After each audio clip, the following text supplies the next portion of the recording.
Chapter 321, Painting Prison 2. At noon the next day, the underground area of the Imperial Palace was designated as the site of the magical incident. Entry into the area was strictly prohibited, and all the wizards and knights of the Imperial Palace were dispatched, including Leah. Ham, what's going on? Leah yawned and rubbed her eyes. Last night she had sparred with Delric, Leo, and Carlos in succession, and kept worrying about Deculein afterward, so she was exhausted. Don't get close. It's dangerous. People were chattering and wandering in the hallways of the Imperial Palace, near the library. There were many curious courtiers milling about. The knights were holding them back, but each of them poked their heads out and whispered.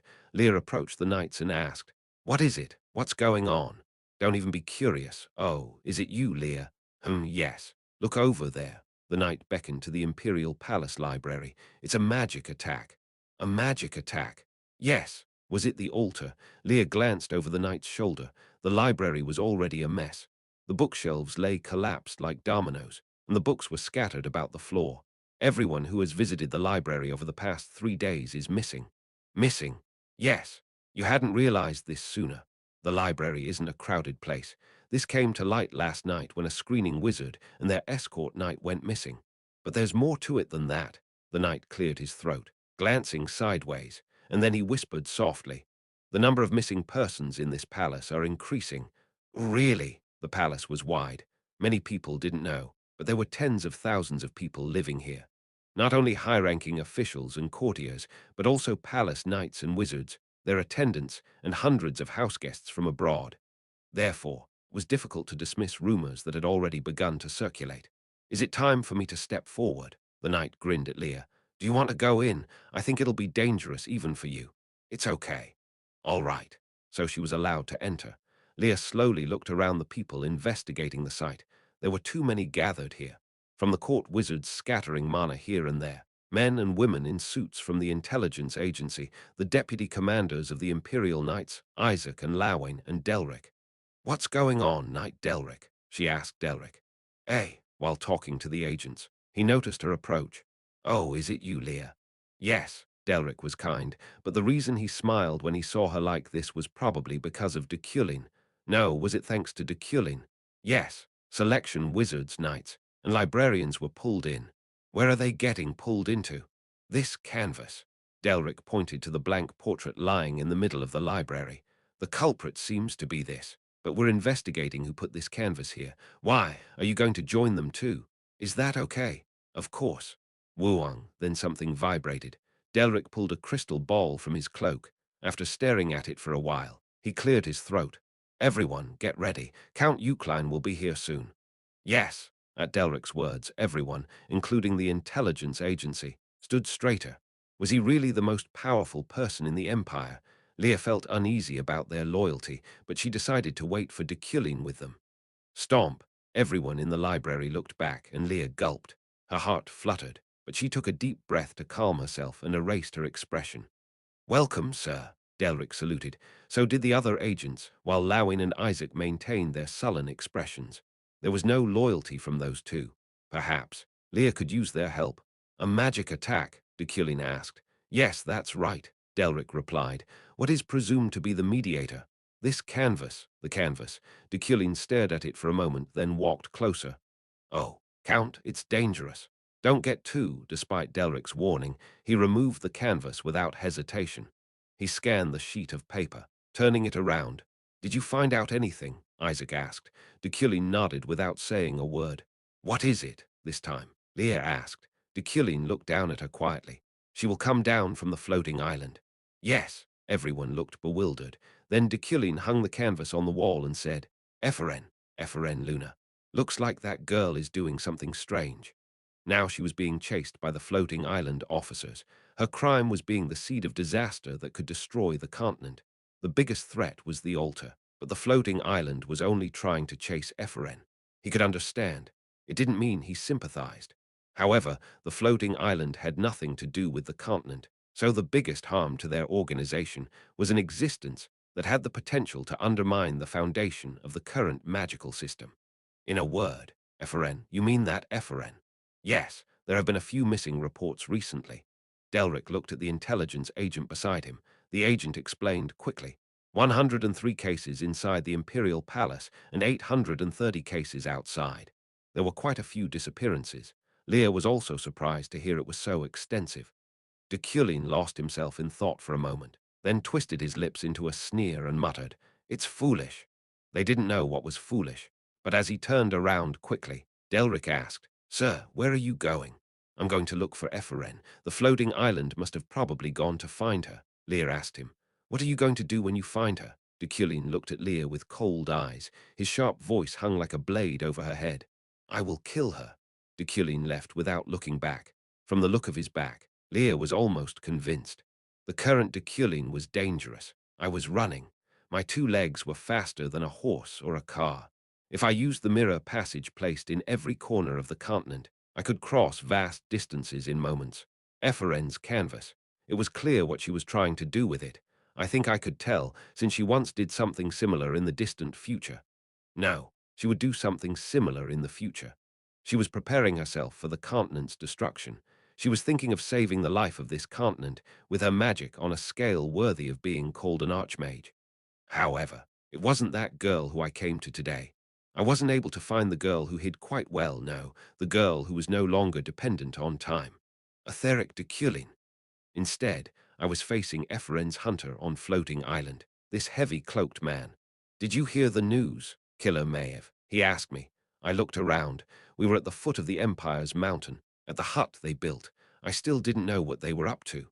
They only had magic and mana in their heads, so at least 10 screws were missing.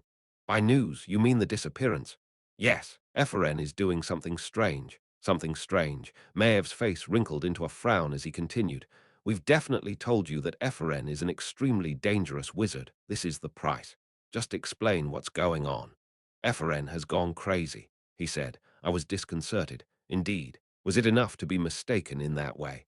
Ephren's magic is sucking people in. Not one, not even two. It's a major event that is happening all over the continent. That may be correct. Ephren was abducting people into the canvas. She might have gone crazy in the infinitely repeating time. "She's gone mad," the killer said. I swallowed a laugh. "Can you even catch her?" "Yes. Are you planning to collaborate?" "Have I ever not cooperated with you?" I replied. Indeed, there was never a time I hadn't cooperated. "By the way, how are you going to catch her?" "Great magic." I raised an eyebrow. "Great magic?" "Yes, it is giant magic that freezes time in a specific space." Something was strange. Magic that freezes time in space, that is. Logic related to time. I shook my head and glared at the killers. "Did you accept Ephren's theory?" They didn't answer. At least when it came to time, all the wizards in the world could do nothing but follow Ephren. "Well, there is a saying that if you know your enemy and yourself, you can win every battle." They managed to nod along to my words. "Yes, Ephren's theory is still dangerous, but we learned it because we can handle and seal it according to our capabilities." What a disgusting rationalization. Too disgusting to say it's funny, too pathetic to say it's clever. HMPH, don't even bother with the excuses. When do you plan to perform the spell? In 3 days. 3 days. I thought about that time, and I considered my power. The number of the slayers was 6. The power of each of them was too difficult for even me to bear. They were skilled murderers when it came to dealing with wizards. However, it wasn't impossible either. Preparation was a villain's specialty. "If you choose your own means, you can win," I asked. "Can you finish it by then?" Therefore, 3 days was the time I had to plan to kill them. "Of course, it is possible." I looked around them quietly. Is it?" A plan quickly came to mind. "I also think it will. About killing them all. I think Deculein is trying to cooperate with the altar." At the same time, the Imperial Palace was drenched in darkness. In the room wrapped in silence, Leah finally spoke. "I don't know the reason." Though Ganesha sat opposite her with the demon blood elessol, Leah was finally able to deliver those delicate words. "Really?" But surprisingly, Ganesha didn't look surprised. Leah found that strange. Ganesha stared back as she tilted her head and smiled. "I see. What's up with your reaction?" "What? You're not surprised?" Ganesha chuckled. Then she let out a small sigh. "Yeah, why am I not surprised? Is it because I have already received a mission?" Leah frowned, but Ganesha continued to smile. "If you had known, the others would have too. Isn't that right?" "Others, you mean?" Leah paused. Leo and Carlos by her side looked the same. "Yes, that's right." Ganesha nodded, her expression shifting to one of the utmost seriousness. Then, she produced a sealed imperial letter and held it out. This is a mission request that the imperial family gave us directly. Leah opened it. Her eyes widened with astonishment. Ha! If it were the truth that Leah knew, of course, someone from the imperial palace would have a glimmer of suspicion. The Imperial Intelligence Agency is also suspicious of Deculein. Mission request: Red Garnet Adventure Team. Follow the target and investigate. If there's suspicion of treason or conspiracy, notify immediately. Target: Deculein von Grahen Uklein. Leah put down the letter and stared blankly at Ganesha. But the question is, will Her Majesty believe us? Oh, of course. We'll need proof. Ganesha rested her chin on her hand. What should we do, Leah? Should we try? Should we follow Deculein? Following Deculein, revealing that he was a spy collaborating with the Altar, obtaining that evidence and presenting it to the Imperial Intelligence Agency and Her Majesty. We don't have a choice. Even if that meant betraying Deculein, there was nothing they could do. Now he is trying to complete the lighthouse. Even if it was because of her that Deculein was doing this now, or because of the setting of Yuli, the ex-fiancée, she added without much thought. No, because of that. We have to fix it if we can't convince them. Leah gritted her teeth. Even if we have to kill him, no matter what. Chapter 322, Teacher and Disciple. 1. Leah was thinking about an ending where she had to kill Deculein, take down the lighthouse, defeat Key, or whatever it required to tie the knot on this main quest. She lay on the bed and looked up at the ceiling of the VIP room. Looking at the dark wallpaper, Deculein's face came to mind. He was a villain by nature. He was set exclusively as a villain, so there was no room for reincarnation. The main strategy is to kill him as soon as possible at the start of the game. Almost all the office workers who were test playing concluded that. But did this one condition create countless variables? Did that small change of mind change Deculein like this? Thus, Leah was thinking about reaching a better ending without killing Deculein. Should I reveal that I am Yuli? Of course, she wasn't the Yuli he knew, but they were probably similar. Their hobbies and specialties would be the same, as well as their interests and skills, but convincing that firm man would be more difficult than killing him. Is it easier to just kill him? She could kill Deculein because he wasn't Kim Woojin. Knock, knock, the window rattled. Knock, knock outside. A woman was looking through and flicking her index finger. It was Ellie. Ha! As Leah's eyes went wide, she smiled broadly and walked in. She didn't even have to open the window. She took one step, and that was it. How you've been doing. Ellie, in terms of power, could be said to be the strongest of the demon blood, but she was also a psychopath who lacked emotions.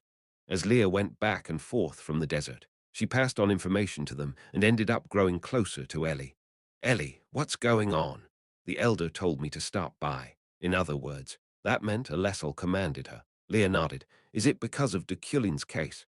Yes, and my disguise's identity. Ellie produced an ID from her robe. Elaine of the Imperial Ministry of Agriculture and Forestry, Ministry of Agriculture. It's a disguised identity. I'm an agent for the Imperial Intelligence Agency. Ha! Leah pretended to be surprised again, but she already knew. Ellie was a named after all, so I'm here to ask what you're going to do. I've already accepted the mission. Ellie nodded along. Then, are you going to kill the professor? To Ellie. Was Deculein still a professor? Leah grabbed at her blanket. I don't know yet. Well, I see. Yes, but whether you want to kill him or not, we still have a chance, Ellie said. There was no emotion in her voice. Chance? When Leah asked. Ellie held out a map without a word. A time and location were marked on the paper. What is this? This is the map that Ephraim left behind. She's calling us. Maybe you. Specifically, Ephraim. That name reminded Leah of Deculein again. Convinced that the canvas was Ephraim's, he headed to the floating island. I will kill her. If so, was this Ephraim's rescue request? No, it certainly was. Yeah, I know what this means. Leah took the map. For 2 days, I bought all the hemp trees I could, paying hundreds of thousands in Elnis. I extracted the purest dark energy in the tree's bark and synthesized it with other magical materials to prepare a spirit liquid. The process followed Decalein's artifact magic. This should be 100 ml of pure dark energy without any impurities amplifies only physical ability. It was an elixir that, if injected intravenously, would make one strong enough to be compared to Zeit. Enough! I nodded with satisfaction as I looked at the liquid. Of course, I only improved its performance ignorantly, so if any knight used it, their body would melt and collapse. But I was not any knight. I was the Iron Man born of Deculein. I put the liquid in a reagent bottle and put it in my suit along with a syringe. I hung the coat over my shoulders and grabbed my staff.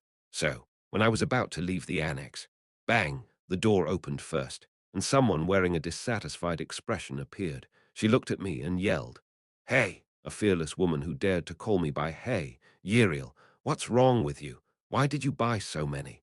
She was cute as she slammed down a stack of receipts.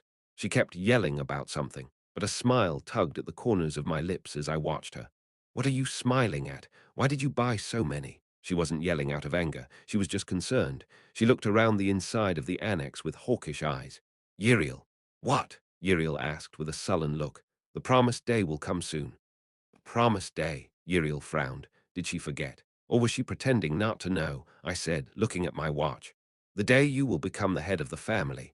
Whether she didn't know or just erased it from her mind, Uriel's face was colored with astonishment. She stuttered. What? What no, what are you talking about? I promised. I will give you the seat of the head of the family. No, that. What? I asked. Gulp, she swallowed hard. Then she looked around the back of the annex, hurried inside, and closed the door. That was before I knew about my bloodline. I told you that even though I knew it, rather I swore to you. Then, for a moment, Uriel's face went blank. Even her blank face was cute, but her appearance reminded me of the old Kim Woojin's feelings. Unfortunately, parting wasn't far off now. An arrogant noble who is self-righteous and believes only in himself is not worthy of that position. I put my hand atop her head. The head of the household has to be able to listen, to be able to handle people, to be able to respect differences, and sometimes to be cold. She looked up at me. Ability and character, as long as those two are in harmony. Status has nothing to do with it. Even bloodlines or status will be obstacles in the end. I gently stroked her little head. This kind of behavior was unfamiliar to Deculein and Kim Woojin. Above all, you have a conscience. Right, come to think of it, I'd never been kind to my sister. It was so natural for her to be by my side, and because I was so used to it, I even felt like a burden. One such regret was enough. You have the consciousness of a Deculein. I smiled a little. Then Uriel's expression softened. Her slowly growing eyes were wet with emotion, and her lips were parted in surprise. So, Uriel, Deculein suits you more than anyone, I said with a smile. Trust me, it's not a lie. In the future, after Deculein's death, Deculein will be ruled by Uriel. Deculein is your destiny. Unknown foothills in the Empire. I went back there. There were still 3 hours left, but many wizards from the floating island had already gathered. 17 in total, each of the etheric rank. Etheric Deculein. Killer Maev came out first. I nodded to him, and he glanced at the wizards that lined up next to him. Berius grained cautious. They sang a chant. Magnificent mana reverberated from that voice, and the particles of mana floated in unison and filled the atmosphere.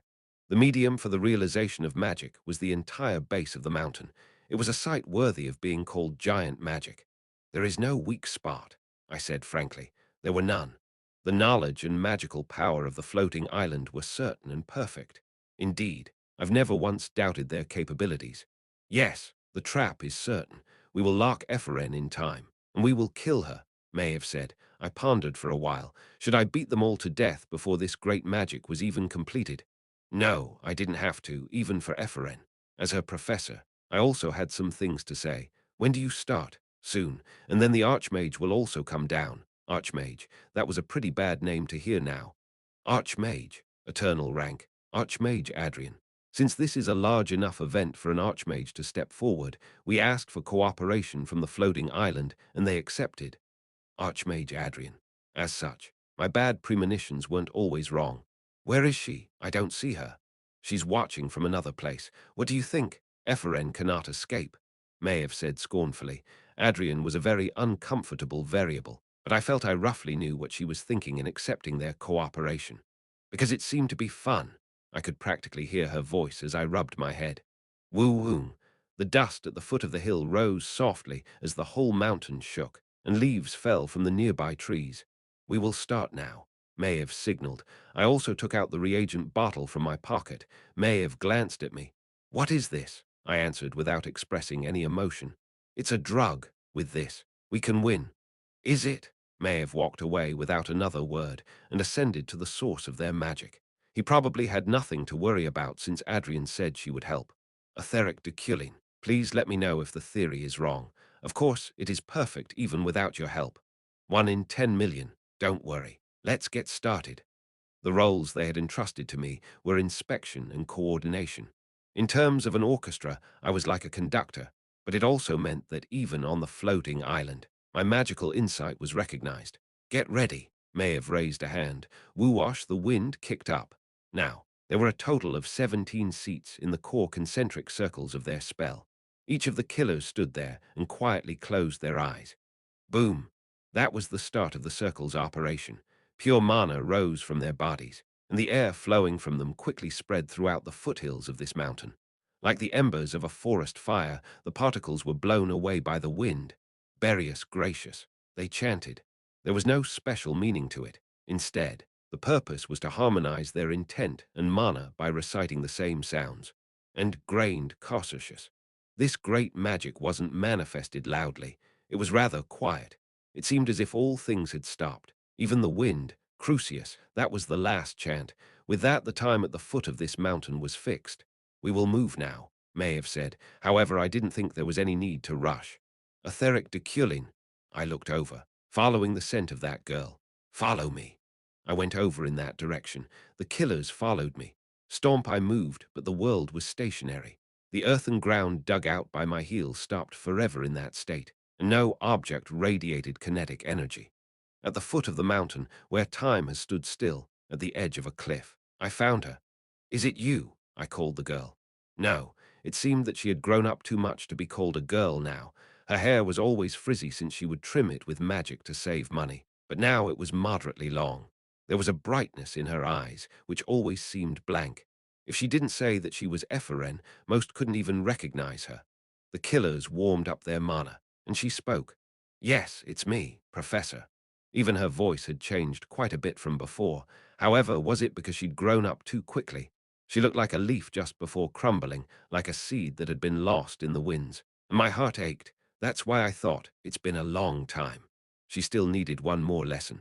Chapter 323, Teacher and Disciple, 2. Everyone on the continent, no, all life or all existence, is time-dependent. Every existence is bound by time and is based on time.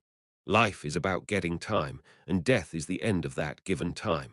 Therefore, time is an absolute bond that entangles even the smallest natural object. Epheren was not included in the providence of nature, as she was not subject to time, nor constrained. She was a mutant drifting away from the line of time that no one else could escape from. She belonged to interval, not time. The beginning of that interval was the moment Safian's regression entered her, and the end of that interval was the operation of the lighthouse. In other words, the destruction of the continent. An end existed, and Epheren was repeating the time between the beginning and the end of that interval infinitely. You know, like the repeat button on a music player. Epheren had already spent decades alone. Russell, she was somewhere in the Empire. A fetid wind blew through the city center, sending a pile of newspapers fluttering around her ankles. Epheren lifted one with only a glance. Commander of the Imperial Guard, Deculein, on the verge of being kicked out. The headlines were concise. Deculein's fall. He who always showed his dignity was falling apart. Everything he built up was in jeopardy. The magic tower, the round table, and the floating island gathered to criticize him, and the imperial palace remained silent.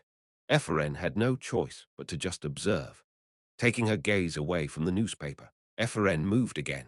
Her purpose was simple: confine as many people as possible in Key's painting prison. Whether it was 10,000, 100,000, or 1,000,000, by locking them all in, even if the continent were destroyed, their lives would be spared. A comet would surely fall. The destruction of the continent was a fixed fact. Bartius, at that moment, a small ringing whispered in Epheren's ear. Immediately after recognizing it, Mana rose from a gap in spacetime and seized Epheren. It forcibly pulled her back. However, she wasn't surprised. Rather, she expected it. Yes, I'll die like this. Epheren was aware of the events related to her drifting. She also vaguely knew that the floating island's failed attempt to kill her had occurred. Ephraim's file. She had obtained such a file. All the killers who chased her were dead. It's not that they died. Did I kill them myself? Perhaps. I killed them. If I hadn't killed them, I would have died. But she couldn't tell about the floating islands case unless she went there herself, so it remained a mystery. I'm going to find out now. Until now, Ephraim entrusted her body to the great magic current that drew her in, fixed at a specific time, or more precisely, captured according to their purpose. Ephraim was standing at the edge of a cliff and admiring the scenery. Gu, the mana of the killers, filled the air with murderous intent. The mana particles scattered like embers burning, so sharp they scratched a thin line across her skin when they brushed her cheek. Stomp, she didn't have time to enjoy the view. She always had too much time, so it was a bit funny to say that she didn't have enough. Is it you? Ephraim's heart hardened at the voice approaching from behind. However, she didn't show it. She faced him as if nothing had happened. Yes, it's me. The conversation she'd been longing for over the decades. The moment when they talked to each other, faced each other, tears welled up for some reason, and she felt as if she were choking. I wanted to be alone with you, Ephraim smiled. Relaxed. There are a lot of uninvited guests.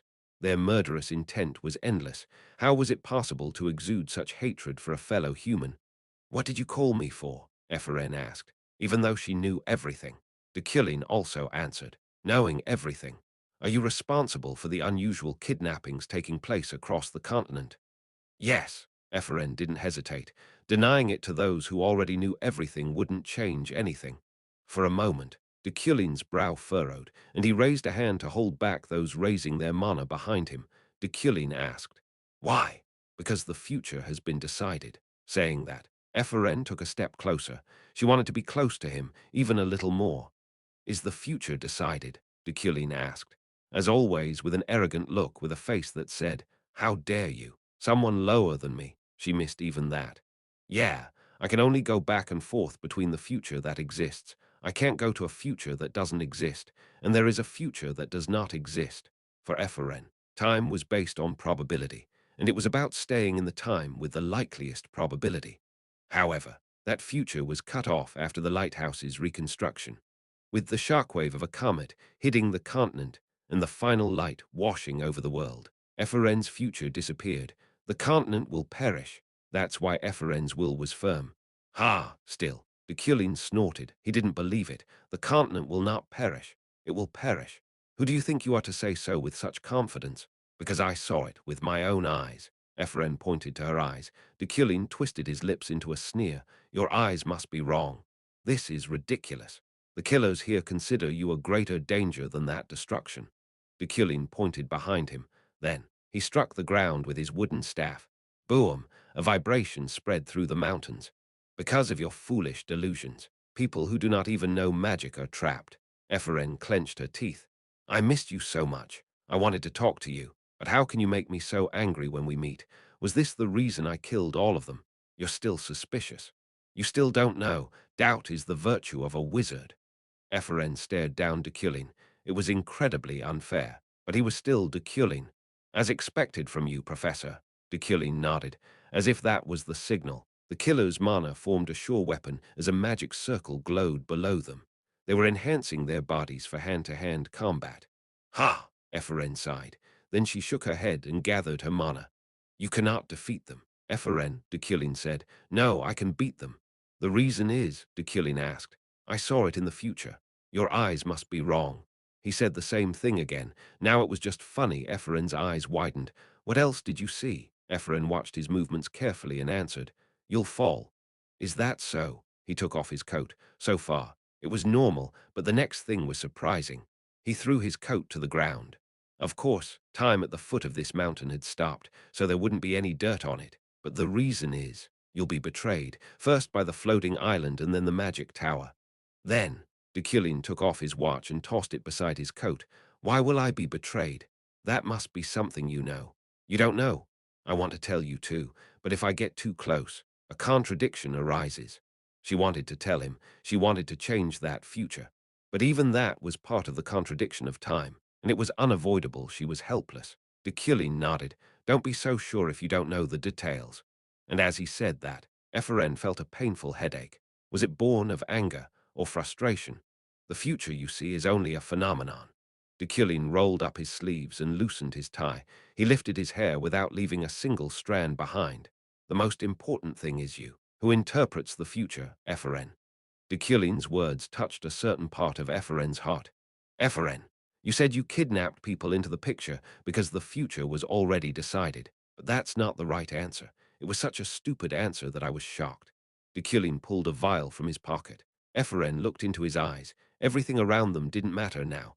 Neither the great magic that seized her nor the murderous aura of the killers who cried out as if they were going to attack at any moment. Only Deculein and herself. I'll ask again. Deculein looked at Epheren and asked, "Why are you kidnapping people?" After swallowing, Epheren took a deep and shaky breath. Indeed, it had been decades. Having been alone for decades, she thought she'd grown up a bit. Because I believe that they can be saved by doing so. No, you're on the wrong path. In front of Deculein, who cut her argument down so coldly. Her heart still trembled. She wondered if she might be thinking wrong. The method you have chosen is wrong. The person she trusted the most denied her. It was painful to bear and difficult to stand up, but Epheren could manage it now. No, against his words of denial. She could protect herself. Her belief was stronger. This is the right way. Deculein lowered his gaze. The sharp corners of his eyes were frightening for some reason. It was the same as before when she was a young and stupid college wizard. Are you sure that the continent will perish? His speech was really like they were in a class, trying to correct her shaky self. No, it was a class to explain why Epheren was still shaking. It's not that, and I am kidnapping them to prevent this destruction. The reason is, even if the continent is destroyed, if there are people left, it won't be the end, Epheren replied. Was it the right answer, or was it not enough? Deculein looked at her silently and put the syringe in the reagent bottle. There's nothing we can do. Deculein, it seems there's no way to convince her. Killer may have said, there is no other way but to kill her. With those words, Epheren prepared for battle. She was relieved for some reason. In the intervening time, her eyes were growing cloudy. With this one short class, she felt like she was back again. It felt like she had returned to her sanity. It was strange, and it also hurt. These memories of the past, the nostalgia of those days that she can't go back to. I see. Deculein shook his head. At that moment, Epheren flinched. It was nice to face him in reality like this, but all of a sudden, more questions arose. As Deculein taught, the future was the product of interpretation, not outcome. In addition, the subject of the interpretation was herself, not anyone else. But, if so, what would this situation be now? Epheren was caught in stagnant time. 17 killers and Deculein surrounded her. And Adrian is waiting for the bombing. If we do not succeed in our mission, she will blow up the entire mountain. Adrian was waiting nearby. How can I win? How will I win and survive here? Well, I have to try. It was a very desperate situation, but Epheren's mind instinctively started calculating. She dismantled all the magic of the killers and prepared a counterattack. As such, Epheren was now very different from those old days. Epheren. But Deculein called to her again, back in the old days, just like the voice that called her stupid Epheren. Yes, what? Epheren replied as before. You always say things that no one can believe, and even though you're a very unreliable student. Then he inserted the syringe into his arm. The purple liquid rushed into his veins. But, up to that point, Epheren was determined to fight Deculein. No, she thought that Deculein would attack her first, but I will believe in you. Those inappropriate words for the tense situation. A question mark popped up above Epheren's head. Chapter 324, Teacher and Disciple 3. I was curious. After you were separated from time, what did you do, and what did you live for? What value did you hold on to, and what meaning did you not lose sight of? Your mental strength must have been infinitely insufficient, and it must have been hard for you. Wizards were the most exclusive profession on the continent. A family's magic was allowed only to the clan, and was never shown to outsiders. The expensive copyright system prevented the inflow of commoners and insisted on false equality. And yet, they act as if they were the chosen ones. Those who were chosen had this brilliant talent. What did you say just now? However, a teacher-slash-disciple relationship certainly existed for them as well. One wizard becomes the teacher, and the other becomes the disciple. Compared to the practices of the magic world, this behavior was quite different. A teacher and a disciple would not be of the same blood. Nevertheless, This relationship was accepted as a very certain custom. A wizard who was successful to some extent was always looking for talent to become their pupil, and if they found one, they would teach them without hesitation. Even if in the distant future the relationship broke down, the master wouldn't regret their choice to have accepted a disciple. The disciple wouldn't be ashamed of the teachings given to them. That is why the title of the disciple who killed their master wasn't rare, and that is why it wasn't uncommon for a disciple to proudly inherit their teacher's school afterward. Then, was I thinking of this girl that way? Believe in me. She was too great a talent to be someone's disciple. It was a vessel that was too large to be left as a descendant of Deculein. This girl must be a chosen wizard since she resulted from such a brilliant talent. Yes, pride. The Ephron I taught, although not yet perfect, was enough to inspire pride. She would become a wizard superior to any other. Since when? Since when did you believe? Ephron asked in a trembling voice. As stupid as the question was, my answer was simple. From the moment I saw you. I never doubted you. I've always believed in Ephron, and I trusted her potential and talent. From the very beginning to the end, my beliefs wouldn't change. So, your faith is my faith. Ephron's lips trembled, and her nose turned red as it began to run with snot. It was dirty, however. I didn't have the energy to be bothered anymore. 100% pure dark energy coursed through my veins, and the body of the common person would have already melted. Soon, my senses and thoughts would accelerate, and my personality would change violently. Don't do that. Your body must be hurting. She grabbed my sleeve as if she knew what I was going to do. I looked back without a word. Facing the killers, I put Ephron behind me. Maev clenched his teeth. The muscles in his neck bulged. Etheric Deculein, are you going to give up your position? I stared at them with a deep smile. My position is not granted by your floating island. It's rather the opposite. I believe I have told you before. There is no magician who will betray floating island and survive. It remains to be seen. I clenched my fists, and my feet dug into the ground. It's just unprecedented, but it's not impossible. The magic of the killers floated in the air, and next Ephron's time extended. It was only 1 or 2 seconds, stretching out endlessly. Deculein was swift. His feet crushed the ground below him. Stomp, stomp, stomp. Would a giant sound like that running? His steps cut off the mountain road and broke the cliff. Amid his rampage, some killers triggered magic on themselves. The space at the edge of the cliff was sharply curved as the very air turned into a weapon. At the same time, Ephron's blood boiled. Ignoring human resistance and heating body fluids was a killing magic that escaped humanity. Deculein was right. Alone, she couldn't deal with these 17. She couldn't beat them yet. If she had been alone, Ephron would be the only one dead. Click, Ephron dispelled their magic. Precisely, she turned back the time on their spells to disperse their mana. However, there was one killer who dug himself in. Maev, the most venomous and most persistent wild dog of the floating island. Ignoring Deculein, leaving him to his comrades, he clung to Ephron and attempted close combat. Ephron calmly turned back Maev's time as he reached her. The reset was instant, and suddenly he was still far away. Still, Maev ran, without even the slightest doubt. He rushed like a rhinoceros. It's no use. Ephron turned back his time again, but Maev didn't give up. Go back. He rewound right before Ephron's nose. Go back. Rewinding, and rewinding are 2 steps away. However, Maev's venom grew thicker as it was repeated. Why? Amid that meaninglessness, Ephron gritted her teeth and asked.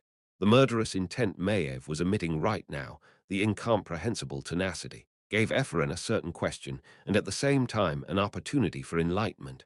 Why? The most basic virtue of a wizard is doubt. Therefore, Ephron doubted his wordless screams of hatred, resentment, and malice. She questioned the killing aura that came out of his 2 eyes to freeze her heart. What on earth made him like this? Did they think she would destroy the world? I said I won't, Ephron said. And then, Maev turned back again. She tried to make him return. Mana exploded through his body. His skin was discolored black, and his appearance changed to that of a wild beast in a very bizarre spell of self-modification. With that, he survived Ephron's time. He broke it down. Crossing a step that seemed impossible to narrow, Maev grabbed Ephron's neck. He slammed her to the floor. Bang! Ah! She hurriedly covered herself with mana armor, but her airway was already cut off. She unleashed mana to push Maev away. Gwoo!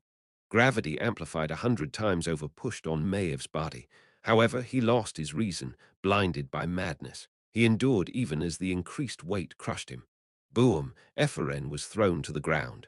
Ah! He grabbed her neck and slammed it down again. Boom! The shark raged across her mana armor.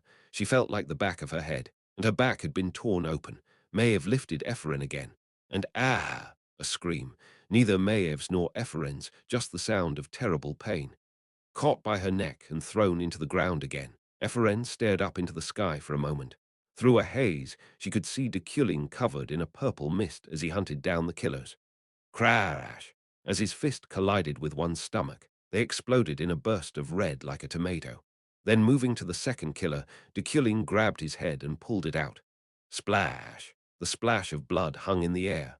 The moment he killed two like that, Deculein disappeared. In a flash, he appeared before the eyes of the third killer. Croc! Deculein's arm pierced through his chest. The fourth received a broken back. The fifth succeeded in counterattacking. Swish! He forged a magic sword and put it through Deculein's shoulder. Crack! The magic sword gnawed at Deculein like a living creature, but his response was intuitive and efficient. He focused on attacking the caster. Crash! He threw a punch and smashed the fifth killer's face. Fragments of teeth and his skull popped out. In this way, Deculein was destroying the killers by himself. The bloody villain was cutting down the best force from the floating island. 17 to 12, 12 to 8, 8 to 5. As he slew them before the enemy could try to counterattack, or as he endured their counterattacks, killing with his hands, killing with his legs, killing and killing repeatedly. Was it 1 second? Or 2? In less than 3. The mountain had been stained red with a sea of blood. Deculein stood still amid that carnage and looked back to Epheren, who was being held by Maev. And then, rumble, he grabbed Maev and disappeared into the distance. The serene mountain range. Cough. Epheren slowly raised her torso. It had been a long time since she felt so helpless. Was it because it was a space where most of the time her energy was sealed? Still, to think that of 17 killers, she couldn't beat just one. Pathetic. Epheren shook her head and put her shaky legs below her. Standing, she looked for Deculein's traces. His footprints are engraved in the ground. Professor! It was as if a great earthquake had occurred, but Epheren slowly followed in his footsteps. Professor! She called him with a hoarse voice as she walked through the scorched grass. Professor! The edge of the cliff face. Deculein was standing there and looking down, undoubtedly to where Maev lay at the base of the mountain. His outfit was still neat. Epheren put her hands to her chest. Prof, his head turned back. His blood vessels had turned purple, but he smiled. Epheren, her heart pounded. Yes, Epheren approached him. 1 step, then 2, slowly but steadily. Fortunately, the barrier of time hadn't yet been broken. This great magic that trapped her was almost gone, so she couldn't waste that time. But as she saw him up close, no words came out. Was it because she had a sore throat? Or was it because her body hurt? Or because her heart was about to explode? Was it because of the indescribable guilt and shame she felt? Epheren, Deculein called to her first. Yes, she answered quietly. He looked down and met her eyes. Trust yourself. Why did it sound like they would never meet again? Can I? Because she was lacking. She depended on him. Because she wasn't good enough, she leaned on him. You can. But now, because I believe in you. The person she once hated the most. The person she trusted, depended on, and leaned on the most. The one who took all of her feelings told her to trust herself. Epheren looked up at him. Now exhausted, his eyes slowly closed, and his body collapsed. Ah! She grabbed him as if waiting for her moment. She drew him in and hugged him tightly so that he could lean on her anyway, so that he could depend on her even a little. Professor. His clothes and body were drenched in dark energy. It's bitter. It tasted too bitter. It was so bitter that she felt like crying. And Epheren bit her lip, with Deculein in her arms. She looked around the mountain. What remained of the floating island's historic defeat, the slaughter of 17 of their killers, lay here and there. It was because of this. Epheren felt she knew why he was collapsing, why the floating island betrayed him, why all his achievements and theories were denied, and ultimately what led to his downfall. It was because of me, because he disobeyed the will of the floating island to save her. Epheren closed her eyes as warm tears rolled down her cheeks. Tick, the second hand sounded in her ear. The time barrier was breaking. This is so moving. Epheren opened her eyes again. Adrian of the Eternal rank, The noble archmage was floating above them. But what will you do? There's still one challenge left. Me? She glanced between Ephraim and Deculein, her eyes narrowed like a cat's. It's truly an unforgivable mortal sin. Therefore, then she smiled cheerfully. I can't send you back that easily. He. She looked undeniably happy, as if she'd been waiting for this moment, as if she had found a good rival to deal with. Yeah, Ephraim nodded. The opponent was Adrian, who was stronger than Maev, but she was strangely full of confidence. Oh ho! What Ephraim lacked so far, even though she knew it was lacking, was self-confidence. Now that she found it today, her fear was feeble. Chairman, the professor will only be safe if I don't let you act. Hoo-hoo. Really? Adrian's expression became serious as Ephraim laid Deculein down carefully, so that dirt wouldn't get on him. Rest comfortably, teacher. She pressed her lips to Deculein's forehead. Smack, that small. Shy sound was engulfed by Adrian's mana and shattered. Chapter 325. Teacher and Disciple 4. Gwoo. The sky trembled, and the earth turned upside down as red mana filled the atmosphere. Whoosh, her robe fluttered as if with the wind, but Ephraim knew. In this space where time was stagnant, no wind existed. So, this was a purely magic effect. It was Adrian's mana that distorted the scenery. Ephraim looked up at Adrian. Her complexion was bright as she faced her among the clouds. She was smiling from ear to ear. Chairman. Yes. How do I become an archmage? At that question, Adrian's eyes widened. Archmage. Ephraim had never once wished for such a great and glorious status. She never even considered it. It was not such a vague and ambitious goal that led her to this place. Archmage. Yes, looking back, it was an impulse. Following her father's wish, she hated Deculein. Burnt with those emotions, she became a wizard. After being at his side for a long time, she realized the hard truth and tried to run away from it. She fell, and fell again. Eventually, she was raised by Deculein. Thanks to Deculein, she came to believe purely in herself. I want to become an archmage. Why? I'm going to repair the floating island. The floating island wasn't a society of wizards. They were nothing more than a group that had become infinitely cold and cruel under the name of absolute reason. So, I will distribute the professor's theory throughout the continent. Deculein's theory. She would easily solve the difficult parts and distribute them starting from the basics. She would put it all together, if possible, and at no cost. So, to do that, I have to win, right? Ephraim answered her own question. She must win against Adrian now, and then handle Key and the destruction of the continent. Yes, you must defeat me first, Adrian said. At the same time, her magic was manifested. Rumble, the sky was shattered, the land collapsed. Tzuzuzuzuzaju. There was no longer a distinction between up and down. Clarang, Ephraim snorted. It was truly incredible scenery, born from an absurd talent. That's impressive. If she had to describe this magic quickly, it would be the purest destruction. Magic for the sole purpose of destruction went beyond merely interfering with the world. It was destroying the world. What the? Adrian exclaimed. Are you going to just stand still? The fragmented sky gradually collapsed into a single point, and more than half of the land on which Ephraim stood had already disappeared. Chairman, what? Somehow I don't think I will lose. What? In the middle of that destruction, Ephraim unleashed her magic. She energized time into the shards of the world that Adrian had shattered. Then, the world returned to normal before being destroyed by Adrian, to the perfect heaven and earth, in an instant. Ha ha, Adrian laughed. Ephraim said, shall we start with an ordinary magic battle? After all, great magic with a wide range doesn't work on me. There were many gaps in magic on that large of a scale. To be precise, if she held on to only a certain part of it with time, she could turn it back very easily. Ha ha, fine. Adrian prepared countless more spells as if what she did just now was a test.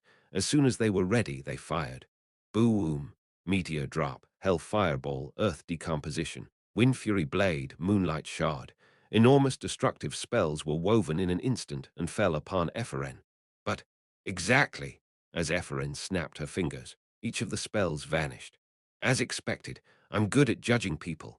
Ephraim was dispersing her magic non-stop. Rumble, the spells that poured out went beyond the hundreds. The most intensive destruction, mobilizing all the elements at Adrian's command, was concentrated onto a single point called Ephraim. Adrian, the master of such destruction and power, deserved to be called an archmage. Snap! But even so, Ephraim, who could extinguish an archmage's attacks with just a snap of a finger, had confidence. Crash, their battle was explosive, and the air flashed with blinding spells, but the offense didn't deteriorate from start to finish. Adrian's overwhelming superiority continued throughout. Crack! The intangible, penetrating magic that Ephraim couldn't hold onto pierced through the shoulder of her mana armor. Ash burned down to Ephraim's knees. So her joints were pierced. Her skin was burned, but there was no change in Ephraim's expression. There is no point in holding on, but please, make it a little more fun, Adrian exclaimed with a laugh. She had the chance to pour out her mana for the first time in a long time, so it was impossible not to feel satisfied. You will grow old and die if you stick to blocking. Since fairies didn't have mana restrictions, this magic battle would continue like this indefinitely. Adrian would attack, Ephraim would only defend, and in the end, Ephraim, running out of time first, would be defeated. Chairman, do you know? Nevertheless, Ephraim twisted her lips, as if she was guaranteed victory, as if she was plotting some kind of scheme, resembling Deculein. Her smile was sinister. What? That expression looks completely like Deculein's. They say that teachers and disciples end up resembling each other. I'm not defending against your magic right now. I'm just adjusting the time and editing that vector. Ha ha, I beg your pardon. What is that? Adrian laughed, because what Ephraim said was so much fun, but she quickly realized her meaning. That's right. Indeed, she had the judgment and thinking power fitting an archmage. Ephraim nodded with that same sneer, and Adrian's eyes widened. I sent your magic to the future for a while. Oh, she didn't know whether to be excited or afraid of this revelation, but by the time she realized it, it was already too late. Snap! When Ephraim snapped her fingers, those countless magics were reborn in the air. No, Adrian's magic, which had been kicked forward to the future, returned one after another. They filled the expansive sky with their tremendous density. Gwoo! However, the vector of the magic, the target, was no longer aimed at Ephraim. Ephraim's modified magical trajectory was "it's all yours," aimed right at Adrian. Surrounded by that formidable wall of projectiles and mana, Adrian's jaw dropped. And then she thought deeply. Can I put up a barrier, or should I respond with bigger destruction magic? However, these weren't ordinary spells of destruction magic. It was the magic that Adrian herself, not anyone else, constructed and cast. They were perfect spells with no gaps. I was careless. In the end, Adrian laughed. Ephraim beckoned lightly. Whoosh, the mana of the air vibrated, and the wind whistled. Adrian's destruction magic returned right to her. Boo-woo-woom, it was an inescapable bombardment. Like that, right after the barrier of time was broken. I'll admit it, no matter how careless I was. I lost. Adrian said that, and Ephraim stared at her blankly. Adrian was very strange right now. First of all, her body was too small. What are you looking at me like that? Am I funny? Of course. Why are you so small? Now Adrian was the size of a dove. HMPH, I'm actually half fairy. What? Ephraim's eyes went round. A fairy? Was she talking about the fairies from the tales of legend? Yeah, I can reduce my body size like this. Not only can I avoid direct hits if I do, the density of the barrier naturally increases so that I can preserve my body. One bad thing about this is that I have to stay like this for a week once I'm in this state. Adrian grinned. Anyway, fine, she said, and then she looked between Deculein and Ephraim. Since I lost, I will step down without causing any harm to Professor Deculein. Deculein was safe. Ephraim nodded her head blankly, lowering her posture again to place her hand on Deculein's forehead. He had a high fever. His whole body was boiling enough to scorch her hands. Is he okay? It looks like he's going to die soon. Yes, he's fine. However, she didn't worry. Being free of time had these advantages. Later, when the time is right, I can call someone. So, Ephraim stared at Adrian with narrowed eyes. She was telling her to leave. Ha, fine, I'll just go. But don't think this is the end. Will you stop by again? Anywhere you are, it was so much fun. Now I won't fall for the same trick twice. Adrian laughed, seeing her like that. Ephraim softly smiled. Yeah, come visit any time. Yeah, Pop. Adrian disappeared with that answer, and Ephraim, left alone with Deculein, slowly fell to her knees. She sat and watched the stunned Deculein. Without saying a word, she stared blankly at his face. She kept looking. She was just looking at him. Tick. Then, the sound of the second hand rang in her head. It meant that it was about time. But Ephraim shook her head. Not yet. She caught the time. She didn't know if it'd be 3 seconds, 5, or maybe even 10, but she grabbed it forcibly. Professor. So, she continued to stay with Deculein. What should I do? She leaned slowly over and rested her head on his chest. She felt his heart beating so faintly, and in her sorrow, she murmured in a quiet voice, I think I've become too rude. Tick, the second hand ticked again. Every moment she seized rapidly consumed her mana, and she was on the verge of exhaustion. So, what I mean, her trembling lips became purple. Professor, her small voice flowed through them. I think I'm in love with you. Rustle, then the sound of someone's footsteps fell behind her. She still didn't know who it was, but it must be the reinforcements the future Epheren had called. Tick, Epheren looked in that direction and smiled. It was her pretty grown adventurer friend Leah. She was approaching their way through the grass. Tark, at the same time, it sounded again. All of her mana was exhausted, and an excruciating wave of exhaustion engulfed her. Tick, one last second, she rested her head against Deculein's chest. I love you. Epheren returned to somewhere other than the present. I know, as time goes on, I will love you more and more and more. She left those words in the ear of her most precious professor. Too shyly, chapter 326, Lighthouse 1. Whoosh. The wind whipped around her as Leah sprinted to the spot indicated by Epheren's map. As if there had already been a massive battle in the mountains, the remnants of mana and fire remained even down at the base. The mana filling the air was so thick that it was difficult to breathe. However, the evidence of battle grew clearer as she got closer to the source. What in the? Leah's eyes widened in astonishment when she came across a corpse. No, the remains couldn't even be called corpses. Pieces of them were randomly scattered across the hills. Leah noticed a certain face among the fragments of those human beings, one she recognized as a name from the floating island. Killer was his name. Zelen. He was surely a name that would help the quest progress. Leah looked around. Torn robes, broken staff, magic circles engraved across the ground, all kinds of things were left behind. She was sure these were forces from the floating island. Leah, now clenching her fists, silently climbed past this tragedy. She ran to the place where she could feel a certain presence. She saw a man collapse near the top of the mountain. Even this far, Leah knew who he was. Deculein, the one who caused this, who had slaughtered all those killers, was lying on the ground unconscious. Russell, Leah slowly approached him, picking her way across the ground and through the puddles of blood and other bodily matter. Splash! A couple of drops splashed on her as she stepped through. Leah wiped them away without hesitation and soon reached Deculein. She kneeled beside him. Whoosh! She watched him as he slept quietly, her eyes going blank. Dark red energy engulfed him, and his veins glistened with dark energy. His body was burning like a furnace. Deculein, Leah pondered. This guy was a villain with no chance for redemption. His setting was one of a villain's, so his ending would fit that. Now and in the future, he would do things worthy of being called a villain. Once again, she silently looked around the mountain. The killers from the floating island were dead. She didn't know how many had died or how many he killed. They hadn't even died ordinarily. Their limbs were torn apart. Their organs were sent spilling across the ground. Not enough of them remained to be recoverable. Why? Russell. Leah drew her dagger. The blue blade shone brightly under the sun as it filled with mana. Elementalization. The steel imbued with her mana burned fiercely. If she put this through Deculein's heart, her mana would flood out from inside his body. In the end, there would be nothing left except ash. If she put it in his heart, that would be the end of him. That would be all. She would just feel the guilt that would come after. But she could handle that alone, because this is her fault. It's all her fault that Deculein had a fiancée named Yuli in his heart, and that Yuli lost herself and escaped from him. Perhaps even at this moment, Epheren had given her this chance to quickly kill Deculein, to kill the villain. Leah clenched her teeth. Ah! However, for some reason, Leah's small hand wouldn't move. It just trembled, a step away from this important decision. Why? For both Ganesha and herself, she was determined to kill Deculein.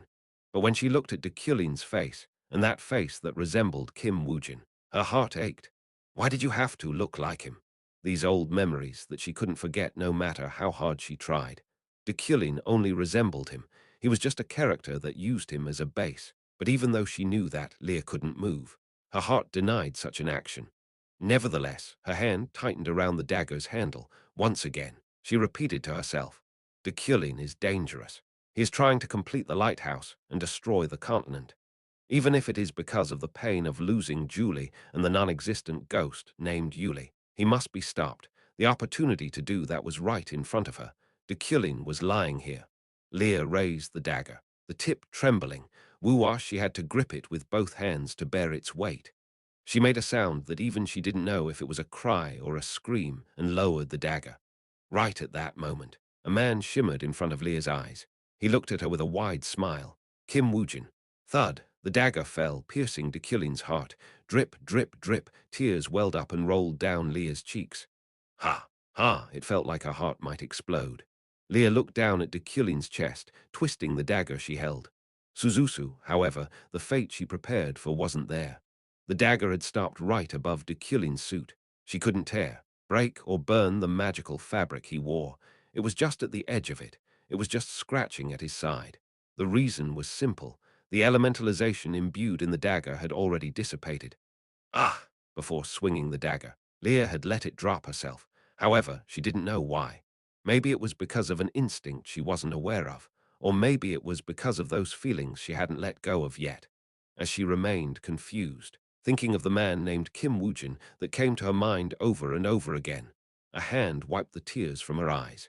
Is it a mistake? Leah looked down in surprise.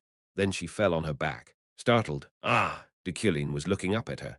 His skin was still purple, but his eyes were sharp. A single dagger cannot kill me, he said. You're pathetic. Did you even learn the elementalization I tried to teach you? Leah didn't understand what was pathetic. No, her mind was blank. Her ears were ringing, and she felt as if the ground underneath her might disappear at any moment. Pathetic? Leah asked back. Deculein sneered. Yes, you're pathetic for missing your last chance. What chance? Your last chance to kill me. Leah's expression hardened as she watched Deculein lying on the ground and calmly discussing his death. Was he bluffing? Are you going to miss this once-in-a-lifetime opportunity? Deculein asked. Leah was taken aback for a moment, but then calmed down. Thanks to the calm Deculein, she also found her composure. I want to ask you something. What is it? Why are you trying to complete the lighthouse? You don't need to know. That couldn't even be called an answer. Leah's brow furrowed. I guess you're thinking of betraying Her Majesty. Ha! Deculein went silent, as if thinking about it, as if choosing the words slowly. Yes. He looked up at the sky and answered. Dark clouds now lay above them, poised to start raining at any moment. Drip, a drop hit the top of her head. Why? Leah asked again. Deculein grinned. Because that's me. That's me. It was a cheeky thing to say, but Leah laughed, considering him, who was set as a villain from the beginning, was a very clear answer. So take the dagger, Deculein continued. Put it into my heart. You'll be able to kill me. Rainwater ran down Deculein's face as he urged her to kill him. Drip, drip, drip. Such a somber atmosphere didn't suit him. Leah opened a hand umbrella, and she set it above them. Tell Her Majesty that I have betrayed her. Leah shook her head. You just have to stop your work on the lighthouse. Only the lighthouse. I can't. Why? Leah felt her rage rising. This mess was because of that lighthouse. It was the weapon that would destroy the continent. What in the hell had Key promised him? Because I am a villain. Deculein turned to look at the dagger lying on the ground. Are you still going to miss that opportunity? Leah grabbed the dagger. I know it's my only opportunity. I am thinking about it. Why? Deculein asked. Leah snorted. You remind me of someone from my past. Your past? Yeah, isn't it strange? Holding her knees together, Leah looked up to the sky. Just as you remember your old love when you look at me, I also think of my old love when I look at you. Deculein and Kim Woojin, Leah and you, Ara. Of course. You're not that person, I know that. Leah shook her head, casting her eyes down. Compared to that caring, nice, and kind person, you're too evil, too proud of yourself. Drip, the cold water seeped down her cheeks. But every time I see you, I think of him. Leah looked back at Deculein. He was staring up at her. I can't kill you. Her confession felt like she was confessing to herself, not to Deculein, but to you, Ara, who lurked in Leah's body. You will come to regret it, Deculein said. As always with him, it was a stern warning. Leah nodded. Yeah, I will regret it. You're on Key's side. If everything ended with killing Deculein, the main quest could have a happy ending. Leah, who could not kill him now, might also become a villain. If not, then a woman who was blinded by Deculein's beauty. But I'm thinking about this. A faint smile tugged at Leah's lips. Maybe the opposite is also possible, she had to wonder. The opposite. Deculein asked. Leah sheathed her dagger. Yeah. The main quest had several branches, an ending where you killed Key, an ending where you persuaded him, or an ending where you become a demon and destroy the Empire. There were all kinds of ways this could conclude. I will die in your place. However, there was also an ending called game over among them. Leah knew.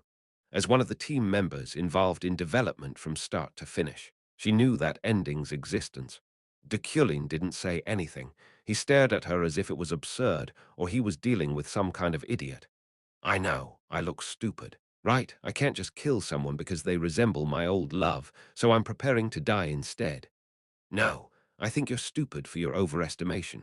Overestimation. Well, from his point of view, that could be correct because he didn't know of the existence of a player. The main character of this continent is me, the player. Yes, yes, yes, Leah nodded with a smirk. Deculein's eyes narrowed considerably. Nothing will change when someone like you dies. No, it will, very clearly. Leah stood. She glanced at Deculein, then looked up at the rainwater that was soaking her clothes again. Because the sky was obscured by dark clouds. Under that cloak of rain, Leah confessed, because I am Uara. Chapter 327, Lighthouse 2, Leah revealed to Deculein that she was Uara. Deculein must have heard her. He must have heard. Thinking like that, Leah carried the fainted Deculein back down the mountain. She couldn't use magic or mana. He was in a state of dark energy encroachment and mana exhaustion, so he'd react fatally to even the slightest amount of mana particles. Swish, whoosh, while running like that, the wind suddenly scattered across the mountain became noisy with the energy of mana. She felt people moving below. Leah stopped. She closed her eyes for a moment, listening to the rustling leaves, faint footsteps, and the rushing air. She could grasp the situation in this area and guess the identity of the uninvited guests gathering here. The Imperial Intelligence Agency. At least 100 of their people were gathered at the foot of the mountain. Damn! Leah made a quick decision. She wouldn't be able to escape without being caught. The agents of the Imperial Intelligence Agency weren't ordinary people, so 100 of them could even find an earthworm in the soil. Leo, Carlos, Leah muttered. Then two heads popped up among the bushes. Leo and Carlos had arrived a little later than her.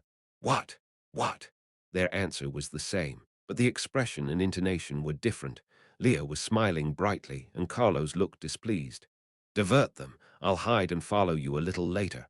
Okay, got it. Saying so, Leah placed her palms on the ground. Her released mana created a small passage. Yes. Why? Leo shouted, but Carlos responded dully. Leah and Deculein were about to enter, but she paused to look back at Carlos. What do you mean, Carlos? Why? Asking that, Carlos narrowed his eyes, and he still looked afraid of Deculein. Weren't we hired to kill him? No. Why not? You said he would destroy the continent. He used to run around trying to kill me every time we met. So why do I have to help? Carlos stared at Deculein. Deculein didn't kill you, because you stopped him. Yes, even so there was a chance he could harm you, but Deculein just didn't, of course. She didn't know his true intentions. However, there was no way that Deculein had been unaware of Carlos's existence.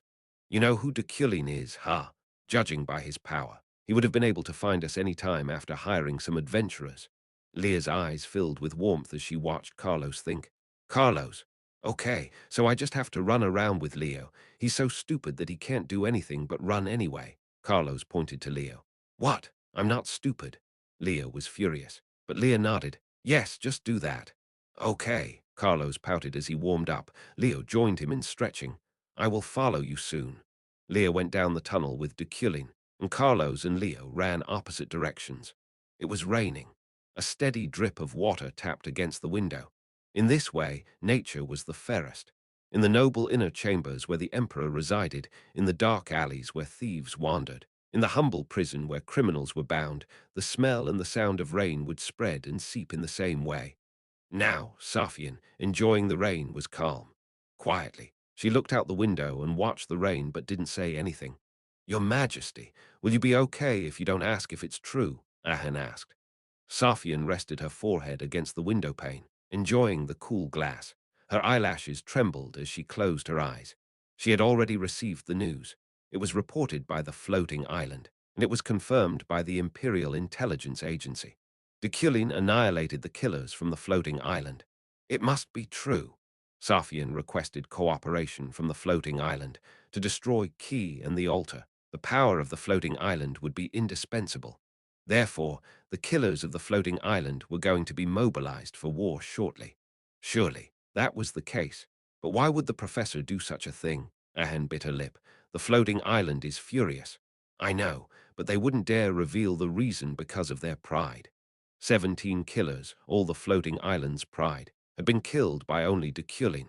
Considering their arrogant behavior, it was a big event that could be delightful for the Empire, but Safian wasn't in the mood to enjoy their suffering. Then, Your Majesty, this report, Ahan continued, stuttering, a report from the Imperial Intelligence Agency, was placed on Safian's desk, and it illustrated the circumstances of Deculein's betrayal in extensive detail. Dispose of it. Safian still needed more time to think. No, she needed more time to prepare her thoughts before announcing her judgment. The emotions in her heart, the reason in her head, were rejecting this report. It won't take long. Safian loved Deculein. However, her love wouldn't allow herself and the Empire to be destroyed. Because, of course, she loved Deculein. Deculein wouldn't want a burden that could only be destroyed by love. However, rather so. I don't want to dig into Deculein's thoughts. It's kind of scary for me to know the ugly side of Deculein. Safian had an ominous flash of intuition. No matter what kind of future Deculein envisioned and what awaited them, she had the feeling that Deculein wouldn't exist in that future. Meanwhile, Sylvia, Julie, and Zeit were still imprisoned in the painting prison. However, it wasn't a dire situation. It was rather pleasant, enough that they felt guilty to be this comfortable.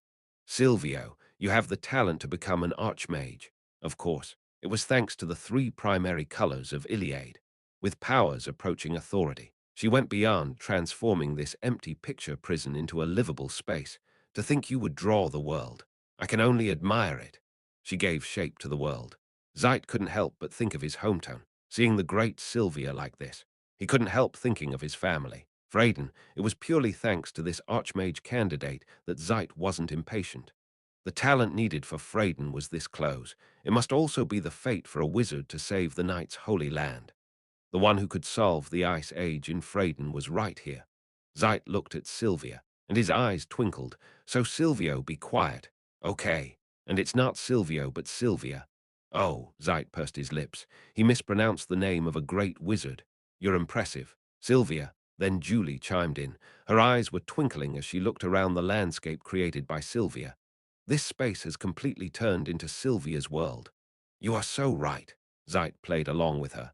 He hurriedly approached Julie. She was startled, but she looked up at him with a smile. Yes, the future of Freyden will be bright. Yes, isn't that right, Sylvia the Great? She didn't even think about it, but Sylvia's expression became serious again as she watched the two. Now is not the time. I know. However, leave it to us. We'll do it all. Getting out of here and protecting Sylvia the Great. Zeit stretched out his arm and pointed to the group. For reference, the number of the we here was quite large and increasing day by day. First, Jackal, Carla, and Arlo's were included, but other unnamed subjects nodded their heads with a slightly puzzled look. Everyone, go inside and rest. Sylvia motioned as if annoyed. The number of houses embodied by her 3 primary colors was now in the hundreds, and the number of people abducted here was in the thousands. Well, wizard, what did you find out? Any way to get out of here? Julie asked. Sylvia looked back at her with a feral glint in her eyes. There is no way out. Ha! Because stupid Epheren locked us here. Sylvia felt she now knew the reason why stupid Epheren brought her here. I think I know why she had to prepare a blank canvas. She could draw anything on a blank canvas, and anything could start anew. Even in this painting prison, the property was paper, so Sylvia's talent bloomed. Besides, the canvas area is infinite. There was no end. If Sylvia drew a river, it'd become a river, and it would become independent forever as an element called water without supplying any more mana. That meant Epheren had already arranged this space for her. It seems Epheren is preparing everything to face destruction. By destruction. Even if the continent is destroyed by the altar, people can survive in here. She was asking her to create a place to live for these people, even if the foundation of the continent collapsed. It was something only Sylvia could do. She's saying that. Back in the underground at the foot of the mountain where Deculein and Leah hid, Leah placed a wet towel across Deculein's forehead. Sizzle, It sizzled with the sound of water splashing in a frying pan. Even though Leah was taken aback, she rearranged the wet towel and put it on again with elementalization. Sizzle, the sound was the same, but it was different from just before. To be precise, Leah used a different implementation of the boiling point of water. So, it didn't boil at 100 degrees, but required at least 300 degrees. It was a providence that ignored natural science, but this wasn't the world of science in the first place, right? Phew! Thanks to that, the water in the wet towel didn't boil and cooled Deculein's body, and at that moment Deculein's eyes opened. Ah! Leah backed away. Deculein watched her, turning only his eyes. Without saying anything, he just stared at her for a while. Leah accepted that gaze and answered. What? She revealed that she was Yuli. She didn't know what Deculein thought of Yuli, but his behavior would be different. So you're Yuli, Deculein said. Her heart started pounding, but it wasn't a lie. Was it? Yeah, my ex-fiancée. Yeah, that's you. Deculein looked at her with suspicion in his eyes. He snorted and then chuckled as if it was ridiculous. That expression didn't match the usual Deculein. I mean it. My memory is incomplete. But I am Yuli. Can you prove it? What kind of proof do you want? For a moment, Deculein's expression hardened. Leah only tilted her head. What? She asked. But there was no reply from Deculein. He stared at a point over Leah's shoulder. Stomp, stomp in the next moment. Leah heard footsteps. She turned around. Oh! There was the final boss of the altar and the existence that heralded the end of this continent. He approached them with a smile. This chapter makes more sense in Korean as you are a slash, you're a slash, you all look and sound very different in English. Chapter 328, Lighthouse 3. Are you okay? He asked as he came to a stop at their side. He chuckled as he looked between Leah and Deculein, and Leah stood without a word and faced Key as if she was protecting Deculein. Mana burned in her hands, but Deculein reached to stop her. Don't do anything foolish. I haven't done anything yet. Leah looked back at Deculein, then he raised his torso. No, excuse me, your body is still. I'm okay. Pushing away from the reluctant Leah, he stood under his power, stretching his neck and wrists first. He then straightened out his clothes. What a wonderful recovery speed. Key spoke. The child who interpreted the divine language, long time no see. We've met before, right? Leah gulped as Key's eyes flicked over her. Then he smiled. But why aren't you killing Deculein? You can still kill him right now. What a rude, ignorant, and uncomfortable question. However, she couldn't afford to be hesitant in front of the final boss. Yeah, we're not falling for your plans. We won't kill each other. What? That was a bit unexpected. No, more than a bit. Very unexpected. Now we just have to wait for the right time. The right time? Yes, I need the last ingredient. What is that? Key softly laughed. That's a secret. I mean, so. Why did you even bother to mention Starlight? Moonrenobes dot netet. The answer came from behind her. Leah's ears perked up as she spun to face Deculein. As if he had already fully recovered, his complexion was normal, and there wasn't a single particle of dust on his clothes. It was a level of neatness that went beyond pathological. The light of the stars, the moon, and the comet will mix, and that mana will activate the lighthouse. Leah's eyes narrowed as she listened, her brow twitching. Deculein sneered. You will see what will be at the end. I even let you live. I must have told you it was your last chance. You were the one who gave up that opportunity. Deculein scanned Leah. It felt like a kitchen knife stroking from the top of her head to her ankles. He turned to Key. Key, what are you going to do to her? Key laughed. What will you do? Leah blinked a few times and stared back at them. What's this situation now? To be caught with this group of dangerous folk all of a sudden, Deculein said. I will kill her if she's a nuisance. She wanted to die too. What? Leah yelled. Deculein wore a small smile. You are the one who promised to prevent the destruction of the continent by dying by yourself. I mean, Leah scratched the back of her neck. That particular game-over ending could be counted as a victory. A rare branch of the main quest is called the hero's sacrifice. No, but he shook his head. Benevolence gleamed in his eyes as he regarded Leah. I won't kill you because you are the child who interpreted the divine language. I've been watching you. Rather, I want you to be with me. In this way, the final boss proved that he was a player too. Yeah, there's no chance I would do that, so wake up. What a shame. Deculein decided to be with me. Leah glanced sideways at Deculein. His expression remained the same. Key asked, Deculein, are you planning to return to the Empire? Yes. Isn't it dangerous? There was some concern in Key's voice now. The final boss was worried about Deculein. What a precious scene. It doesn't matter. Really, then. Okay, he was quickly convinced by Deculein's response. Really, then, Leah. Leah remained silent. After 97 days. 97 days. Yes, after 97 days. A comet will crash into the world. Try until then. See you later. With those last words, Key disappeared. It was like he was never there. Leah looked up at Deculein, her eyes narrowed with displeasure. What? Kill me. Kill me. Kill me. Leah hit her head against Deculein's chest. Go. Go where? The Information Bureau. They're after me, so you don't need to intervene. He said that he would kill her if she were a nuisance, but now he was worrying over her. What were his real intentions? Yeah, but more than that. What do you think of what I said? Leah mustered up the courage to speak informally. Deculein and Yuli didn't normally speak formally to each other. Deculein stepped forward. Stomp, stomp. As he walked through the tunnel, he said, "You are not the Yuli I know." At that moment, Leah's heart sank. Of course, she still couldn't tell what he meant. Did he not believe that she was Yuli, or did he think she had changed too much? So, if he had already vaguely known that she was Yuli, if he could distinguish the current her from Yuli from the past, who was just a game-setting ex-fiancée. In other words, if he was aware that this world was a game, no. Leah shook her head. That couldn't be, and no insight, no awareness, would acknowledge that he was a creature in a game. What are you talking about? I'm going with you. Leah followed Deculein. Let's go together, whatever it was. It seemed right to be with Deculein now, because I am Yuli. I found it absurd. It was rejected by instinct before rational judgment could come into play. However, as soon as I thought it might be possible, if the settings were like that. Suppose Deculein's ex-fiancée died and was reincarnated into the present-day Leah. Leah went out for a while. Anyway, that incident was now 4 days behind me. After meeting Epheren for the last time, hearing the disturbing revelation from Leah, and escaping from the siege conducted by the Imperial Intelligence Agency, I was now recovering at the Deculein estate, leaving Leah, who claimed to be Yuli, in the mansion. Out. Yes, it looks like she went to meet the Ganesha adventure team. I put a watch on her. I nodded at Ren. Keep watching what she does. Yes, but are you okay? Ren glanced at the newspaper on my desk. Chairman Deculein, investigation of plagiarism of theories, secretly supported the profane research of his disciple Epheren, accelerating mass disappearance incidents.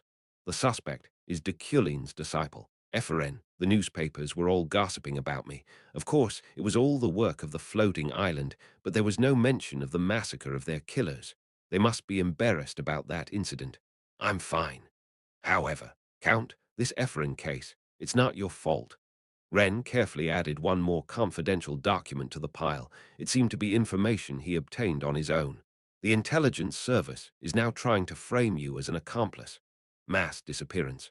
This was what Epheren had been working on for the past 10 days.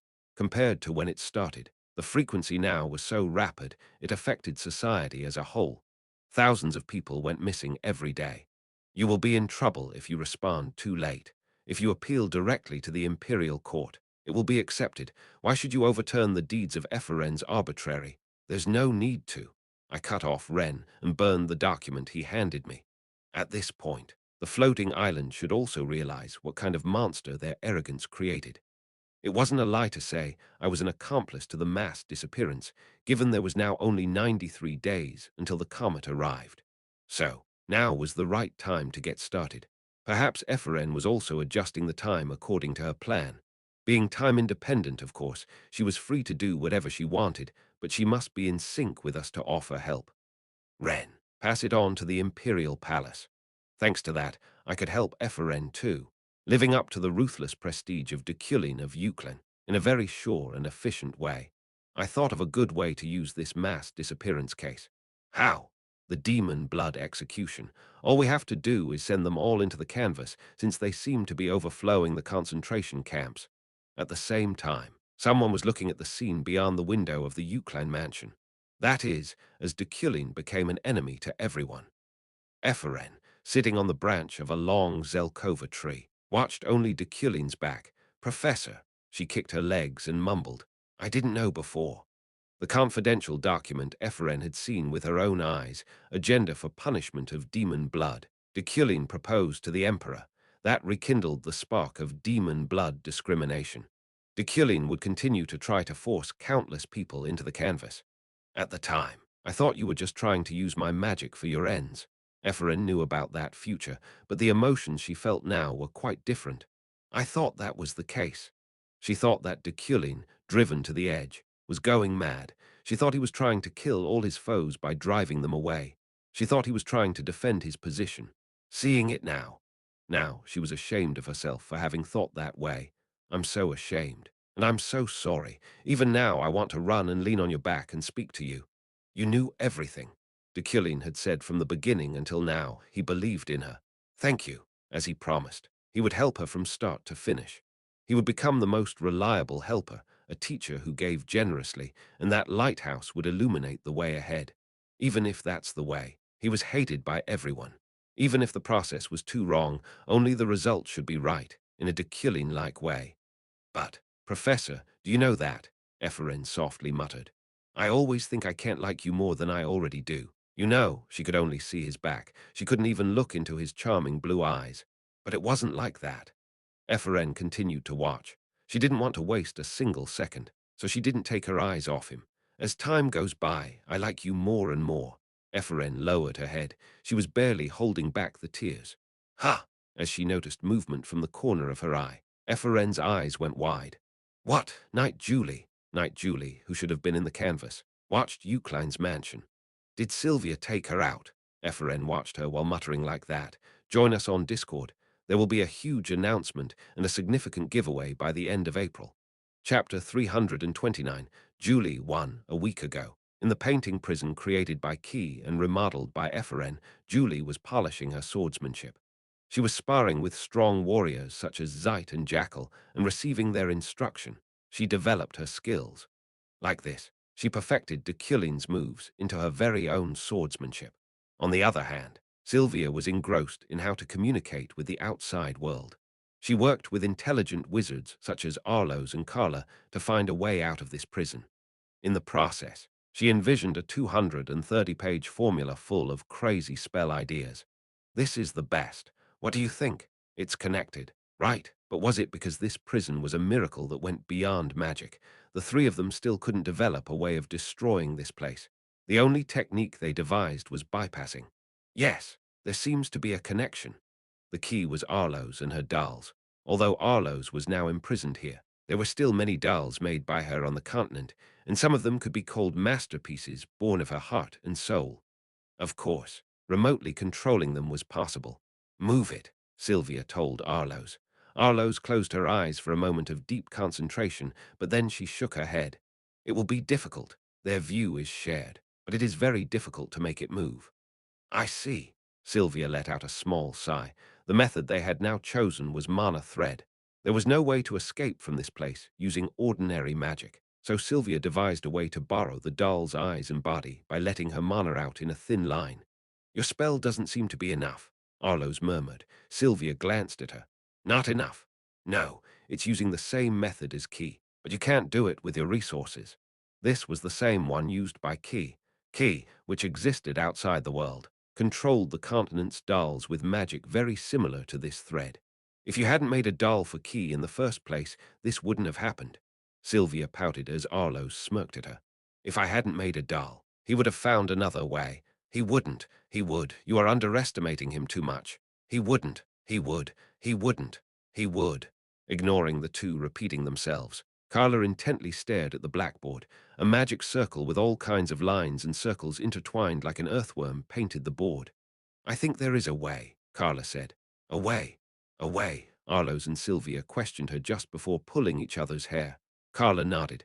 Yes, if we use a medium. The vibration transmitted through the mana thread will be amplified. I know that much, and it's common sense. But the problem is that there is no medium. Arlos replied sarcastically. Mediation was the easiest way to amplify the efficiency and power of magic. However, there weren't objects that could become a medium in this prison. Instead, I think we have a person who can become a medium, Carla said. A person? Yes, I think it would be possible with Julie. Julie. Carla's casual and blunt revelation confused Arlos and Sylvia. Can't we find out if we look through Julie's belongings now? Carla pointed out the window. Sylvia and Arloes followed her involuntarily to see Julie sparring with Zeit. She was sweating and swinging her sword. Small kappa, small kappa, letter 1D0F, letter 1D1C. Letter 1D2 and letter 1D00, small kappa and letter 1D1B.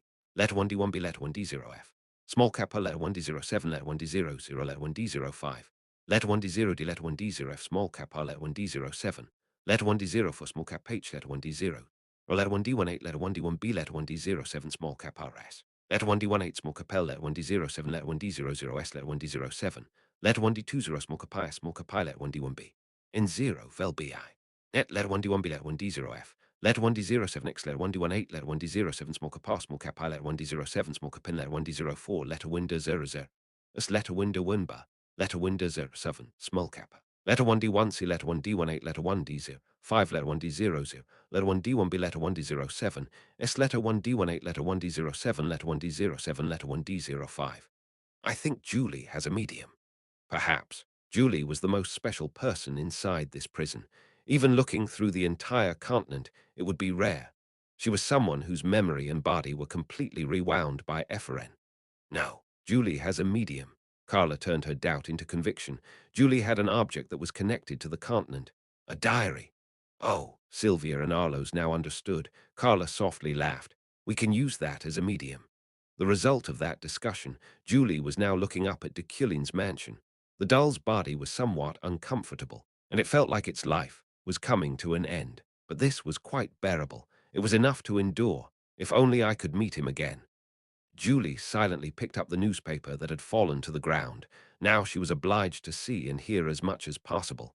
Every experience she went through, every emotion she felt, every word she said, would be passed on to the people on the other side. The main suspect in the mass disappearance case is Deculein's disciple Ephren. However, it seemed that Deculein was under attack. He was being painted as an incompetent who failed to prevent his disciple Ephren's crimes early and an unscrupulous man who plagiarized his numerous theories. Julie read all of it. Rustle at that moment. She heard a tree creak above her. Julie lifted her head to look up at the beautiful Zelkova tree. There was only a faint trace of someone there, but a small smile spread across Julie's lips. It's you, Kriak. The gates to the mansion opened, causing Julie to flinch. Whoosh! Julie watched as Euclin's luxury car rolled up and stopped right next to her. The window rolled down. Julie looked inside to find Deculein peering out. He looked at her without a word. He looked a little surprised and a little puzzled. Did you escape? Without worrying about the circumstances or saying hello, he asked, Knight Yuri, answer me. Julie felt like crying, but she forced a smile and replied, Yes, I did. Then Deculein's expression went blank. Indeed, since she escaped from a space where there was no escape, that was a natural reaction. You will be called as the main witness. How did you escape? That's a secret. Deculein's brow twitched. He put his index finger to his forehead and stared her down. Are you kidding me now? No. Then let me ask. It's a secret. His face contorted. Then, with a small sigh, he opened the door. Knight Yuri, get in. Why? Because you are an important witness. You need to state in detail how you got out. I guess so. At that, Julie smiled a little. She climbed into Deculein's car and sat beside him. Where are we going? While enjoying the texture of the fine leather seats, Julie asked. Deculein answered with a slightly tired look. Haidkin, shouldn't we go to the Imperial Palace? No need to. Yes, Julie tilted her head, but Deculein didn't say any more. He didn't have to say anything. He was going to put Julie back into the canvas. Meanwhile, Leah was in a tavern under the Empire. With the smell of oak barrels mixed with alcohol and grapes, this place seemed to be an ordinary bar at first glance, but it served as a temporary office for the intelligence service. They didn't specify the location of their activities, so they focused on picking places that were the easiest to disguise. This is the agenda that Deculein submitted to the Imperial Palace. There, Leah was making contact and providing information. The intelligence service immediately obtained the proposal that Deculein sent to the imperial family and Her Majesty today. The matter of punishing the demon bloods. Leah sat side by side with Ganesha and unfolded the papers they handed over. Obliteration. The first word in the first line was obliteration. Leah's eyes almost popped out, and Ganesha's expression became serious. Ganesha clicked her tongue and turned the page. Of course, this white paper is sucking in countless people. but this is still at a level that can be magically dealt with, so there is no need to treat it like a big deal. Rather, it would be right to think of a way to use it. Ha, Ganesha snorted. Why is he doing this? 500,000 people had already gone missing, according to the official figures alone, and some of them were Ganesha's acquaintances. Deculein dismissed this great incident that shook the continent as a trivial matter and went beyond trying to cover up the scale, insisting on using it to eradicate the demon blood. I know, right? Leah, who was reading Deculein's proposal, shook her head. The intelligence agent chimed in. Deculein has fallen. He has returned to the altar. The old loyal count is gone. That was the key. Deculein's current behavior was quite different, but if it was his past self, everything could be explained. By the way, this painting prison is probably the work of the altar, not Ephren. Leah changed the topic for a moment. The painting prison was the authority of Ki, not Ephren, as it existed outside the world. Yes, then it is more certain that Deculein is helping the altar. But again, it came back to Deculein. Leah scratched the back of her neck, and Ganesha gave her a small smile. So, what will Her Majesty do? There is a discussion about a preemptive strike from the Imperial Palace. The location of the altar sanctuary was certain, so before they further disturbed imperial society, the high-ranking officials strongly insisted they waged war. However, Deculein is also against it. Her Majesty is taking no position. Then the intelligence agent stopped speaking, receiving a report from someone. He pressed on the crystal ball in his ear. What? The agent cried out in amazement. Ganesha and Leah leaned in closer. What happened? The agent jumped up. It's urgent. The news is that Knight Yuri has escaped from the painting prison. Leah shot up. Escaped from that? Yes, but Deculein secured her first. I heard he's on his way to Hadekin. Let's go too. Leah started running, and Ganesha and the agents followed. The road to Hadekin was uncomfortable as I was burdened with Julie's gaze. Next to me, Julie Yuri had been watching me since she entered. What do you keep looking at? In the end, that's what I asked. She calmly replied. What are you planning to do in Hadekin? Hadekin also has a canvas. It was airlifted for use in Rohalak. I would shove everyone from the Rohalak concentration camp inside. Also, this Julie. But why are you going there? Julie seemed to be curious about many things. After all, there must be many things she didn't know because of those missing memories. I have something to do. I see. She laughed a little and then lowered the window. A cold wind blew in. It's refreshing. I closed the window with psychokinesis. Now, to be honest, it was a miracle just to keep my mind and body intact. I was dying, and after the killer's incident, all my energy was devoted to keeping my life intact. Oh, are you unwell? Julie asked. I shook my head. You talk a lot now. I talk a lot now. Do you know me? I clenched my teeth, however. I couldn't say anything. Julie was quite dangerous right now. Just being by my side was a death variable. Every time I saw her, my heart ached. Deculein's programming was still being applied. But why aren't you talking? The mountain pass leading to Hadekin was quiet and cozy. Because of that, Julie's voice sounded particularly loud. I have nothing to say, so be quiet. At that moment, bang, a huge weight fell on the bonnet of the moving car, sending a shock rippling through as the chassis was crushed. It wasn't an accident, but an attack. I reflexively mitigated the damage with psychokinesis, and Julie shouted, "It's an attack!" I know, as I answered. I checked my condition, then examined the faces of the enemies around us. Is it the intelligence agency? Most of them were intelligence agents. One was even sitting on the wreckage of the car and tapping on the windshield. I didn't know if they had a formal warrant, but I checked my body's mana first. There was enough left to use snowflake obsidian. Are you going to fight? Julie asked. I guess so. If there was any way to escape from the painting prison, it must not be disclosed. I don't want to hand you over. That plan must remain Epherin's Alpha and Omega. Chapter 330. Julie too knocked despite the initial attack. Their approach was peaceful after that. An intelligence agent knocked on the door. Ignoring the car body was all crumpled. It was rather polite. Professor, please open the door. I lowered the window. The agent looked between Julie and me. What's going on? The agent didn't respond but looked to Julie. Are you Knight Yuri from Freyden? Julie looked at me without saying a word, asking me how she should answer. Yes, I responded instead. The agent then nodded. You escaped from the painting prison. Please attend as a witness. The agent pulled out a letter from his pocket. This is a request for cooperation from all departments of the Empire, other than the Ministry of Justice, the Ministry of National Defense, and the Ministry of Public Security. You are the key to solving the continent's current problem. She refuses. I answered the agent, glancing at him sideways. Then, the agent's lips closed tight, his eyebrows twitched. May I ask why? I will conduct my independent research. Independent research. Yes, no matter what wizards in the Empire do to attack me, none have the credibility I do when it comes to the research and interpretation of magic. This was a fact that no one could deny until just 10 days ago. I guess you haven't heard the rumors floating around these days. However, the attacks from Floating Island jeopardized my position. It caused serious damage to Deculein as a wizard. I heard that even downgrading my rank was being considered. Do you believe in rumors? As someone of the intelligence agency, I sneered as I met the agent's eyes. Rumors with high credibility become articles, and among that there are some facts. Well, then. At the agent's words, I pulled out a checkbook, and I scribbled a note of a few 100,000 elnis and handed it to him. Everyone gathered here will be able to have dinner on me. Take it with you. I waved it in front of him. The agent looked at the check calmly, but his face turned red. Knight Yuri, the agent looked to Julie again. We ask that you attend as a witness. The fate of the continent depends on you. He handed a small note to Julie, bearing a small wisp of the mana used to conceal it from me.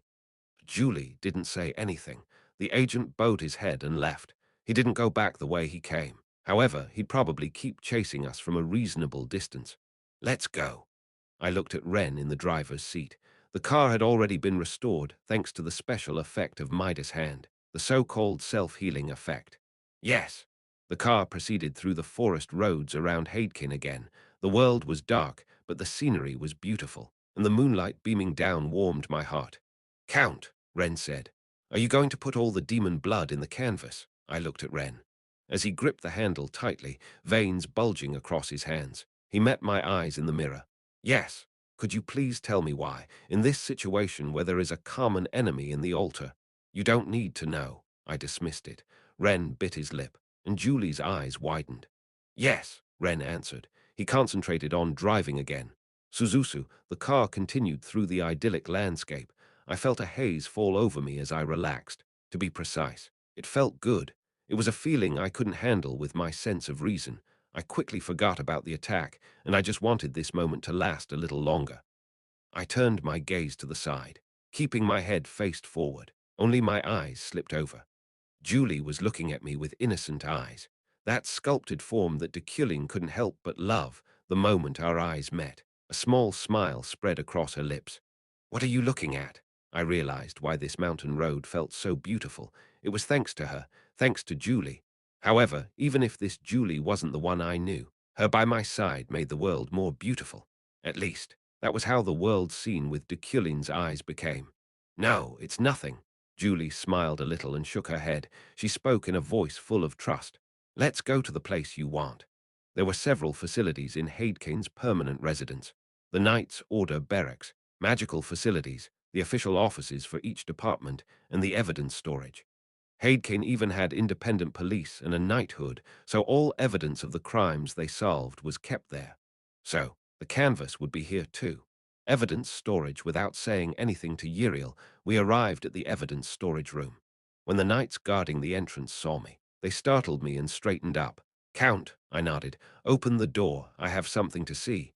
Yes, but who is the one next to you? Sir, she's a witness. Yes, they opened the door without further question. Julie and I went in together, following the passage down into the basement. Soon, two escort knights and the person in charge approached us. Where is the canvas? It is in the deepest storage. Is that so? I looked back to Julie. She was looking around with her eyes wide as saucers, with such an innocent look, not even a single doubt about me in them. It's here. Meanwhile, we arrived at the lowest floor of the evidence storage room, in front of a magical vault locked with an iron gate. You can open it with the palm of your hand. Sir, however, since my fingerprints were already entered, there was no need for a complicated process. The door reacted when I put my palm against it. Clank!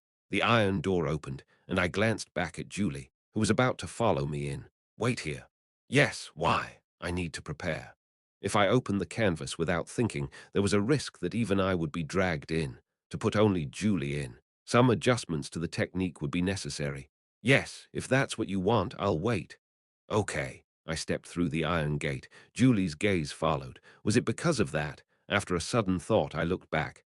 What's wrong? Professor, what she just said to me, no, the name she called me by now, the title of professor, which had long been a thing of the past. Was it simply my misunderstanding? Slam!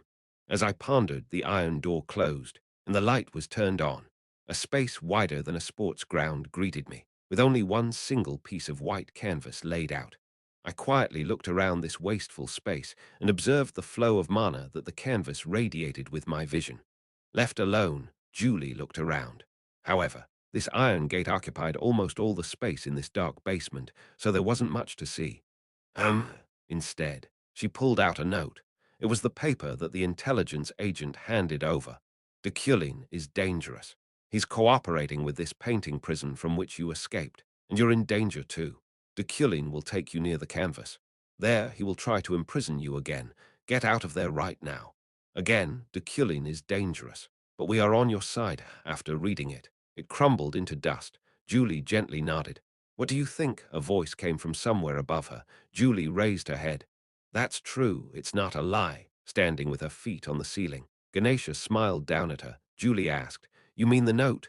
Yes, is that so? Julie let out a small groan and softly mumbled. Yes, I think so too. The professor seems to be trying to put me back into the canvas. Thud, right. Then come with us now. Soon we'll occupy this place. Is that so? Yeah, my adventure team and all the intelligence agency is here.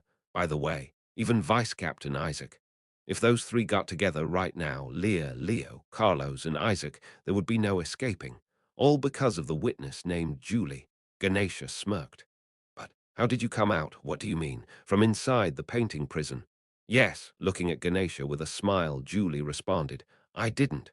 Yeah, this is a secret to the professor, but I am a doll. A doll. Ganesha hesitated for a moment, but then she snapped her fingers.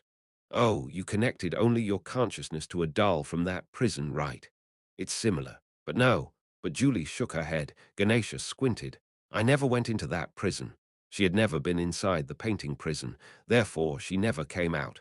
What? To the bewildered Ganesha. Julie explained as if it were too natural. I'm Julie, Captain Ganesha. Is it about 10 days? I analyzed Ephraim's canvas and grasped the will of the mana emitted from it. 10 days left. In 10 days, this canvas would absorb everyone on this continent. All lives would be imprisoned inside the painting. To be precise, they would be preserved. During those 10 days, my goal was to spread as many canvases as possible across the continent. To prevent this one from being destroyed, prevent its magic from being destroyed, and oppose the floating island and the altar. Swoosh! A sharp flash of lightning surged through my heart. Crack! The snowflake obsidian reacted before me to freeze the beam. I defended against the attack, but the load on my body was extreme. The opponent was just that strong. Isaac! Isaac, the vice commander of the Imperial Knights. He was dressed in a robe, looking at me from the shadows. Deculein. He imbued his sword with mana. You are trying to destroy the continent and empire now. Is it because of your ex-fiancée, or is it because of Julie? I activated the snowflake obsidian. Isaac looked at it and laughed. Did you decide to hate the continent after losing your love? Is it only because of that that you want to betray Her Majesty and destroy the continent? Woowash. Isaac's sword energy drew a line through the air as he took his stance. I cannot tolerate you behaving like this. Isaac considered me a traitor of the highest treason. He was sure I was a villain who deserved to die. If so, now was the time to tie the knot on the main quest. Ah! Isaac took a breath. At the same time, his sword stretched out. In a moment that couldn't be expressed in time, the sword and the mana it contained shot out like a snake. It was caught in the pure white air rushing in from elsewhere and froze. Isaac's eyes widened. Snap! I snapped my fingers. Then the canvas activated, pulling Isaac in. Ah! Isaac disappeared into the blank paper. I watched the intruder leave, then looked back to confirm the person's identity who blocked Isaac's sword. Professor. She was the one who called me professor, the knight who called me professor, the woman who called me professor. Therefore, she was the one I loved. Julie, she smiled. Yes, is that the canvas? She pointed to the paper that Isaac was sucked into. I nodded. Is that so? If that's the case, then maybe I'm in there. Now, they will be looking at us with my eyes, Julie said. Hearing that, I knew who she was. There was no need for understanding. You. Yes, it's me. Deculein's heart reacted. To be specific, it sank. Professor. Professor, I remained silent. Now I have borrowed a doll's body. The medium connecting my consciousness is the diary. The diary Julie had written before she threw away all her memories.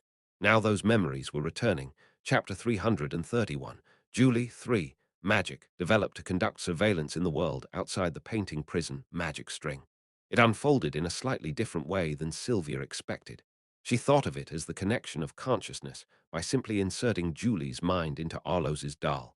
But Julie's diary, which she used as a medium, overreacted. The memories and mana contained in her diary and a certain obsession resonated with the magic. In other words, Julie, before her memories were rewound, was put in Arlo's doll. Maybe that was another of Ephraim's arrangements. So, Sylvia was now watching the situation through the crystal ball. Julie had met Deculein and revealed her identity. This is complicated, Arlo said. Carla, beside her, nodded. Julie didn't say anything. She watched her former self reflected in the crystal ball with round eyes. Sylvia was worried about that. 10 years wasn't something that could be accepted through indirect experience. Julie, you can go and train. Julie turned to look at Sylvia, a small smile on her lips. It's okay. Julie looked to the crystal ball again. I also want to get back those 10 years. It wouldn't be wrong to say that she was a completely different person from the current Julie after enduring such difficult times alone. Why so? Sylvia asked. Getting those 10 years back meant she would take over the other person's life on her own. Aren't you afraid? You are a completely different person from that. Julie nodded as if she knew it all too well. Yes. So why? Not only Sylvia, but Arlo's Carla, and even Zeit waited for her answer. I am afraid, Julie said, because I don't know what happened in those 10 years, and even looking at Count Deculein now, I don't feel any emotion. But, she paused for a moment, and then she reached out to the crystal ball. Her fingers caressed the image of Julie before rewinding. This Julie, who has been with Count Deculein for 10 years. A smile spread across Julie's face as she looked between Deculein and her. She looks really happy, even though she was the Julie before rewinding. Her essence was still Julie after all, so she could understand. She could feel it at a glance. Look at the face I make facing the Count. Their eyes moved to follow Julie's. I know that face. This is how I look when I use my sword. Julie knew this was how she treated the thing she loved the most. When this version of her was with Deculein, it was the same as when she first held a sword. I will. That was enough evidence. Really, sincerely. In a life of worthless winter, in a bleak world where there should only be a sword, there was also someone she dearly loved, the one she fell in love with. Fall in love with the Count. It was just so strange that she had to keep watching. We were standing in the evidence storage room. Nothing in here aside from us and the canvas sheet. Julie was staring at me. I turned my head away, pretending to scratch my eyebrows because that gaze was too burdensome. So you are. Julie. Yes. Julie didn't hesitate to respond. Strictly speaking, of course, I'm nothing more than a magically crafted artificial intelligence. I'm a doll with the memories inhabiting that diary. Step by step, she approached. So this lifespan isn't very long. I will soon perish. The thought pierced my heart. Is that so? Yes, that's right. She was Julie, whom Deculein loved. This very stupid woman who suffered countless times because of Deculein eventually gave her life for him. I'll have to think about what to do by then. Ha ha, she smiled. However, that smile was temporary as her hand moved toward her waist. Don't you already know what to do, Professor? She drew her sword. I trust you, no matter what you are trying to do. And she looked behind her, and the red air of the death variable was flowing through the door. I have a promise I made before I died, and it was neither to be a guardian nor the best knight in the world. Mana fluttered through her sword and radiated out as a cold mist. It pushed away the death variable, blocking it from getting close to me. I was determined to become your sword.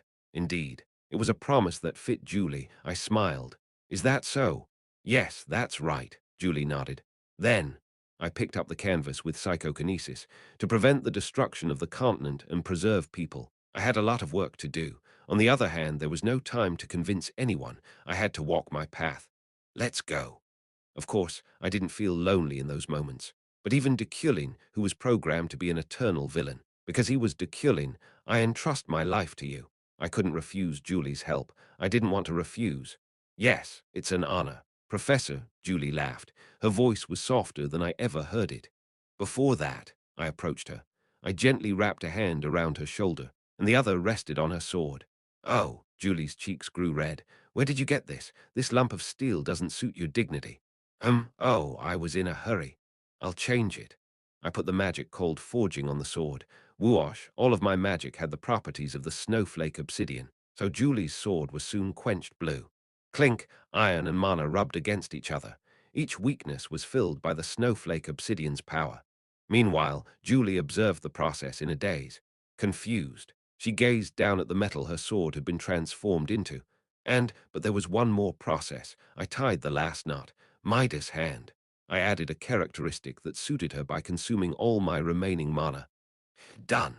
I looked at the information with my vision. It's a gift, the name of this sword, which was improvised but filled with mana and vitality, eternal winter. Will you accept this time? I asked. She responded with action.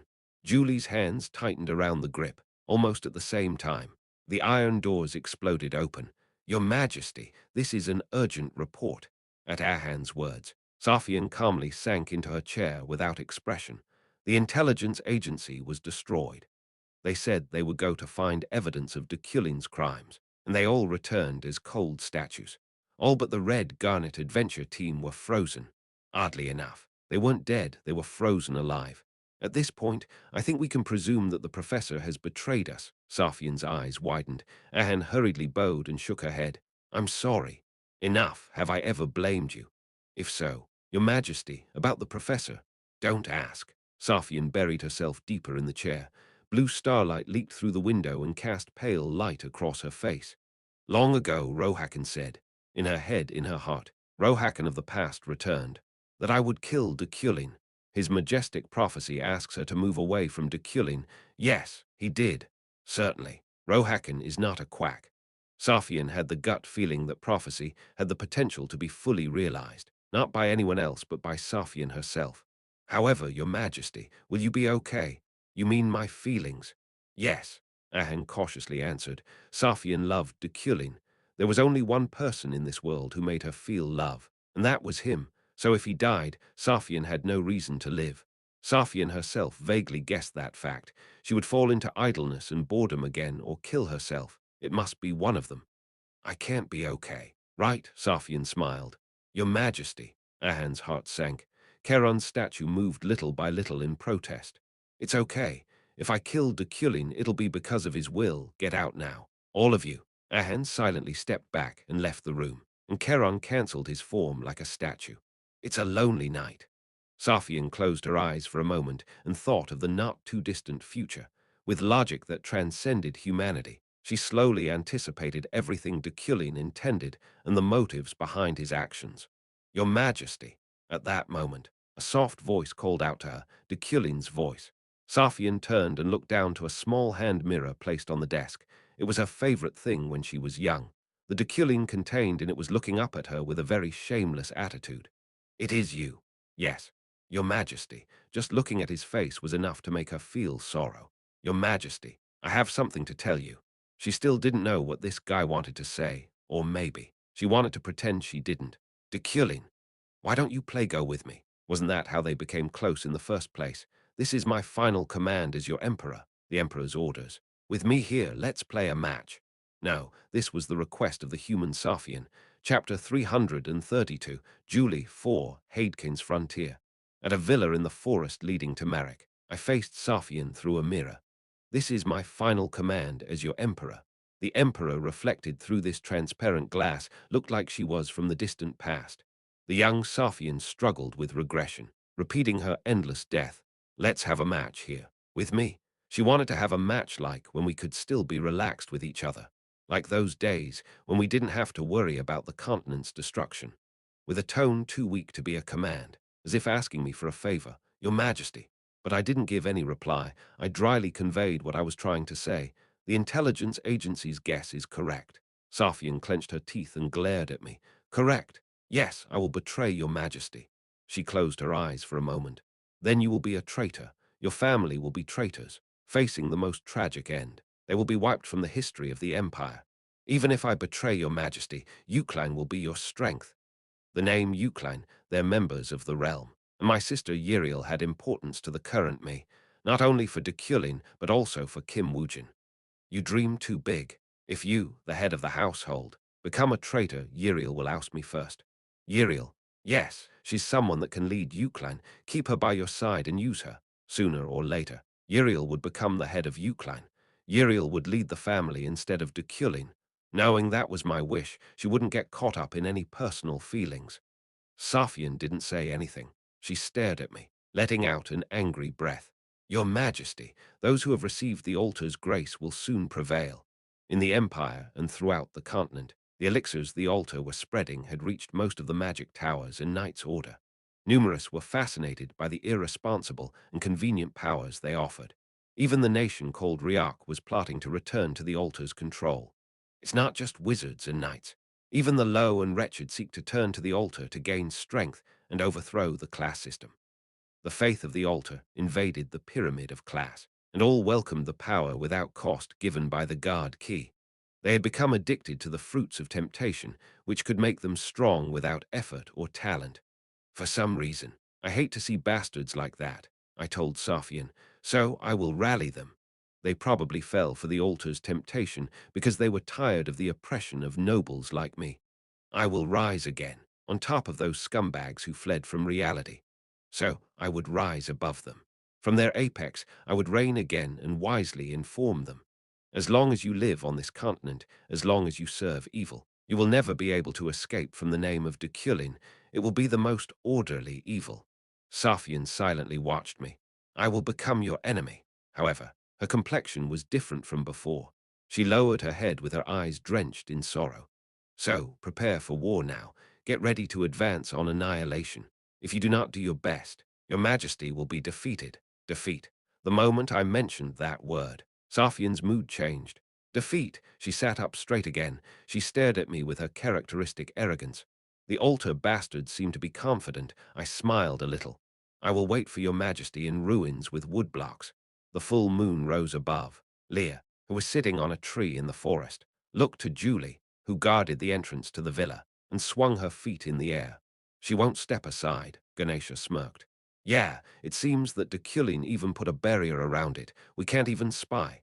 Leah nodded. They'd been following Deculein and Julie, but they were blocked by Julie alone. Even though she was just a doll, she was strong. Of course, if they were to forcefully advance, they might be able to win. But breaking the strong knight named Julie wasn't what Leah and the Red Garnet adventure team wanted. It's about time to call us inside. As Ganesha pouted and brushed her hair, come in now. Deculein's voice filled the air. At the same time, the barrier surrounding the villa was dismantled. Wow, you got it right. Leah's eyes went wide. Ganesha gave her a small smile. Leah, you go in. What? Alone? Deculein opened the barrier. But that knight won't allow it unless it's you. Ganesha pointed to Julie. She was still staring at them with narrowed eyes. Oh, okay. Leah jumped off the tree and approached the villa entrance. Julie stepped forward. Give me a weapon. I don't use weapons. Yes, I believe you don't. Julie still checked Leah. She rummaged through her pockets and every nook and cranny of her clothes. She pulled out each of her belongings and looked at them suspiciously. What is this? It's a flower. Why did you bring it? I wanted to give it to the professor. Leah bitterly answered. For now, I will keep this with me. Yes, well, do that. Julie nodded, opened the villa door and entered with Leah. Stomp. Stomp, they walked down a short hallway before stopping in front of the library. Go in. Yeah. Leah opened the door. First came the smell of books and ink. Then she noticed Deculein. He seemed to be writing in a notebook at his desk, and behind him was the canvas that led to the painting prison, sealed with magic. Thud the door closed behind her. I'm here. Leah began fiddling with her earlobe due to the tension she felt. Deculein responded as he dipped his feather pen into ink. You've missed many chances to kill me. Hey, this moment is another opportunity. I am weak, and you are strong, Leah. So, do you want me to kill you? Deculein didn't answer. Scribble, scribble, even after calling her in, he only concentrated on writing. I mean, excuse me, Count, Leah bit her lip. She couldn't hold back, so she asked what she'd been curious about. Why do you want to die? Scribble, scribble, even so. Deculein's pen didn't stop. Leah clenched her fists. Why are you so impatient to die? I'm Yuli. Why are you telling me to kill you? Please support our website and read on site. Standing tall. His hands stopped. His eyes narrowed. Yuli. Yes, Yuli. Deculein put down his pen. Yes, you look like her. Some kind of miraculous process, so. It could be that she went through reincarnation or something like that. He closed the notebook. So, keep following me. It was a very strange thing to say. Leah blinked and stared at Deculein.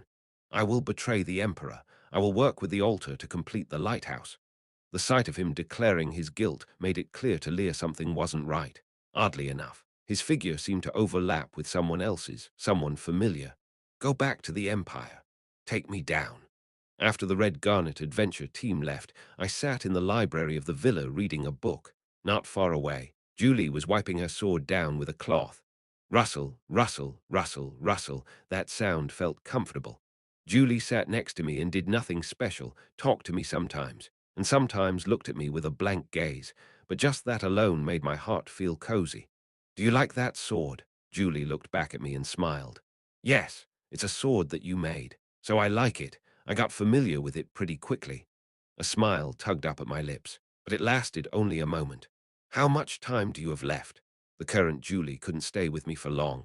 That doll's body would break someday, and even if the body endured, the diary would someday be cut off. Julie shrugged. Don't worry. Until the very end, I will protect you. I didn't bother to ask again, but instead looked at her. I was grateful for the gift of her return, but at the same time, it was a painful curse. I couldn't abate the aching in my heart. Julie. Yes.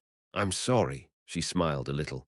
I wish you were alive, no matter how painful it was. I just wanted you not to die. Yes, I know your feelings. And I wanted you to be happy. Yes, thank you. Julie faithfully played along. It was so funny that it made me laugh. But that wish wasn't fulfilled. It's okay. Julie slowly stood, sheathing her sword. She slowly approached me. I would not have hoped for such happiness. You're tormenting yourself, wishing that only I could be happy and survive. She got on one knee and looked up at me. It would have made me unhappy in the end. It was our greed that was incompatible. I put my hand on Julie's head. Arlos's doll perfectly embodied the nature of the medium. So now, this doll was an almost complete reproduction. I stroked her cheek. She caressed my hand. But it's such a coincidence. Coincidence? The wish you just had for me, Julie smiled. I also had a similar wish. Drip, drip. At some point, the rain started to fall. I hope only that one wish can come true. If I can achieve that, I will be the happiest. Wish. Yes, drip, drip. The rain picked up, drumming against the window. The moment I disappear, I hope I can protect you. The smell of paper, the smell of ink, the smell of rain mixed and permeated the air. I hope my true end will be with you. Julie laid her head across my lap. That is my wish. I put my hand on her head like that. Yes, I will die after you. Then. She looked up with her cheeks inflated. Can't you live? Drip, drip. I shook my head. I can't. But don't worry, it seems that I have to live for now. Julie didn't ask any further questions, and I quickly changed the topic. I didn't like this heavy atmosphere. By the way, Julie, you smell like flowers. Oh, right. As if she remembered it too late, Julie's eyes went round, and she took a flower from her pocket. This is the flower that Leah was carrying. I forgot for a moment that I confiscated it. I see. A simple mistake that fit Julie. Of course, even that was lovely. But the flower she showed me made my expression harden for a moment. Did Leah bring it? Yes. She said she brought it for you. But do you know what kind of flower it is? Kind of. Those blue and tiny petals were familiar to me. It's a forget-me-not. Forget-me-not. The Easter egg left by Yuli. I looked at it and suddenly felt sleepy. As if something had exploded at the top of my head. Fatigue and exhaustion flowed down to the rest of my body. Hey, are you okay? Julie asked me while supporting me. Her voice trembled. Yes, I'm just a little sleepy. I leaned against Julie and looked at the forget-me-not dropped on the floor. Flowers brought by Leah. Forget-me-not. Yuli von Fernig's main hit. Yes, I'll take you to bed. However, my thoughts stopped there. Rest. I will always be by your side. As Julie's warm voice washed over me, my consciousness faded. Chapter 333, Deculein 1 Swoosh. the rain-drenched Hadecane's forest. The smell of soil and wood rose thick, and grass worms fluttered in the air with clear mana. On the bed of the quiet shelter inside the forest, Julie was watching Deculein sleep. Without a word, without a sign, afraid that he might wake up. Fortunately, this doll's body didn't need sleep. She could watch and protect him without wasting even a second. Creak! A ringing echoed in her ear as a door opened, but Julie didn't have to react. As if waiting, she stood and prepared a chair. Then she looked back. Stomp, stomp, careful footsteps as if stepping on ice. Julie bowed. "Are you here?" The woman who appeared now was the wizard who arranged for her to be resurrected. Although briefly, the person she was grateful for protecting and cherishing Julie's thoughts, feelings, and memories. "Yeah, Eferen Luna, I'm here." Julie put her fist to her chest and lowered her head. That way, she expressed a knight's gratitude. "What are you doing?" But Eferen asked what she was doing as if she didn't know its meaning. Julie smiled a little and sat down. "As expected. You're very meticulous." "Stop!" Despite Julie's admiration, Eferen shook her head and looked to Deculein. "I don't know anything."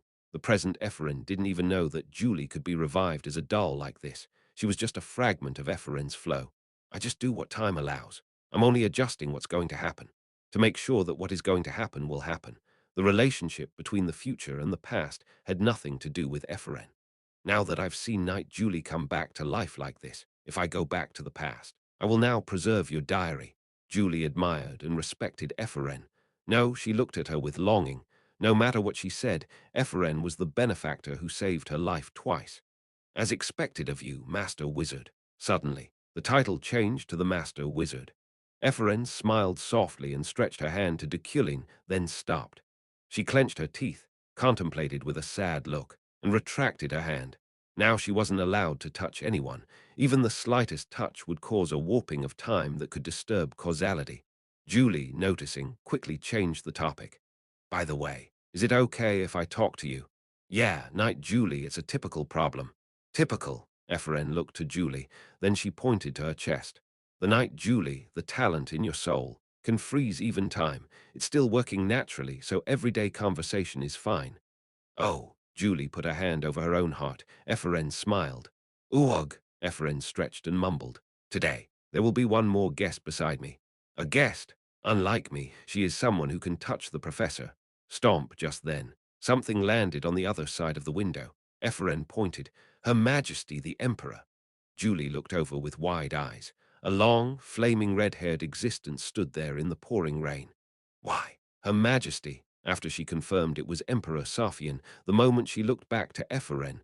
"You're already gone." Eferen had vanished without a trace. Then, did she come to warn of the Emperor's visit? Julie watched Safian outside the window. She forced herself to nod as their eyes met. Julie spoke. "Come in." Then, Safian moved. From outside the window to this place inside. Once inside, she cleaned her soaked and muddy clothes. "Your Majesty." Julie greeted Safian with a bow. More formalities were allowed only to Deculein. Safian sat quietly in the same seat Eferen had been and looked to Deculein. However, she was more active than Eferen, and she placed her hand against Deculein's forehead and confirmed his fever. "I knew it." Mana emanated from her hand. There was no intention of harm, so Julie silently watched. "It's only the divine language that can heal his body," Safian explained. Julie nodded. Safian's mana fluttered around Deculein, spreading through his veins and heart like a gentle blue aura. "Yes, I understand." "Hugh," Safian exhaled. "His body is still at its limit. If I don't repair him, he might close his eyes tomorrow. So," Safian turned to Julie. Julie answered, "I won't tell him." But if Deculein asked, she'd answer honestly, because she now had someone who took precedence over the Emperor's orders. Nodding, Safian looked back at Deculein with sorrow in her eyes. Her attempts to heal him could only delay death a little longer. She watched him until the rain stopped, the fog of dawn spread, and the sun rose. "I'm leaving." "Yes." Before he woke up, the Emperor erased all traces of herself. She stood and left him without hesitation, just like in the desert that one day, when Deculein had healed her without her knowledge. Please support our website and read on site. "Deculein is a traitor, Your Majesty." One day in autumn, a great shout resounded through the imperial palace. After a very long time, the servants held a formal group meeting. Their target was Deculein. 200 of the 600 most important ministers were gathered in a wide area, thanks to the fact the intelligence service had spread the rumor he was trying to betray the empire. It wasn't just them, either. The main faces of the Imperial Knights, including Lawain, the Red Garnet Adventure Team, the addicts of Floating Island, and the core faculty of the Imperial Magic Tower, had appeared. However, Safian didn't say anything. She put her hand to her chin and looked at the big door at the back of the hall with a look they couldn't quite identify yet. All because he wasn't here yet, the object of this appeal and the most important person to Safian. "Your Majesty," Old Man Romaluk cried out. They were aiming for Deculein's absence. Deculein has plagiarized his achievements, and now even information about his return to the altar is infesting this continent. If people on the continent have learned such a fact, we can't close our eyes to it. Your Majesty, we need to catch him and interrogate him. I beg your kindness, Your Majesty. We beg your kindness. Their shouts rang in Safian's ears. However, the eyes of the Emperor remained fixed on the entrance. She was still waiting for him to appear. Your Majesty, there are already many witnesses waiting to uncover all his sins. How dare you babble about those rumors? A louder cry drowned him out. Everyone's eyes moved to its source. Safian, who had been holding her chin sullenly, only then straightened up. Your Majesty, everything Romaluk said is a lie. That voice, of course, wasn't Deculein's. Deculein didn't like to go out like a wild dog, and it was against the dignity of an aristocrat. Please punish Romaluk for slandering loyal Deculein out of envy and jealousy. He was just a minister of the imperial family who claimed to be Deculein's informant. Romaluk also checked his low rank, and his eyes widened. What? How dare? However, Romaluk was interrupted along the way. The crowds rushing into the room were contained in his widening eyes. Likewise were the ministers of the imperial family, exactly 353 of them. They walked with dignity, as if marching, and stood opposite Romaluk. Unlike his hardened self, they all had relaxed looks. Romaluk shuddered with astonishment. His eyebrows trembled, and a cold sweat formed across his brow. The reason was simple. All of them, or at least most, were the ones who raised their voices with him, saying, Deculein was a traitor. Stomp. The sharp clink of shoes filled the air. Romaluk and his forces all looked around and received a heart-pounding shock. Deculein, Romaluk blankly mumbled, as if hearing those words. Deculein nodded and answered, Yes, I'm Deculein. He walked toward Romaluk. Stomp, stomp. There wasn't even the slightest hesitation in that step, nor the slightest humility, only arrogance and contempt. In the place of appealing and interrogating me, Deculein, Deculein, will prove myself indispensable. He strolled up the long, red carpet leading to the Emperor. The traditional path that only the Emperor could tread, Deculein trampled with his shoes. At that moment, Romaluk's eyes filled with astonishment. This traitor, the old man yelled and ran at Deculein. The other ministers stopped him, however. Glancing him briefly up and down, Deculein looked back to the Emperor. I'm here. If you have something to say it directly to me. Insolently and disrespectfully, Deculein spoke his will. He expressed his true intentions to the Emperor in the most active way. The meeting in the Imperial Palace was unconventional from the start, and it had been going on for 5 hours and 30 minutes now. Deculein, an anti-Deculein, Ganesha muttered while eating some chips. Outsiders such as the Red Garnet Adventure Team and the Floating Island had been evacuating for a while from the fierce conflict. Yeah, I think so. Currently, the palace is divided into 2 main factions. One Deculein-focused, and the other anti-Deculein. They still didn't know which had the upper hand. Emperor Safian wasn't responding. What happens if the Deculein side wins? Will the Emperor change? No, Her Majesty will become a puppet. Leah was now contemplating Deculein's intentions. Standing out here, she saw him set to be the villain. She remembered what he said to her at the Hadekane Annex before. Why did he say, follow me? No way. Knock, knock. When Leah was about to bite into a mandarin orange, she heard a knock.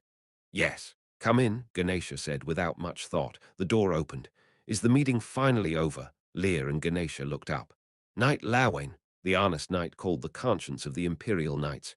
Yes, nice to see you. Leah, Captain Ganesha. He approached them calmly, as if they had just met yesterday, and pulled out a piece of paper. At a glance, it was a magically sealed letter. What is this? Leah asked. This is a handwritten letter from Her Majesty the Emperor. What does it say? Leah first looked at the title of the letter. It was an invitation to Mazel, Demon Killer. Mazel. Yes, Lawin rubbed his forehead with a serious look. Mazel, this is the newly established unit's name directly under the command of the Emperor. Her immediate command. Ganesha's face hardened, and Leah thought about Mazel in her way. The team that killed demons, the team that catches demons. Do they catch demons? Yes, however, the Ma here isn't a demon. Gawain opened the Emperor's handwritten letter. It's Deculein. Chapter 334, Deculein 2. Mazel, kill Deculein, Ganesha asked. Leah leaned back in the chair, and Lawin calmly nodded. Yes, at that moment. The mana lamp in the room went out. Leah quickly started a fire. That was so creepy all of a sudden, Leah swallowed and asked, Your Majesty, the Emperor herself ordered it. That's right. Lawin pointed to the letter. Confirm the establishment of the new Imperial Unit Mazel, a short sentence and a huge Imperial seal. Suddenly, a certain thought sprang up in Leah's head of what Deculein once said. Her Majesty knows, Lawin said. Leah flinched. The existence of the altar has been formalized, and now they are trying to exert influence even in the Imperial Palace. Deculein was the head of that operation. The head. What if Safian, who loved Deculein so much, who sought advice from her in a very unimperial way, was trying to kill Deculein? If so, was this Safian's wish? Her Majesty spoke directly to me. Leah was still confused. Of course, Safian might be disappointed with Deculein's actions. She might be disappointed enough to kill him. But why did you come to us? Ganesha asked. It wasn't me. Her Majesty has personally selected the Red Garnet Adventure team. The Emperor herself had chosen them. Leah asked, Is it just us? Then, no. Lawin shook his head, then held out another letter. There are still two more, and above all, Her Majesty is asking you to choose, Leah. If you are an adventurer who has traveled across the country, aren't there many people you can trust? You must have met a lot of people who also hate Deculein. Someone who hated Deculein. He was right. On this continent, especially in the desert, some people hated Deculein, scattered all over the place. For some reason, Deculein's evil deeds spread easily and quickly. Will it be okay if I choose a demon blood? Ganesha asked. Leah looked up in surprise. Sea Captain. It will be difficult for the Imperials to accept a demon blood. Leah grabbed Ganesha's arm, but Lawin answered first. It doesn't matter. Leah's eyes widened as Lawin calmly continued. There is a famous proverb, the enemy of your enemy is a friend. Leah gently bit her lip. Also, which enemy is more dangerous? We already know. Compared to that enemy, the demon blood is a cute friend. Rattle Lawin placed a sword on the table. It was a gift from Her Majesty the Emperor, embroidered with jewels. So, together with Her Majesty, we will deal with the great evil and save the continent. Let's take a break. At that moment, the Emperor's voice announced the meeting's end. Lawin stood. Please follow me. Now we're going to see Deculein. Her Majesty paused the meeting. The key figures began to gather at the garden lake for an off-site meeting. The forces that arrived first were the pro-imperial factions, including Romuluk and Lawin. Here he is. The next one that came was Deculein. He was with an armored knight. I see there aren't many people. Lawin's comment was answered by an angry Romuluk. Because he only trusts himself. Deculein trudged closer and looked at Romuluk as his knight settled in 3 steps behind him. But that expression was very unpleasant. Beyond the sneer, it was the eyes of pity. It was like seeing a hungry dog on the roadside. Aye. Romuluk grabbed the back of his neck. Deculein grinned and shook his head. You will rise to the next world at this rate, Romuluk. Shut up. Deculein, the old man shouted. You showed your rebellious side today. No servant has ever stepped on the Emperor's path in the continent's history. The Emperor's path meant the red silk walkway through the center of the room. Deculein trampled on the symbol that only the Emperor could walk on. It was a mistake, he shrugged. Romuluk nearly burst a blood vessel at his nonchalance. Why, you bastard? You are finally revealing your true colors. I've known since before you were pretending to be loyal. You pretended to serve your Majesty, increasing your power, and aimed for this moment when the Empire is shaken. Saliva splashed from his wide-open mouth. Deculein frowned and brushed off the hem of his clothes. Can you even say that you are a nobleman who has received the grace of the Empire after all that? Do you think you can even take the place of Her Majesty? The Emperor first doubted me. Deculein's expression hardened. Romuluk unknowingly took a step back, and Lawin instinctively warmed up his mana. Romuluk, the Emperor has a disease, envy and jealousy, doubt and distrust. This bastard. You think she doesn't? Then let me ask, who was the one who had the intelligence service watch over me, going so far as to invade Hadekin and try to assassinate me? Romaluk was speechless. He swallowed and forced his mouth open. That's, you only just chose to do things that would arouse suspicion. I'm just responding to it, Romaluk. Stomp. Deculein took a single step forward, and Romaluk and his subordinate took 2 steps back. To survive, no. Please support our website, and read on site the moment he paused. His eyes curved to resemble a hawk's. Anger and contempt burned like embers in his eyes. In order not to be killed by the Emperor. Romaluk was silent, and Lawing clenched his teeth. So, from now on, be careful. Deculein changed his tone in an instant. A smile appeared on his lips, and his voice calmed. My life is infinitely more valuable than all yours combined. Romaluk's jaw dropped. Late at night, on the island's outskirts, the Red Garnet adventure team and Lawing were standing in front of a small building on a corner. It is the official residence of Maisel. Leah looked back at Lawing. Was he kidding with them? No, no way. Yes, the residence size doesn't matter, and the facilities and security are important. Leah blankly nodded. As you may have also heard in the Imperial Palace today, Deculein is now out of our control. Lawing spoke and opened the door to the residence. Fortunately, it was clean inside. We have an office and a meeting room. You can overhear all radio transmissions over that station. Lawing introduced them one by one. Leah listened to him in the back of her mind, thinking about the scene in the Imperial Palace. My life is infinitely more valuable than all of yours combined, what Deculein said. His narcissism was enough to bring out goosebumps. However, thinking about it carefully, he might be right. The life of the villain named Deculein might be able to seal all wounds on the continent. And here. Meanwhile, they reached the 3rd floor. The highest floor. Lawing adjusted his clothes. Her Majesty is waiting. In this shabby place? Leah asked. Lawing bitterly laughed. Of course, Her Majesty is in the Imperial Palace. However, they are communicating with us remotely through magic. Oh, are you ready? Once this door is opened, it will be irreversible. Together we will have to kill Deculein. Leah nodded. Then Lawing opened the door. Creak beyond the open door was a wooden table with a red cat with short legs sitting atop it. You came, Emperor Safian. She looked at Lawing and Leah before yawning. Then she pointed her tail to the seats in front of her. Sit down. Yes, Your Majesty. They both sat. Is this all? You too? Lawing turned to Leah, meaning for her to answer. No, Captain Ganesha and her team also promised to participate. Lawing, Leo, Carlos, Rayleigh, and the rest of the Red Garnet adventure team. They already wrote a contract in blood. And, Leah pondered for a moment, but then took a deep breath. The demon blood. I have sent them a letter of cooperation. The red-haired munchkin stared for a while before answering. The demon blood. Yes, Your Majesty. The silence was tense, but Safian didn't ask about them again. Other than that, also, it would be convenient to have an interior spy. There is already a spy. There is. As if it was something that Lawing didn't know either, he too looked surprised. Yes, I've already prepared a spy. There's someone you can trust. In other words, an insider in the Euclan family who'd help them kill Deculein. That. Uriel, Lear and Lawing grew still. Your Majesty, but Uriel is Deculein's. Lawing tried to dissuade her, but the red-haired munchkin snorted and struck Lawing's crown with its tail. The relationship between those two is the worst. It could also be part of his plan. No, Leah shook her head. Uriel and Deculein, those two are enemies. She said so and clenched her fists. This meeting was igniting a fire in her head. She could see why Deculein had said, "Follow me. Uriel will help us. She will become the new head of Euclan." Lawing looked between Leah and the cat. The red-haired munchkin nodded. That's right.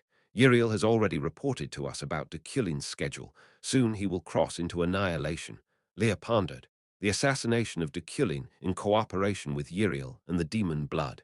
If Deculein became a giant evil, and Maisel succeeded in killing him, all you need to do is assassinate Deculein, considering that schedule. Then justification would be given. Such a beautiful cause that the Emperor would forgive the demon blood, and Uriel could safely take over as the head of Euclan. Chapter 335. Deculein 3. In the conference room of the Maisel residence, Leah sat at the round wooden table and scanned the members of the Deculein killing team. From left to right, Lawing, Leo, Carlos, Ganesha, Desmura, Rayleigh, and Demon Blood Alessal. who was radioing in through a crystal ball. She said she couldn't trust them completely yet, so she sent that in her stead. "So, what are we going to do now?" Ganesha asked with a smirk. "Shall we go straight to Deculein's mansion? First, this is Deculein's schedule." Lightly dismissing her ignorant proposal, Lawin presented the document provided by Uriel. "It is also evidence that Uriel is on Her Majesty's side." For a moment, Ganesha's face turned cold. She turned to Leah. "Is that true, that Uriel is joining this team?" "Yeah," Leah nodded. "Why? What? You don't know why yet?" "That's—" Leah worked her lips but didn't make a sound. Frankly, she didn't know, though she knew the settings of Uriel and Deculein. Of course, the relationship between those two wasn't as bad as in the original script, but Uriel probably didn't like Deculein that much. "Because if we leave it as it is, the family will collapse," Lear answered. Deculein was the head of Euclin. So if he betrayed the Emperor, the whole family would betray the Empire. Uriel wouldn't take that risk, at least in this situation when Deculein had no cause and cooperated with the altar for unknown reasons, because Uriel's everything was family. "Uriel will regret it later." "Regret it?" Lear asked, playing dumb. "But why did the professor suddenly change?" Ganesha looked dissatisfied as she went for the snacks on the table. Perhaps she was worried about Uriel's origin. Leah watched Ganesha. The Red Garnet adventurers knew about Uriel's secret. Suppose Uriel herself knew, that alone would be a reason to cooperate. If she didn't kill Deculein, she would die, because Uriel didn't have Euclin's blood. "Why is the professor trying to destroy the continent?" Ganesha murmured. "Because he's already lost too much."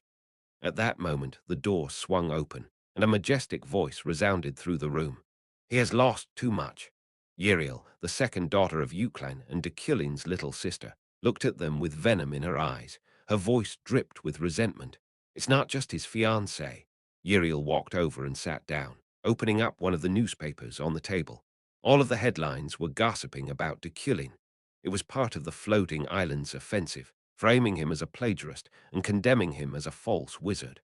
The media of the pro-imperial forces joined in with several other noble families to rip at his reputation. "You guys may think it's just public opinion." Uriel twisted her lips into a sneer. "But it's not for Deculein." A personality was extremely obsessed with outward appearances, including public reputation, status, position, and sociability. That was Deculein, or at least what Deculein was known for. So, he wants to get it back. People, magic, and his face, everything. Leah silently stared at Uriel. However, with a still dissatisfied look, Ganesha turned away. "I see." Leah considered her thoughts on Deculein, what he wanted by making himself a villain, and what kind of ending he was trying to reach. Unfortunately, she couldn't share that thought with everyone else. Regardless of whether it was true or false, she would go against Deculein's will. She would rebel against his desire to keep on following me. She would ruin his plans. Indeed, because it's Deculein, that's possible. Of course, it could all be part of Deculein's trick. Deculein could be cooperating with the altar, and it could be that he joined forces with their guard to destroy the continent. To obfuscate that, he might be using his psychology against them. Therefore, Leah's heart was still in that transition period. She was still at a crossroads about Deculein's true nature. It would probably only be revealed at the very end. "Then, welcome, Uriel," Leah smiled and offered her hand to Uriel. "I was reading a letter in the chairman's office in the tower. It was the magic paper delivered to me by Uriel early that day. I attended as you said. I made you out to be a really bad guy.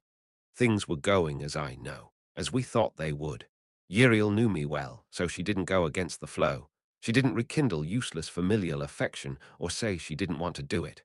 Rather, she diligently prepared without a word of complaint. In the original story, she was fierce and vicious, eventually killing Deculein with poison. So the reputation I wanted would be created by her within the month. Keep reporting. I was about to cut off contact with that, but I felt something come over me.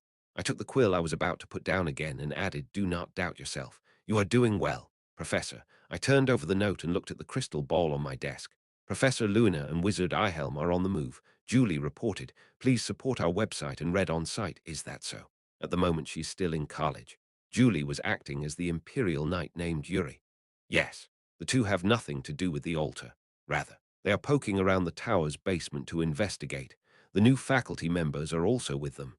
This was her task, sorting out allies and enemies. Jade from dirt. Ironically, I was an enemy to my allies and an ally to my enemies. Keep an eye on them, and you don't have to report it verbally. I can see what you see anyway, and it's a crystal ball connected with vision. Yes, by the way. Are you okay? I'll answer for the 13th time. I'm okay. It's because I am worried that you're alone. Of course. I know now that I am the only person you can trust. I have told you now my magical skills are superior to before. I fiddled with the handle of my staff. A circuit, a type of magic core, was implanted in this staff. There were no doubts about its performance. The circuits of those I killed, the killers from Floating Island, I had gathered their corpses before the floating island could. They were so fragmented that it was a little hard to get what I needed, but I was successful in removing the fragmented blood vessels and circuits and transplanting them into the staff. Snowflake obsidian staff, bearing deep grudges and curses. Thanks to this, my staff was given a very negative name, grudge and curse. The curse was the most vicious state anomaly in this world, evidenced by the curse that drove Julie to near death. Most humans couldn't curse anyone, and those who had been cursed couldn't survive. It was for a very good reason that Safian called her power a curse, after all. My magic is purer than ever.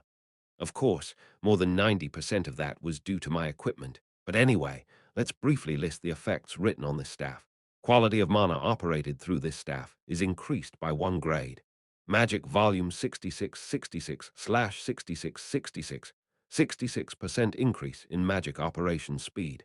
Snowflake obsidian understanding 100%.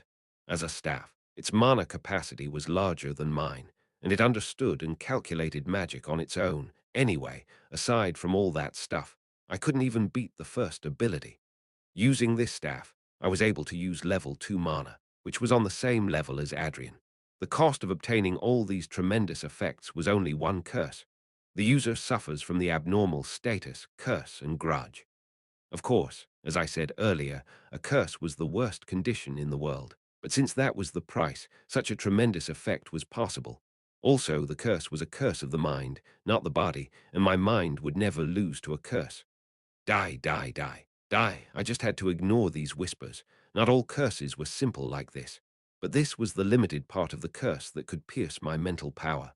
Professor, now Luna and Ihelm are entering the basement under the tower library, Julie reported. So, Luna and Ihelm were entering the altar's realm. I'm going, so you wait there. I stood, gripping my staff. Another ecosystem was being created under the Imperial University Magic Tower. It was a temple built by the university professors, wizards, and knights who went to the altar's side. They prayed to their god in this basement, and in return, they received an elixir that gave them talent, a leap that could make knights stronger and professors smarter. SHH, Luna placed her hand to her lips. Following her, Ihelm frowned as he read the altar's Bible. I didn't say anything. SHH, SHH, that's noisier. Luna and Ihelm had followed the rumors of the magic tower into this dark passage. They have some guts to build a facility like this under the tower. That means their power has grown. The only light source was the candles on either side of the wall, skulking through the dark caverns. Luna and Ihelm were trying to dig out the roots that threatened the foundations of the Imperial University. Wait, swoosh. An eerie mist lay thick over the ground. Crack, crack, crack, detecting intruders. A group of skeletons creaked as they stood. I've seen that magic somewhere before. Ihelm scratched the back of his neck, and Luna clenched her teeth. I know, right? Coincidentally. Me too, I saw it at our university. This was the magic of one of the faculty members of this tower. She even knew the name. It was Relin. That fat professor betrayed them. Stomp, the sound of steps fell behind them, sending chills up Ihelm and Luna's spines. The two spun around, and both nearly fell over in shock. A familiar man was standing there and staring them down. Chairman Deculein. Deculein nodded. What a curious place. Has there ever been a place like this in the tower? Then, seeing his grin, Luna gulped. A primordial fear caused goosebumps to rise on her arms, and cold sweat dripped off her temples. Isn't that right, Luna? Ihelm, Deculein asked. In the next moment, skulls crashed upon them. Chapter 336. The dogs bark, but the caravan moves on one. Chairman. Luna looked at Deculein. He shuffled around, interested as if he were some kind of traveler. Is this a facility? It's not clean. His voice was strangely cold. Ihelm and Luna took a step back involuntarily and looked behind, Deculein in front, the skeleton's back. "By the way, what's going on downstairs?" Deculein asked. Luna answered, swallowing. There were traces of the altar down here, plus many suspicious reports of magical phenomena. So, Ihelm spoke instead. There is a strong smell of the professors here, weak people who have sold their souls to the altar. Seeing Ihelm sniffing on purpose, Deculein nodded. It seems so. Yes, Deculein, you must know it too, Ihelm continued. Even at the Imperial University, there are many professors whose skills and abilities have risen sharply. This is especially true for middle-aged professors who are already stagnant. Their secrets will be here. What's wrong with that? A voice flowed out of the darkness. Ihelm and Luna looked over at the same time. Isn't it possible that we could have grown through hard work? The person who said that was Relin. He looked at Luna and Ihelm with a smirk. This is not an impure place as you two think. Rather, it is a sacred place for academics. We discuss, practice, and train together here and have successfully taken our skills as wizards to the next level. Luna bit her lip. Now, Relin's level was different. Faint traces of dark energy could be felt from his mana. However, Luna's issue wasn't because of that.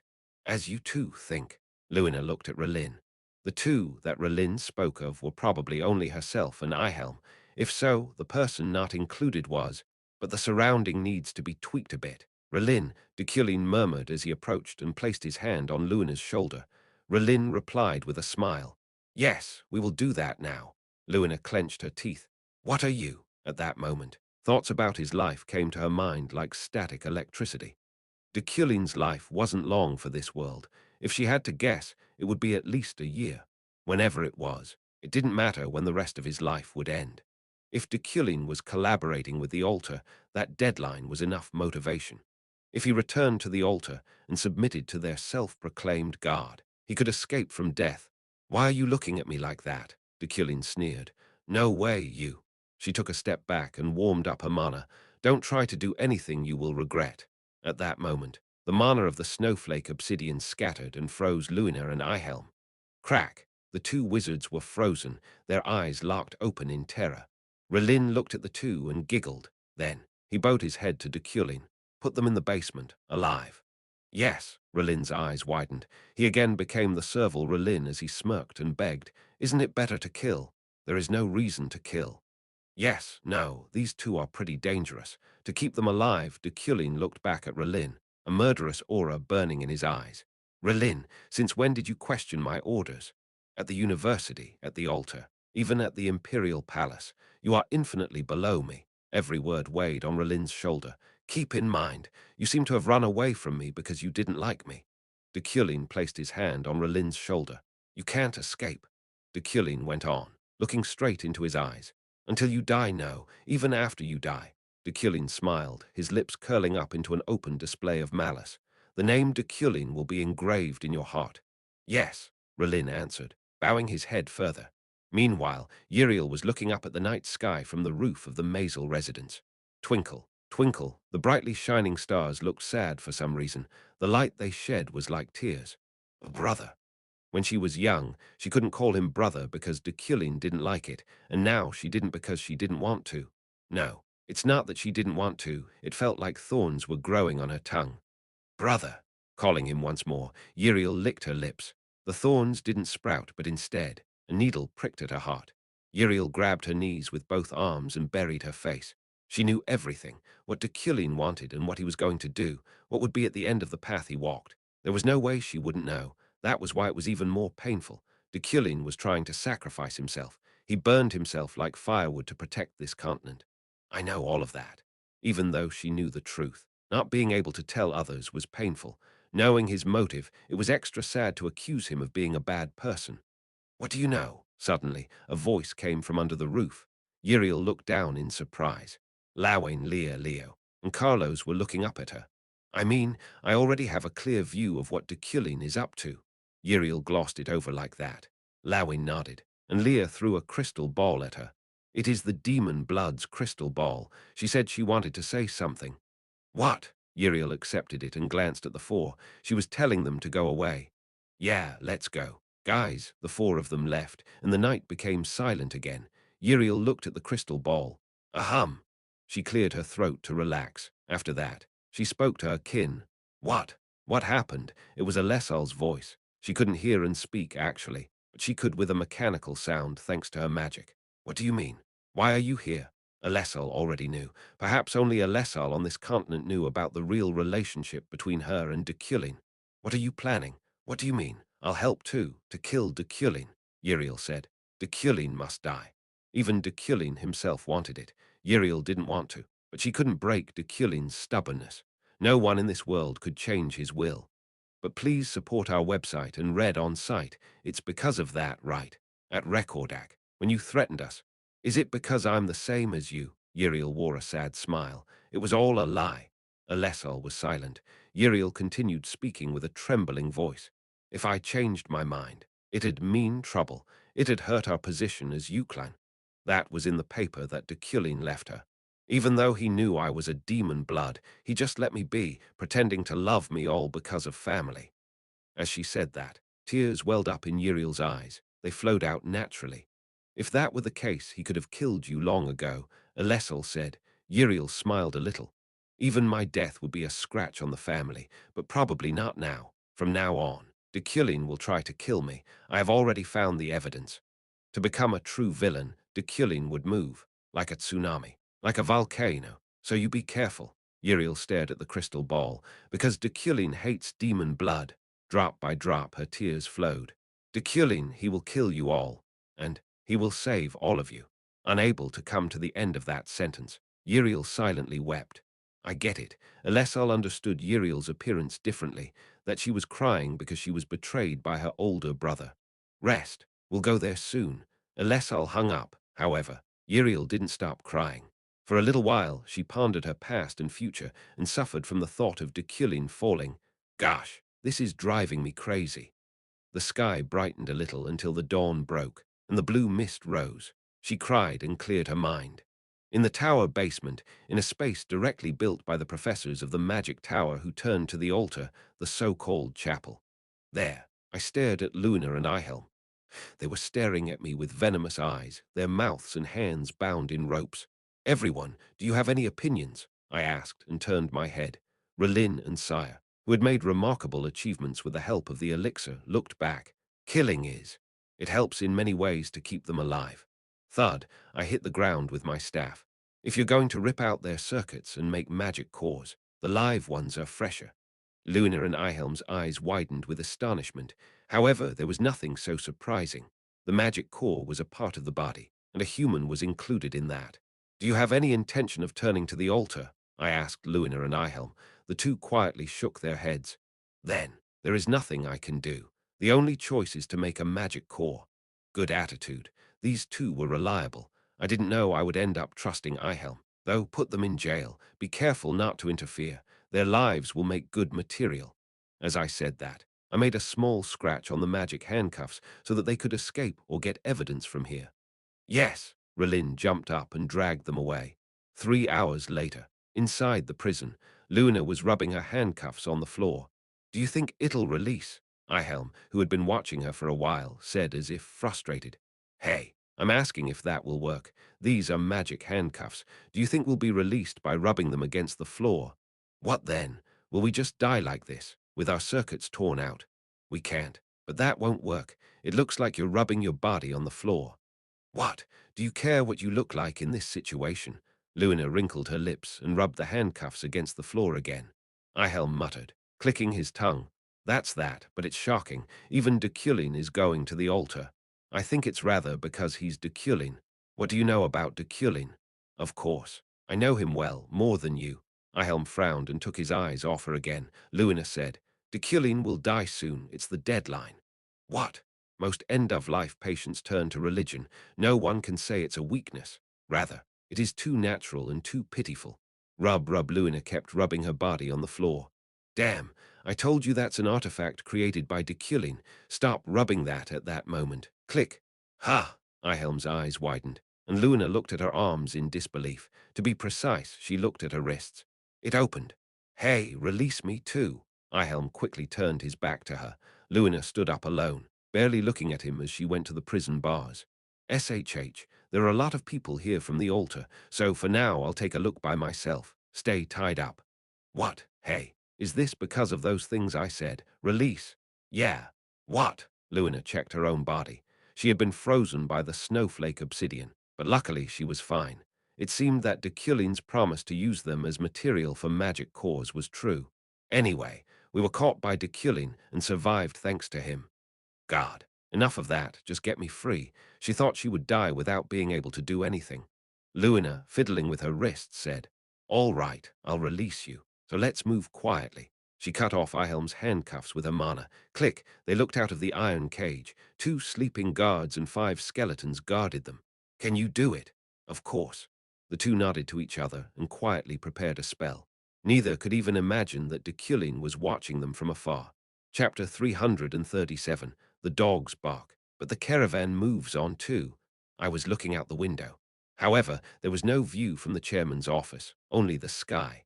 It couldn't reach the objects on the ground, and it wasn't on the same eyeline as the clouds, but at a height full of emptiness. Rain. Below, rain drenched the world, both in the modern age where Kim Woojin was and on the continent where Deculein lived. It rained. It rained even in the barren desert and the cold north. "What do you want?" someone asked behind me. I turned around and looked back at him. He was sitting on the sofa for guests and writing his revelation. "Your defeat." "Ha ha." Key laughed and took up the book of Revelation. "What do you think? This is a new letter I'll hand out to the believers, and I've half mixed the divine language and the rune language. This must be Key's preparations.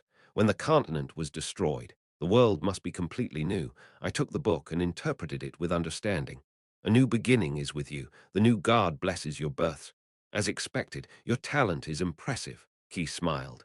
"Is it the power of understanding?" Key recited his thoughts, even if I didn't answer. "I had a friend who had powers similar to yours." Key's friend. In other words, it meant a believer. "Maybe I have the same power as your friend." Same power. Because understanding is a unique talent. There is only one in this world. Not one person, but one. A unique talent never went away or changed. Even after nearly 10,000 years had passed, it remained as it was, waiting for the moment when it would be inherited. I have inherited it. The moment of succession was quite absurd. It was when I modified Deculein's settings with just a few clicks. Key silently watched me. "Indeed, Deculein. Then, I'll change the question. Do you want to live? Do you want to live? I never thought about it. Was what I was trying to do now a sacrifice, or was it just instinct? It's strange." I looked around. Sophisticated, delicate, splendid, antique, a high-class office which all the fancy words suited, designed by Deculein's personality. This place was as beautiful as that. The death variable didn't exist anywhere here. I want to die, but the energy of death isn't moving. Was the villain's destiny in jeopardy, or was this the way I had to live? I wanted to die so much, but death was getting farther away. "Really? So, is someone sacrificing for you?" He murmured and grinned. "Julie, Safian, or the lunar child, or is it Yuli? Will anything change when you die?" Drip. A smile spread across my lips as I watched the rain. "You're fretting." Key's face hardened. "You already lost. Safian, Eferen, Sylvia, Keron, the whole continent will make it happen." Key laughed, ruffling his hair. "Even if I lose, there is no happy ending. Rather, this continent and your people will become unhappy." "That's possible." Sacrifice was necessary for a cause. To break the chains of hatred, we needed a great evil to carry those chains. Therefore, there was no ending where everyone won. However, there was no paradise in a world that was only happy. Even if the dog barks, the caravan must move on. I stared at Key. He smiled, confident of his victory. A mere barking dog will lose to a honk. B/N. This sounds better in Korean. Deculein and his forces insisted on the empire's expansion. The kingdoms of the continent, starting with Riak, could already be cooperating with the altar, so they were unreliable. It was the so-called continental unification system, which was to strike first and then gather forces to destroy the altar. Emperor Safian was silent.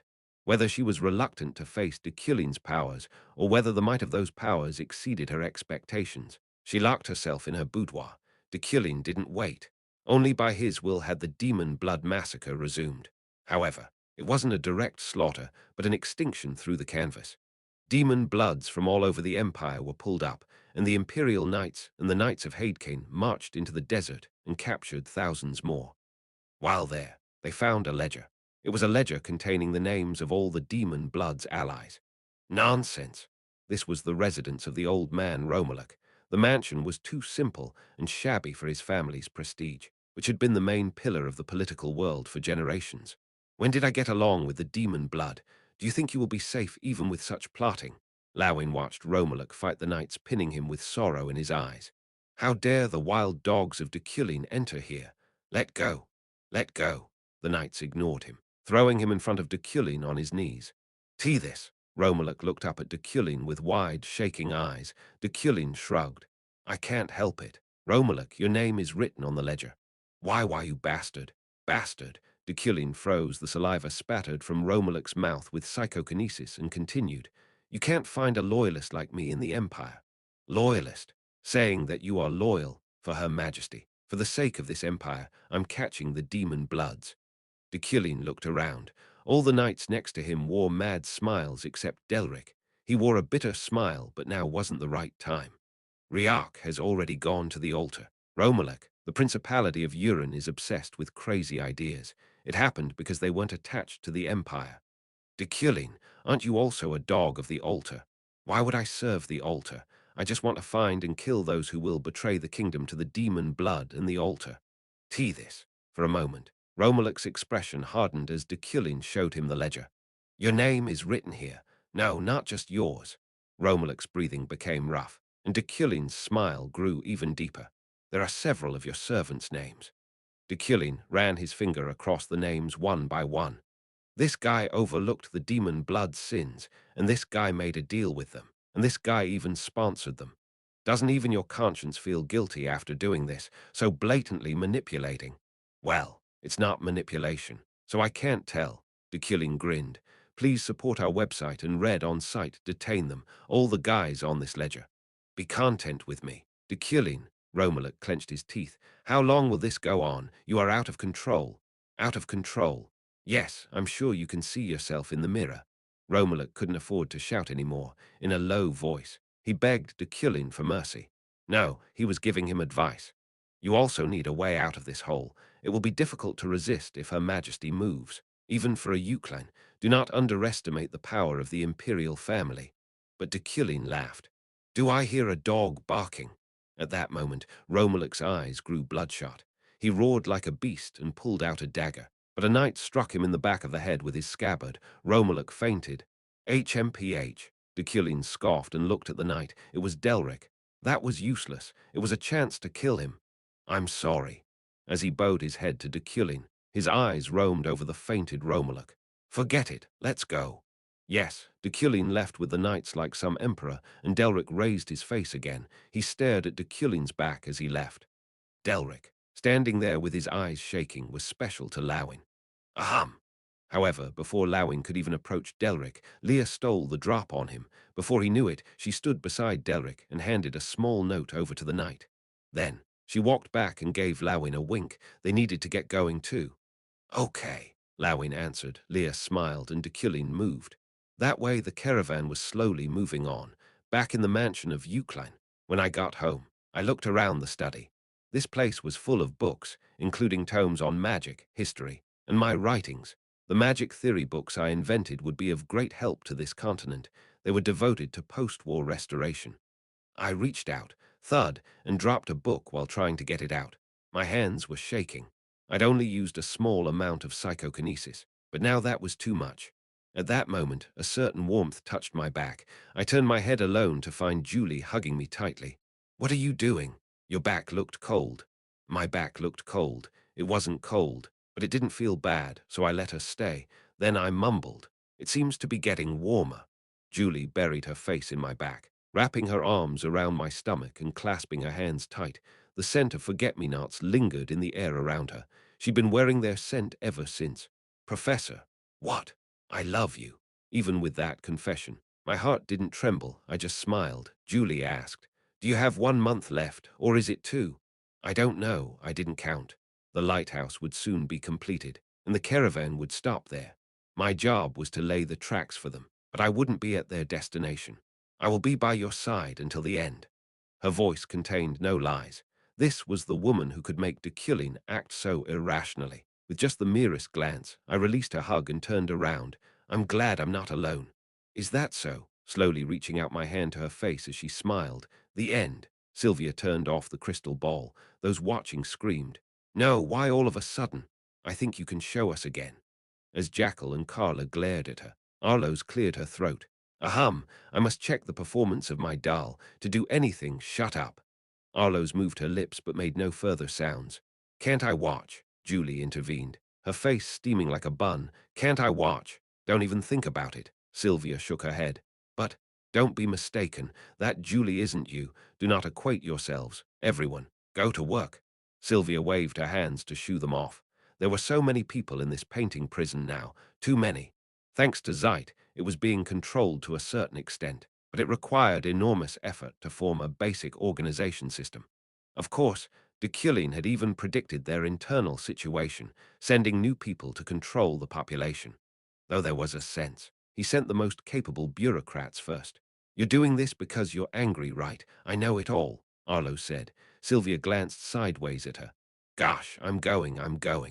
Sylvia was no less than a god in this world. So with that single glance, Arlo's gave up. She ran from Sylvia's mansion. Tusk! But frankly, it was true. Sylvia was angry. If Deculein started a relationship with someone, she didn't want to see it, and she hated it.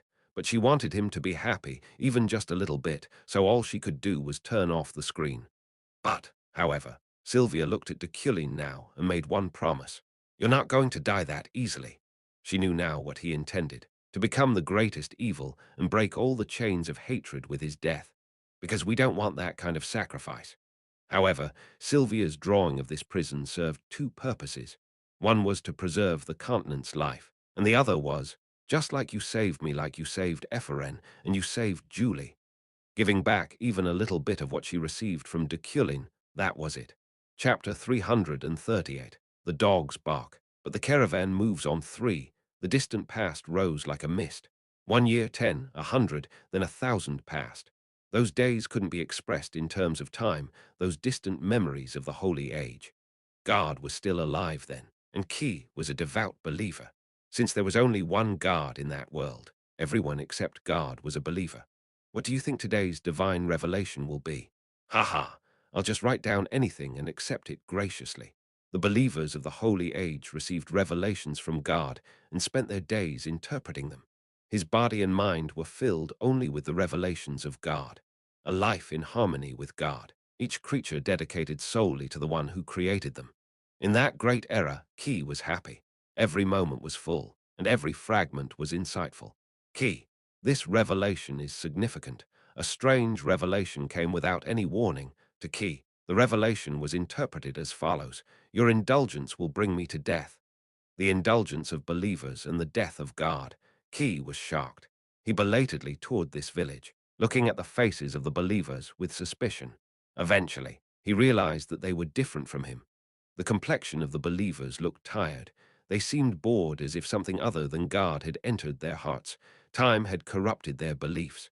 "We must restore our faith. Look at this revelation. Otherwise, God will be in danger." Ki tried to persuade them, but all he got back was a dry answer. Ki, the interpretation of a revelation varies from person to person. The difference is how you take it. There is no question of interpretation in this revelation. God doesn't discuss his death. There was controversy over the interpretation. Ki engaged in a fierce fight with the other followers, but his efforts were vain. Not long after, God's death occurred. That day of doom was strangely ordinary. The air was rather clear and refreshing, and the wind brushed his hair to comfort him. Thanks to such a gentle touch, Ki knew the divinity in the atmosphere had been extinguished. God had been murdered. Drip, drip. Ki opened his eyes to the sound of the falling rain. He stared up at a glowing chandelier in an otherwise dark mansion. "Are you awake?" Deculein called out to him. Ki looked around. He was reading a book in the library, with his staff set at an angle on his desk. Ki looked at him and nodded. "Yes, I dreamed for the first time in a long while, a dream of the Holy Age." "Did you have fun?" "No, it was of despair. It was the day God was murdered." Slowly turning the page, Deculein smiled. What's so funny? I can see your body breaking like mine. PFFF, Key snorted. Adal's body had limitations. After all, the dream would be proof that he was nearing that limit. Enough time to see the end. Me too. Key stood and adjusted his clothes. Then the knight behind Deculein grabbed her sword. It's a forget-me-not. Key didn't even look at Julie, but instead pointed to a flower on the desk. The forget-me-nots that Leah gave Deculein. Deculein glanced at it and said, "Do you know the language of flowers? Flowers do not speak. It's just a man-made thing." Drip, drip at that moment the rain picked up, drumming against the roof. "Don't forget me," Deculein said. Key turned away and looked out the window. In the flower language, "God is coming." Key, Russell Deculein turned the page as Key's face contorted. "God is already dead." "No, I can feel him. Now I will make his way with the lighthouse." Deculein closed the book. Then he looked at the rain outside. "That's probably why she sent me down." Suddenly, with a smile on his lips, he looked back at Key. "Key, she pities you. She wants you to find your worth on your own." Key remained expressionless. Nevertheless, Deculein continued. "Her name is Rain. Rain is the screenwriter for this game, the god who framed this world and perhaps brought me here. She's always been on this continent, watching the creatures. She affirms whatever choices people make and loves their free will, and she worries about you." Key shook his head. "You will find out soon. Who is right?" Drip, drip. Key looked back out the rattling window and took a step forward. At that moment, the space changed, swoosh to the forest outside the Euclid mansion. Key raised his head to the dark clouds. "Rain." Looking up at the falling rain, Key wore a dark smile. As time went on, the doll's body weakened, and as he encountered strong humans, such as Credo, Ephren, and Deculein, Key became suspicious. He tested his faith. Key already knew why. "I have known for a long time that Deculein's faith is stronger than mine." His infinitely strong belief, his mental power stronger than causality, shook his faith. It was being stained by a stronger belief. Key let out a scornful laugh. "Oh, God, yet I still believe in your death, and I am convinced that the descendants of the God Killer live on this continent." Therefore, because his faith was shaken, the dead God couldn't come back. "No, you mustn't come back. But if you weren't dead, if you just pretended to kill yourself and watched from afar." There was a small amount of anger in Key's voice. His hands trembled as he clenched them. "The countless years I waited and prayed for you." Please support our website and read on site a prayer of 10,000 years of dedication, perhaps even more distant than that. Infinite years, only waiting for God to return and isolating his existence from the world. They will become meaningless. So, if you want to comfort me, after I prayed for 10,000 years without a single word, suppose that's the case. I would rather kill you. Drip, rainwater seeped down Key's face as he quietly closed his eyes. Swoosh, he baptized himself in the falling rain. Deculein suppressed the demon blood and threw them into the painting prison. He looked for them through the desert, slaughtering 70% of the demon blood population. He also broke down all calm in the process.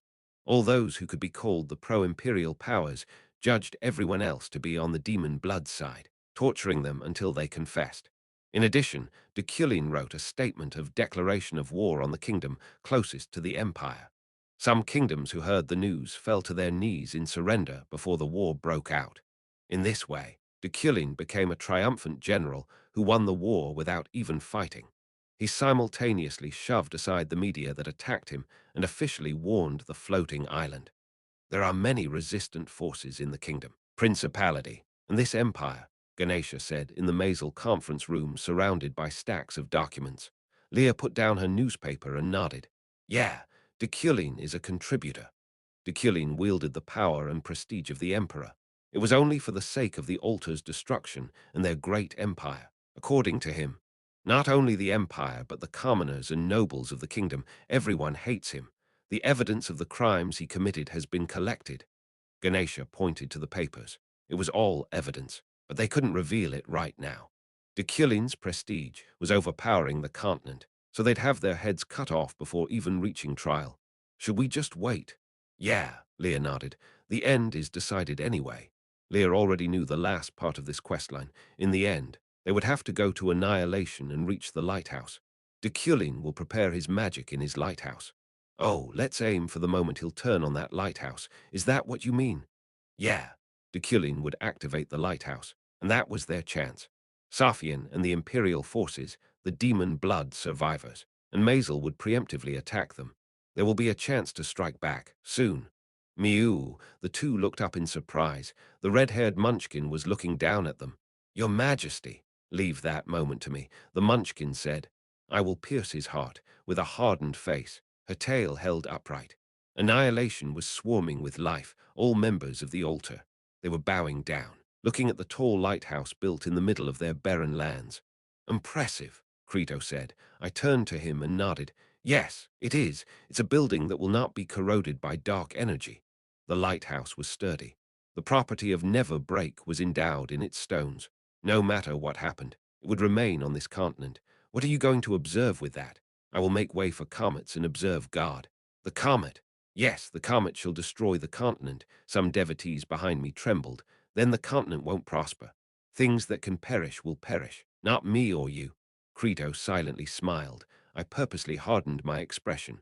The most thorough class system will arise, I said for the others to listen. Lear and Ganesha's informants from the demon blood probably watched my every move. A continent full of filth and garbage will finally be cleansed. Filth and garbage. What is filth and garbage to you? Are the members of the altar included among them? Crito asked. Of course. Those who return to the altar are no different from the wastes left by the empire. I'll use them and throw them away. That's all. In other words, those who gained prominence by drinking the elixir. They will be the first to be ruled out. Then a hoarse cough sounded from behind us, and Relin approached. Count. Relin had a hesitant look. What's going on? The underground area of the tower. When I heard it, I knew immediately what he meant. It must mean Luna and Ihelm escaped. I asked what was going on, Relin. I asked just that. But with Relin's personality, it was clear that he'd hesitate and run away. Oh, it's nothing. There was a minor problem, but I can solve it on my own. It was a response that didn't deviate even 1 inch from the expected. I nodded. It'll be worship time soon, so you can take care of the little things. Oh, yes, yes, Relin fled. I watched him go, and Crito placed his hand on my shoulder and whispered. Then work hard. I knew what he meant. Crito was Key's closest aide, and he heard everything from him. Yes, a person who wants to become a guard seems weak against you, Your Majesty. I guess so. It's curious for me, too. Crito softly smiled. Behind him, a familiar face flashed past. I hid my smile and turned to Crito. Goodbye. Chapter 339. The dogs bark. But the caravan moves on 4. The lighthouse was a building designed by Key and enlarged with Deculein's magic. Lear was awestruck looking up at it, observing the sky and the universe from on high. And at last, I made it here. The thing that should never be completed was already completed, waiting only for the right moment. If it were the game, she would have given up already. Is everyone watching? Leah muttered. A magical lens implanted in her cornea was observing the lighthouse, and this lens was connected to the floating island and transmitted all images she saw to them. Yes, can you interpret it? Yeah, if you give me enough time, I can dismantle and analyze the entire lighthouse. The great magical island was cooperating with the Empire, breaking the unwritten rule of not interfering in the private affairs of the continent. All the magical knowledge and skill of the floating island were working on this task, blocking the lighthouse and trying to stop Deculein and the altar. In other words, Deculein even made the aloof floating island participate in the war. Deculein's arrogance will be severely condemned. The floating island will rule out the great evils that corrupt the world. Leah, I heard they're selling chicken skewers in the basement. Hearing that, Leah turned her eyes back to Deculein. He was with the high priests of the altar, dressed in black robes. Leah, chicken skewers. Go and eat with Carlos. Leo. Okay. Leo and Carlos went underground as the worship service for the lighthouse ended. At that moment, the altar members went away one by one, some into sanctuary and some heading back to the Empire. Are you seeing it? At some point, a figure approached Leah. It was Deculein. What? The lighthouse. Leah nodded without saying a word, and Deculein grinned. The knot will be tied soon. Not the last quest in this game. I know. Leah held back a sigh. At the end of the day, you will be the worst villain. Right, worst villain. Deculein raised his eyebrows slightly and then stamped his staff on the ground. At that moment, Leah's magic lens vibrated. Leah grabbed at her head. Ah, the floating island is foolish too. Did they think it would never come back to me? Deculein turned to Leah. By the way, Leah, his voice went low. What kind of conversations did we have in the past? So he asked about the past of Yuli and Deculein, which Leah didn't know. Leah's eyes gently rose to Deculein, then moved to the lighthouse again. Was this a test? If not, pathetic. Leah said what she had once said to him before. This man wanted to carry everything on his own, like he wanted to share happiness with her. She asked him to share even the sorrow. Trying to run away without doing that wasn't cool. It was pathetic. You're pathetic, because only you know yourself and your feelings. Deculein didn't show any expression. Well, of course not. He was different from Kim Woojin. He wasn't Kim Woojin, and even though he was the worst villain, he was by no means pathetic. But is that so? Deculein nodded, rather as if convinced. He even smiled. To Yuli, that smile was mysterious and as beautiful as a mirage in the desert. But it only lasted for a very short time. 3 weeks, Leah. Deculein's face went blank. After 3 weeks, static electricity surged through Leah's retinas again, and the floating island's magic lens was restored. The continent will come to an end. In the desert of Rohalak, camp leader Primian frowned. This is strange. All kinds of newspapers were on her table, all news about Deculein. It is strange. Primian gathered the continent's affairs in the desert far from the continent and investigated them independently. Strange. That was all she had to say. Strange. It was really strange. Why? Primian knew Deculein. He wouldn't hate the demon bloods as much as the press talked about, and he wouldn't be as out of control. Rather, Deculein helped Primian escape every moment they were about to discover that she was a demon blood. The Deculein that the media made up went beyond simply hating the demon bloods. He was a terrible pure-blood supremacist and classist. She could tell by looking at the books he wrote and published recently. Future of the Empire. This was a book that showed the way the Empire should follow. It was a controversial work that raised fervent support from the pro-Deculeinists and concerns and fears for everyone else. The Empire's future is an Iron Man's politics based on class and pureblood. Primian hadn't much sense of belonging to the demon bloods. She was from northern Freydin, where she grew up cold, hungry, and as harsh as the people there. She simply didn't want to die and like the rich life, so she hid the fact that she was a demon blood. Something's not right. However, no matter how much she thought about it, Deculein's current behavior was strange. Primian repeated the thought over and over again. But, what do you mean? Someone's voice flowed from the crystal ball. No, it was a sound closer to a machine than a person. Alessal. Deculein. His actions don't make sense, and I don't consider him a complete enemy. A friend slaughters the demon bloods of Rohalak like that. Slaughter? Do you mean the canvas? I don't see it that badly. Deculein's painting prison. There was a lot of talk about it. There was hell in the picture, prison or nothing. There were many rumors, but it must be 100 times better than a gas chamber. If we go inside, there is a possibility that they will be alive. We don't know if they're alive until we open it. However, you die as soon as you enter the gas chamber. Are you serious? Yes, rather. Alessal, what about the lighthouse? The floating island decided to intervene. That was surprising. Please support our website and read on site. The remaining time is 20 days. It was too short a time to discuss the destruction of the continent. Not quite 3 weeks away. I'll have to go myself. Is the place ready? There were demon bloods here in Rohalak. Caraxel, of course, was among them. It's enough. The decisive battle is in annihilation at the lighthouse. If it is settled, the years we have been oppressed will be relegated to the past. We will be rewarded commensurately with it. We will be able to take back our land. A certain thought flashed through Primian's mind. Years of oppression, commensurate compensation, and their lost homeland. Those 3 sentences sparked a thought. Alessal. It was a hypothesis, but quite probable. No, that hypothesis could explain both Deculein's actions now and how he behaved in the past. Where are you now? Primian's voice trembled. What's going on? I want to talk to you face to face just in case. Alessal didn't answer. Indeed, because of the current affairs, Alessal didn't want to step out of the desert. Is it important? Primian pondered, but she didn't need to think long. Alessal. Deculein had a chance. What chance? Primian knew Deculein had a chance to eradicate the demon bloods before.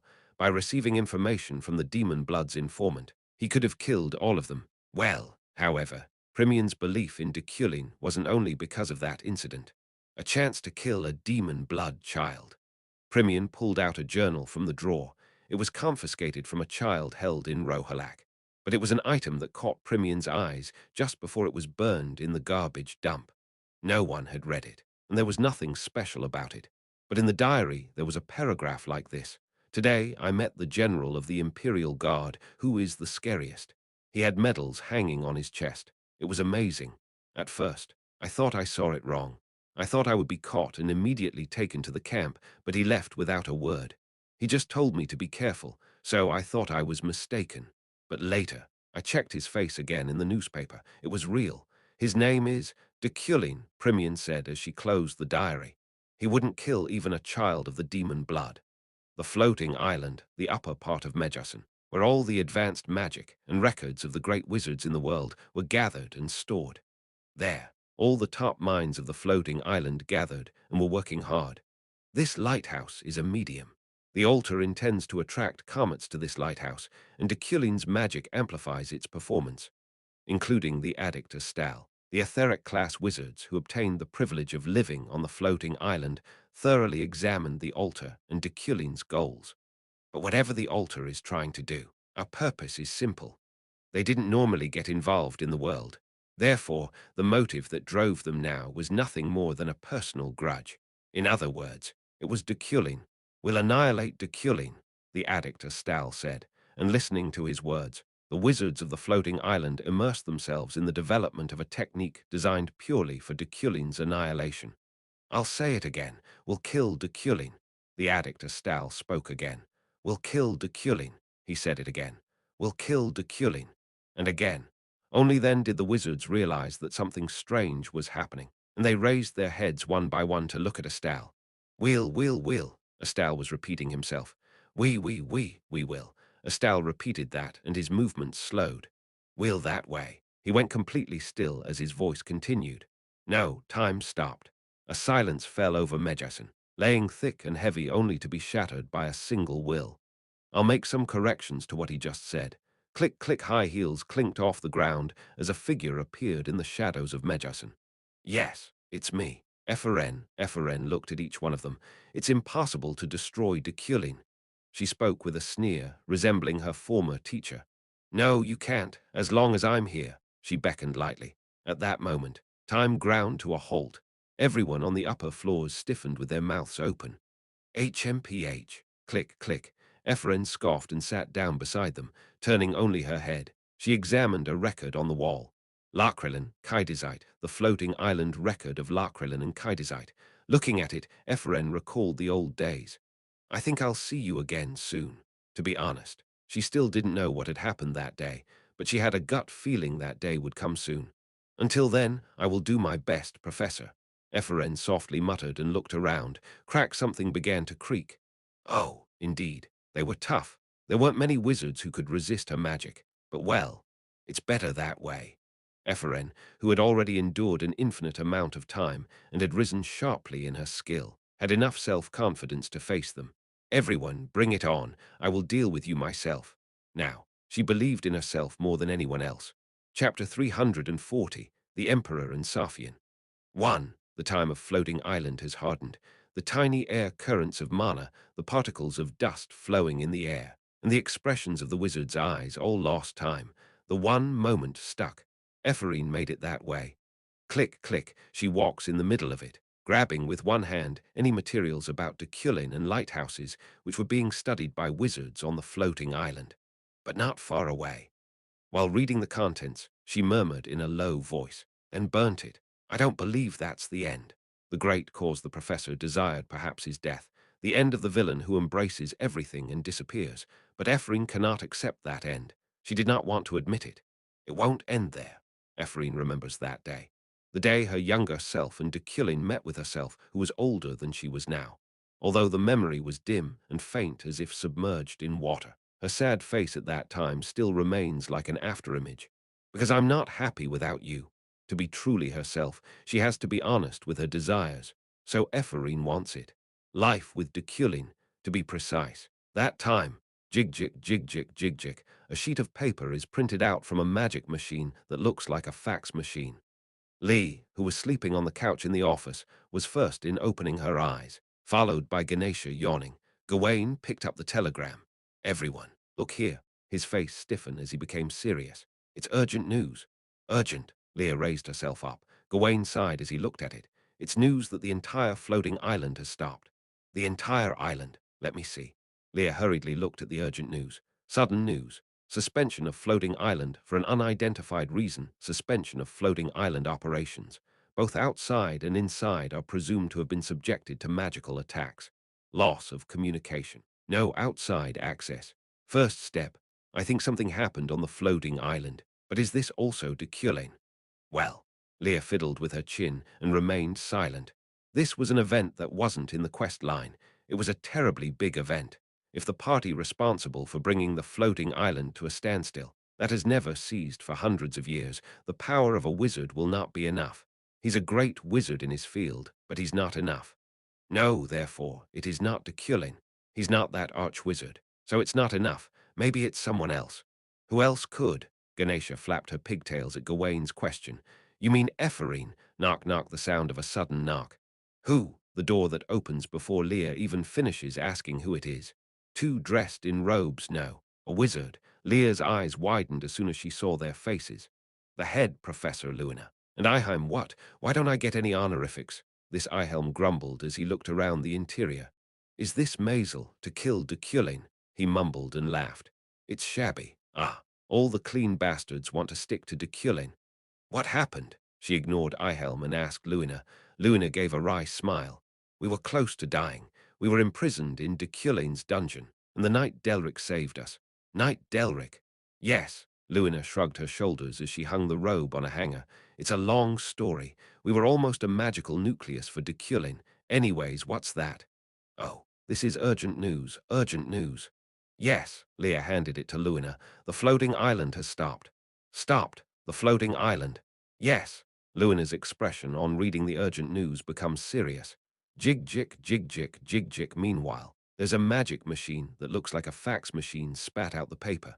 Leah approached without much thought and looked at it. Temporary storage document.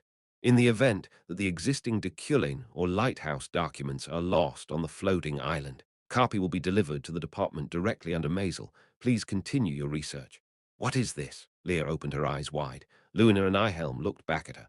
Oh, what's the matter? The document came from the floating island. They say it's a temporary storage document. I think the floating island was prepared for this kind of thing.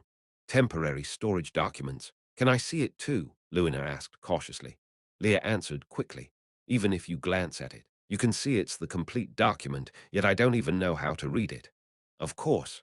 Aren't you going to join our team? Our team. Mazel, the department directly under the Emperor that was created to kill Deculein. Yes. Luina nodded with a rather sour face. Then Leah smiled and handed over the document, and at that moment, Luina's expression changed seriously, as if she had begun to interpret it. Ihelm came next to her and peeked over my shoulder as well. So, how long has it been? It's only half of it. I won't know anything at this rate. There is no interpretation, no analysis, Luina muttered dismally. And we can't help it. We should continue the research, huh? Isn't that right, Ihelm? This Helm clicked his tongue. Luina looked back at Leah with a small smile. But we don't have enough time and manpower to do this alone. Are we the only two wizards on this team? Yes, so far. Then, can I write a letter? A letter? At Leah's question, Luina looked very proud. Yes, I have quite a few students who follow me. They'll help us with this research. And the very day Louisa called her disciples together, as she had said, while Ihelms gathered the most reliable royal wizards, even the demon blood that are theoretically exceptional supported some ash wizards. The total number of people is 200. The cramped Mazel residence was quickly filled with wizards, and a barrier was enacted to cover up this fact. It's amazing, Leah muttered at the sight. So many wizards attached themselves to analyze the art invented by just Deculein. I can feel the wall. I'm sorry. Professor, I don't even know. Is this really the magic we know? Yet, they have not found a clue. No, they haven't even properly started. From a very small part of Deculein's theory, most wizards begin to realize the gap. Sighing deeply, they become frustrated. Meow. Meanwhile, the cat on Leah's shoulder dropped down and sat. Emperor Sophian. Leah. Yes, your majesty. I will shut down the palace. What? Do you mean closure? Because I need time to think. But, Closure of the Imperial Palace. Lear thought of the quest line, but there was no such event. It was probably the Emperor's whim. It won't take more than 10 days. However, her next words were sad. Get ready. Safian spoke in a low voice. To kill my first love, and the last one I'll ever love. A tone that faded for a moment, one that seemed to be wet with water, represented the emotion she was feeling.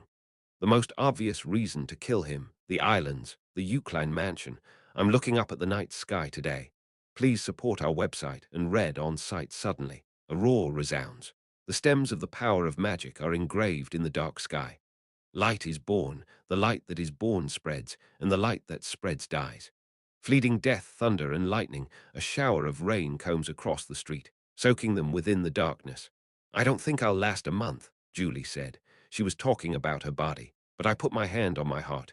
I'm the same. I unknowingly smiled. He looked back at Julie with that face. Julie's fingertips had already turned blue, but nevertheless, a smile was on her face. It was full like mine's. I called Julie.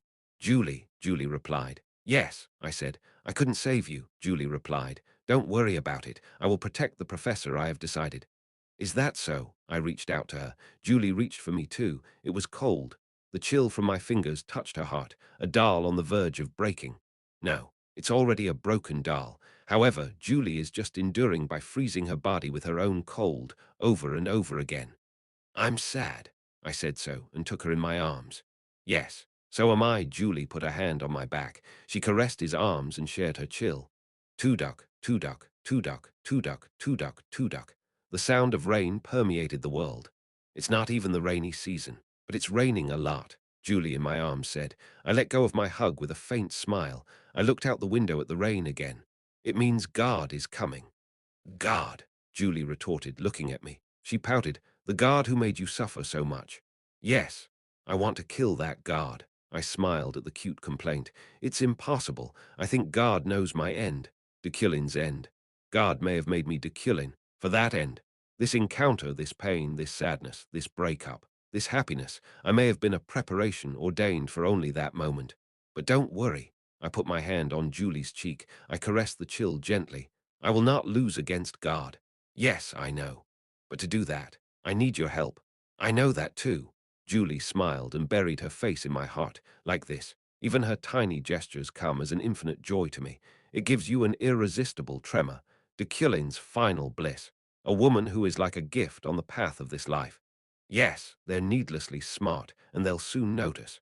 Even now, Luina and Ihelm are analyzing my lighthouse. Before that day comes, they'll see my intention, so they will try to stop me. You will stop those guys when they come to stop me. Yes, of course, Julie nodded resolutely. I'll protect you. This is breaking news. BZZZZ, the buzzing of the radio, Julie, and I looked at it. This morning, Safian locked all the doors of the Imperial Palace. It was an unexpected surprise. Safian closed the gates of the Imperial Palace. Alone, she needed time to think. It hurts. Lying in the empty Imperial Palace bed, she simply laughs and mutters, in vain to her weak and pathetic state. All this time she thought she was an iron man, having already suffered so much pain. She thought she could not suffer any more. It really hurts, but it wasn't. That Deculein seems to think very easy. That's why she's more angry. It's abominable. It's just too painful to think about the not-too-distant future, and imagine inserting a sword into his heart. She couldn't be any more sad. She couldn't breathe. She couldn't breathe. Her body wouldn't move. Even the Emperor who carries everything. There are things that are so unbearable. There are certain things you don't even want to endure. Your Majesty, Safian, lying on the bed, raises her eyes and looks out the window. It's raining. Rain is falling in all the gardens of the palace, in the gardens of winter, in the gardens of spring, in the gardens of autumn, in the gardens of summer. It's never done that before. I don't know if the tears in my heart are falling here. He seems to think easily, Safian said. He seems to think it's easy to kill him. I wiped her eyes with her hands. It's not. Tears were smeared. Safian's heart ached more. It's not true. Her voice shook, and a weeping breath flowed. He's the one I love. Love. This feeling I had for the first time in my life is so painful. It hurts so much. But I didn't want to give up, because it was as good that it hurt. Even the pain was like a growing pain that proved to be alive. How can I kill him? That's Safian's anguish. Whether she can truly kill Deculein. Can I handle a life without him? If I kill him, I won't be able to live like a human. Safian shook her head in a daze. I can't do that. A feeling I already knew once, Deculein that I love. It's hard to let go of it. No, never let it go. I'd rather I die for him. Your Majesty, Ahan interrupted the Emperor. Safian lowered her gaze at an angle and looked at her. Ahan is pressing the crystal ball around her ear as if she were being briefed. What's going on? Safian asked. Ahan looks troubled, she answered. Deculein is here. Send him back. I'm not really going to deal with him this time. The one who expects me to kill him in annihilation. The one who forces his death on someone who loves him. A villain in this world, yes. But Ahan shook his head for a moment, as if doubtful of what she about was being say, but she quickly continued. He's at the front door. He won't go back until your Majesty gives him the order. When Safian frowned, Ahan projected the crystal ball connected to the main gate. Inside the orb, Deculein is in the main entrance. It was in front of me. Without any magical help, already covered in rain, wind, and mud, to distract her as if he knew Safian's troubles now. Oh, Safian looked at him and bit her lips. The red blood from the burst flesh seeped into the white teeth. He's an unprecedented guy, that guy. While muttering like that, Safian was disgusted with herself. Just looking at Deculein made my heart pound with resentment. Oh, there was only laughter. Chapter 341, The Emperor and Safian too, swoosh. I was staring down the main gate of the imperial palace in the pouring rain. I was certain of what Safian's troubles were now and her anguish. Now, she was becoming a human. The woman who repeated her death over hundreds of years and only knew the meaninglessness of life because she came to love a guy like me. Sir, what are you going to do? My force was with me now. Of course, they were too shallow to be useful, although they were corrupted by the altar. What was the Emperor thinking? One of them asked me. It was annoying, and the way this insignificant bastard called the noblest Emperor without respect made my blood boil. I still don't know what she's thinking. We will do our job. The lighthouse is ready. When the day comes, the continent will be destroyed and regenerated, according to my will or according to Key's. But before that, I took off my coat and threw it away. I must show myself like this as a servant. Thud, I knelt on the pavement. Dirty mud splattered and soaked through my clothes. Count, count. The guys next to me were bewildered. They hesitated as to whether they should kneel or do something else. I will wait by myself until the Emperor comes out. Yes, but it is convenient for us that the Emperor will not move until the lighthouse is activated. I explained the reason. That was an excuse. However, the Emperor abruptly closed the imperial palace. It's not timely. Even though I'm standing opposite her, I should try to find out her intentions. The Emperor must come to the lighthouse and put a sword through my heart. To be broken by the owner of this continent was my role. The next day, at the Mazel's residence. What's the matter? Lear and Ganesha were tilting their heads as they listened to the breaking news through the crystal ball. Is this politics? The Emperor closed the imperial palace. Closing the palace was traditionally an expression of dissatisfaction, so Deculein was the first to run over and get down on his knees. After that, the pro-imperial servants knelt beside him one by one. So now it was crowded with nobles of all kinds. Lear, if you think about it, isn't this the right time? The right time? Yes, to assassinate Deculein. They said he's on his knees without magic and escort or countermeasures. I don't know. Not really. Rather, when will the analysis be done? She quickly changed the topic. The numerous wizards gathered in Mazel were still engrossed in analyzing the lighthouse, but they didn't look so good. I don't know. Go and see it yourself. Yeah. Lear opened the door. As soon as she left into the hallway, a piece of magic paper fluttered by. Leah snatched it from the air and walked until she reached the living room. There's so many, too many, 200 people gathered here, looking over the materials from the floating island and discussing with each other. Look at this. Here I analyzed this formula first, right? That's wrong. Why? Don't lose the honorifics. Anyway, I don't know either. Rather, Deculein is a true genius of the century. Do they say this person is the plagiarism professor? Leah searched among them. There were several wizards, but Luna was nowhere to be seen. Where's Professor Luna? Oh, inside there. And she went in all of a sudden. Okay. She knocked on the door that one of the wizards pointed to. Knock, knock, there was no response. Knock, knock again, none, so she opened the door. Professor Luna. Aye, Luna stiffened. She seemed poised to hide some documents. What are you doing? Luna rolled her eyes as if pondering. then scratched the back of her neck and laughed. This person was also bad at lying. Leah's eyes narrowed. What is that? What are you trying to hide? It's nothing. I don't think it's nothing. Did you find out something about the spell? Luina licked her lips.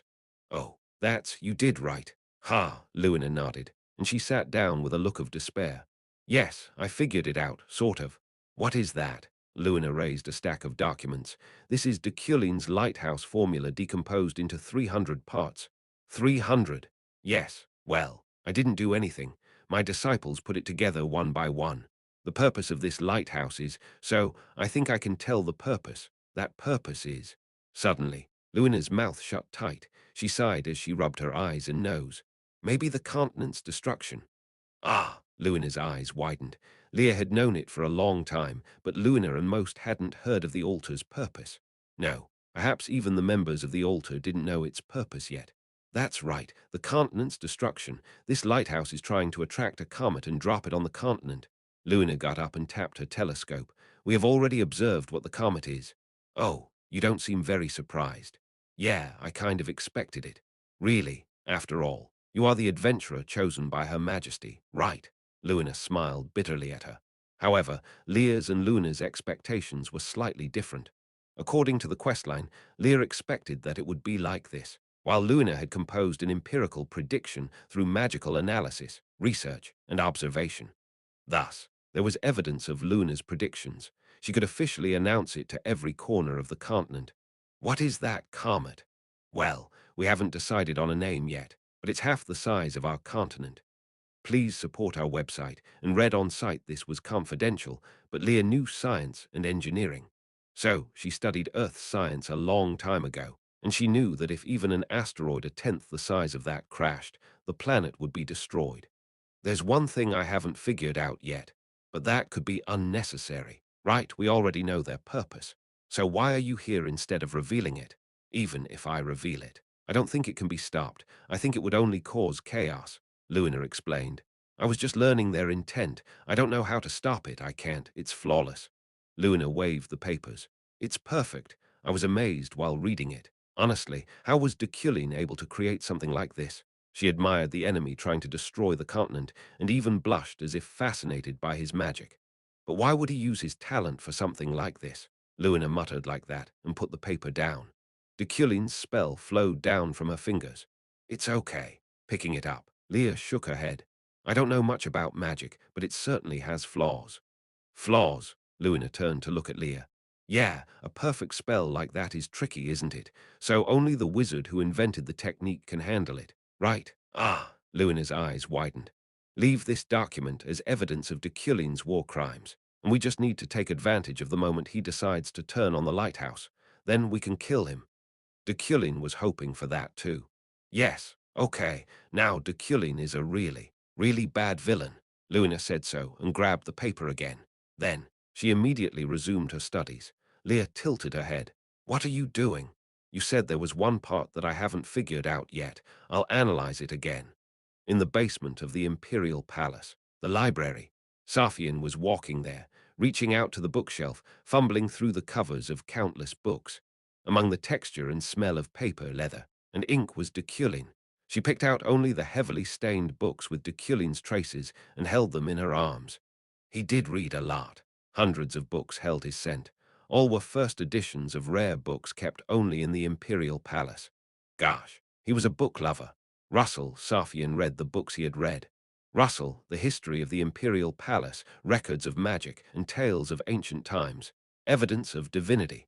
After reading everything, she turned on her crystal ball. Deculein still knelt in front of the Imperial Palace. You must be unwell. Safian was worried about him. Now, Deculein's body wasn't normal. He was dying, so now, even a mere rainstorm would be detrimental to his health. But if your death is carried out by my own hands, Safian quietly thought. If true to what he wanted, he became a great evil that united all evil, and she became the ruler to punish him. Am I not gaining what is least valuable by killing what is most valuable to me? To Safian, being the emperor was worthless. All of this world wasn't worth it to her. Even if everything on the continent was put together, it wasn't worth more than Deculein. As time goes on, those thoughts become more and more clear. Stomp. Footsteps echoed in the darkness of the library, followed by the faint energy of mana. Whoosh! The wind blew underground, sending Safian's hair swaying. Safian looked around. Sophie, that was a title that even her father and mother barely called her when she was very young. It's been a long time. A middle-aged man was walking toward her. Safian nodded. Rohakan, he smiled lightly. Yeah, it's been a while. You must be dead. Safian stood, staring him down. What was it? Was this a fake body, an illusion, or had he come back to life?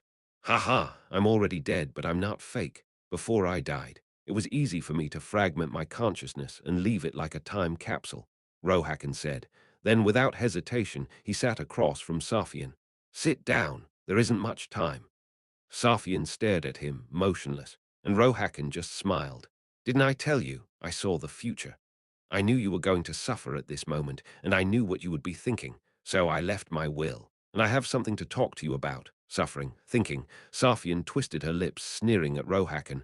You knew about me. Yes, Rohakan pointed to the ceiling. But that guy, Deculein, is more amazing than I thought. Amazing, Safian's brow twitched. Yes, I couldn't protect you, but Deculein is still protecting you, isn't he? Safian remained silent and tilted her head at an angle. Her gaze had an edge aimed like a sword against Rohakan, but he continued with a grin. Sophie, you are being healed. Healed, that word Safian could somehow agree with. You, as I see you, are more alive than ever. The current Safian wasn't dead. She wasn't rotten. Her lifeless eyes had regained their vitality. How many days do you need? Thinking about it, humans could only suffer because they are alive. When you die, you don't even feel pain, so this agony was proof she was alive. Until then, I'll stay by your side, Rohakan said. Safian looked into his eyes. I'll tell you everything you want to know. A soft smile tugged at Rohakan's lips. I'll help you kill him. Chapter 342. The Emperor and Safian 3 inside the still dark palace. Safian sat in the inner room, facing an unexpected visitor, Rohakan. He took her feelings with a smile, tolerating her contempt, anger, and sorrow. The silence grew long in that awkward atmosphere. As if bored, Rohakan glanced around the room without saying a word. On one side of the wall hung a portrait of a man, the former emperor, and father of Safian. He was a great king and a good friend. Rohakan's tone was bitter with remembrance. Safian stared at him and put her chin in her hands. Her eyes narrowed sharply. He was also the husband of the empress you killed. As she added that, Rohakan lowered his head. Right, he muttered in a low voice, but she didn't like how he looked. Safian clenched her teeth and exhaled a hot sigh. Rohakan, that hateful name. I will ask again. The emperor's voice was as cold and deep as the winter's sea. You must tell the truth. Even after becoming an emperor, it was a matter she couldn't let go of. Safian had no memory of that day. The day the empress died, the day her mother was murdered. As if deceived by the mist of oblivion, as if sinking in a deep abyss. Oblivious and faint. Did you kill her? Rohakan's expression hardened. Do you need to ask that again? I ask because my memory is dim. That's my only proof of what happened. Isn't your memory enough? It's your memory as an emperor. It may be, but what is certain is you. Safian pointed to Rohakan. Only a moron would be satisfied with enough when there's a certainty. Rohakan smiled quietly. He brought his middle finger and thumb together. Well, snap, whoosh, the scenery changed with the wind. Safian counted the seconds passing as she looked around. Now, she was in a white vineyard full of fruity fragrances. Rohakan's vineyard. More importantly, aren't you curious about how I died? Rohakan asked. Safian frowned, but she looked past him to a figure looming in the mist. See for yourself. My timeline is spread out here. Rohakan smiled as Safian quietly watched. He was sitting next to a young Rohakan by a hut in the middle of the vineyard. He was so perfectly dressed, so handsome and so lovely. Safian silently spelled out his name. Deculein. Yeah, it's Deculein, to be exact. The Deculein of the past. He came to me to speak. Rohakan pointed at Deculein. That guy showed his inner feelings in front of me. Most of them were about you. Safian turned to Rohakan as he smiled kindly. This is a timeline I kept to show you, so watch it from here. What kind of conversation did Deculein have? Rohakan, did you kill the Empress? Deculein asked Rohakan the same question she just had. Starting with that, Safian's attention focused on him, complete, immaculate, elegant, beautiful. The thoughts became clearer the further she analyzed his spell. This was the conclusion obtained by refusing to eat and focusing only on his spell. Of course, magic was in the realm of subjectivity, just as it was a science and a mystery that couldn't be evaluated uniformly. Therefore, there was no such thing as a correct answer, and of course, the evaluation depended on individual opinion and taste, but nevertheless, some results looked beautiful to everyone. This, for Luna, Deculein's work was like that now. No, every wizard would think so. Russell, laying down the document she was studying, Luna grabbed her face and sighed. Ha! If she were to unravel and describe his magic applied to this lighthouse, 1,000 pages wouldn't be enough. It was vast and deeper than the ocean. Even a wizard with excellent theory would lose their mind, and even Luna got lost dozens of times in analyzing it. However, if you poured out all your efforts and capabilities to look at the whole thing, if you discovered the spectacle of thousands of magic spells interlocking like exquisite gears, turning without a single inch of error, you would pass out. And even the worst wizard, the worst criminal, could do nothing but respect it. There is no need to classify such vast magic. There was no need to separate the series. All were in harmony, and they were running around freely. With his magic, she realized that attributes, series, and grades were only classifications made for their convenience. Every circuit has a basis. Every circuit has a basis. No circuit is wasteful or ineffective. All the lines, dots, circles, and even the smallest parts of the spell that could be described as innumerable functioned perfectly. So, it looked more like art than anything else. This was the state of enlightenment that a wizard named Deculein reached with all his heart. Limit. Luna felt she had reached a limit. Has he already become a giant? She didn't even feel a sense of inferiority. Deculein has already become a giant. His theories, magic knowledge, and abilities transcended the limits of human pursuits. But why? If so, was the purpose of this magic the destruction of the continent? That was Luna's concern. Really, the real purpose of this giant's magic, which brought together thousands of circuits and implemented a lighthouse as a medium, was to bring destruction. Why? Considering Deculein's actions now, considering his atrocities and behavior, the destruction of the continent seemed to be his goal. Why doesn't it feel true? Luna's insight could vaguely sense another purpose in this magic. Deculein. She picked up a pen, rubbing it against her forehead. Please support our website and read on site. You are a genius. Despite being called the plagiarism professor, he was a genius. It is said that there is no end to education. But no, you seem to have come to the peak of the science of magic. You seem to understand the root. Despite it being said if you study until you die, it wouldn't be enough, and there would be no end. However, Luna wanted to correct that statement. There was an end to magic, and it was neither a metaphor nor a vague compliment. The end of magic was here now, before her. You are not fake. He was the real thing, and the magic he left behind was an innovation that would completely change the continent. If they borrowed the very logic of this magic, countless new theories would appear. You are connected to the truth. Luna clenched her teeth. Deculein had already reached the state called something beyond magic, so that's why Luna was curious. What motive, what determination, and what kind of ability made Deculein so majestic? That's why it's even harder to believe. The Deculein Luna knew didn't allow himself to be shaken. That mental power and belief in himself were absolute. So, you are not loyal to the altar. Such a wizard wouldn't entrust himself to the outside world. He would not be seduced by desires such as extending his life and could not devote his allegiance to a cult. The one who saw the end of magic, who finally achieved the truth, would never destroy the continent. Therefore, Luna's conclusion was, you are hiding something. Luna stood, and at that moment, hiding what? A creepy mechanical voice called to her. Kaya, Luna stumbled as she tried to spin around. And you are, Luna's eyes were shaking. Let me introduce myself. I'm Alessal, the leader of the Demon Bloods. Alessal, she wore a very serious look as if she had just heard all of Luna's self-talk. What the hell is Deculein hiding to make you talk about truth and stuff? What is this mess? Luna looked around. It was a mess here. When had all these papers been strewn about? Ah! She fainted, and Alessal, bewildered, quickly supported her. Only now did Luna realize she hadn't eaten in days. It was 5 days. For at least 5 days, Safian did not open the door, and I knelt in front of it. It wasn't just me, though. All the officials of the Empire were gathered, without eating or drinking water, and knelt to chirp like parrots. saying, "Your Majesty, we beg your kindness. The rain will stop soon." It had been raining for those 5 days, and thanks to it, my body was covered in mud. But today was different. The sky was clear, and the sun was warm. "Your Majesty, we beg your kindness," the servants cried out again. "Tusk, are your throats still intact?" I glared at them as if it was very bothersome, and the Emperor's servants looked back with contempt. Creak, the door creaked. It was a small sound and an even smaller movement, but it was clear as everyone's eyes were focused on it. Kriek. Everyone went silent as they waited.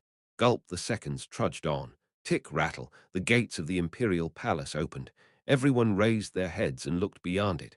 Ah, in the sun shining down, Your Majesty, there was the blazing Safian. She quietly looked around, and I met her eyes. What was she contemplating, and what was she thinking? How was her decision made? The things most important to me were still uncertain. Everyone gathered here. "Listen," Safian's voice was hoarse. "Did she cry, or had she been that troubled?" "Aye," Safian looked at me. My already dead heart couldn't even beat, but I felt my skin prickle with the tension. "I will go to annihilation now." I was relieved to hear that, and in the next moment, Safian continued as if she was disgusted by me. "All of my bodyguards will accompany the march, Imperial Guard."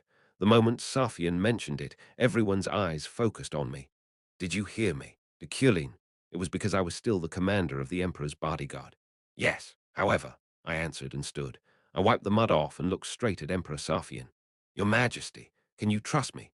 Disrespectful words and deeds would be considered a declaration of war by the other servants. It went against what was right when a servant dared to ask the Emperor whether she trusted them. That was why the other servants stared as if they were going to kill me despite the fear in their eyes. But the question was quite different for Safian and me. "Do you trust me?" I asked her if she could kill me. Safian didn't say anything for a moment as she stared at me. Then, as if engrossed in thought, or carefully choosing what to say, the most beautiful lips on this continent moved to speak. Chapter 343, Railroad 1. Emperor Safian closed her eyes and recalled the scene the black beast Rohakan showed her. "Did you assassinate the Empress?" A conversation of one day in a white vineyard. Emperor Safian borrowed the power of Rohakan to look at the timeline. Deculein asked about the Empress's assassination, and Rohakan answered, "Who else would it be but for me?" confessing that it was his fault. However, Deculein didn't believe him at all. "I see." Rohakan wore a soft smile. Because of that, Safian realized. She clenched her fists. The true culprit who assassinated the Empress wasn't Rohakan after all. Safian already thought so. "Deculein, do you believe in Safian?" Safian watches Deculein's face for his reaction. Of course, there was no hesitation in the answer. Rohakan nodded as if satisfied. "Even if Safian ends up killing you, you won't leave her." "Right, of course." Without calculating the slightest bit, without worrying, just with confidence, Deculein responded, "My heart must be hers alone." "Why?" "It's simple. Because of my personality flaws." A sly smile found its way to his lips. "A person who can exist above me. It's only Her Majesty on this continent. She is the only person that Deculein, the most narrow-minded and staunch believer in the class system and aristocratic society, can respect and admire." Rohakan's expression was perplexed. However, Deculein shook his head as if he couldn't help it. "I was designed that way in the first place. No one else can be above your head but Sophie." "Yes, except for Her Majesty, not even one person can be above me, and I wouldn't be able to watch that happen." At that moment, Safian smiled. It was too absurd a reason. "Anyway, since I am obsessive, I can't stand by and watch Her Majesty become lower than anyone else." Deculein was the hardest to read, but he also held a certain standard than anyone else. "Then I will only act so that Her Majesty can become great." However, very sadly, Deculein wasn't included in that. Her Majesty should be so even if it's for me. Thanks to that, Safian now knew why Deculein was forcing his death. "If I kill you," she whispered with a smile, "do you mean that I'll become great?" Her voice left her like a sigh. Eventually, she returned to the present. She was no longer in the past, but now faced a servant who dared to stare her down. "Can you trust me?" Deculein asked disrespectfully. However, Safian found that kind of funny. The entire existence of Deculein was absolutely lovely and drew her in. She wanted to hold him in her arms and fall into the sea together. She wanted to roll around in the desert. She wanted to jump into the sky. It didn't matter if she drowned, burned, or fell. He was a man who would make even death enchanting. Don't force my trust, Safian said. I only trust myself. Deculein's eyebrows drew together. You must go first to annihilation and wait for me.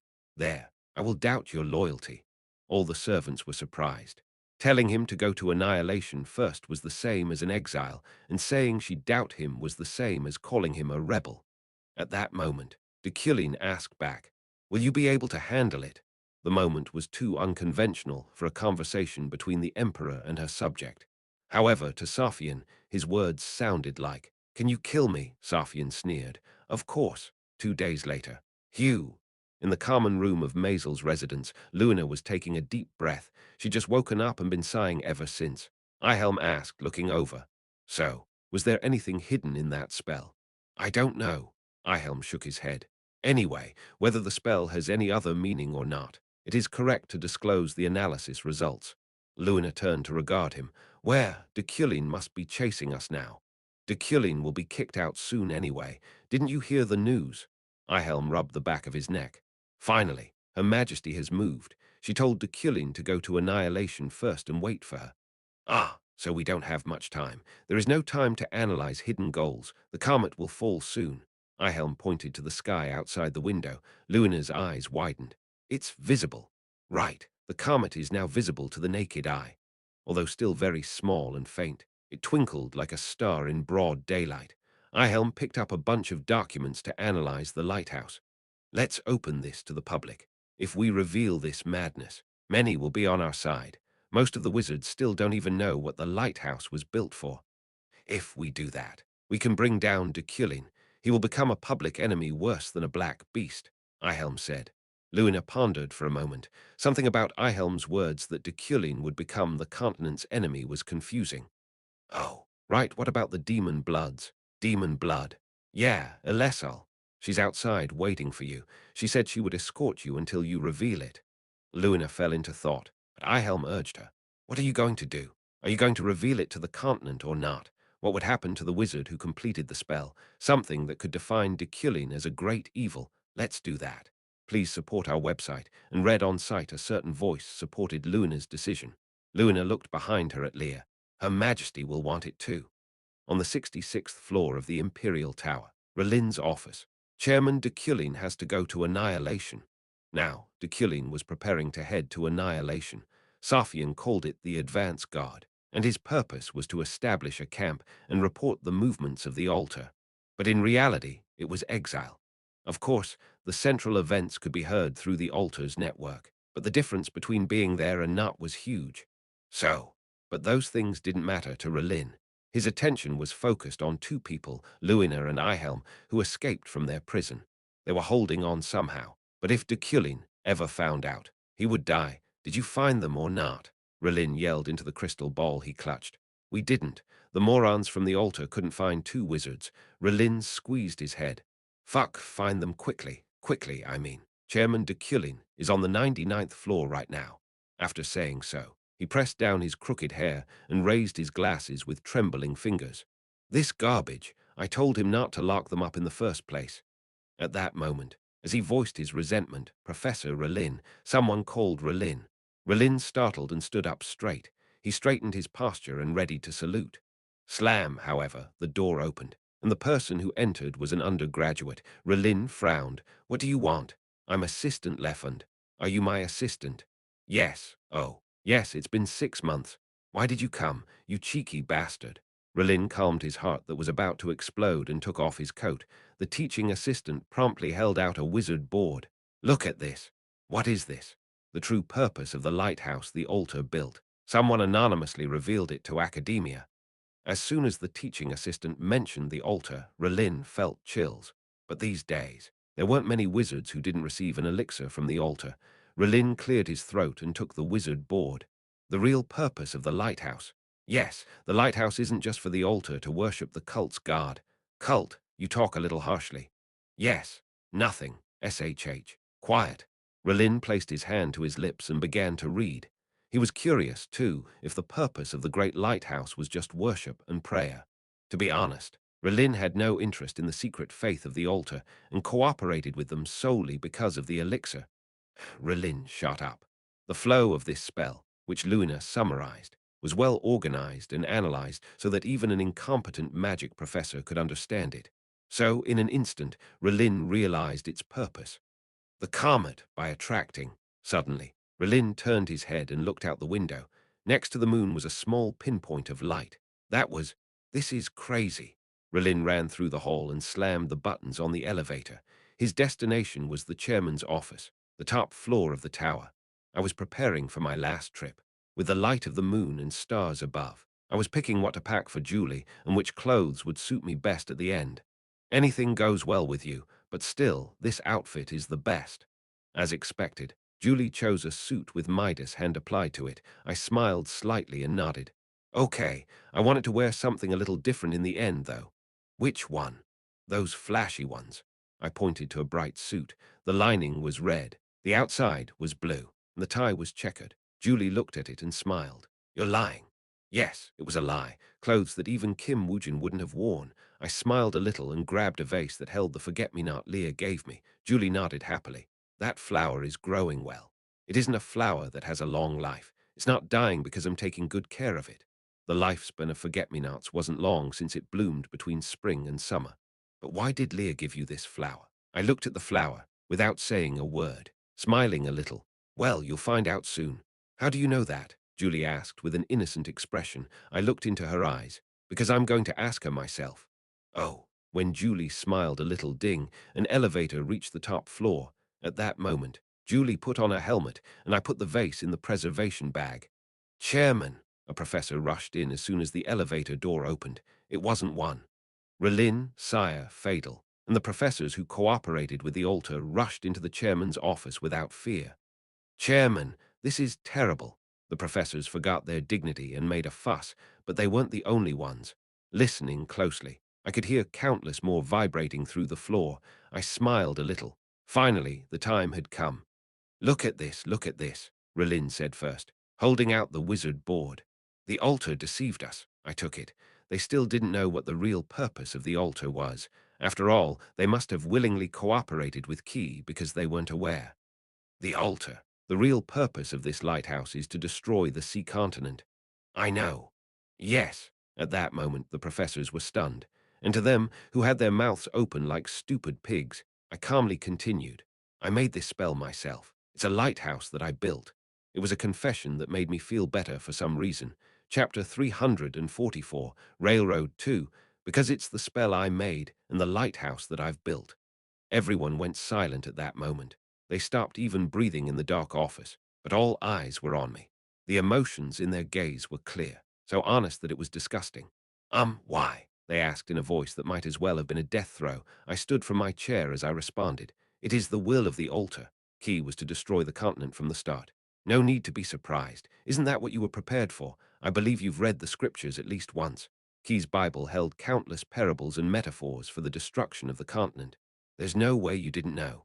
Relin flinched. He asked carefully, stuttering as if he had belatedly remembered a paragraph. Then, the true meaning of cleansing the continent the altar priests spoke about is, the god of the altar thinks of us as descendants of the god killer.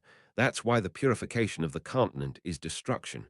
The lighthouse is the means to do so. At my words, the professors looked at each other. Don't worry. I wore a soft smile as if to reassure them. Your souls will be gladly preserved to inhabit a new world, a new body, and reborn into a new life. I told them the same thing Key once told me. To be born into a new life, then we? Relin asked cautiously. He hadn't given up hope, so I lightly cut that string. All your current memories will be gone, and you'll become a completely new human. That would be like death, Relin exclaimed. He put his hands on the desk. His wild, boar-like face was red, and tears welled in his eyes. I sneered as I glared at him. It is a lighthouse made for that. It's a spell made for that. The professors' faces hardened. They trembled with barely restrained anger, their breathing becoming hoarse. Enjoy your time. Those who didn't know what path they had chosen and only pursued the benefits, how silly they looked. I smiled at them. In this life, which will end soon. Meanwhile, the painting prison was still being maintained. It had become a world completely different from the continent, and the population there was already more than 5% of the continent.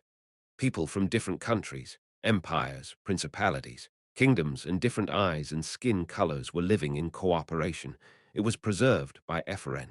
Were you able to get out? It is starting to get suspicious. A group had gathered in Sylvia's office. At Arlo's words, the creator of this place shook her head.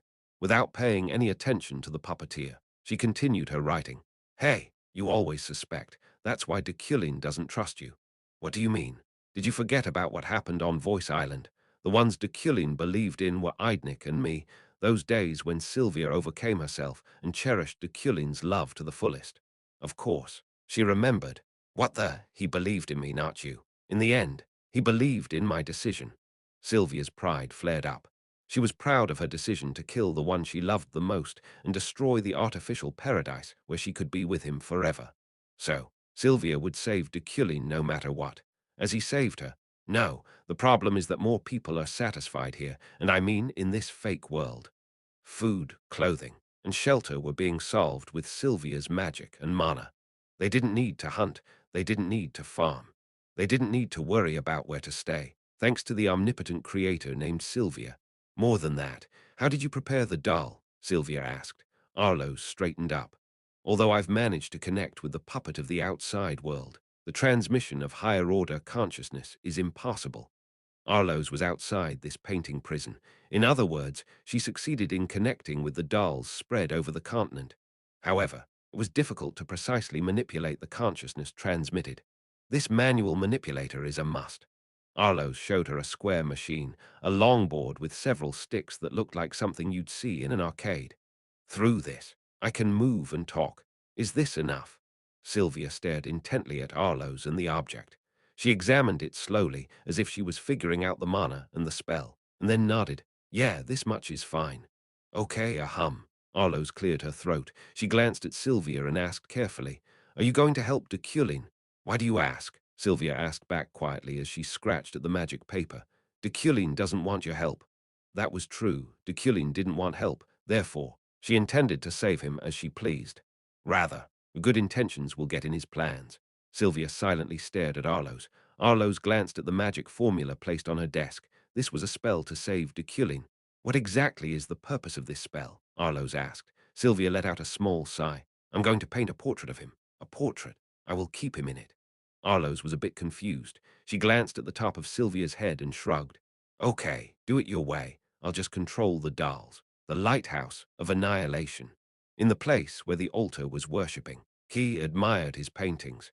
He watched the countless canvases placed in his flower garden, each imprisoning criminals from the continent. Another name for this canvas, which they called a painting prison, was outside of the world. This was the power Key had been praying for 10,000 years that he had realized. Ephren, I think I know what you plan. However, as if trying to use her powers against his, Ephren stepped forward and put humans on this canvas. Her purpose was the preservation of mankind. Outside of the world was a space that even Key couldn't interfere with, so it was quite useful if she wanted to escape his hands. But there is no escape. It was impossible to escape since it was a place separated and isolated from the world. No magic could bring out the humans inside. At most, what Julie was doing now would be the best attempt. It was right to view even that as a miracle deviated from providence and caused by Julie's devotion to Deculein. Are you looking at your work? Then, a voice came from behind. Key turned around to see Deculein in the mirror. Yes, I don't even know what they're doing inside. It's a completely isolated place. Yes, you are too imperfect to be a guard. Please support our website and read on site, Key smiled. I know, what about you? There isn't much time left now. Can't you see it already in the sky? A comet was in space, no. A planet-level meteorite was rushing toward the continent. The soon-to-be-launched lighthouse would completely alter its orbit, and the continent would be shattered. After its destruction, Key could recreate the world. The purpose of the lighthouse has been revealed by an anonymous wizard. Really? So were you caught? I will be soon. Stomp. Deculein took a step forward, from inside the mirror to outside. Let's start operating the lighthouse today. He held a staff in one hand and a book in the other. What is that book? It's a gift for His Majesty Creto. Gift? He nodded without another word. Key grinned. Tell me, I won't interfere. I promise. I'll let everything flow just the way it is. This is, as you say, as God says. the guard that Deculein spoke about. If he were right, guard would come with that planet. Key was vaguely looking forward to that moment. Deculein met Key's gaze and said, "The key to the lighthouse." Key. One volume of this collection can interpret everything about the lighthouse. It's a gift for His Majesty Crito. All of Deculein's magical knowledge, the talent of understanding, was perfectly applied in the lighthouse. In the eyes of Key, it far surpassed the magic system of the current continent, and it was a great achievement that could completely change the framework of magic. For Deculein to say he could integrate such an achievement in just one book was incredible, but what he did next was even weirder. "Take it." Deculein held it out. Key's eyes widened. "Why are you giving this to me?" "Give it to His Majesty Crito." "Me?" Deculein nodded without the slightest hesitation. "Do you trust me?" "Yes, I trust you more than any other rotten bastard in this world, because you are pure in your faith, and ironically, more faultless and clean than anyone else." Key stared at the book as a laugh leaked out. It was Deculein's. "Key, you once said I resemble the talent of your old friend." "Yes. That power is called understanding. It is a power that only I can have now. Understanding. It was a talent Kim Woojin added to Deculein without much thought. When I first came to this world, I didn't know anything, so it took a lot of mana to understand even the smallest of magical principles. He put his energy into learning psychokinesis and grew exhausted after a single spell. Those pathetic days were now distant memories. But not anymore. Key. Deculein held out the book to Key again. Key accepted it, reading the elegantly written title. Deculein's Last Theorem, a posthumous work like a holy testament. "Somehow, I feel that I can get closer to the existence of God than you." It was an exceedingly arrogant remark, but he didn't grow angry. Key glanced up at Deculein. "Only with the power of understanding?" he asked. Deculein shook his head with a grin. "It's not just understanding, more than understanding the world, more than understanding the continent." Deculein paused for a moment and looked into Key's eyes. Mana welled in his retinas, and Key realized. It's to understand existence. Deculein's understanding was reaching a certain crossroads. Like a flower bud that looked like it would bloom soon in the rain, it was a talent just before full bloom. "I understand you." Key warmly smiled. "At this moment and every moment to come." As expected, Deculein was the most difficult human to deal with on this continent. "I will get to know you, understand you, and eventually," he had the most fundamental and unique talent here, "I will defeat you. Indeed, if it were the power to understand all existence. If that wasn't the power of God, what would it be? Really, I guess that's right. That if you know your enemy and yourself, you'll never lose." Key murmured and pointed to Deculein's book. "Crito will like it. I'll give him. I won't even sneak a look." Deculein nodded. "Then I will go up to the lighthouse." As Deculein walked past him, Key asked in a wicked voice, "Are you going to wait for Saphion there? Are you going to wait for your death? Are you going to pray for Saphion to kill you?" He stopped. Key added, "Weren't you able to understand Saphion?" Deculein's lips twisted slightly. "It's not that I couldn't do it, I just didn't." "You didn't?" "Yes, as a servant. How could I dare understand Her Majesty as I pleased? I just trust and wait." Key stared at Deculein. His feelings were different from those of the believers who served God. He was also different from a human who loved another. For the last moment when the blade pierces my heart, the moment when a villain made to die meets their end, the perfect servant, the villain named Deculein. Yes, at that moment, he faintly recalled a cheeky thing Deculein had said once. Deculein's statement that God prepared himself for Key and that he sent himself down for Key. I'm curious about that last moment too. He was slowly starting to think that maybe that was right. Chapter 345, Railroad 3. The lighthouse analysis released anonymously by Luna was sending turbulence through the continent. A comet would destroy everything, from the nobles of the empire and kingdoms to the lowly commoners and the prisoners. Everyone was talking about it. That wasn't surprising. You could tell right away by looking at the sky, even if you couldn't understand Luna's theory or even read that something was approaching. The continent will collapse. God's punishment will destroy the humans. All those voices discussing destruction shook the continent. Social unrest was inevitable, breaking out across the continent as murder and looting spread like a plague. No need to hurry. The advance has already been decided.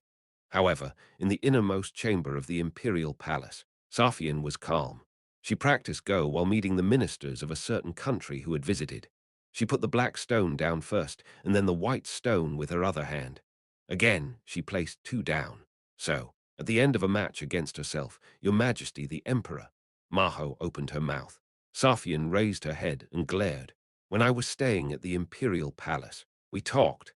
Yuren's President Maho continued to speak softly. She didn't hesitate, even in front of the Emperor.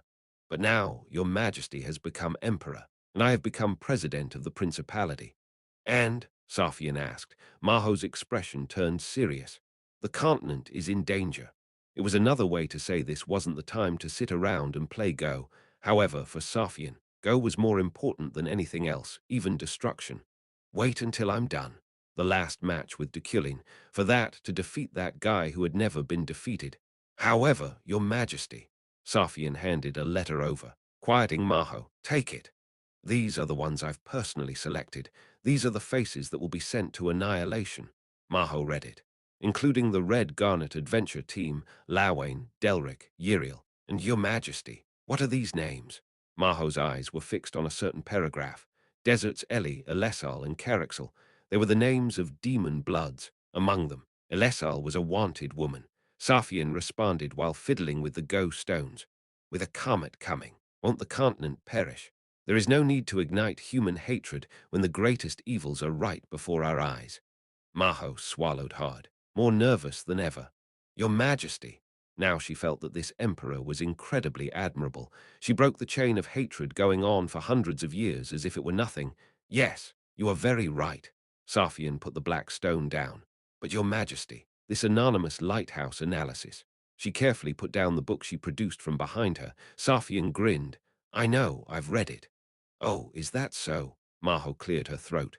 Now, as the head of Yuren facing the Emperor, she had a few things she must say. Also, Your Majesty, we did our research. Research, Maho continued as she watched the board slowly fill. Yes, Your Majesty's enemies are everywhere within the Empire, including the Magic Tower and the Knight's Order. First, we'll find them. I already know about that.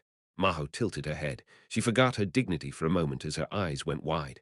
I know about the enemies scattered throughout the Empire and who invented the spell for this lighthouse. Oh, really? The public still didn't know who built the lighthouse that was trying to destroy the continent right now. Yes, Safian nodded as if talking about a trivial matter. After all, did the Emperor know everything, even in her indolence? As expected, when Maho's admiration left her, it's Deculein. Maho's face hardened. Tap, Safian's next black stone cracked a corner of the woodblock. It was a strategic move where the black stones devoured the white, a genius move that no other expert would ever think of. Safian sneered and turned her gaze to Maho as if satisfied. I mean that Deculein. No, there's no way. HMPH, that's what it is. Maho, it's the guy who saved your life and Yuren.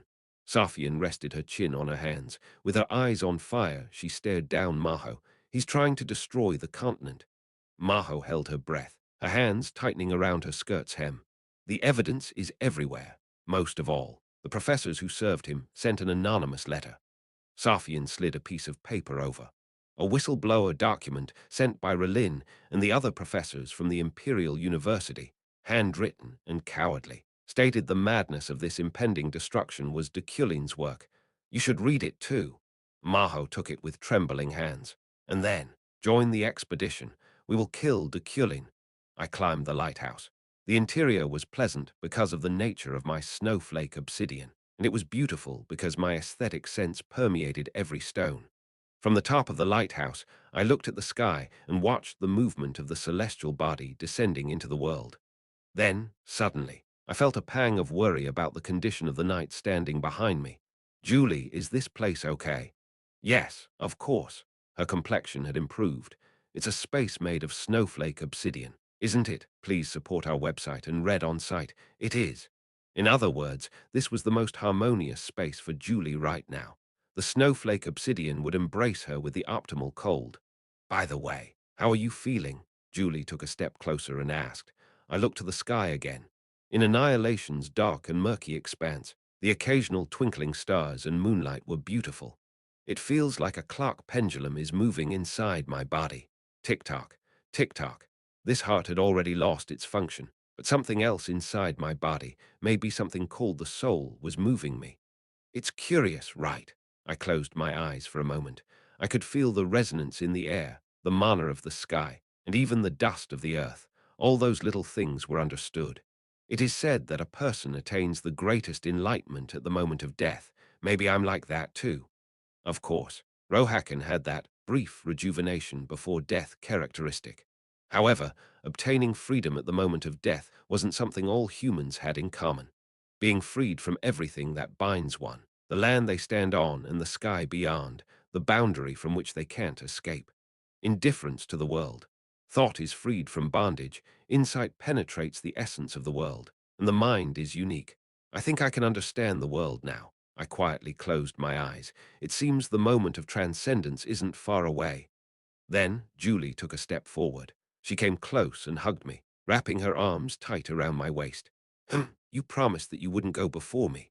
Those words brought a smile involuntarily to my lips. I nodded. Yeah.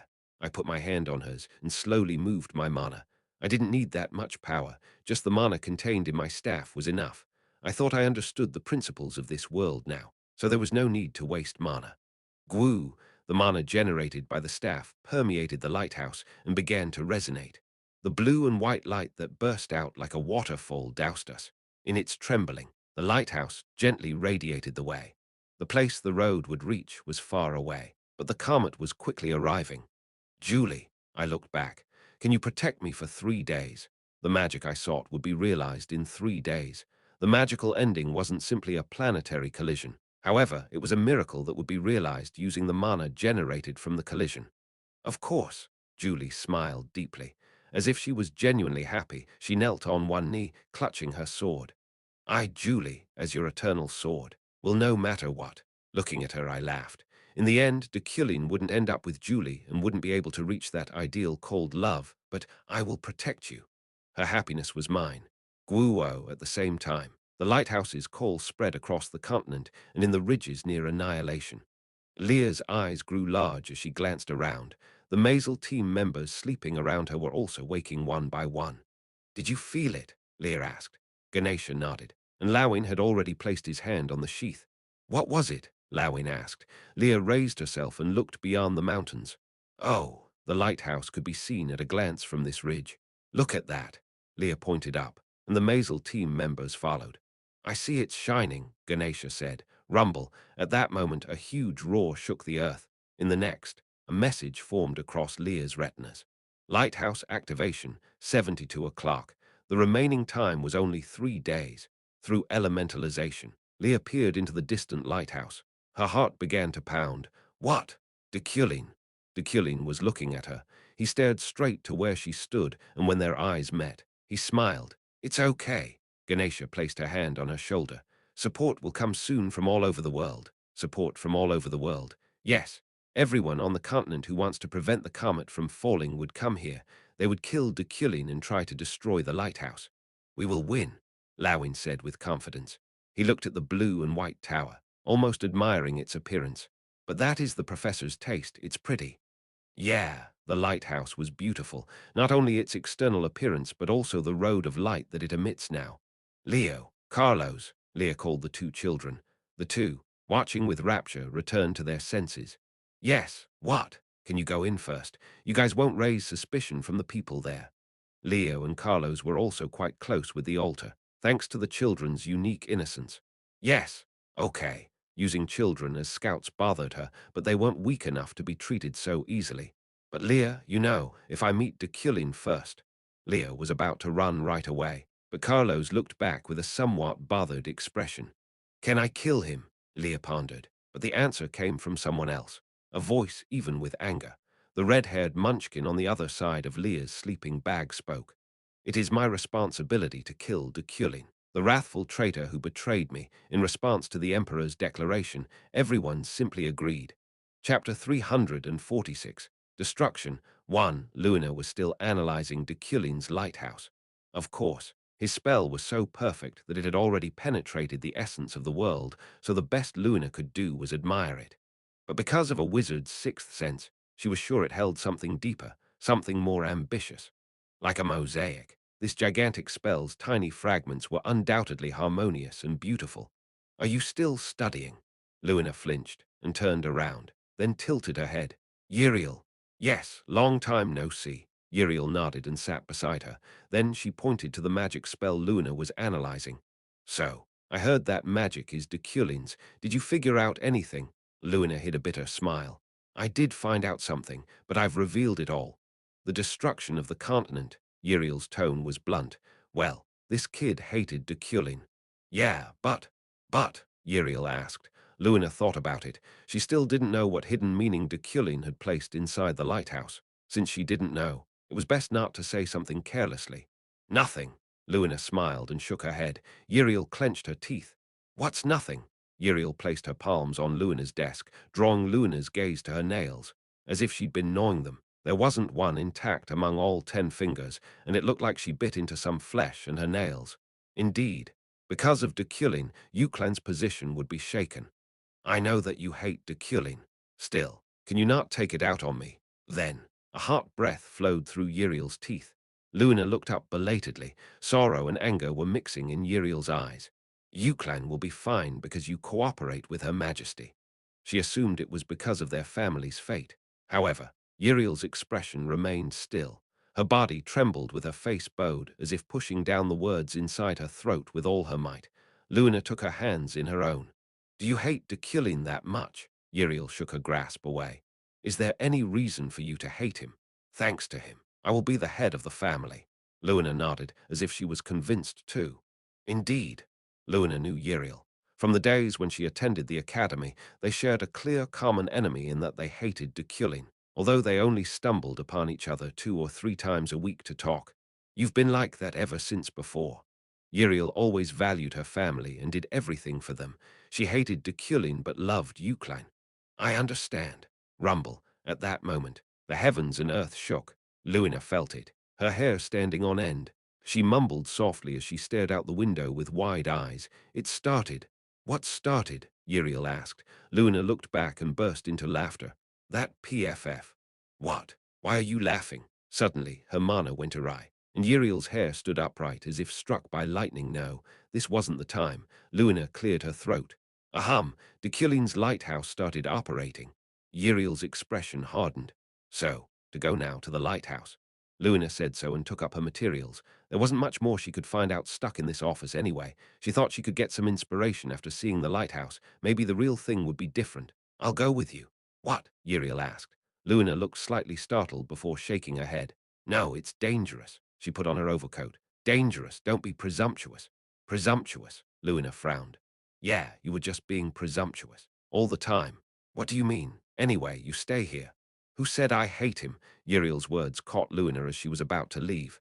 Luna turned to look at her, hand clutching the doorknob. I don't hate him. Luna's eyes went blank as she noticed the moisture formed around Uriel's eyes. Water droplets of past worries and sorrows condensed, and as she shook her head, they scattered like starlight. I don't want him to die, Uriel confessed, with a soft, shaky voice. She tried to ignore the tears welling up. Deculein, that shitty bastard. The man is named Deculein. Even though they were biologically unrelated, Deculein accepted her as Uriel. She couldn't hide her love for him, nor did she want to hide it. I don't hate him, I don't. So, even though Deculein wanted his death, even though his wish was about to come true, please support our website and read on site, I wish that damn bastard wouldn't die. How could there be a sister who wanted her brother to die? And Luna felt the inspiration she needed from Uriel. The only trigger she needed was Uriel. If it's not to break. Luna's eyes turned blue. Spells floated up in the air around Uriel. Calculations no one knew about. Magic circles, circuits, darts, lines bloomed, but to protect, and assembled arbitrarily. Emperor Safian chose those who would crush annihilation with her. There were demon bloods, adventurers, knights, commoners, and the leader of the principalities. Of course, there was quite a bit of commotion when this team was announced, but everyone lowered their heads in front of their great cause. If they didn't stop the altar, the continent would perish. If the comet crashed, it would crush humanity. I will dig up the truth of the lighthouse myself. Safian declared that she would go to war. Immediately, the imperial palace declared martial law and a legion was mobilized. But Safian had no intention of moving with such weak bastards. Instead, late at night, only the trustworthy were invited to a room under the imperial palace to prepare. Rumble. The sound of mana echoed, shaking the imperial palace. Safian calmly sank into her chair and turned to her side, glancing at Maho. She was reading some documents with her shaking hands. These were the Deculein whistleblower documents delivered by Uriel. "Can this be true?" Maho muttered. Safian remained silent, but Lawin beside her spoke in her stead. "It is true. Deculein killed several from the floating island and made his staff from their corpses. The evidence came from Uriel herself. It was an unbelievable fact for Maho. Deculein was the benefactor who saved her life. He wasn't someone who dedicated himself to the altar. There must be a misunderstanding." SHH. Safian placed her hand to her lips. In the silence, they could hear someone approach. Maho was startled, and Lawin drew his sword, but Safian stopped them. "This demon blood will help us." The Emperor's words were strange and difficult to accept, but in any case, they could be seen as perfectly normal now, considering the continent was on the brink of destruction. "Good to see you, Your Majesty." The woman went down to one knee in front of Safian. "I'm Ellie." Ellie politely introduced herself. Safian smiled and looked at the knights behind her. It would be nice to look forward to the capricious talents of this demon blood. Just being a demon blood was enough to be uncanny, but to even add capriciousness, the moment when Delric and Lawin swallowed hard go. Safian commanded, and Ellie nodded, raised herself, and took a step. Only one step, but that one step changed the Earth's axis. It felt as if the basement was turned upside down. All sense of balance was lost, and it felt as if their bodies' organs were being compressed. After a wave of maddening nausea, they closed their eyes, exhaled, and opened them again. "We've arrived," Ellie announced the end of their trip. "Indeed, it's a convenient talent, as expected of a demon blood, I guess." While the Emperor praised Ellie, Lawin and Ihelm looked around blankly. Definitely, until 3 seconds ago, they were under the Imperial Palace. The dark energy clinging to the skin was thick. The dark sky was covered with poison, and the ground had already been destroyed. It was the land of death, annihilation. The barren landscape stretched into the horizon. "Your Majesty, this is?" Lawin asked with surprise, but Safian's expression was rather cold. The Emperor merely raised a finger and pointed. "There is no time to be surprised. See, isn't the lighthouse moving?" Deculein's lighthouse stood stalwart above the desolate land, wrapped in a halo. Safian glanced around. "Come on, let's go to the lighthouse. I have someone to meet over there." Tying her long red hair in a ponytail as she went and pulled out her sword, Safian had one name in her mind: Deculein, Deculein, Deculein. After reciting it 3 times, just a little bit, her heart seemed to be getting a little more relaxed. The operation of the lighthouse was well on its way. Refined mana pierced the sky, guiding the way for celestial bodies. The believers prostrated themselves in the sanctuary to pray, and the high priests of the altar formed a line to stop any impediments. On the other hand, they slowly approached the ending I wanted, either by their trust or hatred of me, and I waited until they arrived. "It's quiet," Julie said. Today's annihilation and lighthouse were quieter than ever, but it was a silence pulled by tension, a solemnity full of faith. I nodded as I struck my staff against the ground. "Yes, soon. Everyone will reach this canvas." Julie's eyes widened. Her face was cutely doe-like as she looked at me. "Are you telling me now?" "Oh," I laughed a little. "Come to think of it, I never told Julie what I would do." Efren would, of course, know, and by this time, Luina and Eidnik would have noticed, too. "Yes, this lighthouse is an amplifier. I'm going to lock everyone from the continent into this canvas with it. Before the comet falls." "You mean?" "Right, all humans must be preserved." A planetary collision was an unstoppable fate, but the extinction of mankind wasn't part of it. Even if the planets collided, humanity could be preserved. That was Ephren's idea, and I agreed with it. And when I was about to explain a little bit, "This is terrible. There are intruders." A priest's urgent cry came from the crystal ball. "Two are going up there. Be careful." I wore a soft smile, and Julie grabbed her sword. Then she looked at me and muttered, "Chapter 347, Destruction 2. Wow." The exclamation echoed softly through the lighthouse's mana-filled hallways. "It's amazing." "I know." The muttering ones were Leo and Carlos as they bolted down the winding corridors. "Right." The altar priests were chasing them as if they were intruders, but in fact they had just seen a window and climbed through. The small window was open, saying, "Come in," though Leah never told them to go inside the lighthouse in the first place. "Yeah, it is." As soon as they entered the lighthouse, Carlos's eyes brightened. The interior, made of only snowflake obsidian, was very peculiar. The ceiling, floor, and walls were blue without any blemishes, while the lights and decorations that illuminate the darkness were white. Deculein's energy filled every inch. Wow, Carlos, look here. Their mission was reconnaissance, but Leo kept sneaking around. It was his animal instincts that led him more than his interest. What now? But his senses were as accurate as he was foolish, so maybe there was something important. There, over there, follow me. Leo ran off and Carlos followed. Here. Leo stopped in front of a door. He pushed his face through the small gap. Look here. Carlos, there are a lot of paintings inside. What paintings? The moment he was about to say something, the door opened first with a creak, as if telling them to enter. Oh, it opened. Goosebumps rose in Carlos's arms, but Leo, without suspecting a thing, stepped inside. Carlos startled and grabbed him by the shoulder. Hey, don't move without thinking. Look at this. Carlos. Leo pointed to the countless paintings hanging across the wall. Carlos looked around, but there seemed to be no danger. Look at the paintings. There were paintings of various landscapes. Carlos's eyes widened. They must have been imprisoned by Deculein. There were people in each of the paintings. Leo and Carlos walked slowly and examined each one, as if in an art museum, like a child caught up in something solemn and feeling quite overwhelmed. Ha! But suddenly, among those many paintings, they found something a little different. What's this? Carlos's brow furrowed as Leo's eyes twinkled with suspicion. It was none other than Deculein, the enemy of this era and the villain who wanted to destroy the continent. A portrait of him hung on the other side of the wall.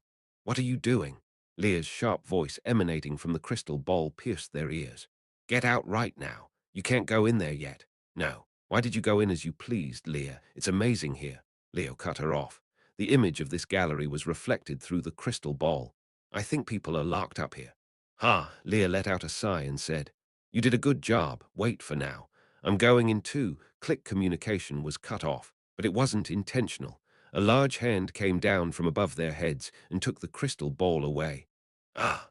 Ha! The two children looked up, tilting their heads innocently as a heavy shadow cast over them. Kids in this place. The man looked down at them with a smile. Carlos and Leo grew a little nervous.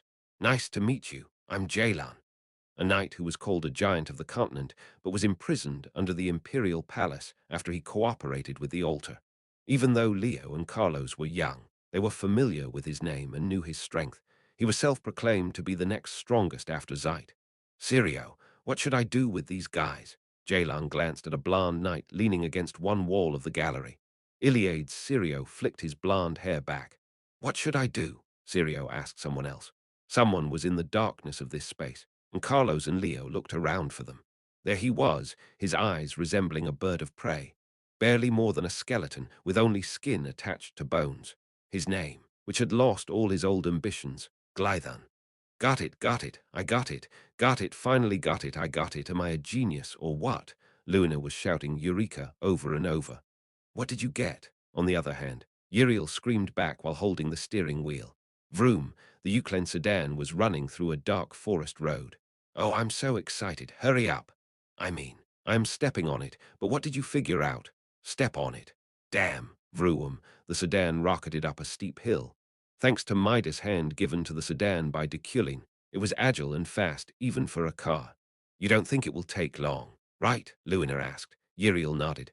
It'll take one day. One day was enough to reach annihilation. The performance of this car was so perfect that Uriel admired it while driving. It was annoying, only he had driven such a nice car until now. So from now on, we have to ride together, we have to share it. One day I ride, another day you do, until we become old. Then go quickly. I'm asking what you found out. This spell, Luna said. The excitement in her voice hadn't diminished in the slightest. I figured out what he's going to do. Please support our website and read on site. So, Uriel asked, trying to calm her pounding heart. Luna, trying not to lose sight of the analysis in her head, nodded violently. He is not a villain. At that moment, Uriel stepped on the accelerator. Vroom, the sedan soared. At some point, the road disappeared and a forest path replaced it. Many obstacles stood in the way. However, they didn't matter. Uriel put a barrier over the sedan and crashed into them, plowing through even the trees. But there is one problem. Luna's expression grew serious again. What? The wizards know. What I think is, in the end, others will think so too. It's just a matter of time. I would be happy if I were the only one who realized this. But if— Luna turned to Uriel. Uriel, concentrating on driving, kept her eyes focused ahead. If only the wizards who hate Deculein knew first. Who, for example? Uriel asked. Luna pondered quietly before answering. Someone like Glython. Glython was looking around Key's gallery. As he captured the landscape of each painting in his eyes, he sneered. Was Iliade's ambition only for this? His daughter, Sylvia, was stuck inside this. The child, Iliade's only hope, was consigned to being a nanny outside the world. She wasted her talents in caring for the poor commoners and worthless people who weren't necessary on the continent. Is this also Deculein's fault? Glython wanted Deculein to become Sylvia's firewood. He wanted Sylvia to burn him to ash and become the greatest wizard ever. It was a contract. He killed Deculein's fiancée, and he killed Sylvia's mother. That sly bastard. However, now Sylvia was being taken advantage of for Deculein's benefit. Wasting her talents for Deculein, she would color the world with the Iliade's light. What about these two? Glython, Sirio asked. Leo and Carlos raised their mana now. Jalon looked at them as if they were cute. Glython turned his gaze. Are you going to follow my will? Yeah, haha, I'm a knight of Iliade. Right, and you saved me from the imperial prison. Of course, I will. Glython stared at Sirio without saying a word. You are a servant of the altar. Yes, well. Then tell the altar priests that Deculein will betray them. Glython held out a bound scroll. It was Deculein's lighthouse analysis that he wrote himself. My heart is all shattered, and as I dug into the void where I had lost everything, it seemed to make sense. I found out naturally the true meaning of Deculein, who made the lighthouse for. He interpreted and analyzed Deculein's lighthouse with his strength, and in the end he obtained perfect insight into his will. Is that so? Sirio took the analysis and asked, but he didn't open it. After all, as a knight, he wouldn't understand. What kind of betrayal? It's simple. The god of the altar wants to destroy this continent and the souls of its inhabitants. Right, yes, it's a complete replay, Sirio answered. Glython grinned. Deculein doesn't want that. He's trying to preserve the humans here. Because of that, Sylvia was being wasted. Because of all those useless things, Glython clenched his fists. Even so, Deculein is sacrificing himself. Indeed, Eucline and Iliade have always been opposites. Water and oil. Their wizard families could never mix and ultimately were bound to confront each other. Sirio, I would rather destruction. Sirio quietly nodded. I'm going to destroy Deculein's unsightly cause. I'm not going to let him do what he wants. It was very lucky for Sirio, a henchman of the altar, but he was curious. Is it just because Sylvia couldn't become an archmage? With a grin, Glython shook his head. Sirio, the meaning of the Iliade is ambition, and ambition is flame. He paused for a moment and let out a low sigh. An empty sigh flowed from an empty body. Seeing him like that, Sirio felt it. Glython of Iliade had already burned down to ash. I, Glython, have lost that ambition, but Sylvia had it. She wanted to become a great wizard. She had the ambition and the talent to make the family's dream come true. Glython clenched his teeth, a fire blooming over his palm. However, that ambition, the ambition that could have been the sun now. He looked around the gallery full of paintings. Ephren seized the floating island with her strength and had already become an archmage, while Sylvia was wasting herself in there, preserving useless humans. She has become something like a fireplace to warm someone up. Even though he said it himself, the analogy seemed right. Glython burst into a sad chuckle. Iliade should be eons of fire. Whoosh, in an instant. The flames in Glython's grasp spread through his body. Sylvia is content with only being that. Remorse and sorrow colored his voice. That child is not my daughter. With that, Glython prepared the grand magic he envisioned. Damn continent, fucking Deculein. Through his own body, heart, blood vessels, muscles, and organs, through all the mana magic, and knowledge his mind accumulated. I want you to perish, to become a fire for eons and set this lighthouse ablaze, to cut down the passages of humanity that Deculein wanted to preserve and confine them outside the world, according to the will of the altar. With his body burning like a supernova, Glython muttered. He softly closed his eyes and Leah's voice cut through the air. Her body slammed into Glython's. Ouch! Bang! Glython hit the ground, entangled with her small form. Chapter 348. Everyone's last one. Glython's heart was smouldering. He was the head of the family and gave everything he had to the Iliad.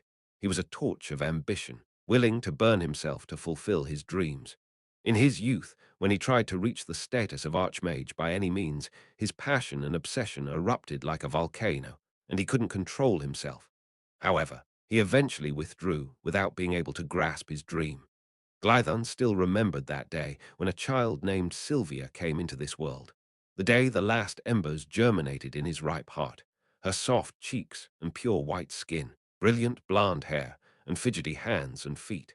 Seeing this child who was more clearly connected to the Iliad bloodline than anyone else, Glython had a flash of intuition. This child could achieve the family's dream, that his child could reign like the sun over all wizards. No, she must. Sylvia was Iliad's descendant because she was Glython's daughter. A loud cry resounded through the gallery full of paintings, and Leah's body collided with Glython. Ah! Glython groaned and rolled over. Sirio quickly drew his sword but hesitated a bit. They were too entangled for him to cut down only one. Stop! Leah had already grabbed Glython tight. However, he wore a deep smile. It's already too late. As he said, Glython's blonde hair was already burning like a flame, and white spots bloomed across his flesh. Sirio nodded, satisfied.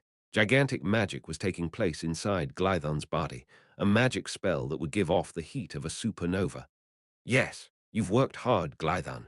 We will make your wishes come true.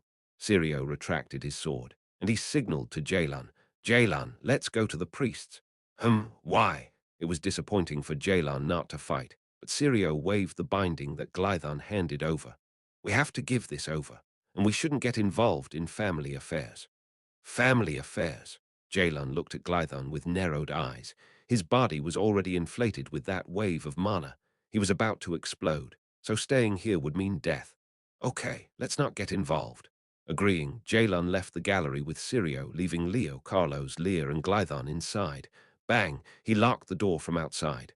Leah, immediately. Leo and Carlos ran to her as she kept Glython down. Ah!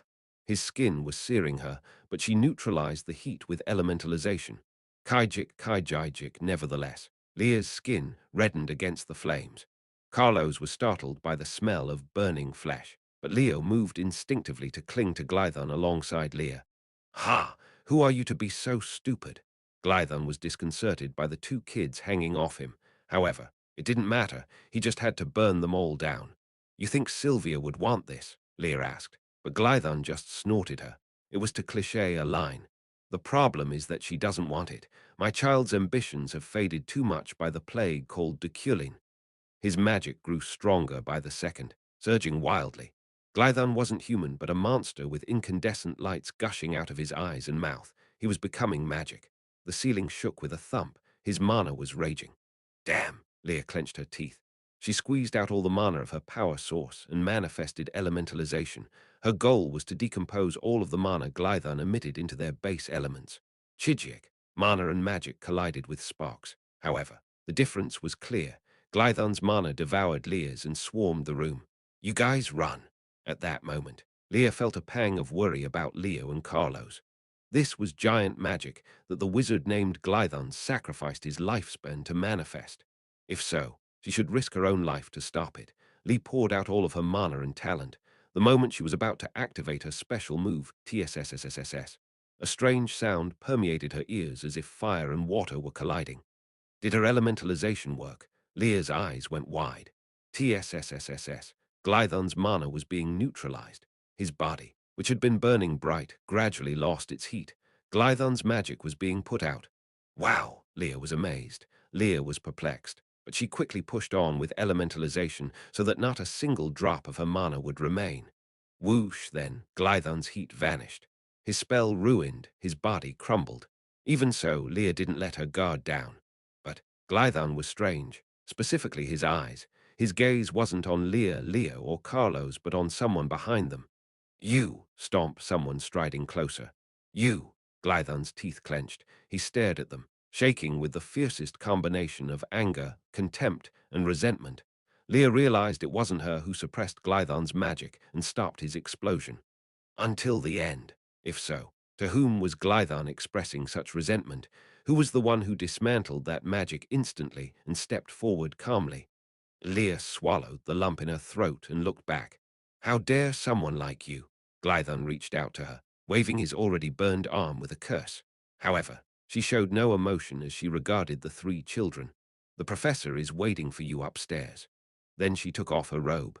Her long grey hair flowed softly down. All Leah could manage was a blank smile. Go upstairs. First, she could feel indescribable mana. Then a cozy and gentle feeling washed over her. Leave him to me. Now an adult and ever so trustworthy, she told them to leave it to her. She was the great wizard who finally unleashed her potential. Leave it to me. It was the moon child, Ephren Luna. 47, 26, and 38 seconds, 47 hours, 26 minutes, 38 seconds. That was the time left for Leah. 2 days from now, the comet would crash and the end would arrive. But this lighthouse was like a maze. It was hard to find the way. There were too many rooms, such as a laboratory chapel and recording area. Where is Deculein? Carlos frowned. They left Glython to Ephren, but they didn't know where to find Deculein. We just have to look for SHH. It was then they felt someone moving. Leah placed her hand over her lips.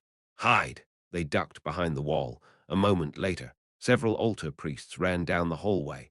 Looking at their haste, it was clear something was wrong. What's the situation there? The crystal ball suddenly activated, relaying Emperor Safian's voice. Leah flinched, then snatched it up. We're inside the lighthouse. The sound of footsteps vibrated again. The three children looked around. Please support our website and read on site the situation. The priests are moving, urgently, as for why Leah could guess, thanks to Glython and Sirio. Glython analyzed Deculein's lighthouse, and Sirio delivered it to the altar's priests. She didn't know the details of that analysis yet, but it seems the altar is hostile against Deculein again. At the very least, she could see that Deculein wasn't only on their side. Stomp, the moment she reported that something landed beside them. The trios halted, feeling a cold sweat drip down their backs. They turned their heads without saying a word, looking back at them. Wait, you're Sylvia. Quiet, she whispered back. Her golden eyes regarded them coolly. Leah asked, how did you get out? I didn't yet. This body is a doll's, and I control it. She didn't know what that meant, but anyway, it must mean she succeeded in linking this place with the painting prison. Glython. I know, we'll talk about that later, Sylvia interrupted her, looking a bit uncomfortable. Then she reached out her hand against the blank wall. Go up. But that's a wall. Leo tilted his head. However, in the next moment, a staircase was drawn on the wall. Go. The footsteps rushing past became more intense. Sylvia shook her head as if she knew their concern. You're not going to run into them since I drew the stairs. Go and meet Deculein. Go and... Sylvia went silent for a moment, carefully choosing what to say or worrying about too many things. She finally said in a low voice, Tell him I'll arrive soon. On the top floor of the lighthouse, I looked up at the sky. The comet was now as clear as the moon, and my spell swirling around the lighthouse was going smoothly. There were no unexpected variables. Everything continued as I understood them. Professor, the altar is coming up, Julie whispered. I smiled softly and gave her a nod. Okay. And then I looked at the single blue flower on my desk, this gift from Leah. Leah will be up soon too. Yes, Julie answered and armed herself. She wore the snowflake obsidian light armor that I had made. Professor, Julie said. The doll was ready to break at any moment, but there was confidence in her expression. I will protect you. I nodded. No other words were needed. I didn't need to tell her that I loved her, that I was grateful, or that I was sorry. It would be a luxury now the end was near. I kissed her forehead, and Julie let out a trembling breath. I will go. She bowed and stepped back. She turned away from me. Slam. The door opened and closed. Now, alone. I sat down and pulled a wood board out of a drawer. It is time to keep my promise, Your Majesty. I took a handkerchief out of my suit pocket. With it, I cleaned the surface of the board. Only for Her Majesty the Emperor, with all my heart. The priests climbed the stairs without a word, each readying themselves for the battle to come. Sirio was at the forefront. He informed the priests of Deculein's betrayal, and now they were marching to confirm his claims. Ha! But the moment they reached the top floor of the lighthouse, a certain knight stood to block them. She was a beautiful statue-like woman, dressed in light armor made of snowflake obsidian. Sirio smirked. Julie. Julie opened her eyes, and cold mana wrapped around her body. Staring at Sirio and his group, she raised her sword. "What are you going to do?" Sirio asked. Jalan drew his sword, and the priests prepared their magic. Their number was 300, but Julie was resolute against them. "You cannot pass." Crack, the mana Julie spread froze the air. It stagnated even the flow of mana. Julie's class was different now. She wasn't the incomplete knight of the past. This was the severe cold once felt by the head of Freyden. "Oh my!" Jalan admired the display, and Sirio gave her a soft smile. "Yeah, this is fun." Sirio dashed forward, with Jalan following close behind. There was no need for dialogue between them. However, as former colleagues and knights, he knew the masters they served were different, so they just had to cross their swords and share their beliefs. Julie calmly raised her blade. Quick sword and giant mountain, facing these two knights clang, she swung. In annihilation, still far from the lighthouse, Safian stared up at the top floor. She thought of Deculein waiting for her there. "Your Majesty, there is no time now," Lawin said. The knights and demon bloods, alongside Ganesha, were gathered here, each tense as they looked up at the comet. "Are you ready?" "We're ready. For a long time now." That voice belonged to Alessal, who stood beside Safian. However, it was difficult for Safian to prepare for it. Her mission was to kill Deculein. She had to put her sword through his heart. Even though she'd already made up her mind to do so, Safian hesitated because of her love. "Deculein's lighthouse will destroy the continent soon. Your Majesty, please make a decision." Alessal urged her. If so, Safian had already made a promise to him. Therefore, as an emperor, it was her task to achieve peace on the continent. Deculein's death would break the chains of hatred that had always existed on this continent, and his magic would save them from destruction, with only one sacrifice. What if Deculein's existence were filled with filth, and he was reviled as the worst villain that ever existed? The continent would be able to become healthy again. Deculein's death would bring at least 100 years of peace. Everyone.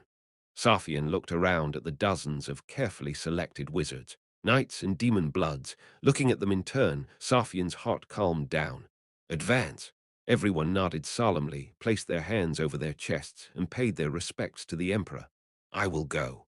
And like that, the emperor marched on the lighthouse, where Deculein was waiting, despite how heavy her feet felt. Chapter 349, Everyone's Last, 2.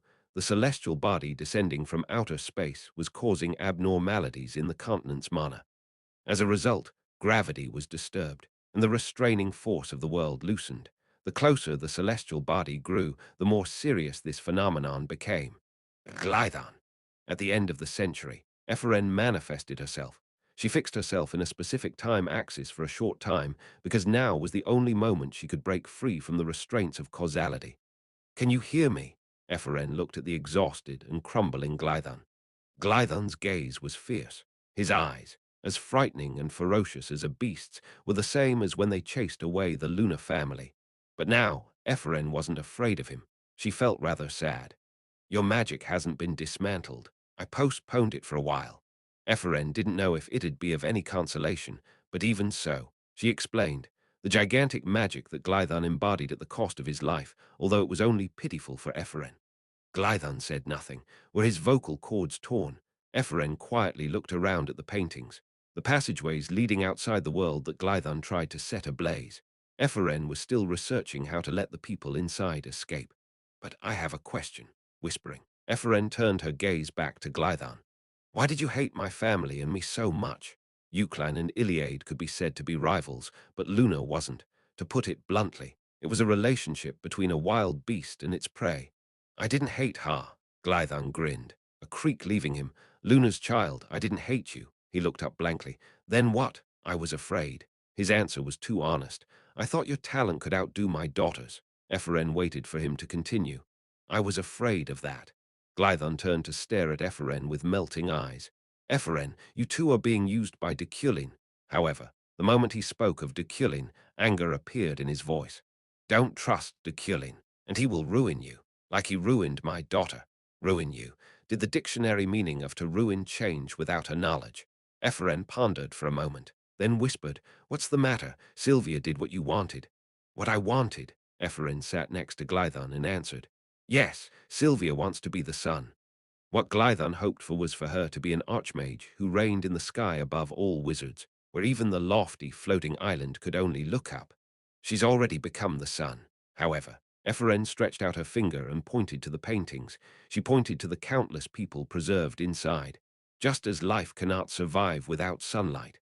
There were a lot of people who depended on her to live. That girl's talent was the hope of this world. Sylvia will save this continent, Ephraim said. However, Glython laughed. You're a fool. Ambition isn't something like that. Click. At that very moment, they heard another descend to join them. Ephraim nodded quietly, and Glython knew who this newcomer was without glancing over. Click, click, he could tell from her approach. Dad! The voice was blunt as always, but it was the best sound in the world to hear. A pure voice. Glython slowly closed his eyes. Long time no see. Glython's expression sank again. A daughter who lost her ambition, a look that didn't fit Iliade. I don't want that. Glython was disappointed in Sylvia, who let go of their family. If it were you, I would be able to make my wish and our family's dream come true. Surely I would, and I never doubted it. You are being deceived by Deculein, Glython said, vomiting blood. Dad. Sylvia neither denied nor affirmed him. She didn't want to force herself against Glython's will. I made peace with myself. She just said that. Not with Deculein, who killed my mother, nor my father, who bought his enmity. Sylvia paused for a moment. Glython's closed eyes slowly opened. In the end, I just had to reconcile with myself. There was no need to blame anyone. Sylvia came up to Glython and sat at his side. She placed her hand on his chest. So, her voice was still dry, but her heart was as soft as the sea. It twinkled like starlight. Can't you reconcile like that too? Glython burst into laughter again. Ha ha ha! At the end of his life, his daughter's sincere request, Sylvia wished for him to let go of that ambition. No. But Glython shook his head. Before being Sylvia's father, Glython was the head of the Iliade. I don't think I can do that.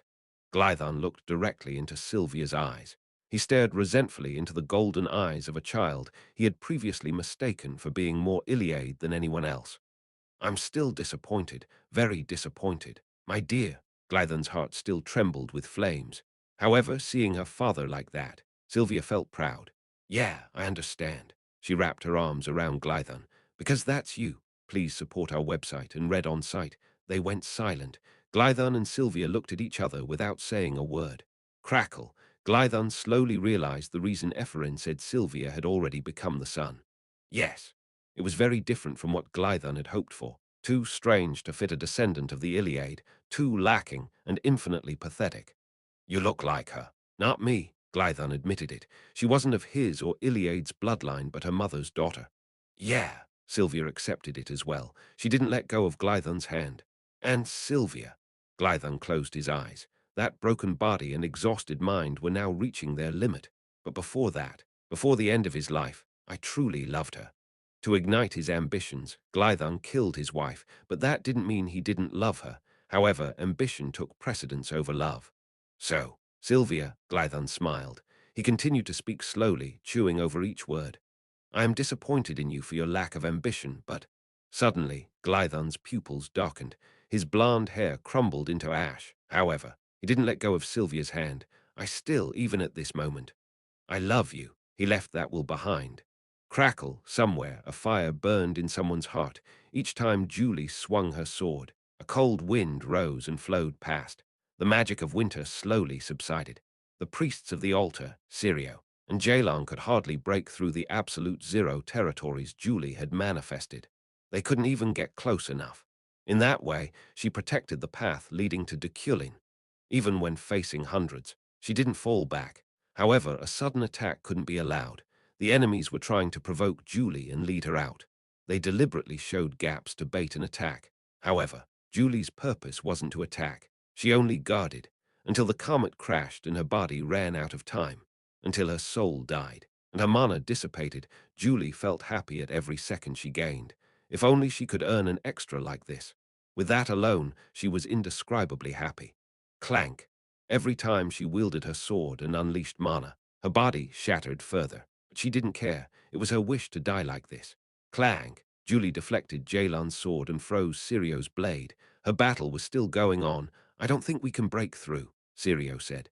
Jalon scratched the back of his neck with a slightly sullen look. I know, it's an iron wall. Julie grabbed the sword with both hands. No matter how hard they fought, they couldn't break through. Neither swordsmanship nor magic worked. Whatever they tried, she would freeze it right away. They said the Emperor has entered the lighthouse. Meanwhile, more bad news arrived from the priests. Sirio wore a soft smile. Oh my, if we can't get through this, we will be killed by the Emperor. Yeah, is this death the way of faith? Jalan shrugged and muttered. The two appeared to be nonchalant even before their death. But you know, Jalan. Sirio put the sword on his shoulder and looked back at Jalan. Why did you return to the altar? It was an innocent question. They knew from the beginning that the end, Key's wish, would be destroyed. Why are you asking that? Is there a reason for religion? Jalan replied that way. Sirio frowned and fiddled with his chin, but he grinned and nodded. Indeed, there was no reason for faith. Just like Julie's faith, protecting Deculein now, there was no particular reason for theirs in serving Key. To believe in faith means to believe in yourself. After all, then, Sirio again breathed his mana into his sword. Jalan and the other priests followed his lead. If we go back and die, there's nothing we can do about it. Right, quicksword Sirio. A cool smile spread across his clear face. We have no choice but to break through the front. Clang. Ice shards splashed, and mana and dark energy mixed. Through it, Leah climbed the stairs Sylvia had drawn. She hid, going one step at a time until she reached the top of the lighthouse. Gulp. At the end of the stairs was a small, rustic door. She paused to consider what lay beyond Kriak. The door opened while she was thinking. Leah and the children trembled, and they heard a voice. You came. It was Deculein's. He was sitting down, pouring wine into an old-fashioned glass. Yuli. As he called to her, it felt like she had been stabbed in the heart with a needle. But Leah forced herself to appear calm. She approached. Hugh. And she took a deep breath. She still had some suspicions about Deculein. Even the blue flower on his desk now, the forget-me-not, amplified her doubts. What are you going to do? Deculein furrowed his brow slightly, and Leah prepared the method. The method was simple. If her hypothesis were correct, Deculein would be a little hesitant when he heard this name. He would be. Leah slowly opened her mouth. You know, of course, it was more likely not, but she wanted it to be true. Woojin, the name of the guy she called dozens of times a day. Kim Woojin. Leah pretended to be crazy and called out the name of the guy she loved the most. Now, she had to see the reaction Deculein would show. Chapter 350, Everyone's Last Three, Kim Woojin. Leah called his name. Then her gaze reached the blue forget-me-nots. She couldn't even look at his face, so instead, she kept her eyes locked there. Deculein didn't say anything. In Leah's mind, expectations rose like tiny drops of water, and thoughts of what might happen bubbled in the prolonged silence. Suddenly she opened her eyes and looked up. Ah, Kim Urin, what's that? Leo asked. It was a name that people on this continent might not even know was a name. Leo's reaction was so natural, and that was the same with Deculein. Now, he looked so dry. At least he didn't seem to be affiliated with it. Like Leo, he didn't even know if it was a name or an object. Nevertheless, Leah tried to read Deculein's reaction. From the wrinkles on the face to the beating of his heart, the expansion of the iris, the movement of the pupil, and even the subtle changes in the atmosphere. She grew up living on this continent as an adventurer. With the skills she learned, there is no time to be idle, Deculein said. Leah finally realized reality. She knew it was a delusion. 36:03 and 23 seconds, the timetable of the quest was still reflected in her eyes. Leah clenched her fists. She looked again to Deculein and the sky beyond him. What originally seemed like a small dot was now as clear as the old moon. Yuli, Deculein called to her. Leah answered blankly. Yes, as if that was pathetic. He shook his head. I think you have something to do. Leah came back to her senses a bit late. Time was ticking, so she shouldn't get confused by this personal matter. This lighthouse. That comet will destroy the continent, Leah said. Leo and Carlos nodded behind her. Yes, Deculein agreed, smiled, and picked up some notebooks off his desk. I know more than you. But why? Leah asked. I still don't understand. You can achieve what you want without destroying everything. She felt she vaguely knew Deculein's purpose. However, he didn't need to help complete the lighthouse. Do you think you know my goal? Deculein asked, and then he looked around. Leah followed his gaze. Although it was quite simple for Deculein's tastes, the bookshelves still felt old-fashioned and elegant. Bookshelf, bookshelf, bookshelf, it was like a library. I may be deceiving you, making you misunderstand my purpose and buying time. Leah continued to stare at him. You don't lie. I do, Deculein said. And I already did. He turned to Leah. Just like you did. Leah's brow furrowed. Why was he talking about this all of a sudden? Deculein grinned and pointed to Carlos. You said that you can make that half-blood a human, but he's still the same. Ah, Carlos was still half human and half demon, despite countless efforts to purify the dark energy in his blood. It's not possible. Deculein shook his head. You can't make someone already half demon into a human, even if you could. Losing oneself would be like death. Carlos glared at Deculein. As if the instinctive fear couldn't be helped, as soon as Deculein glanced back, he immediately lowered his gaze. Yuli, the meteorite can no longer be stopped. Deculein turned to observe it breaking through the atmosphere. Even if I die, even if this lighthouse is broken, its descent is unavoidable. Revolting and lowly people, those who didn't know their places attacked nobles, insulted wizards, and demeaned knights. He spoke slowly. Those insects that live on this continent. Looking up at the sky, he sneered. They will eventually go extinct. Leah fiddled with her necklace. The crystal ball inside caught all she witnessed. And then it will start again. Deculein met Leah's gaze. A new world where all the lowly things will vanish. If this was acting, it was great acting. But before that, bang, Deculein pounded his staff against the ground and mana rose. Rising like mist, it wrapped around Leah, Leo, and Carlos. Ah, Leo and Carlos screamed and disappeared. The crystal ball also stopped working. Now Leah was the only one left. Now it's only us. She glared at Deculein. Yuli, he called her name, his voice suddenly warm. I have something to say. Something to say. Yes. Deculein's face was so relaxed and soft that it surprised her when she began to tremble, but the next thing he said was, I loved you. It was a shock, like sudden pain squeezing her heart, a pain that even she didn't know. But whether he knew it or not, please support our website and read on site. It's not a lie. Deculein's sincere confession was simple as always. Leah didn't know what to say. I loved only you. A small smile spread across Deculein's lips, as if recalling the past, reminiscing amongst lovely memories. I was lucky to have you. He wore a boy's smile. Leah felt dazed, but soon it collapsed. He wasn't Kim Woojin, he was Deculein, and I was able to survive because of you.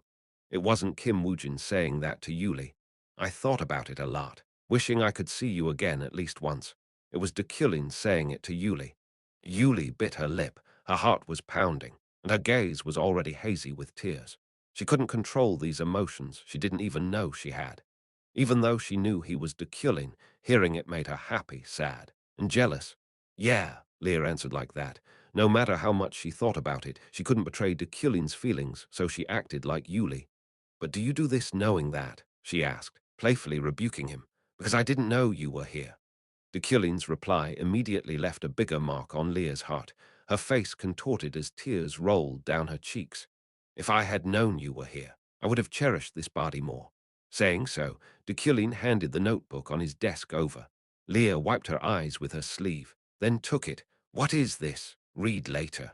Only the word diary was written on the cover. Diary, the moment Leah muttered. Deculein's mana flickered blue and wrapped her up. Ha! Leah had a blank look in her eyes as she stared at Deculein. This conversation is over. His face was a little strange.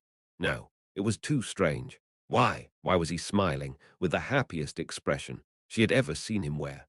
I wish I had known sooner. Why was he saying it like that? Emperor Safian climbed the lighthouse. The sword hanging from her hand was already wet with blood, and her eyes were full of murderous intent. All the people from the altar, beasts, and chimeras trying to block her advance were cut down as she climbed the steps one by one. Quah! When a chimera from the altar came running with a raw swoosh, Safian's sword poured down like rain that couldn't be avoided and contained. Every slash cut another down. Wow! The knights behind her were just admiring it.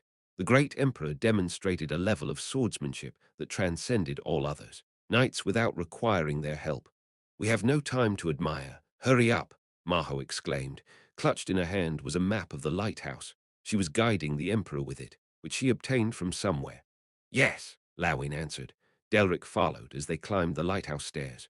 Boom! A huge vibration shook through the tower as a powerful wave of mana rocked the earth. Another unnatural disaster was caused by the descent of the comet. It wasn't just a phenomenon, but occurred inside the knights' bodies. In other words, it stirred up the mana that circulated in their blood. Ah, Cug! Several groaned as blood leaked from their mouths. The bodies of countless knights, wizards, and demon bloods tumbled down the stairs, leaving only Ganesha and Emperor Sophian intact. As a result, the army ground to a momentary halt. "You're weak," Sophian said. She took a piece of cloth out of her pocket.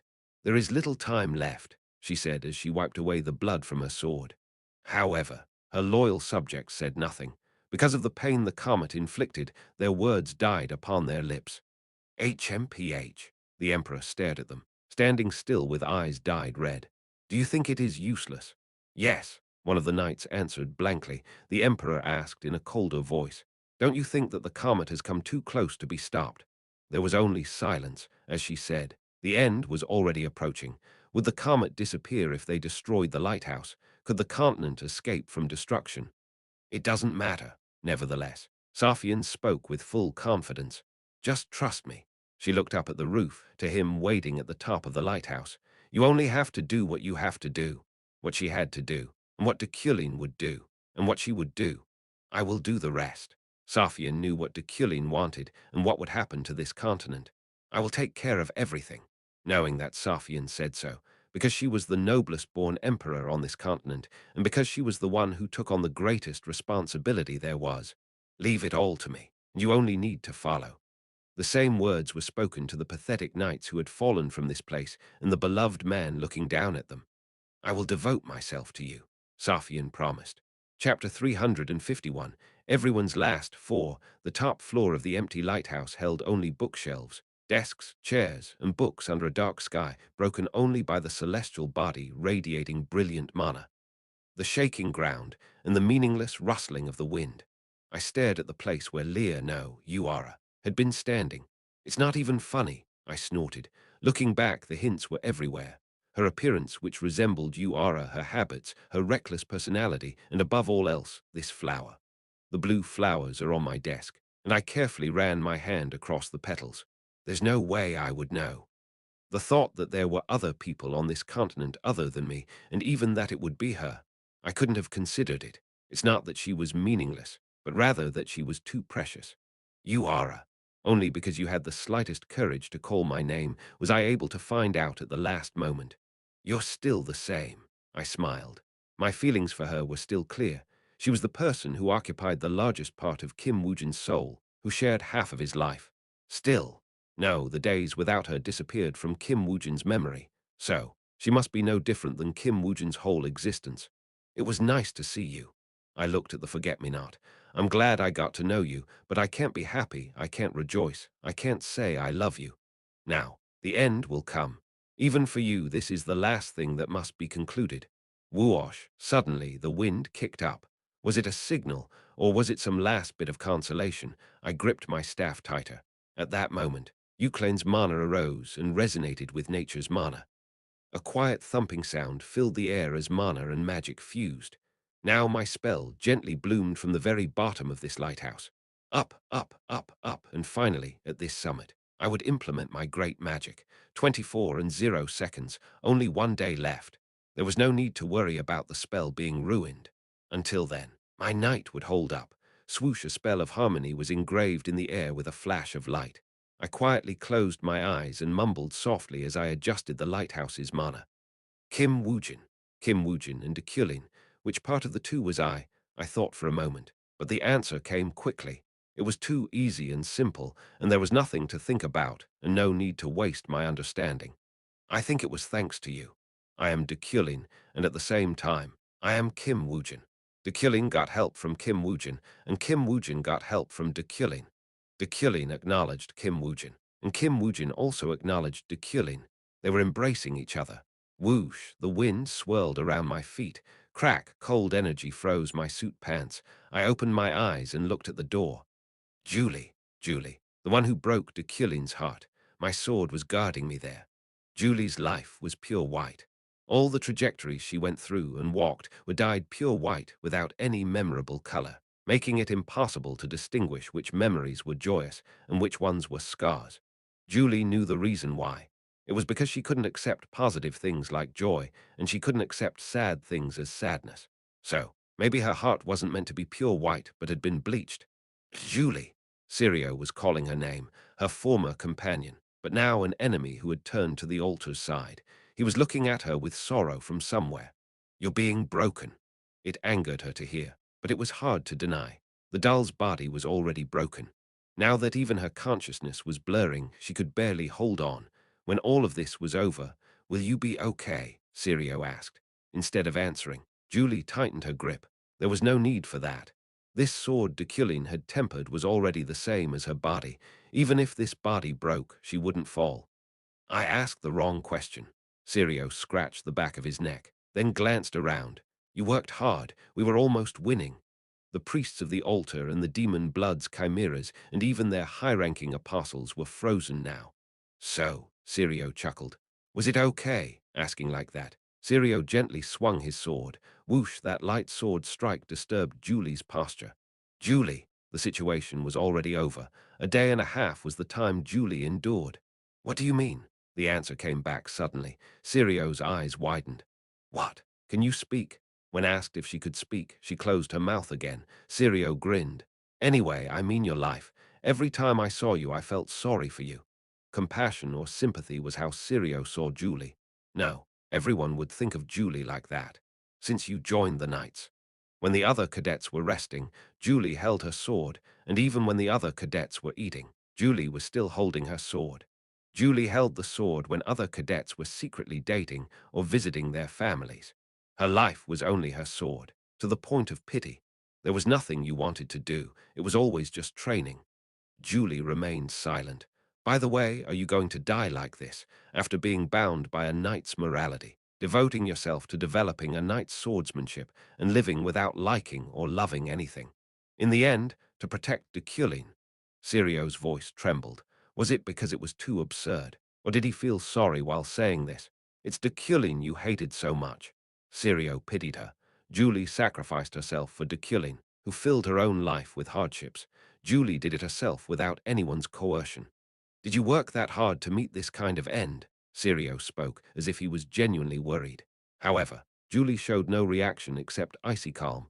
No, rather, she sneered at Sirio. Yes, that's right. I'm happy even at this moment. Sirio's smile vanished.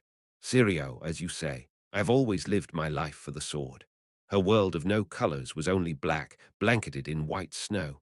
But on that way, at some point, someone intervened. Sirio listened quietly.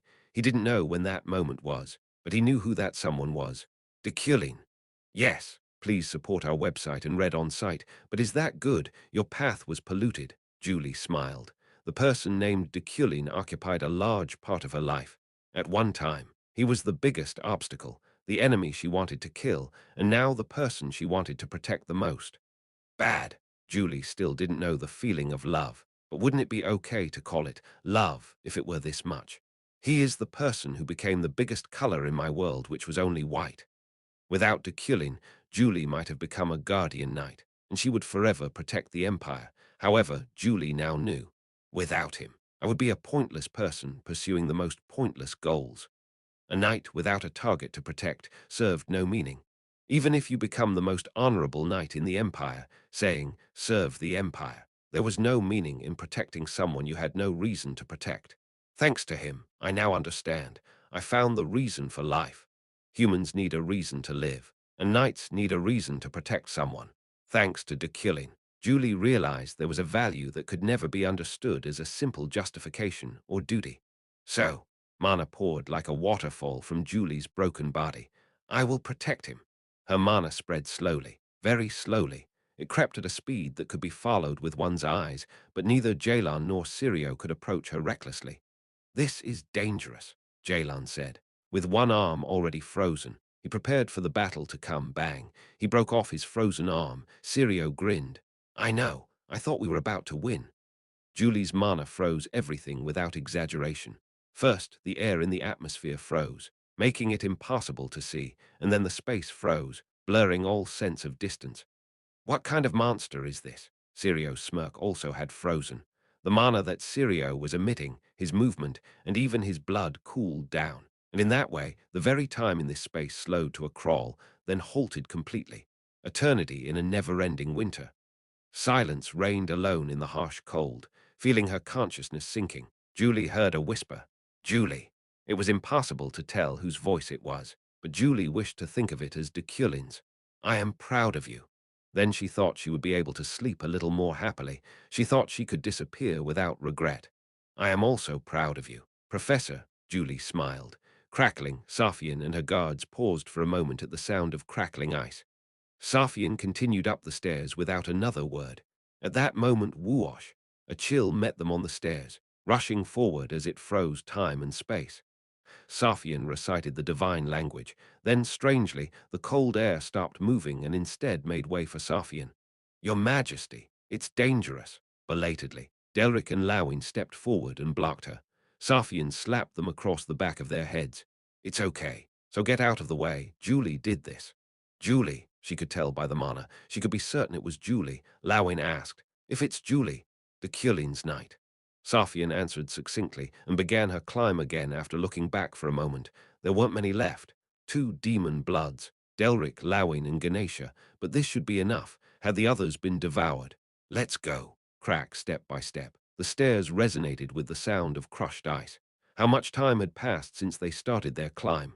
What could this be? Ganesha's admiration flowed freely with her breath. Each of the knights echoed her sentiment, as in the middle of climbing the stairs. They reached what could only be described as an ice cave. It's a magical space, Safian said. She smiled softly and rubbed her fingers together. The air quivered. She's frozen the entire top floor of the lighthouse. Space, time, everything, Safian explained to the guards behind her. You wait here. Yes, but your Majesty, your passage will be strictly prohibited anyway. She stepped up slowly. I can feel Julie's will in this space. She's allowing only me, not you, to enter. Stomp, stomp as she walked alone, admiring this crystal space, Safian said. You just have to stop those who try to interfere. Suddenly, she wondered, in what form and with what kind of effort did Julie create such a beautiful, magical space? But your Majesty, who do you mean we should stop? Ganesha asked. Safian turned to her. No one will be able to cross this. With that said, even Ganesha was afraid enough of freezing that she didn't dare approach Safian. It would be difficult to endure such a place even if the altar's guard came to help them. What are you asking? Safian answered in a dry tone. Anyone who tries to get in my way. The altar wasn't the only one that wanted to get in Safian's way. Among them was the guy Julie couldn't harm. I mean, anyone who wants to get in my way as I kill Deculein. For example, his little sister Uriel, who was running here. Block them all.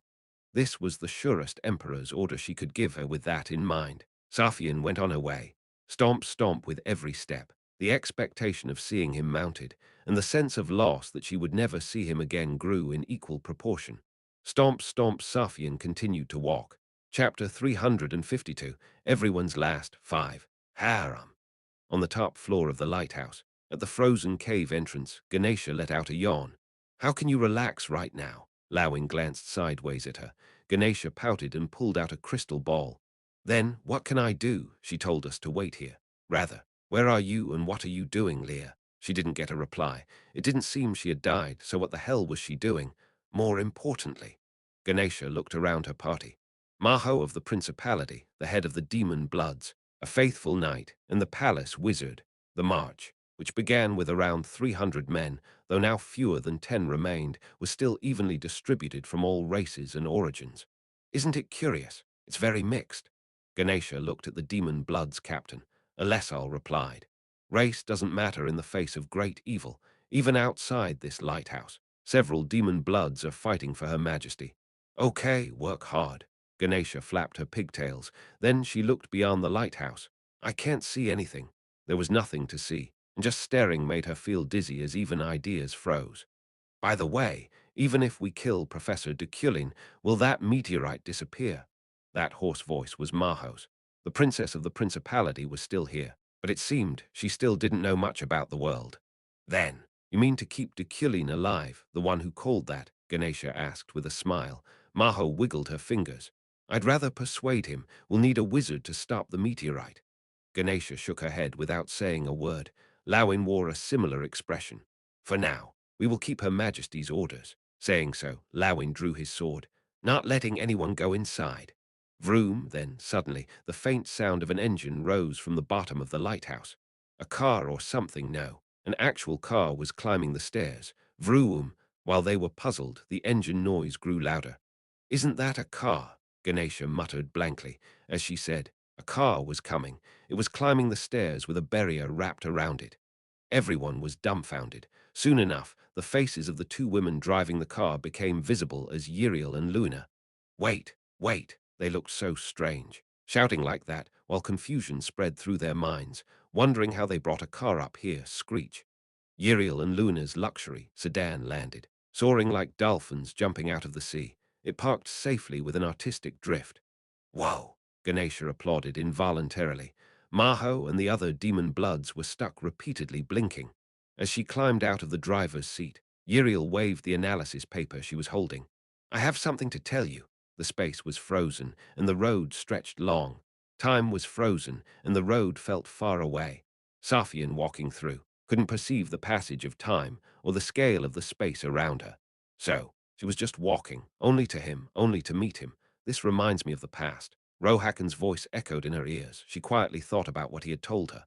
Deculein had no talent. He surely had a limit. Rohakan reminisced about Deculein. I pitied him and frankly was relieved. He was relieved that Deculein didn't have any talent. He had an evil spirit. He was someone with evil at his root. That was what he saw in Deculein. He was destined to be a villain. However, now he was different. He had a secret they didn't know. A secret. Deculein had a secret. But strangely enough, Safian felt she had a vague idea. It seemed she already knew what secret Deculein kept. Crack! The ground under Safian's feet froze. Now reaching the turning point, she soon recognized this was her destination. Safian quietly raised her head and looked at the someone standing ahead. She was a pure white woman, the Night of Winter, and the sword only for Deculein. "Julie," Safian called her name. You are so pure." A doll's body that contained Julie's soul. However, its form was still intact. Thanks to being frozen before breaking, she maintained her appearance as a knight and stood upright like a statue. As the purest human being, Safian walked over to her. One step at a time, enduring the mana that froze time and space, she reached for her cheek and gently caressed it. "Julie, I know how you feel." So, the corners of Julie's lips seemed to have a smile. Safian ran her fingers across them, softly muttering, "Rest in peace." Creak, the sound of a door opening, followed by the warmth of the permeating light. Did Julie permit it? Safian smiled sadly as she looked beyond it. She looked to the servant who stood firm and waited for her, who dared to call the emperor to himself with such arrogance. "Deculein! Deculein!" Safian was calling me. The emperor's voice awakened my mind, which had been paused for a while. It oscillated enough to move the Iron Man's body. I looked at Safian. This dead body, unfortunately, couldn't properly welcome Her Majesty, but I still had time. "Yes, Your Majesty," I was polite. As a noble of Euclid, it was only right to the most honorable emperor. Safian made no expression. "You look unwell." She just asked that question and walked to my side. "Please support our website and read on site." "Yes," I answered. Safian said, "As promised, I've come to Annihilation." "It is an honor, Your Majesty." Honor. Was there a better expression than that? As Deculein and Kim Woojin, I respected Safian. As the emperor of this continent, I longed for Safian from her position on high. "Your Majesty, I'll keep my promise too now." I put the wooden board I prepared for Safian on the desk. Safian stared at me without saying a word, then asked softly, "Where is God?" "God. They created this world and instilled the soul of Kim Woojin into Deculein. They will be watching us from somewhere." I answered so. Safian nodded and asked, "Where is the god of the altar?" "He's at the end of the lighthouse. Your Majesty, meeting him will come after killing me." The game had stages, and the final boss was always the last. He wouldn't be the final boss if he weren't the last. "Do you want to have a match?" I asked so. Safian looked at the board on the desk and the forget-me-not next to it. "It's a flower." "Yes." Safian reached out and picked it up. She stroked the blue flower buds like gently caressing a babe. "Deculein." Putting the forget-me-nots back in the vase, Safian shook her head. "Deculein, if I pierce your heart, will you die?" Her voice held some fear. "Something more glorious will follow." "Glorious?" "Yes." Safian frowned. I smiled slightly and pointed to my body. My body has a spell implanted inside. The blood vessels and muscles were engraved with the true meaning of psychokinesis, and this heart would play the role of a magic core to drive it forward. When this heart breaks, the chaos will activate my magic. My magic to save the continent, the way to preserve humans, was very simple. There was no such thing as giant magic. However, the first magic I learned was psychokinesis. It would lift all humans and life on the continent and force them into the canvas. I will implement a miracle like that. Safian smiled as if it was absurd. Can't you just block the comet with that psychokinesis? Fate doesn't change. Your Majesty, Safian looked into my eyes. No, she hadn't taken her eyes off me at all, as if she didn't want to miss a second. The destruction of the continent was fate. Not now, but someday. Therefore, this lighthouse didn't manipulate the celestial body's orbit, but only its speed, and it couldn't be stopped even if it wasn't now. However, even if the continent is destroyed, so long as the people are still alive, I approached Safian and put my hand on her shoulder. We can live. You mean your death is the price? At Safian's question, I nodded. This is already a dead body, Your Majesty, a body that had already died, that had no possibility of rebirth. It had been dragged along just for this moment. Safian went silent. Then, after a long time, she looked up at me and asked softly, "Is today your last day?" "My last." I pondered for a moment, then shook my head. "I still have one more thing to do. Even if I implemented the magic in this lighthouse, and my heart was pierced by Safian, I wouldn't die, though there wouldn't be much time left. However, whatever time I did have must be devoted only to that one. It was already decided." Safian slowly turned her eyes to the desk. The wooden board I wiped clean rested there. "Also, there is a ledger that I wrote." Safian raised her gaze again to regard me. "With that, you will be able to filter out the altar's informants." I was sure of her success. Safian's will and my magic couldn't fail. Change the mind of those willing to, and punish those you can't change. So I told Safian about the future, offering what advice I could. Safian remained silent. Drip. Rain began to pour down against the windows of the lighthouse. I spoke softly. "God is coming. Your Majesty, God." I still wondered if I wouldn't be able to meet her again, the woman I met in my old world. But such questions should be put aside for the moment. So, with not much time left, for now, just for this moment, would you like to play this last game with me? It should only be time for Safian. But Safian didn't say anything. Drip, drip, we stayed like that. Forget it. Her face still blank. Safian shook her head. Chapter 353, Everyone's Last Six. Forget it. Safian shook her head and placed her finger on the edge of the Go board. It had 19 horizontal and vertical lines that made up 361 points. This game stimulated Safian's interest and awakened her desire to win. We will have time to play Go after that. However, the reality in front of her eyes was something she didn't want to miss out on by concentrating on a woodblock. "Is that so, then?" Deculein smiled as if it was a shame. "I wanted to show you the difference you can't overcome." Safian glared at Deculein and replied, "I'm doing you a favor. If I beat you, there will be no more reason to play Go." "Is that so?" "Yeah." Challengers are apt to burn with enthusiasm because there are goals to overcome, and there is always an enemy who overcomes them. On the other hand, those who reach the top lose their enthusiasm. They live a dull life, and eventually they become sluggish, just like Safian. They who are at the top have the least fun. Safian took a step closer to Deculein. She examined his neat outfit and moved closer. Whoosh, she untied his tie and raised the collar to one side. Deculein's expression flinched. "Deculein." Safian called out his name and peered into his eyes. "Who are you?" she asked. The Emperor still didn't know his true name. "What do you mean?" "Your Majesty," Deculein asked. Safian sneered. "I'm asking for your real name. You haven't told me." Even so, Deculein wasn't shaken. This guy was always the same. In all circumstances, at any moment, he always kept his composure and showed no sign of humiliation or ugliness. Since he was always constant and unchanging, even this moment had become like every day.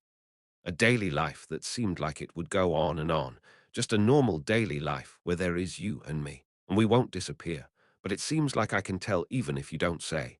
Safian heard his name one day, those strange letters someone had muttered to themselves. Kim Woojin. Deculein's eyes trembled slightly. This faint agitation was the most convincing proof. "I see," Deculein nodded. Still looking like Deculein, He said, "Yes, that is also my name," saying that Kim Woojin was his name. No, Kim Woojin also was his name. I'm Deculein, and I'm Kim Woojin.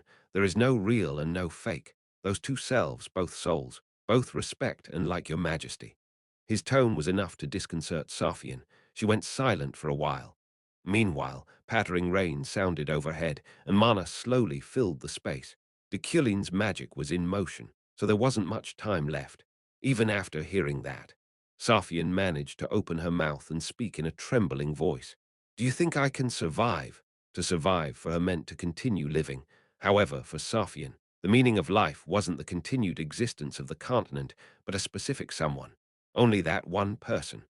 "I will suffer as the wind blows away my skin, and your face will rise in the lake." He listened quietly to the Emperor's complaints. "Even if I try to forget you by burying myself in the boring state affairs, things like that will end easily. You will come to mind again in those open hours." Saying so, Safian smiled. "No matter how hard I try, I will eventually die. It'll be easier to die than to forget." Her feelings came out at their own will, and she grew more certain. The lighthouse trembled in time with the Emperor's heart. "However, I can't change your mind with my confession, so that I will ask you one thing. Just one question," and Safian needed only one answer. "Yes, anything you want," Deculein replied. "Hoo-hoo." The smile on Safian's lips darkened. Her eyes drew a crescent arc. "This is my question." Her voice now held a mischievous tone. Just as Deculein loved Julie and Kim Woojin loved Yuli, he was Deculein, but at the same time, he was Kim Woojin. Therefore, he wasn't Deculein, and he wasn't Kim Woojin. He was two people who became one harmonious soul. That was why Safian had to ask this question. Could you have loved me? Could he have? If they had been given more time, if their daily life had continued. He lost himself in thought, but it was only for a moment.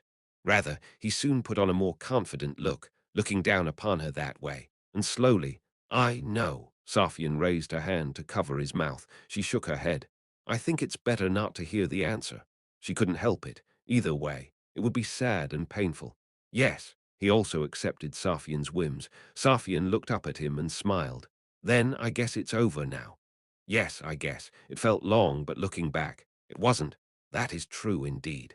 Safian closed her eyes. She thought back to the day they first met when Deculein introduced himself as her teaching wizard. He explained runes and competed in Go and chess with her. This man who saved her from sluggishness and boredom made her aware of the love and reduced her to a mere human. "Your Majesty, the time has come."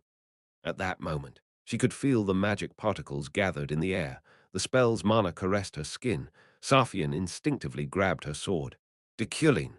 "Yes, Your Majesty." He called her Your Majesty, even the way he always ended his sentences calmly, his unruffled attire and that more aristocratic attitude than anyone else. "I'll miss them." She'd miss all of that. Not seeing him again was so sad that tears flowed unbidden down her cheeks. "I'll miss you." At that moment, Deculein's expression hardened. Safian smiled again. "Go now." She put her blade through his heart. The lighthouse fluctuated as if the trigger had been pulled. Safian's mana penetrated Deculein's body. "As much as I love you." Safian looked at Deculein. She gazed at the magic that rose within his flesh. "I want you to be happy." At the same time as she said it, swoosh, his magic spread across the world. The simplest psychokinesis spell wrapped around the entire continent, and all living beings went into his arms. Deculein didn't even kill a demon blood child. Please support our website, and read on site Primian's voice sounded in Alesal's ear. He knew I was a demon blood, but he didn't reveal it. Alesal's eyes scanned the analysis paper that Uriel had set out. She was reading the result of Luna's interpretation of Deculein's lighthouse. "Alesal, you too seem to be vaguely aware of it. A lighthouse that led to destruction." However, there was another meaning Deculein hid inside. Deculein isn't trying to kill the demon bloods. Rather, Russell. Alesal crumpled the analysis paper. Then she looked around. Everyone was reading the same thing, even Ganesha, Gawain, Delric, and Maho, all without a word. "So," Alessal looked around to see it was Ellie who spoke. "So, where are you going with this? You mean to save the professor?" Ellie asked Uriel. Uriel stared at her without saying a word. "Nothing changes just because you brought these things. No, even if it does. We can't let that happen. We'd just be in the professor's way. You know it too, Uriel. To become a villain and die. Because of that." The chain of hatred would be broken. That was the result Deculein strove for. I know, Uriel said. I know that too, but he doesn't have to die. Uriel's wish was simple. She just wanted him to live. He can pretend to be dead. How can he pretend to be dead? Ellie logically questioned the situation, but Alessol stopped her. Uriel clenched her teeth. Are you saying we should leave it like this? No, I can't. She wanted to protect Deculein, just like he protected her. Uriel took a step forward to the other side of the lighthouse. Intentions without action are just a nuisance. Ellie stopped her. We also have orders from Her Majesty. Don't let anyone in. At that moment, the lighthouse suddenly shook, and magical energy bloomed from all directions. Move! Uriel dashed forward at that moment. She produced a level of mana that even she didn't know she could, all to step inside a place where time and space were frozen without anyone to stop her. Beyond that was her brother. Deculein. Drip, drip, drip, drip. Rain was falling across annihilation in the continent. It was the water of life. Drip, drip, drip, drip. Keith felt it as he watched the rainfall. It was the purest magic that originated on this continent, and the countless human auras obscured by it. Deculein had succeeded in taking a single step. It's a little different from the human extinction you wish for. With those words, Key looked back to Creto. He was free from Deculein's magic. To be precise, Key was protecting him. Isn't this enough to be considered your defeat? Creto asked sarcastically, but Key calmly shook his head. No, it's no different. They can't return from outside the world anyway. Outside. The world was isolated. Those contained there became non-existent beings. How can you be so sure? Key smiled. It's simple, because I am still there. Even he didn't dare cross over, so his body remained there. A mere human wizard couldn't meddle with that space. Do you think it is possible? Key asked Creto. Creto replied, looking out the window. Yeah, I think it is possible. Drip, drip, drip, drip. A massive celestial body loomed overhead. The destruction that would condemn this continent arrived quietly with the rain. You know that. There is certainly a lifespan to phenomena, existence, and non-existence, Creto suddenly said. Key glanced back. There is no eternal life. Nothing can live forever. Even giants die one day. Creto met Key's gaze. So time takes precedence over anything else. Maybe that was the right thing to say. But why was he grinning? Key chuckled. So, are you saying you want the broken continent to regenerate, and that space outside the world to disappear naturally by simply waiting? Creto grinned back. Maybe. Magic has a lifespan. Your powers must also have a lifespan. Ha, even if it takes 10,000 years, maybe more. As Creto said, it must have a lifespan. After that determined time passed, that space would be dismantled, and those trapped inside might return. But that time was probably 10,000 years. No, it may be 20,000. You said you prayed for 10,000 years, Creto asked. Yes, I did. Then those guys, too. In about 10,000 years. At that moment, Key stopped with realization. Yes, Creto smiled a little. Your power may not last forever, but there is something close to eternity. At those words, Key also stopped smiling. Eternal winter, you mean? Creto shrugged. It seems like it. Epheren and Deculein. Didn't they try to defeat me from the start? Deculein wasn't alone. There were more on his side besides Epheren. 3, maybe 4, maybe 5, 6, 7. Right, Creto nodded. Drip, drip, drip, drip. Key looked up without saying a word. Drip, drip, drip, drip, in a daze. He turned around and slowly walked away. Creto called out as he watched him go. Where are you headed? I'm going to see Saphian, Key replied. Creto let out a small sigh. Is this the last battle?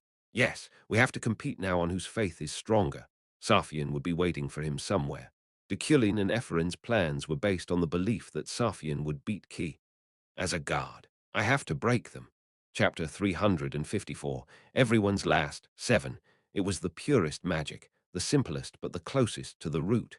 The truth that drove it was engraved on the body of an Iron Man, sacrificing my heart as it used this lighthouse and Saphian's mana as a catalyst. This was how my psychokinesis worked. I looked at Saphian as this miracle unfolded. She was staring back with unwavering determination. Your Majesty, I called to her. The last words, I want you to be happy, felt somehow unsettling. But Saphian didn't answer. Rather, as if trying to block my words, she flooded the sword she was holding with mana. Swoosh! Saphian's impeccable mana ran through my body and completed the magic. It realized a beautiful miracle. A resonance originated within me. At that moment, the world turned dark as my eyes and ears lost their functioning. It was as if the whole world was moving away from me to swim in a far-off universe. Over that darkness, a very small voice reached out to me. Deculein and Kim Woojin, Safian called out my name through a haze. I still have one question. The sensation of a hand caressing my cheeks was faint. At this point, was I still alive or dead? If alive, was I standing or was I sitting awkwardly? What does your name mean? The meaning of my name. It didn't have superb meaning, but I had to answer if she asked. Wu, Chinese letter is home, and Jin, Chinese letter, means true, Kim Woojin. Then she mumbled, nodding as if satisfied. Yes, that's very true, and it's very warm. What did she mean? Before I could ask about it, Safian spoke first. You have been my true home. Her voice mixed with laughter. I smiled too. I could be satisfied since she seemed to be at peace. Rest in peace now. Her words seemed to hug me softly and warmly. It was like an excuse for my lack of rest, as if telling me I could take a little break. Until this end had arrived. Peacefully, silence. Safian looked down at Deculein, who was lying back in his chair. It's the first time. It was the first time. I've seen you so comfortable, without tidying up his messy clothes or hair. He was just lying there and looked lovely. Deculein. Safian let out a low laugh. Thanks to you, I have learned so much. She drew the sword back from his heart. However, the Iron Man's body held up even against bleeding. Deculein refused until the end to get dirty, even with his own willingly shed blood. Safian sheathed her sword without saying another word. She stood and looked out the lighthouse window. Drip, drip, drip, drip. Rain was falling across Annihilation. Letting the rain strike their head and drip down their form, Adal stood there and stared back. His blatant gaze, and the way his eyes burned with passion and fluctuating emotions, were enough to let her guess his true identity. Are you Key? Safian asked. He nodded slightly. I've been waiting for you here. Safian's heart burned with mana. It was full of anger, sorrow, and most importantly, remorse. My last. Safian paused for a moment and looked at Deculein one last time, and after taking in all of his lovely appearances, she turned her gaze back to Key. Now, she let her desire to kill leak out. There you are. She took a step closer. On the top floor of the lighthouse where Safian had just left and Deculein was sleeping, in this quiet place with no sound rustle, there was a slight movement. Rustle at first. It was just a rustling, but then suddenly it evolved into the thump-thump of footsteps. Hugh! The figure of a dark-haired woman appeared through the eternally frozen passageway. She looked around, exhaling hot breath. Uriel, Deculein's little sister, had finally arrived. Brother! Noticing Deculein at once, she ran to him. She looked confused at the hole in his heart, only to find his clothing was still immaculate, not a drop of blood on them. This! Creak then, a door creaked open from behind her. Uriel startled and looked back in the direction the sound came from, readying her mana. Ha! However, the person who appeared wasn't an enemy. Rather, it was someone that could be considered an ally. But she couldn't be here. Sylvia, Uriel frowned and asked, aren't you imprisoned? I am. This is a doll, Sylvia politely replied. Then she looked to Deculein, who was lying peacefully in his chair. Professor, he's still alive, Uriel said with excitement. Sylvia quietly raised her hand and pointed to the door Uriel had passed through moments ago. Uriel tilted her head, then realized her meaning. Crackling, Julie's chill was spreading beyond the door she had just crossed. Sylvia asked, how did you get through? I just did. Uriel shook her head as if she didn't know either. Sylvia's eyebrows twitched slightly. She thought for a moment, as if she were a little suspicious. She glanced back and forth between Julie's passage and Uriel. Yeah.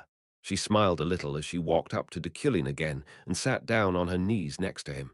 Professor, are you listening? Of course, Deculein didn't answer, but Uriel also sat beside Sylvia. Professor, you must keep your promise.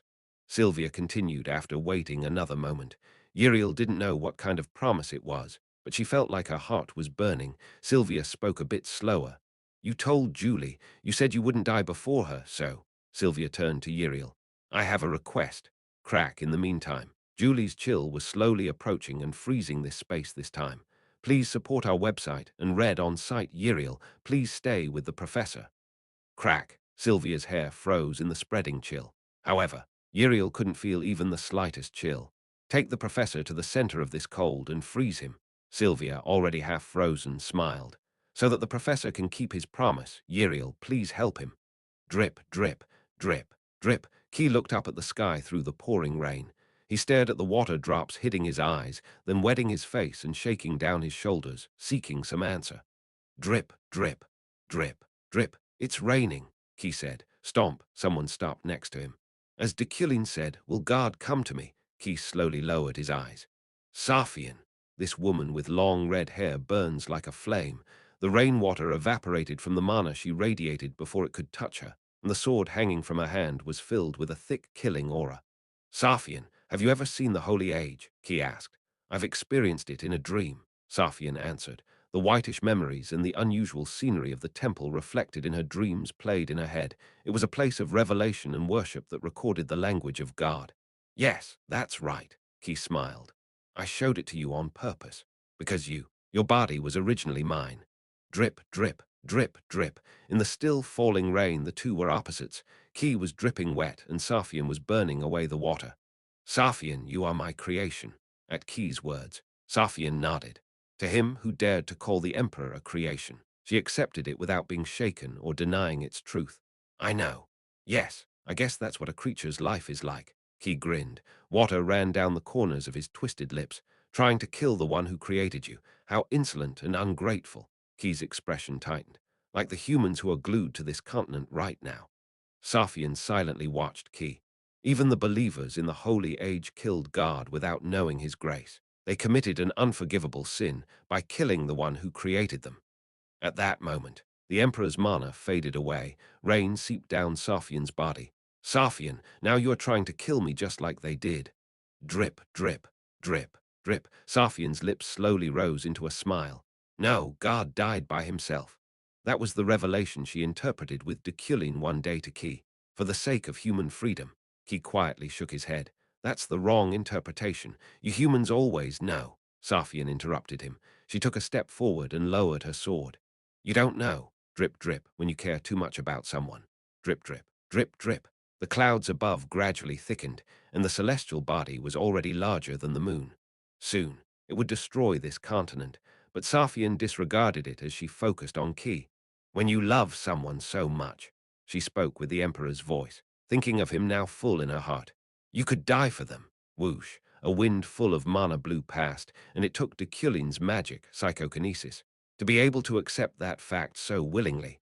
Before this continent was destroyed, Deculein's spell would preserve all of the continent's life. Your death, Saphian said so and glared at Key. Even mere, imperfect humans can do it.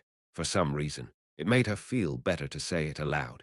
Even though he was the ultimate enemy, the experience of confessing all of her feelings and confiding all of them to another was precious. If it's a perfect God, of course, he will love his creatures exceedingly. However, Key seemed a little different. Now his face was as evil as a demon's. There was a clear malicious intent in the way he carried himself, as if he wanted to tear Saphian's tongue out right away. It is enough to die for his creation. No, it's more than enough. Key's mana rose viciously, enough to make the doll's body violently shake. Saphian didn't seem to notice as she raised her blade. It must have been an extremely easy decision. Shut up, Key growled. His expression was more distorted than ever, and his teeth were gritting so much that they might tear themselves apart. The reason was simple. No, I will not shut up. Saphian's realization, this nonsensical insight, seemed to be the truth. Saphian was the body and soul he sent down, because she was a creature he created himself. You created me, so you should know, right? Saphian resembled him more than anyone else. You created me, so you should know, right? Saphian smiled brightly. Swoosh! At that moment the air distorted, and a magical spark flashed in the sky. Now, I'm the emperor of this continent. So Saphian leaned forward, clutching her sword. Like a rhinoceros trying to advance, like a warhorse trying to break through, crouching her body in a wedge to face the enemy ahead. The enemy Key, who created her. For the sake of the one I love, I will kill you. She unleashed a wave of red mana. Chapter 355. Everyone's last eight. From the infinite peak at the top of the lighthouse, Epheren was gazing up at the sky. She raised her head as if to touch the stars.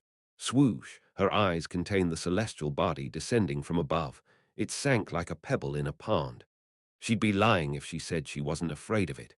Her fingers kept trembling. scratching at her robe sleeves, and her heart wouldn't stop pounding. No need to worry. Still, she managed to calm herself. Now she believed in her current self, the past self that she hadn't yet met, and Deculein. I'm ready. You know, Ephraim mumbled. Gu, as she looked around, the most majestic psychokinesis ever cast was realized through Deculein's heart. It moved everyone in the world, carrying all life into the canvas, leading outside the world. She could see mana particles rising across the horizon, and people being rescued from the brink of annihilation without knowing what was happening. Crack, the lighthouse, on the other hand, was freezing. Those contained in outside, the world would be frozen by the night, who was the connecting point between the continent and outside, duly until its lifespan expired. Time is very subjective, which is convenient. Of course, it might take 10,000 years or even 20 until that happened. It's like when you're sleeping, it feels like time stops. But if you don't recognize time's passage, then it might as well not even exist. Time depends on human interpretation and perception. I'm confident. Therefore, Julie's miracle would freeze everything outside of the world for an appropriate time. In that way, all life on the continent would be able to return safely. They would return. After that, we'll be on our own. She looked to the sky again, naturally blue, clear, or dark. No matter what color it was, there was always a wrinkle in the flat sky, distorting it like a draped curtain because of the enormous mana and atmospheric pressure swirling around the meteorite. Whoosh! It approached with a roar. If that touched down, the continent would be destroyed, and it couldn't be recovered even with Ephraim's power. Professor, already knowing this, Deculein and Ephraim chose to cooperate. They considered the meteorite's collision as fate. It's the perfect spell. However, Ephraim knew, even if it was fate, she could carve out a new path afterward. Professor, even if the continent were destroyed, this lighthouse wouldn't be broken, and its existence would remain a singular miracle. Truly, the perfect thing in the world. The last miracle devised by Deculein, the magic that encompassed the truth, was engraved in its stones. Thanks to you, we will be able to restore this world. As long as I do my part properly, that is. The essence of that miracle was recovery, to return everything destroyed to its former state, to surrender to the fate of destruction, but never to give up. I can do it, okay. Ephraim pouted her lips. She could practically hear a voice saying, do you think someone as stupid as you can do it? But before that, the most important step remained. That was a sharp sword cut through the air. Two blades met with a rush of mana, pushing away the heavy rain. Safian and Ki engaged in battle, but there was no room for others to intervene. Ephraim had to wait for the right moment. Rumble, Ephraim looked up at the sky again. Indeed, that dazzling harbinger was already destroying the world. Ephraim. A voice suddenly called out to her. She wondered if it was a hallucination. Eidnik. A quick look back revealed the source. Eidnik was staring at her with a wide grin. How? Haha. I'm sorry. I'm a bit late after convincing him. Convince him. Only now did she notice the other person next to Eidnik, a familiar man in a robe. Merkan. The desert wizard was Rohaken's best friend, Merkan, the very same who handed her the pocket watch. This is also what Rohaken wanted. Ephraim glanced over his shoulder. She was expecting one more, but there was no one else. I guess Demakan is not coming. Demakan, the archmage who left the world, would confine himself until the very end. Ha! I'm here too. When Eidnik smiled bitterly, a bright and loud voice came from above. Ephraim could tell who that was without looking. Archmage Ephraim. As an archmage myself, I'm here to help too. A smiling fairy greeted them. It was Adrian, one of the Sanctuary Times members and the former chairman of the Magic Tower. I will attack that meteorite. If it weakens even a little, the continent's recovery will be easier. Right? Did they also understand Deculein's lighthouse-like Luina? Eidnik smiled brightly, pointing to the jumping Adrian. You understand, Ephraim. You don't have to deal with it alone. Yeah, Ephraim nodded, relaxing thanks to them. Then I will, for now, for the remaining time. She turned and looked at the two fighting in the distance. I will be with Her Majesty. In the distant past, back in the old days, he used to wake up in the morning to the birds chirping and receive a divine revelation, interpret it, study it, write it down in the scriptures, and have a faithful day back in those days, when everyone was a believer. There was no need to fight, no need to kill animals or cut plants to survive, and no need to worry or mourn over an uncertain future. Clank! In the old days, when he was proud of being created by God, living only for God, and dedicated his life to him, I wasn't needed. Saying that, Key peered into Safian's eyes. Her crimson pupils burned like flames, revealing the fervor of the soul contained within. Because I belonged only to God. Swoosh. Mana splattered as their swords crossed. Safian's red and Key's darkness seemed to be somewhat balanced, but the result of their showdown was already clear. Key's body was breaking. Clang! As Safian brought her sword upward, Key's skin flaked away. Swoosh! She swung again. Key grabbed it with his hands, smiling, because I lived only for God. A doll's body couldn't defeat real flesh, and certainly not the flesh of what was supposed to be his main body. This cheeky human with what was his couldn't be pushed away. Was that wrong? But Key asked Safian, was that wrong? That he'd served God in that distant past, that he was made for God, that he dedicated himself to God. Was that wrong? Enough to be neglected for 1 billion eons? Safian didn't answer. However, that silence was enough for Key. Safian. This soul called Safian contained in his body was different from his. She had a purpose, and she had lived. Safian was Safian, and the principle behind all her actions was because Safian herself wanted it that way. You won. Key couldn't beat Safian. The physical difference was too huge. Still, Safian's eyes remained steady. She didn't let her guard down in the slightest. Ha ha! Because she looked cute. Key shook his head with a grin.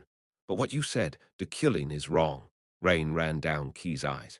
Deculein says the name of the god is rain, but I don't feel God in this rain. There is only my sorrow. Whoosh! Safian's sword burned with mana. At that moment, Key's hand holding the blade withered to ash, and then God is already dead. Key's heart was pierced through, rustling. It made the sound of tearing paper as the blade drove in deep. God will never come back, and only God can say whose interpretation is correct. But he doesn't exist anymore. Key softly nodded. He could finally admit it. Maybe I lost a long time ago. My faith in a God who is already dead cannot defeat your faith in yourself. Safian continued to cut through his flesh until it went as deep as possible. She killed the last believer. Whoosh! His skin was shattered into dust, and the doll's body went limp. Released from Safian's sword, Key collapsed. As she was about to swing for the last time, Sister, someone else called Safian, she turned to face him. It's me, Credo. Her ugly little brother was calmly approaching her. She wanted to smack him, but a strange smile came out. Even in this serious moment, she felt a familial love toward him. Damn you, Safian said. Credo wore a soft smile as he looked down at Key. Staring at him as his skin flaked off and his flesh turned to dust, he knelt on both knees. Leave the last one to me. Please support our website, and read on site she wasn't surprised. The only reason why this guy showed up at this moment, without a second thought, was because of Key. He is going to die anyway. Even if there's not much time left, there is something I want to say to him. After that, I will accept my sins. HMPH, you have no sins. Clink with a scoff. Safian turned away and sheathed her sword. He has already admitted defeat. I just thought I could at least grant him death.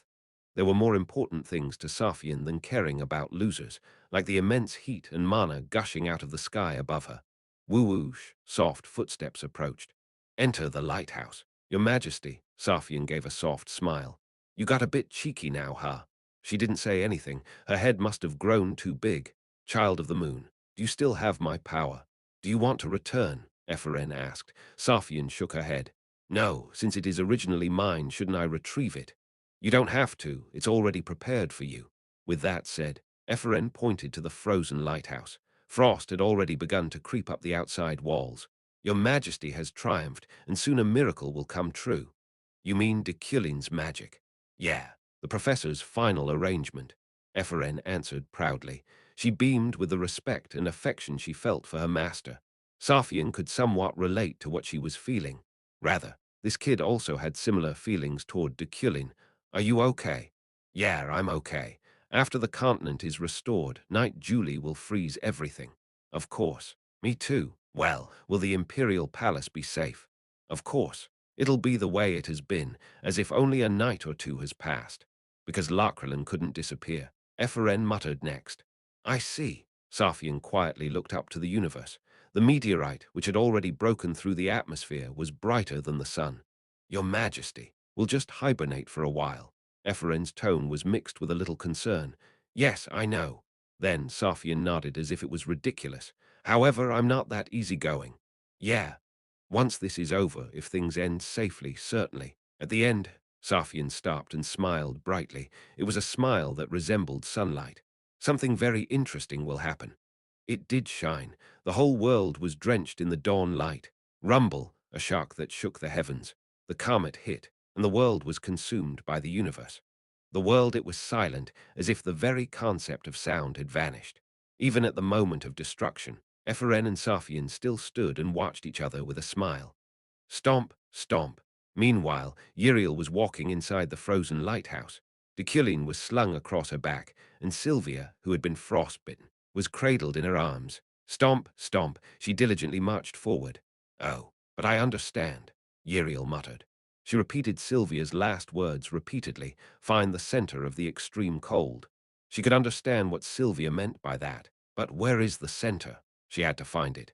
If they were to freeze Deculein in the heart of this cold, there was a chance they could bring him back even after their plan succeeded. Julie, can you hear me? Uriel called out. Only she hadn't frozen yet and had enough oxygen to breathe, must be because Julie was waiting. She might even be watching from somewhere. Julie, crack instead of an answer. Crackling ice echoed back from the dark hallway. Crack, no, it was someone's footsteps. What, who is it? Uriel's hair stood on end. Crack, crack, even at the alert. The person didn't stop but drew closer. Ah! Uriel knew who he was as soon as he stepped into view. Despite being frozen, he could still move. Knight Charon. Yes, he was the only person capable of maintaining his sense of reason while moving inside this lighthouse, and Uriel was allowed to buy Julie. In a way, a completely frozen human could be called a statue, and any statue could be controlled by Charon. Follow me, I'll guide you on Her Majesty's orders. Oh, okay. He was an unexpected helper, but not unappreciated. Uriel strode closer. Rumble, but after a few steps, the lighthouse violently shook. What? Despite the walls shaking, they didn't feel anything. What is this? Uriel continued. In this way, even the impact that was destroying the continent could only be faintly felt inside the lighthouse. Uriel, what do you want? Charon asked. Uriel glanced at Deculein on her back. What do you mean? Stomp. Stomp, I don't want many things. I just want my brother to die well. To die well. Charon was a bit puzzled, but she explained the reason with relief in her voice. If he desires to live long, I don't want him to die like this. I wish he is at least a bit more comfortable when he dies. Everyone would call Deculein a villain, or at least those who didn't know his dedication and sacrifice. But when he died, wouldn't it be nice if it could be a little happier? It's a wish that shows your affection. Charon answered, staring at his back. Uriel shrugged. Not really. I just don't want him carrying it all by himself. It will all freeze in an instant. Outside the world, a place where now all living things were confined, please calm everyone down. And please don't let people quarrel with each other or cause any casualties, Sylvia said, preparing the last steps in her office. Soon, Julie's eternal winter would reach here, and everyone would freeze instantly.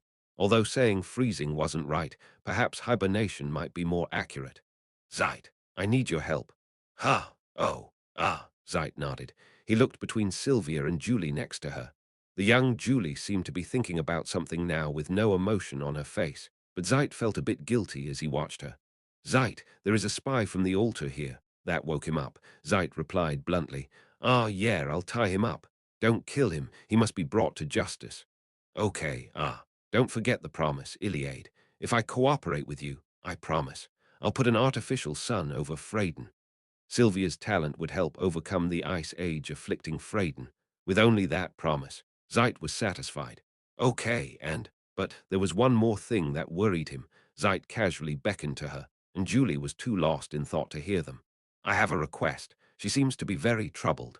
Don't worry. She's one of the people who protected the continent. She's sturdier than you think. Those words were meaningful to Zeit. This girl who said she would only protect Deculein eventually protected the entire continent. Since she had come to fulfill her every wish, trust your sister. Zeit, at that moment, burning tears welled up in his eyes. I am, wiping them away as he pretended to yawn. Zeit thumped his chest. All right, trust me. Iliad, leave this outside the world to me. Chapter 356, Everyone's Last Nine. The continent was collapsing. The comet broke and collided with the land as its magnetic pull ripped away the atmosphere and caused catastrophic destruction. The foreign mana overflowed, a disaster that transcended magic. It would now cause an ice age on the continent, perhaps even penetrating the inner core and crushing it into cosmic dust. I'm not going to let that happen now. Ephraim wore a small smile. Safian looked around and nodded. It is certainly rare to appreciate such a moment of destruction. Yeah, they were at the lighthouse now, at the very top where Deculein had watched the continent perish. The sun beamed down, raising the land now that the comet had stripped away any solace. The four of us decided to implement the professor's miracle together, Ephraim said. Those four were Merkin, Eidnik, Ephraim, and Safian. Adrian was completely useless except for destruction magic.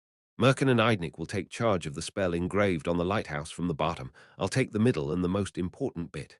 She looked back to Safian. She stared out at the destruction and nodded again. I will take care of it. Yes. Ephraim glanced behind her. She sent a signal to the waiting wizards. We'll start. Gu at that moment. Merkin and Eidnik activated their magic. They developed a spell that they had remembered in advance. First, Merkin's mana supported the underside of the lighthouse, and Eidnik's mana was placed over it. I'll meet you after a brief sleep, Safian said. Ephraim smiled softly, raising the mana inside her heart. Yes, your majesty. Swoosh, Ephraim's mana flowed out like water. The mana of time filled the midsection of the lighthouse, waiting for Safian to take the last.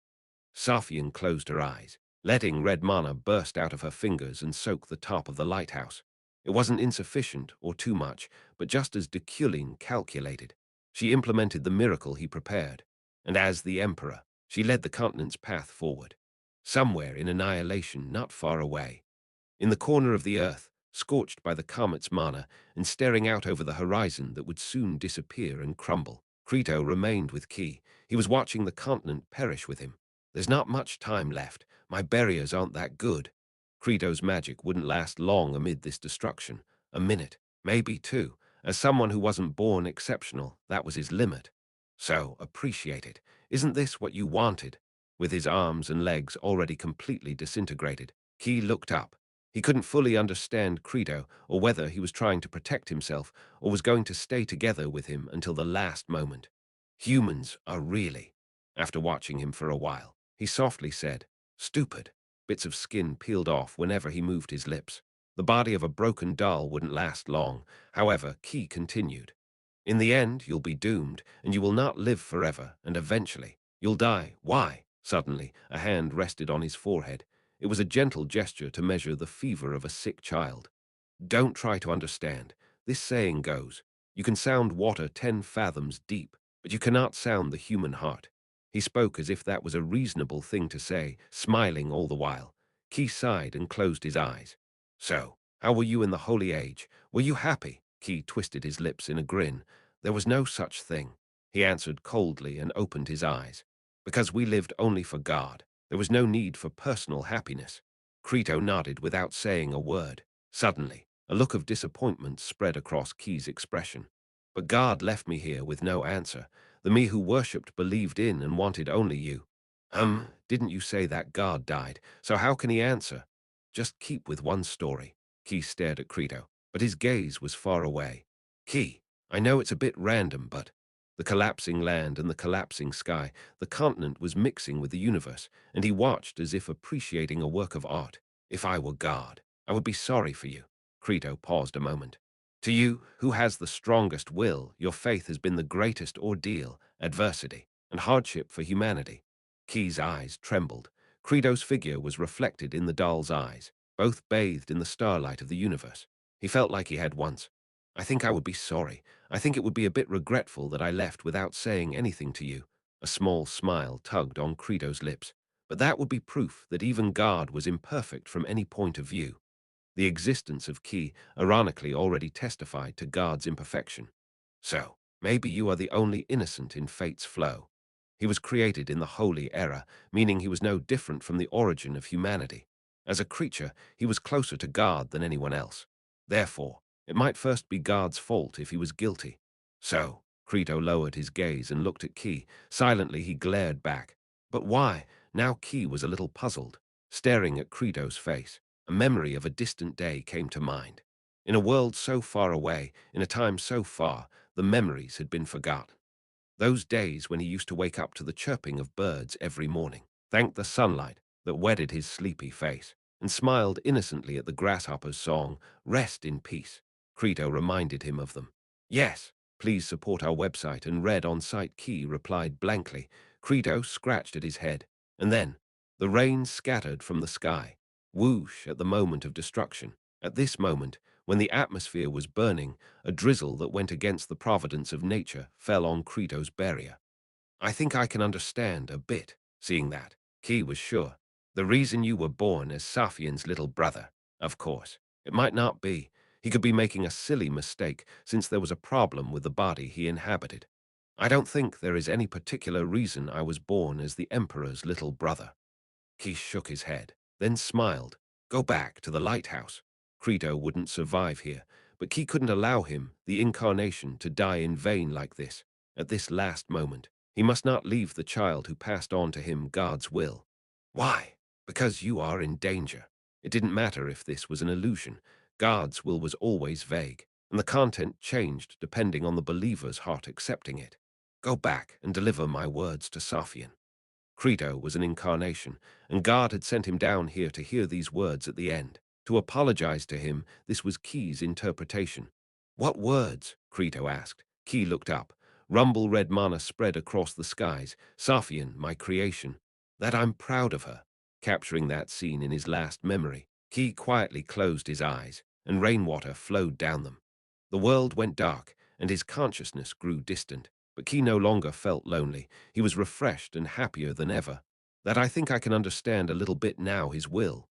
"Okay," Creto replied. He gently wiped the tears from his eyes. "That I said thank you," Key smiled. Twit, twit. Off in the distance, he could hear the birds singing. The still young Key looked up and smiled. He pumped his short legs and ran, waving his hand above him. Twit, twit, following the happily chirping birds, smiling brightly as he crossed through the woods, over rivers, until finally he lost himself. Twit, twit. But even if I get lost, even if I am trapped in a dark mountain where the sun has disappeared, I can just start over there. Twit, twit, because I now know that this song, the song of a bird that will always guide me, comes from my heart. The center of the cold before the frozen night, Julie. Keran and Yiriel reached out to her. "Yiriel," Keran called out. Yiriel, who was staring blankly at Julie, trembled. "What are you thinking?" Yiriel looked back at Keran. "I'm thinking about what will happen." "What, how?" "After this." Yiriel put Deculein down behind Julie, making it seem as though Julie, who still held her sword upright, was protecting Deculein. With this, Deculein would be safe. After everything, he could wait for a more comfortable death. "What will you do?" "Knight Keran." Yiriel was suddenly worried about him. Some people were frozen, people who could freeze, and people who couldn't be frozen. Keran was one of the rare third. "I will make Her Majesty hibernate. She is still at the top of the lighthouse." For Safian and Epheren, hibernation was no different from falling asleep for a while. Eons would disappear when they awoke. "What about what comes next, Knight?" But not for Keran. For him, that time would be definite, and it would flow the same. "We also need someone to manage the continent as it slowly recovers. We also need knights to protect those who are going to be hibernating." Nevertheless, Keran announced his duty calmly, as if it had never changed from the start. "Does that make sense? It may be over 10,000 years." The lifespan of outside of time, calculated by Deculein himself, was 10,935 years. They would hibernate for exactly that time, but 11,000 years would still be 11,000 years for Keran. "I can regard the time spent with the giant as a rehearsal." Keran faintly smiled. "Deculein's sister, we all have our role to play." Yiriel stared blankly at Keran. "So, I will protect Her Majesty here." Crack, something was getting cold. Yiriel looked around and was startled to find her fingertips were freezing. "Tea this, sleep in peace." Keran nodded as he watched Yiriel freeze. "If you close your eyes for a while and then open them, the continent will be restored." "No, wait." Before she could even shout, Yiriel was frozen still. Her sleep had begun. Chapter 357, Everyone's Last 10. Blue skies were beaming with clear sunlight, the running brook and the shrill cry of grasshoppers. A flock of birds soared above the continent while deer, squirrels, and rabbits ran through the green mountains. This place where countless lives still played peacefully was outside the world. There is no time. Before the mass hibernation began, Sylvia spoke to Julie. Yes, I know. Despite Julie's confident answer, her face was contorted with hesitation. She stared down at the old diary she held. Julie, Sylvia asked quietly, how was it? Julie raised her head and thought of her future self, which she had just witnessed. No, more than being her future self, it was her ideal self. With her eyes closed, she whispered, it looked good. A knight who became a hero, a person true to herself who fulfilled her wishes, desires, and dreams without anyone's help. She defended the continent, not just Deculein, but all life on this continent. I thought it wasn't me. Julie hugged her diary tight. But for some reason, Julie's feelings were hazy. The more she compared herself to that ideal, the more she felt shabby right now. That version, which had already achieved everything she wanted, made her feel empty. Yeah, it's not you. Sylvia's words pierced her ears. However, she couldn't understand the meaning for a moment. So Julie blinked. Yes, that person is not you. Sylvia pointed to Julie's diary. That Julie, Julie's diary. This precious book containing the memories of a hero that saved the world. It's not you. Julie stared at Sylvia. Sylvia twisted her lips slightly as if she found that attitude cute. So, you can live freely. Freedom. That otherwise insignificant word rang against Julie's heart, but not so much that it hurt. There was only a slight sense of shock, and it felt like lightly pressing on your hand with a pencil. It was just an unfamiliar word. Julie died for you. But that pencil was drawing a sentence on Julie's heart now, so that you can find yourself. It reminded her of a certain thought in Julie's consciousness. You still have you in yourself. You mean me? Me. This me was Julie, born through her mother's death. She blamed herself for saying that this life was nothing more than filth and sin. Still, she sharpened her sword, intending to become a knight for the sake of Freyden and this continent. She sprinted endlessly, and she finally reached it. She reached this path's end, and she did her everything. It was the atonement, the long-awaited life, of a person named Julie. Julie is over there. Julie's dream has already come true. Her dream was on the continent. Julie became Winter, but she was satisfied that even that was part of herself. Sylvia said. Julie looked quietly at the diary. So you don't have to pursue that dream again. The old Julie's dream had already come true. Her atonement was complete. Fly for yourself. Julie raised her eyes. Sylvia met her gaze, eyes clear. I see, she smiled. This life as Julie, which the professor wanted the most. This was the dream that Deculein, who loved Julie, prayed for. Julie, who escaped fate, would continue to enjoy her own life. Live as if you're showing them. Woo-wash, the wind blew from a distant horizon, carrying a chill that resembled Julie. She was saying now, that time was up. At the top of the lighthouse, the knight Charon stared down. The magic of recovery touched the ruined continent and mended its destruction. The spectacle of harmony and retrogression embodied the miracle cast by Deculein. Charon's silence was long. Now, this continent would soon be restored to its original form. It would be restored to its eternal and magnificent form before this destruction. Until then, Charon would remain silent. Your Majesty. Of course, that would be after the one still left passed away. Stomp, stomp. The sound of footsteps approached without granting an answer to Charon's call. Eventually, Emperor Sophian stopped beside her loyal knight. Now is the time to go to sleep. Isn't the scenery too beautiful to fall asleep now? Sophian was still holding on. She was forcing herself to endure the harsh cold of Julie's magic. I will look around a little more. However, Charon couldn't hear her voice. He only interpreted what was transmitted from her heart. The moment she opened her mouth to speak, even though she was the emperor, the frost would finally claim her. Is that so? Charon said. Sophian nodded slowly. It is a landscape I will never see again. Then the continent revived from destruction, the crust fragments fit together like a puzzle. The evaporated water was newly generated, the broken magnetic field revived, and the torn sky was gradually connected like a painting in reverse. Sophian witnessed it all. When this planet regenerates, Julie's chill will freeze into an eternal winter. The eternal winter was still inside the lighthouse, but when the continent fully recovered, Julie would step outside and freeze the world. The time spent on this continent would stop until the outside world vanished. The giant said that this planet has been beautiful since the beginning. Is that so? Yes. What a shame. I didn't see that beginning. Charon wore a soft smile. No, we are rather fortunate that we did not see that beginning. The giant had said the blessings bestowed upon humans were their folly, small eyes, short legs, and a life that must collapse. Not knowing the end of this world, not being able to walk on two legs, and not being able to see it is a blessing bestowed upon us. Is that so? That's ridiculous. Humans didn't understand giants, and giants didn't understand humans. Sophian turned to Charon. But, Charon, are you not about to give up that blessing? Charon shook his head as she watched him with worry. I am always blessed. Even now, she knew what Charon's blessing was without the need to say it. Your Majesty, I remember the moment when I first met you. Small and cute eyes, an excited kid who was gifted in everything. Sophian, her long red hair fluttering behind her as she ran, looked like a wildcat. That figure still stood out in Charon's memory and served as fuel. Your Majesty doesn't seem to remember that well, but your memories are all mixed, so I understand the confusion. Charon's blessing was Sophian. Since there was no reason for him to worship Sophian, the human origin of Charon couldn't be explained to anyone, and it was like he was born to protect Sophian. Charon, Sophian spoke. Charon was startled, but he soon looked at her with a gentle gaze. Yes, Your Majesty, you always followed my will. Sophian's face was hard. Being frozen even at this moment as she was speaking, he couldn't read her feelings. Yes, I always did. However, now, Charon was satisfied with Sophian. Because your heart is like that I met someone as loyal as you. The way Sophian showed herself to him, her will to praise his loyalty, was endless. It was a big blessing for me. It was something she was thankful for. Charon, briefly speechless, becoming a mere statue, soon smiled the brightest he ever had. As a knight, he had no regrets at all. Thank you. So now, he didn't have to continue speaking.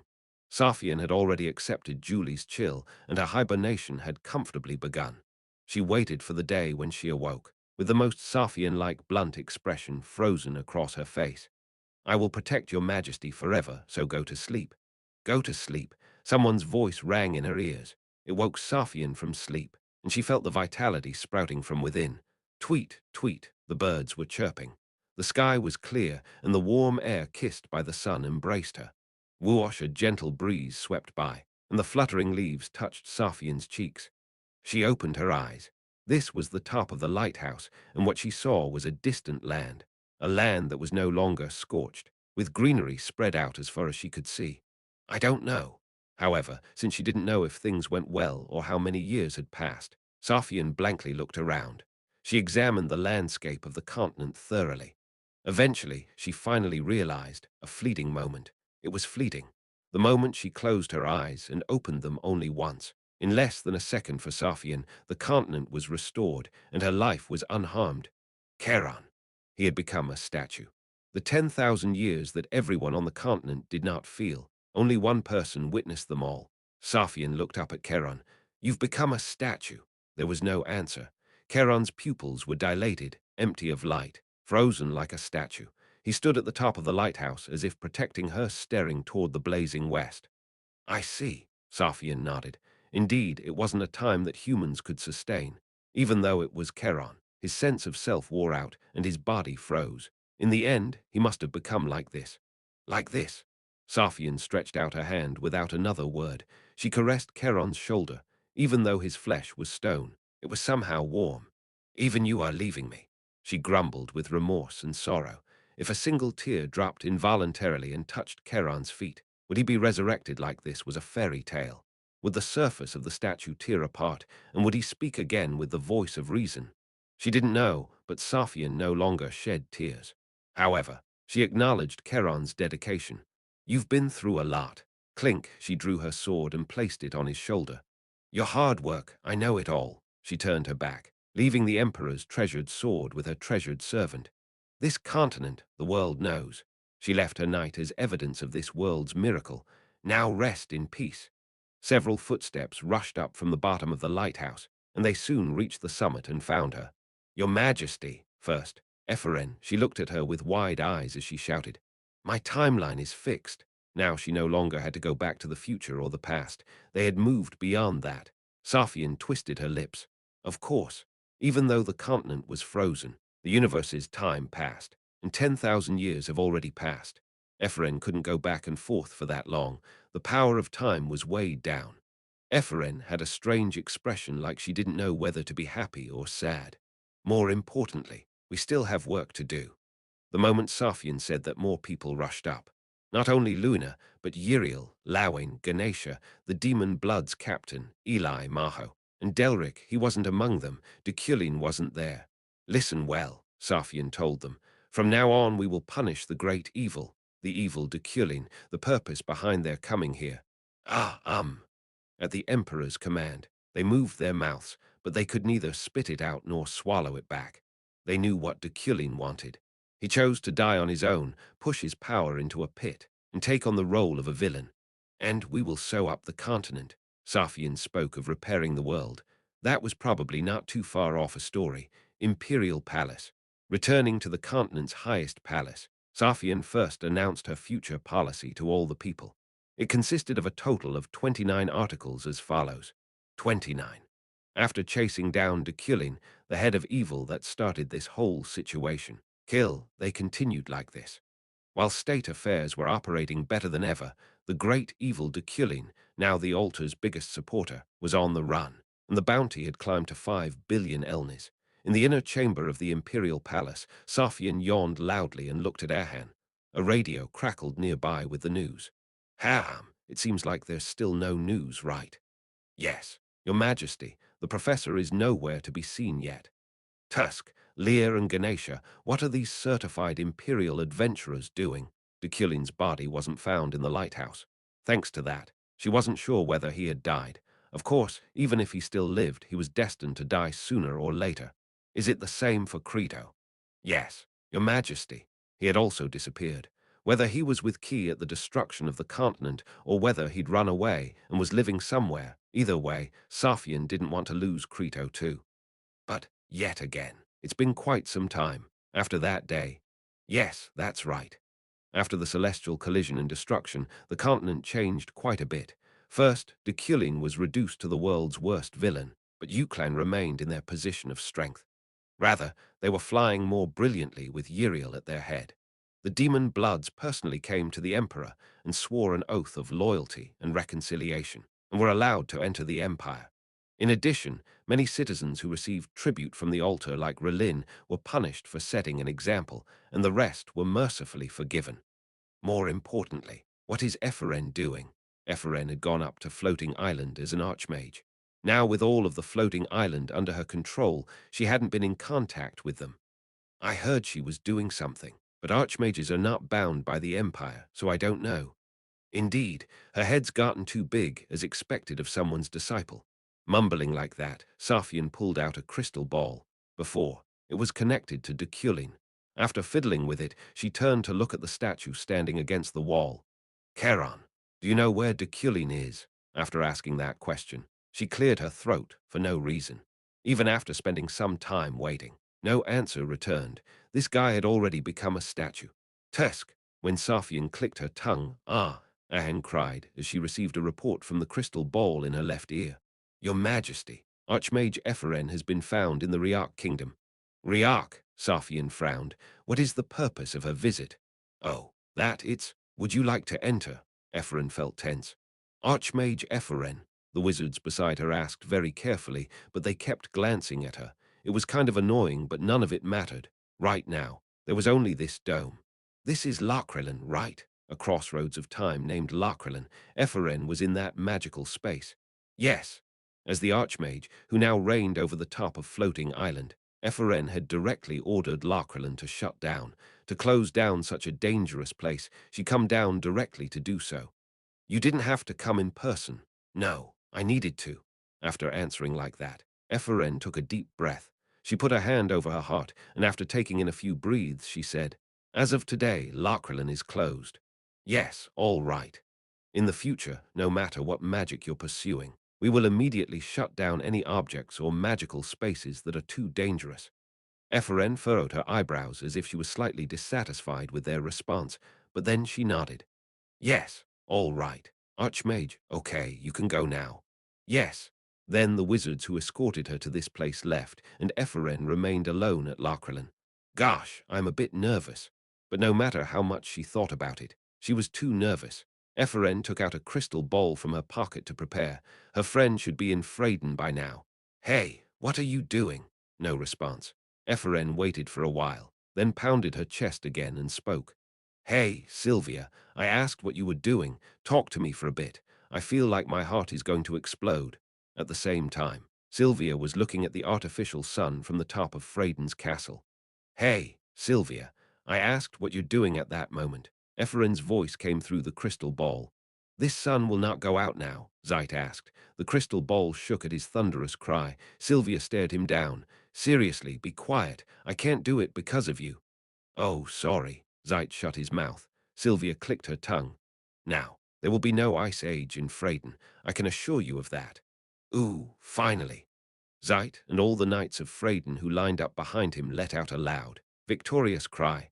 Ooh, whoa. Sylvia shook her head and asked Zeit, more importantly, what is Julie doing? Oh, Julie is focusing on her main job. She's been immersed in sculpture. As Zeit said, Julie put the sword down, and she picked up not a weapon but a shovel and a carving knife. In that field, she had as much talent as she had with a sword, so the name Julie might soon become more famous as a sculptor than a knight. Ah, I'm here too, a voice softly called out. Julie appeared between the knights with her silver hair scattered around her shoulders. She smiled brightly at Sylvia. Thank you, Wizard Sylvia. I should thank you. Sylvia laughed a little. More than that, how's the sculpture going? Yes, Josephine's been helping me, so it's going well. I heard they are expensive.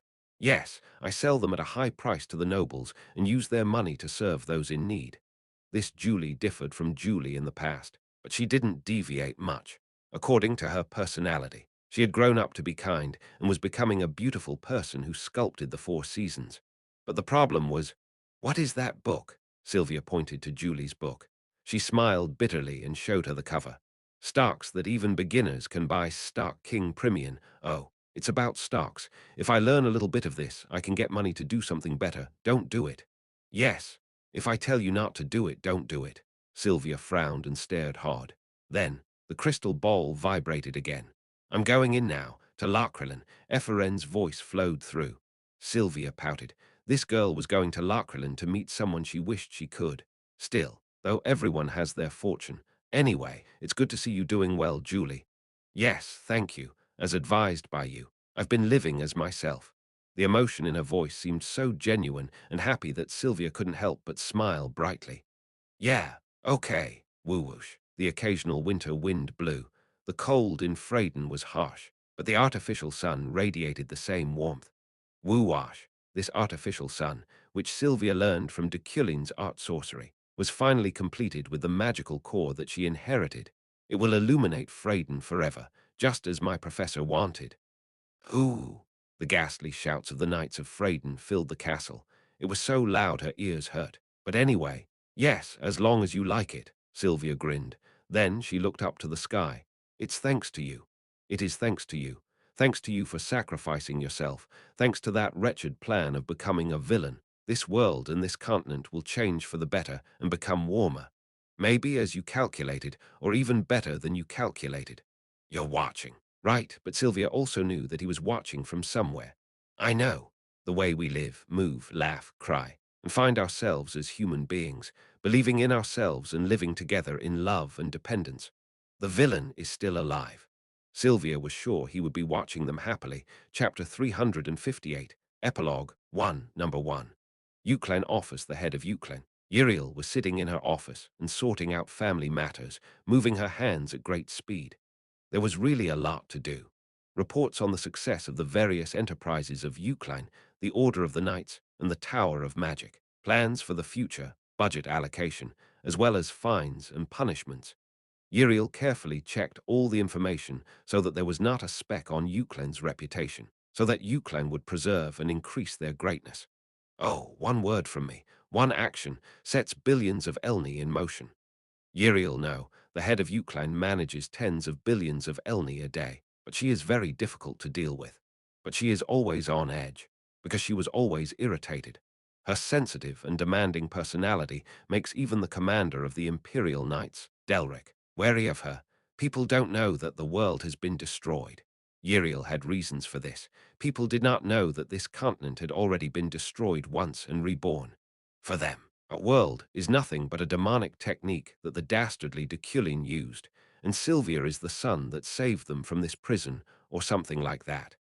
Outworld is the great demonic magic that Deculein manifested with the altar, resulting in everyone being trapped and only surviving thanks to Sylvia's magic. It was a false story that irritated Uriel a lot. What is this nonsense? Uriel looked ahead, tapping her fingers on the table. Ha ha, well, nothing can be done about it. The person who had to listen to all this, sitting opposite, was Leah. She smiled bitterly and scratched the back of her head. Because the professor himself wanted it. Yes, that's right. Uriel pouted her lips. In any case, you still haven't found it. Not yet. If you can't find it, then no one will.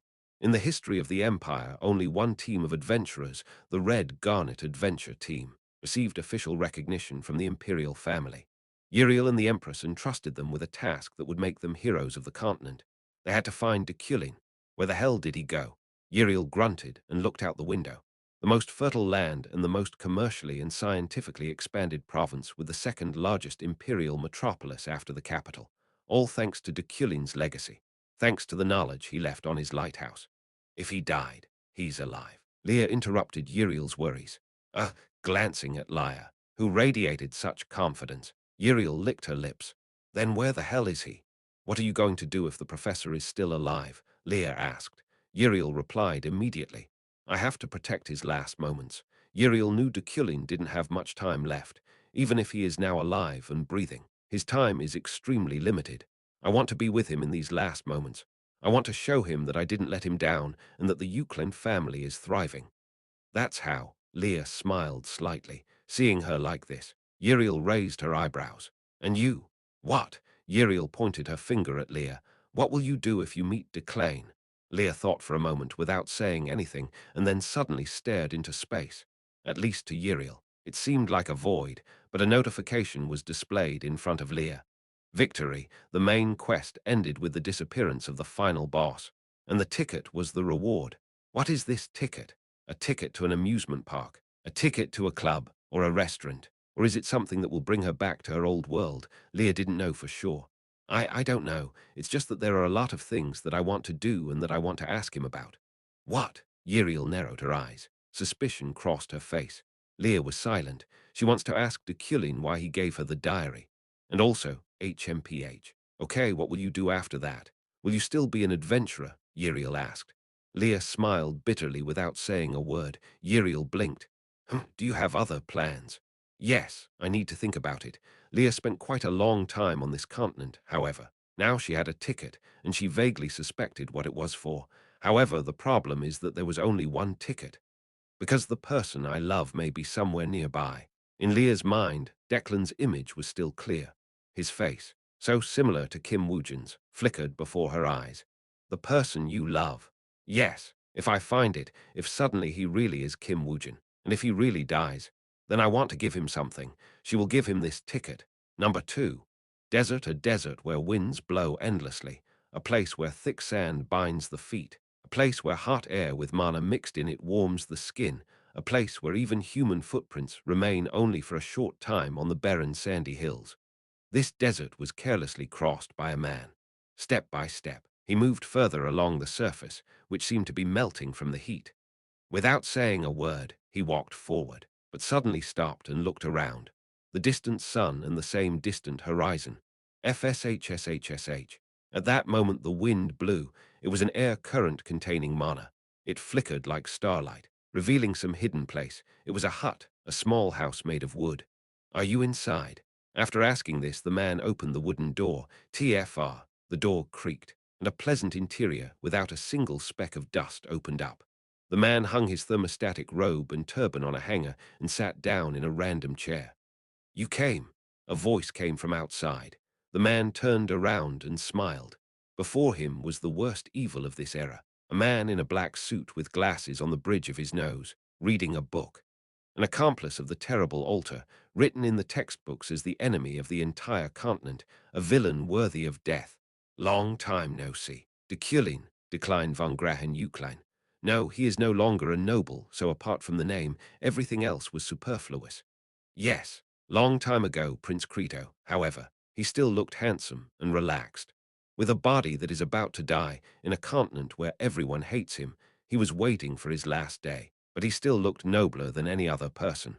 What happened to Key? At Deculein's question, Crito smiled bitterly. Died. Key was dead. He protected Crito at the moment when the continent was collapsing. The puppet he used turned into a pile of debris and ashes, and Crito scattered his remains over the sea. So Key died, and Crito suffered from strange emotions for some time. His heart was empty, and at the same time he was relieved. When he died, I felt empty, as if I had lost a part of myself. That's how. Yes, but the look on his face at the very end made me proud. He seems to have finally come to terms with himself. Crito looked at Deculein. I see, Deculein said nonchalantly. Crito thought for a moment, and then said, You probably know. Please tell me, what is this feeling? He needed an answer. Where does this strange feeling that Crito has for Key come from? This is the only reason why I came to you. When Crito thinks of Key, he always experiences the greatest emotional excitement. Crito wants to know the true nature of his heart, which cannot be explained by mere compassion or empathy. Your Highness, Deculein smiled at him. Why are you waiting for an answer from me that you already have? Crito's brow furrowed. He asked sullenly, Has already? Yes, the name of your Highness Crito, and the life you will continue to live, will be your answer. Key had no other reason to save his Highness. Crito thought. For a while, only the wooden floorboards creaked in the hut, and the sandy wind rattled against the window.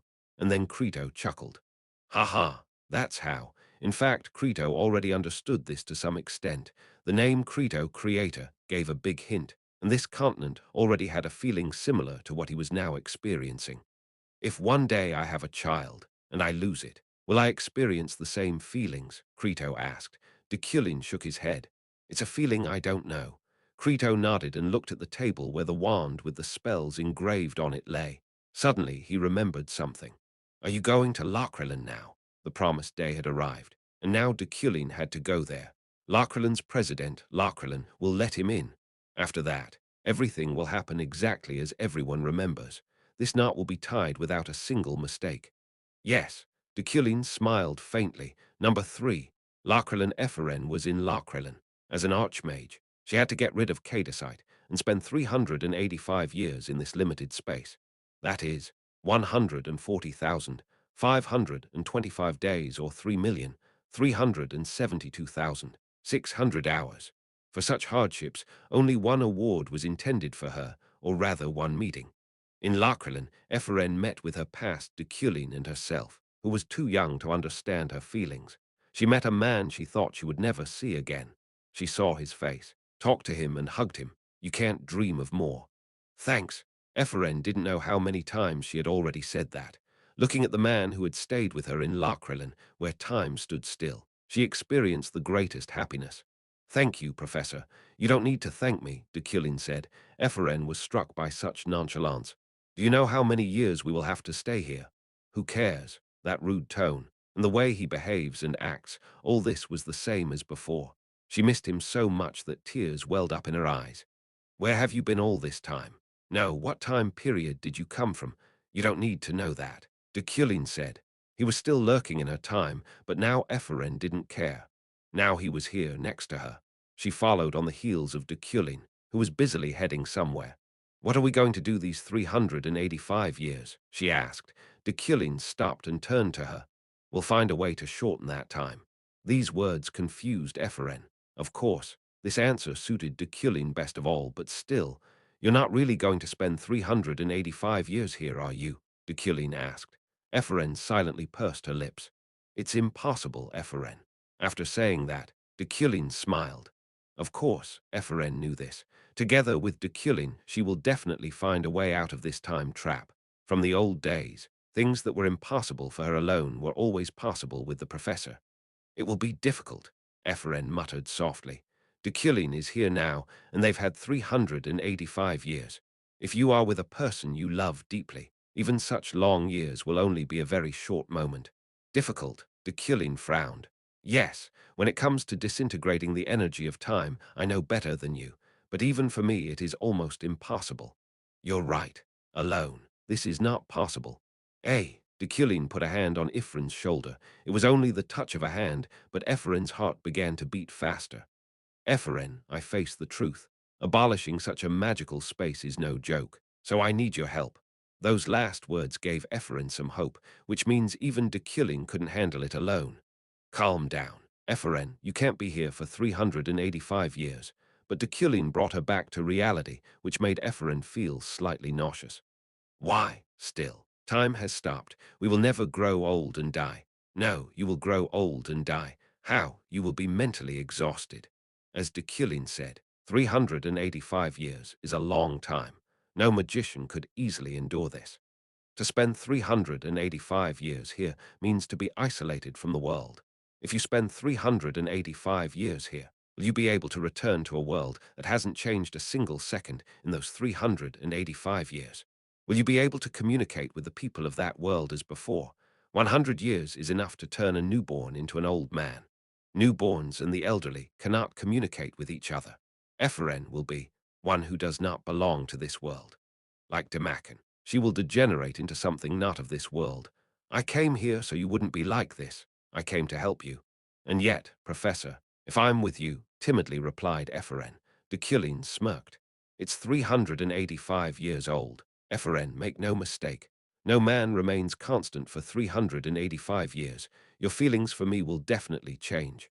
Ha ha, at that moment. Ephraim involuntarily laughed and looked at Deculein. Look who's talking. What? While Deculein narrowed his eyes, Ephraim took a deep breath and shook her head arrogantly. I'm sure. Sure. Yes, Ephraim said, pounding his chest. They won't change, I assure you. Slightly surprised by this statement, Deculein smirked. Well, Ephraim took advantage of this moment and moved closer to Deculein. Spreading her long silver hair, she threw herself into the arms of Deculein, who had lost his guard, and wrapped her arms around his waist, burying her face in his chest. Let go, Deculein said, looking down at the top of her head. Waiting for no answer, Deculein sighed. Frozen space. In Lakrelin, where time did not move and no sound was heard, only Ephraim and Deculein existed. So what you gonna do? Deculein asked after a moment's silence. Ephraim raised her head. In what sense? To her cautious question. Deculein replied calmly. I can wait for you. Think as much as you want. I will spend this time with you. At this moment, Ephraim's face flashed with a bright color. After a while, her composure returned and she asked, looking into Deculein's eyes, how much do I want? Deculein nodded. Until you're ready. Ephraim can be around Deculein for as long as he wants. Besides, Professor, you don't have much time left, do you? Deculein, who came to this place, was dying. He may live in Lakrelin for hundreds of years, but if he leaves this place, you will soon die. Her voice was filled with sadness. Deculein, on the other hand, smiled brightly. Yes, Ephraim gave him a displeased look, then sighed and hugged him tighter. 1 year. Ephraim said, I think a year will be enough for you to put forward a theory that I am implementing.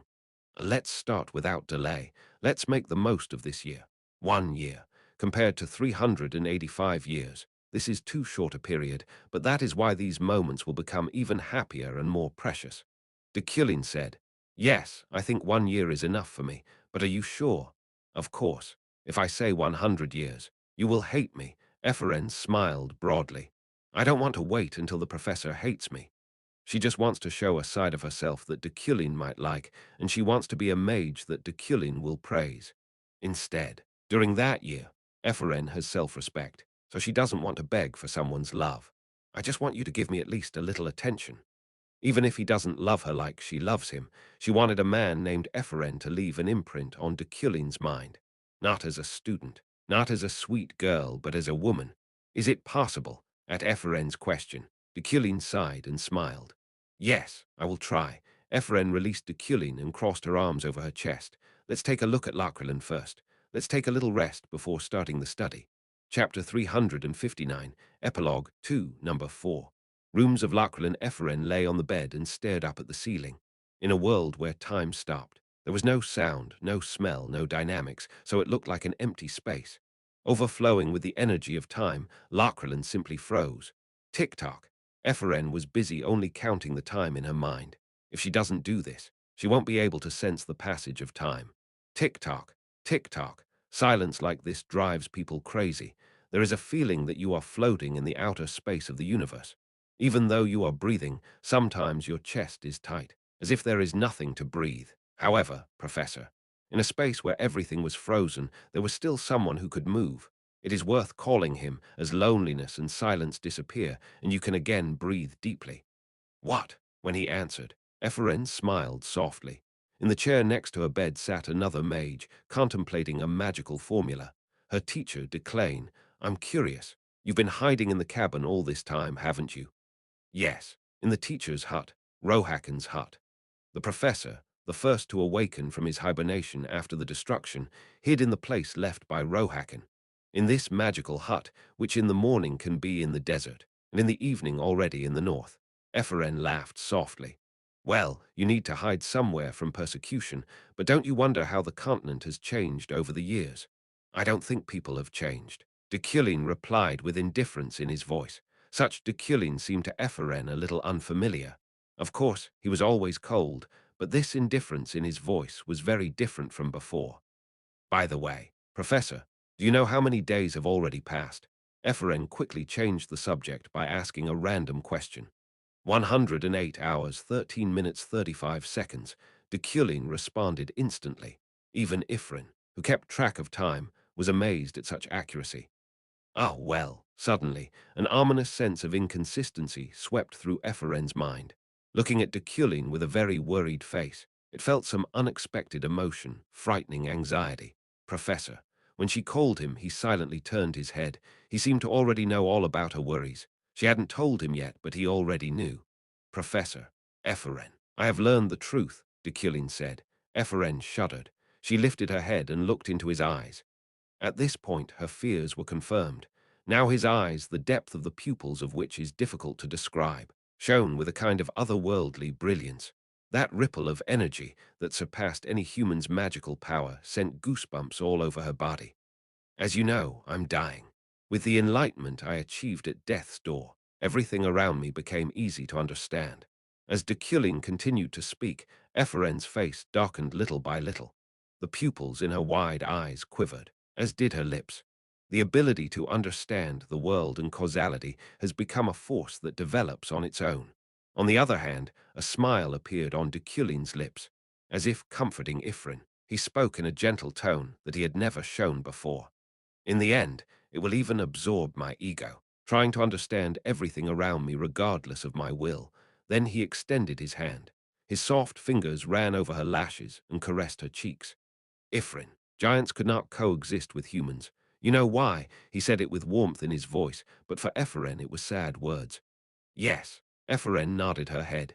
Even such a short answer. She gave a trembling voice. A wave of pain filled her chest, but she still endured and continued. A sage can never be happy. Ephraim knew this. A person who knows everything cannot be happy. Wisdom never makes people happy.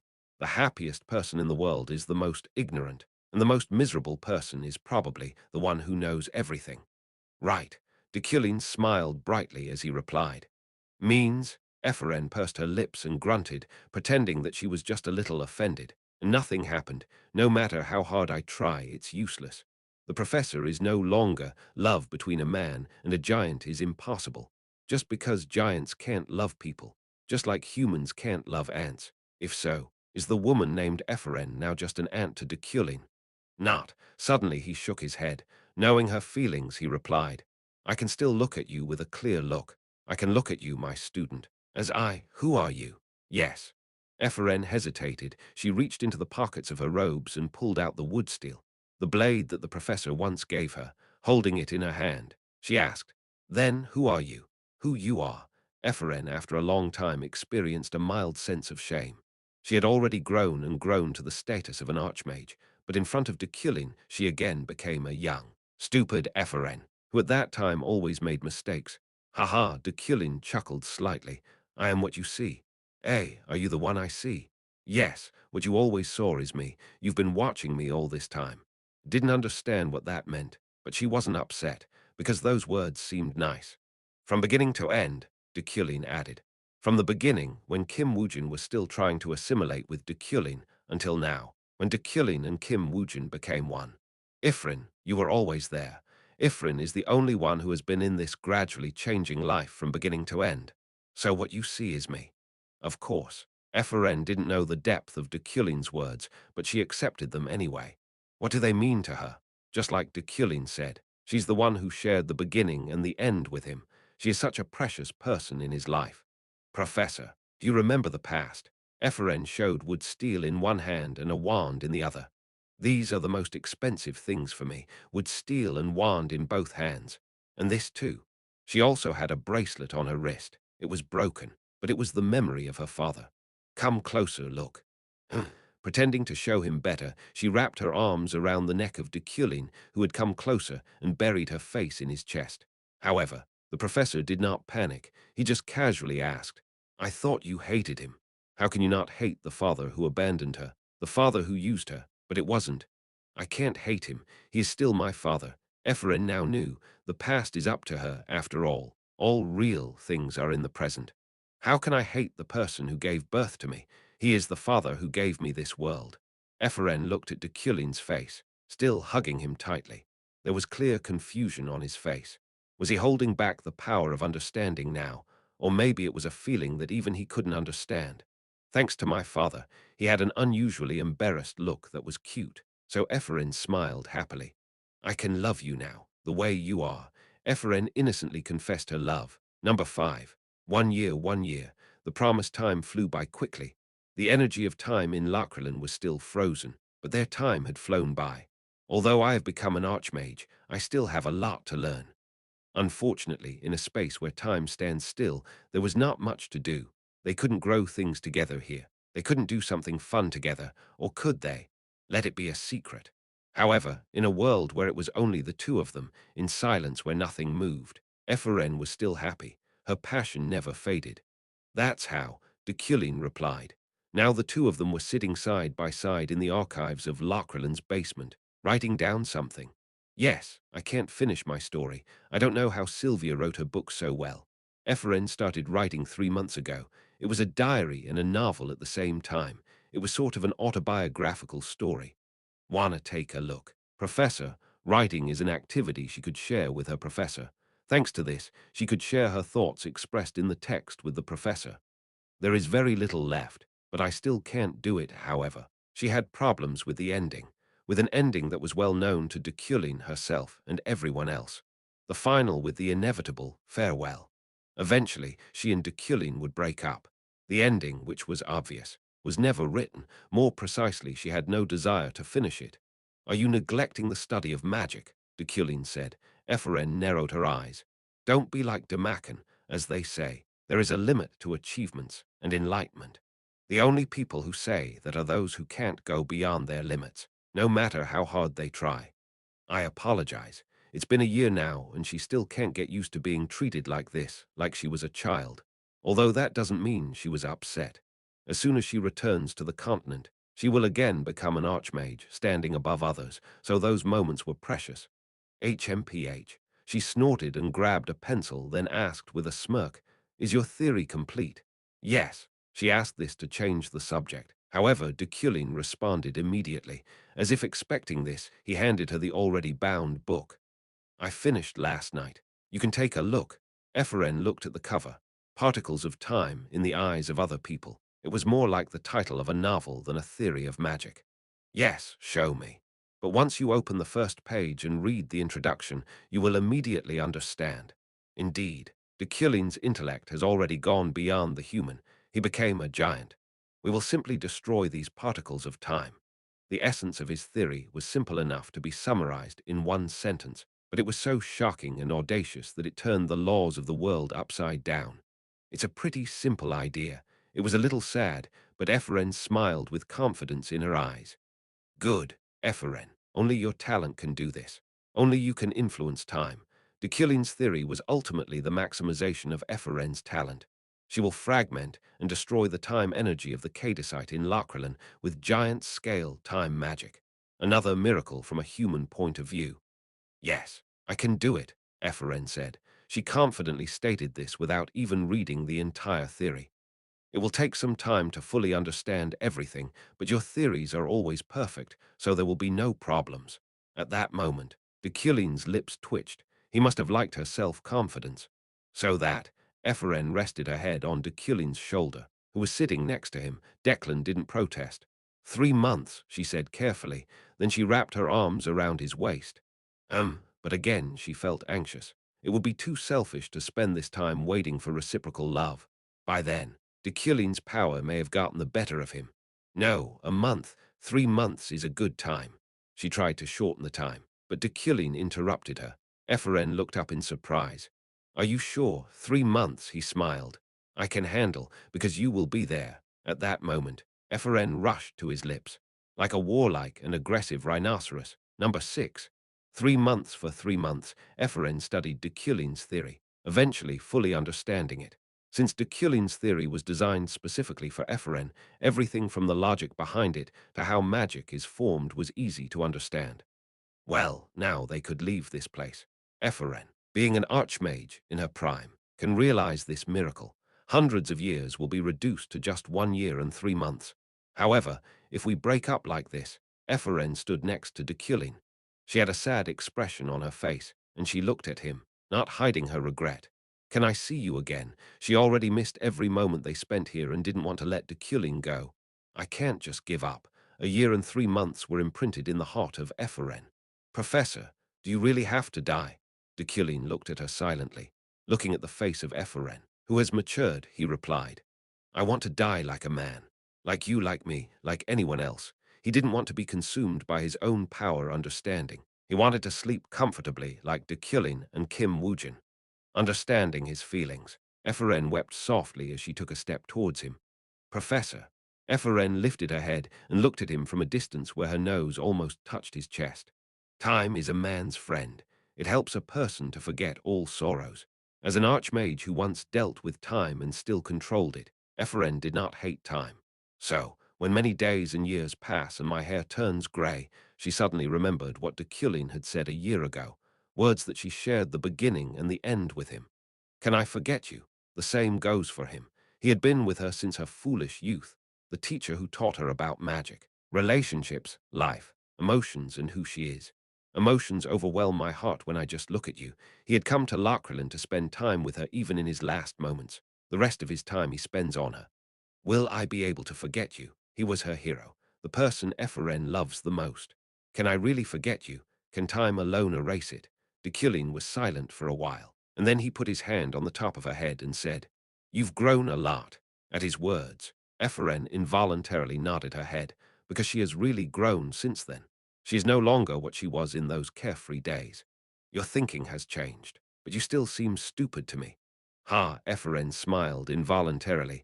Indeed, this was the only person who could now call her stupid. Time has changed you. You are so mature. Ah, adult. For Deculein, it might just have been a randomly thrown word, but Ephraim took it a little differently, because Deculein said it. There was a big difference between the fact that she considered herself an adult and the fact that he considered her an adult. You have become a responsible mage. The hand on the top of her head moved smoothly. Could this love be more than just an illusion? Nonetheless, you are my student. This fact will not change. No matter how much time has passed, calling her a student, Deculein smiled. At that moment, something erupted from the depths of Ephraim's heart, filling the void that had formed in it. But it would be a lie if she said that she was not disappointed, because she's still just a student. Yes, Ephraim smiled too, but then she sniffled without realizing it, and tasted a salty taste. It's enough. She didn't know if she was laughing or crying. Ephraim nodded her head and touched her chest with her hand. I will consider this your manifestation of love for me. It's not a romantic feeling from a person of the opposite sex, but it's still love. Well, Deculein said, as if in agreement. Even if he didn't agree, she would think of it as consent. Then they stood near the magic circle. The formula designed by Deculein will be powered by the power of Ephraim. Let's start, Ephraim asked. In order to realize the miracle of particles of time, she began to collect magical energy in her body. Yes, Deculein smiled. Then he held out his hand to her, and Ephraim happily took it.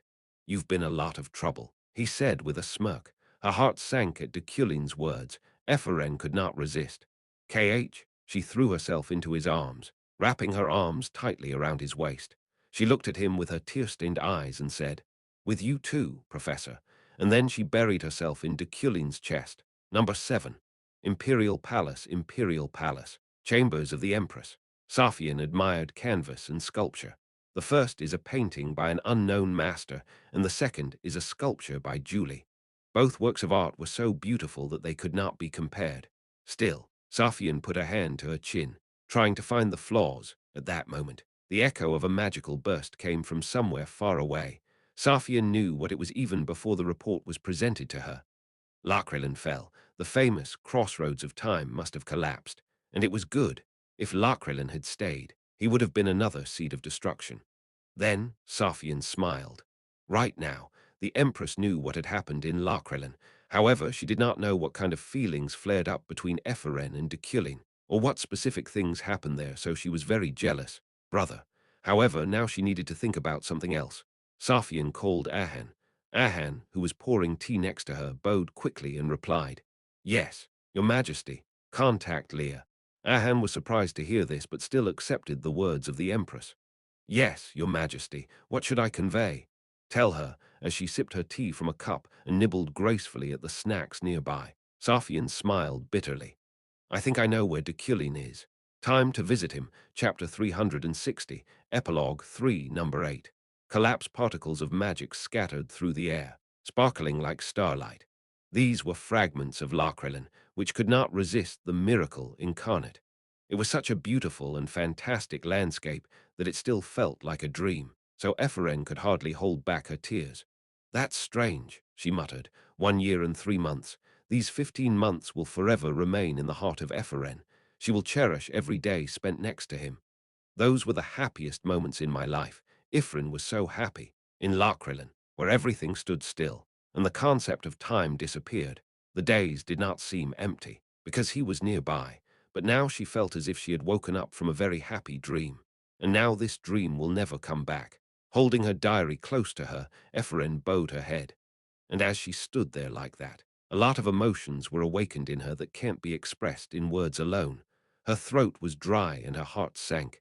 She was hurt and sad just thinking about him, because Epheren knows now she won't be able to see him again. No matter how much she wanted, no matter how hard she tried, no matter how great an archmage she became, she could no longer be with Deculein. Of course, there is still a shelter left. Shelter time. There she could still talk to the past Deculein, as he himself had said. But that's not enough. Epheren smiled and shook her head. Conversation with him in the refuge. Although short, it will still be a conversation. But now that she loves Deculein of all time, such an encounter would be nothing short of poison. It would be a poison that would make her never forget him, torment her for the rest of her life. Medicine that won't make her feel better even if she takes it. It will only make her miss him more and more. Still, I'm not going to give it up. This meeting with him will be fleeting, and the pain will remain forever. But even this moment will be important enough to overcome eternity. Time is relative. I'll take every chance. Epheren stepped forward vigorously, turning away from the collapsing Lakrelin. Number 9. North, the largest city in the north, is Freyden. After the incident with the altar, the northern fortress of the Empire regained its former status as a holy place for knights. Thousands of knights every month visit the Lord's castle, called the Winter Castle, as if on a pilgrimage. Thanks to cooperation with Deculein, even the province of Freyden, which seemed harsh, barren, and backward, began to prosper. In a workshop where wooden blocks were randomly laid out, as well as various metals such as copper, silver, and gold, Julie sculpted sculptures. Ready. She wiped the sweat from her forehead and smiled broadly as she looked at her new creation. In a way, swordsmanship and sculpting were very similar. Both require refined movements, concentration, and soul investment. Ding! While Julie was enjoying the results of her labor, someone opened the door. Julie winced. Someone entered my workshop. Nobody knows that this is my workshop, right? Julie tilted her head and looked at the visitor. Huh. A man in a black robe stood at the entrance. Judging by the physique, it was a man, but his face was not visible. He walked inside, carefully examining her work. Due to his appearance, he might seem suspicious, but it seems that he appreciated the sculptures as a connoisseur. He soon nodded, as if satisfied, showing interest. Julie asked. Who you are? He turned his head. Because of the hood of his robe, she could only see the lower part of his face, so this man seemed completely unfamiliar to her. Visitor, even his voice was unfamiliar to her. That's how. Julie walked over to him. This unexpected visitor was the first visitor to her workshop, so she did not want to be rude. And although he was unfamiliar to her, she smelled a smell that somehow seemed familiar. Can I buy this? He asked, pointing his finger at the figurine. Huh. Seeing where he was pointing, Julie flinched and shook her head. This thing. It was an alabaster figurine of Julie von der Freyden, a figurine the size of her forearm, depicting a great hero who sacrificed everything to save the continent. Not for sale. Night, shrouded in eternal ice, with a sword in his hand, a woman who made all her wishes come true. She could not sell this figurine. Suddenly he turned to her. Even as a knight, Julie, who had reached the level of a master, shuddered slightly. I still want to buy it. He insisted. I'm sorry, but there is no. Julie politely turned him down. He sighed. No, that sigh was more like a laugh. And then he said in a low voice, It's a pity. Have you decided to put down your sword and take up sculpture? But, I didn't put down the sword, but she is now Julie. In other words, the Julie that everyone on the continent knew is no more. Therefore, this Julie had no choice but to pretend that she knew those who had been associated with Julie in the past, because the meteorite impact caused by the altar did not exist on this continent. Knowledgeable people did not want to reveal this fact, and Julie too. You're right about the sculptures. Julie cleared her throat in embarrassment. It was difficult for her to deal with people who knew her past. She mimicked her old age with Josephine's makeup technique. That's how. Yes. Well, good luck with that. And then he turned around without saying anything else. Without even asking a few questions, he simply opened the workshop door and walked out. Clap, looking at the closed door. Julie blinked. He suddenly came and suddenly left. Julie was confused for a moment, but then turned around, wondering who it was, and at this very moment, Julie's eyes went wide. What? It was a scream that she didn't let out even when she was stabbed with a sword, and all because of the empty corner of the display case, where the figurine of Julie used to be. So this guest turned out to be a thief. Julie rushed outside, but the door was already empty, just cold skies and stale air. Here's the bitch, Julie almost swore for the first time in her life, but she suppressed her anger and returned to the workshop. Well, watch out. You will be taken care of by the appropriate authorities. She was about to call the police using the crystal ball in the corner of the workshop. But suddenly Julie noticed something. There was a small note on the table, a very short and simple sentence. Let's think of this as belated tuition. Education, education, education, education. Julie, repeating this word 3 times, suddenly felt goosebumps all over her body. Stop. If someone taught her, can't be, Deculein. Julie glanced back at the thought, but the cold wind blew past the hastily opened door. Number 10. Winter hut the snowy peaks of the mountains, where a strong, icy wind blew. Leah climbed the crest of a snow-covered mountain. As an adventurer hired by the Empress, and as a gambler who wants answers to her questions, she wandered around in search of the villain of the era. There, finally, she reached the summit of Axen, the steepest and highest mountain in the province of Freyden. Leah looked into the distance and breathed a sigh of relief. Where? Then there was a loud shout. Where? Where to look? This person with a short temper was the current head of Deculein. Uriel, I don't see. She is usually calm and cool about everything, leading some to say that she has no feelings. She always looked like she didn't care about anyone, but now she was very excited.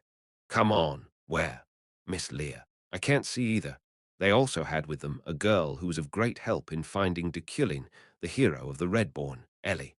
This rugged mountain was also a magical space, and it would have taken them years to climb it if not for her talent. Over there. The chimney of the hut sticks out a little. Leah pointed to the hut. It was difficult to see it, because it was covered with snow, and only the smoke from the chimney betrayed it. Yes, yes, I see, I see. Uriel screamed with wide eyes. She started biting her nails and breathing faster, as if in anticipation. Let's go too, don't hesitate. However, Uriel, who was about to run, was unable to move a single step. What? Let me go, because Leah grabbed her hand. It was a very displeased and intimidating look, but Leah shook her head. I'm sorry, but could you wait a bit? Uriel was silent for a moment and only blinked. She didn't understand Leah's words. They finally found him. He was right in front of their noses, but now for some reason they had to wait. Why? Uriel asked innocently. It was so strange that she didn't even get angry. She was just curious. Well, Leah scratched the back of her head. There is something I want to tell him in private. It does not take a lot of time. What did you say? But, alone at that moment, Uriel began to boil. She seemed ready to pierce Leah with her gaze. Miss Uriel, however, Ellie interrupted her. She approached with a smile and cupped her hands. Please let her. In any case, it won't take long. Right. Miss Leah, Ellie glanced at Leah, who nodded quickly. Yes, it will take 10 minutes, no, less than 5 minutes. But we found the professor thanks to Leah. Right, why did you suddenly rally together? Uriel looked at Ellie and Leah alternately. To her, sister of Deculein, this situation was absurd and unfair, but the expressions on the faces of these women were strangely serious. Looks like no matter how hard she tries, she can't convince the two of them. Only if it's fast, Uriel said through clenched teeth. Leah bowed. Yes, thank you, thank you. Okay, go. 5 minutes, no. 3 minutes. Finish in less than 3 minutes. Yes, leave before I change my mind. Leah immediately rushed off. She slid down the crest of the mountain at faster than human speed, soon reaching the door of the hut. Oh, it was a moment that made her more nervous than she thought. Leah took a deep breath and then looked into the eyes of Uriel, who was watching her from behind and counting down 3 minutes. TFR, she opened the wooden door of the hut. She was greeted by the crackling and warmth of the fire in the fireplace, as well as, "You've come," noble and majestic tone. Leah turned her head and looked at him with her hand on her chest. Deculein, he sat in a rocking chair near the fireplace and looked at her, as always, with a relaxed expression as if he knew that she would come. You found this place. Deculein smiled. His appearance is no different from before, but Rhea could see the difference. She felt something different. His life was on the line. You're dying, Leah said bluntly. Deculein just raised his eyebrows. Why are you saying something everyone knows? I read the diary. A diary, the notebook given to her by Deculein before the destruction of the continent. That's it, Deculein said indifferently. I have read it countless times. Leah took out the diary, which was already worn out. There was nothing there. The contents of the diary did not matter. In other words, it was just proof, evidence that made Deculein the villain, and nothing more. She felt like a fool for trying to find any hidden meaning there. But something similar happened in the past. However, it was a hint that Leah realized later. Someone has already handed me a similar letter. It was quite a long time ago. He gave her the letter before they started dating, that is, before they confirmed each other's feelings. A letter with nothing. A letter in which he described random things that had happened to him in recent days. No, it was something like a diary, not a letter. I then thought about the same. What was the hidden meaning? I looked at this letter for hours. However, in the end, there was no hidden meaning in the letter. After all, it didn't mean anything. It was written to make fun of me because it was a joke. It was a naughty joke from that guy. Ha ha. Then a mischievous grin fell from Deculein's lips. Leah narrowed her eyes. Yes, there was no hidden meaning in the diary, but it could be used as proof of my sins. And no regrets, Leah asked. Deculein replied with a smile on his face. What? About such a death? Deculein was still smiling. He looked at Leah like she was cute. I'm not sure if I don't have any regrets, or if it's designed so that I don't have any regrets. Leah couldn't figure out who that soft voice belonged to, Kim Woojin or Deculein, but I am not afraid of this death. I have a ticket, Leah said. She didn't have much time. After the promised 3 minutes, they won't be able to be alone. A ticket? In response to this question, Leah took out a sheet of paper from her inner pocket. Final reward for the main quest. Although this paper was smaller than her palm, it was still a ticket that brought the player back to reality. With this, you can survive. By this point, Leah was already convinced that this man who is now looking at her is definitely Kim Woojin.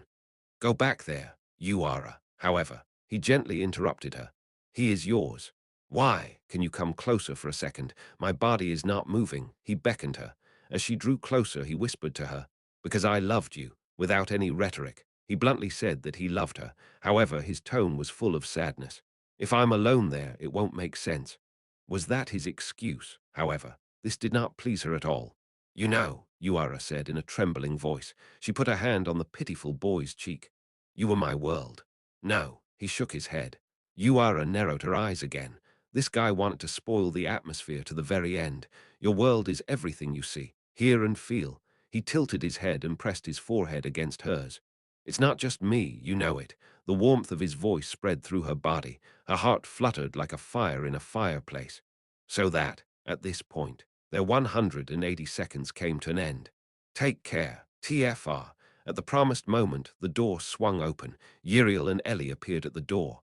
Brother, as soon as Uriel saw Deculein, she threw herself into his arms and burst into tears. Without any words, she conveyed all her emotions through the most primal cry. Looking at the two of them, Leah stepped back. Ellie next to her smiled softly and put her hand on Leah's shoulder. Miss Sylvia is on her way here too. Leah nodded without saying a word. Now she couldn't say anything. Tears welled up in her eyes, and her lips were swollen from biting them too often. Ellie added, "Thank you for your efforts, adventurer Leah." These words sounded like game over. Whether she won or lost, the game was over anyway. Yes, with a slightly confused but calmer expression. She looked at Deculein and said, "We all went through a lot. Number 11, time on the continent inexorably continued its course. No matter who died and who lived on, human life is constant and always follows the same path. Even if the most important person in the world dies, eventually time will make the rest forget him. Just as the giants who once ruled the continent have become a legend, in the same way, the destruction of the continent caused by the last follower has also become non-existent." Of course, Ephren knew about it. She was now an archmage whose apprentice every mage on the continent dreamed of becoming. She sat on the shore and looked at the float. Has it been 1 year, 2 years or 3 years since he died? She didn't know exactly how many years had passed. Ephren was just passing the time. Of course, it wasn't fun at all. There was a time when she tried to add some fun to her life. Fishing, writing, reading, and everything else on this continent that can be called hobbies. But it wasn't that easy. No, it was too difficult. Professor, Ephren muttered softly. I understand why you left. People. It is said that people are like this because they live together and interact with each other. But now Ephren saw no point in living with someone. Magicians think only of themselves. The nobles are too obsessed with pretentiousness and status. And the floating isle only yearns for her research. Everything on this continent was of no interest to Ephren. The Archmage just fishes. At one moment, a noble voice, which belonged to the most majestic being on the continent, reached the ears of Ephren. It was Empress Saphian. However, Ephren remained indifferent. Yes, I am fishing. The old Ephren, stammering and bowing to her, was no more. They say you haven't been to the floating isle for years. 5 years. 5 years. Has it been 5 years already? But Ephren didn't show much reaction, as if she didn't care. Yes, I watched Deculein's death from afar, and 5 years have passed since then. Today is the 5th anniversary. That's how. Ephren nodded her head indifferently. 5 years is 5 years. HMPH. Saphian chuckled and sat down in the chair next to her. Maybe I'll go fishing too. Sitting on 2 small fishermen's chairs were 2 of the most distinguished women on the continent.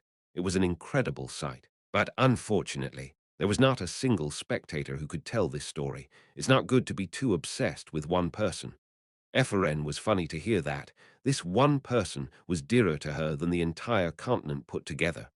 I know it. Time, space, and people are all relative. Would you like to see him again? Ephren silently looked at Saphian. Saphian grinned and repeated, So would you like to see him again? T.S. Of course, she even clicked her tongue. Unprecedented arrogance. Even in front of the Empress, she was nonchalant.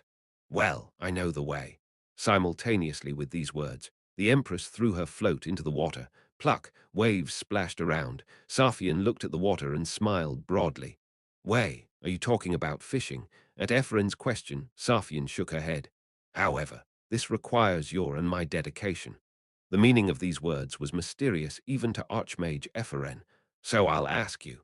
But Saphian didn't like riddles, so she didn't waste time getting to the point. Are you ready to sacrifice yourself for Deculein? When asked if she could sacrifice herself, Ephren involuntarily smiled. Should you ask? Pluck. At this time, the fish pecked at the bait. He told me to live my life. They both grabbed their fishing rods. But if I can see him again just once, and pulled them at the same time, I am not against such a sacrifice.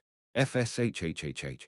The fish shot up over the surface of the water, scattering spray that distorted the sunlight into a rainbow of 7 colors. Sophian and Ephren exchanged glances at this beautiful sight. Chapter 361. Epilogue 4, Number 12. Passed on that day. 5 years ago, the biggest star in the world went out. Deculein is dead. It was an indisputable fact. Sophian watched the moment of his death. FSHSH, top of a snow-capped mountain, with eyes beyond human capabilities. Sophian watched the scenery inside Rohakan's hut. Brother, Uriel called Deculein. Deculein smiled at her. Sophian personally oversaw the last conversation between the two of them. Uriel, Deculein held out his hand to comfort his grieving sister. Why were you hiding? Uriel asked. She tried not to cry, but her voice trembled. I wasn't hiding, Deculein replied. At that moment, Ellie stepped a step closer and bowed her head. It was a modest and simple greeting, looking at her gaze, which was deeper than 100 words. Deculein nodded his head in response. With that, they said goodbye. Deculein then spoke to Uriel again. I was waiting. Sophian rested her chin on her hand and smiled. These words were warm and caring, so addressed to each other those who were related by blood. Even though Uriel didn't have a drop of Eucline's blood, he accepted her as his sister. You're doing great. Each of his words warmed like the sun. I am doing my best. Uriel wept at Deculein's praise. However, it was impossible to tell from her tear-stained expression whether she was happy or sad. So you were watching me? Uriel asked, squeezing his hand. Her tears fell on his hand. Yes, Uriel. Deculein said. You're doing well, and you will be fine in the future. It was sincere praise. So there is nothing to be sad about. I can rely on you. Deculein smiled, raising his body slightly. He hugged Uriel tightly. Because you are my sister. After that, there was a loud roar. Uriel could no longer contain her emotions. The cry of her heart filled the hut. Looking at her, Sophian thought, will this Uriel be able to control her emotions in the future? Her sanity evaporated, making any judgment impossible. It would be good if she didn't faint. Yes, because I am your sister. However, Uriel regained her composure sooner than Sophian expected. She bit her lip and wiped away her tears with the hem of her sleeve. Then she buried her face into Deculein's chest. She is the head of the family with the same determination and will as Deculein. Thanks a lot. And she did not want to waste the last moments of his life only on sadness, so she decided to let out everything that was in her heart all these years, leaving no regrets behind. I love you. She always wanted to say something she had never said before. At least now she could not remain silent. I'm glad you're my brother. At that moment, Deculein smiled warmly and replied, Thank you, Uriel. However, his smile was temporary. The body, whose heart had stopped, had already reached its limit by that time and was just waiting for Uriel to release it. Accepting his own death, which he had long sought, Deculein slowly closed his eyes.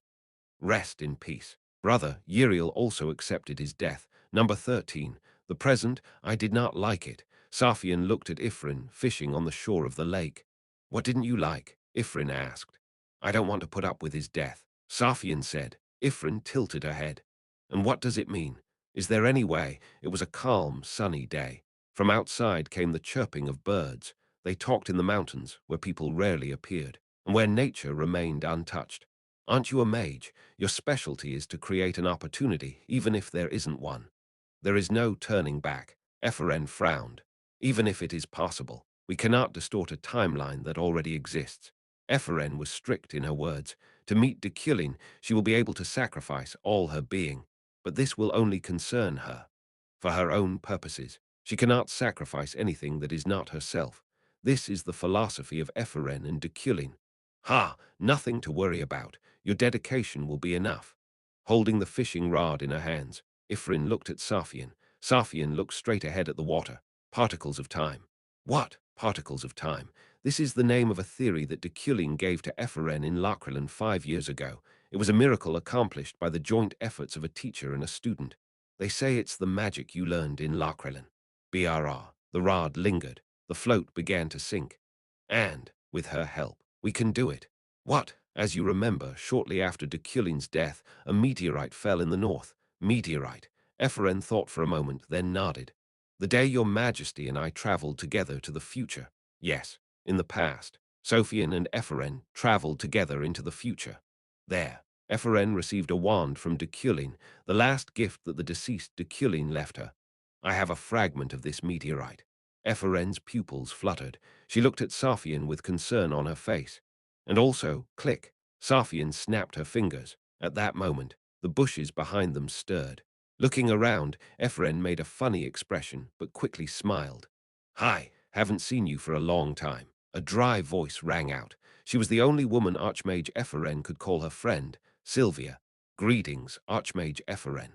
In addition, there was another person who called her an Archmage, the continent's greatest adventurer who was no longer a child.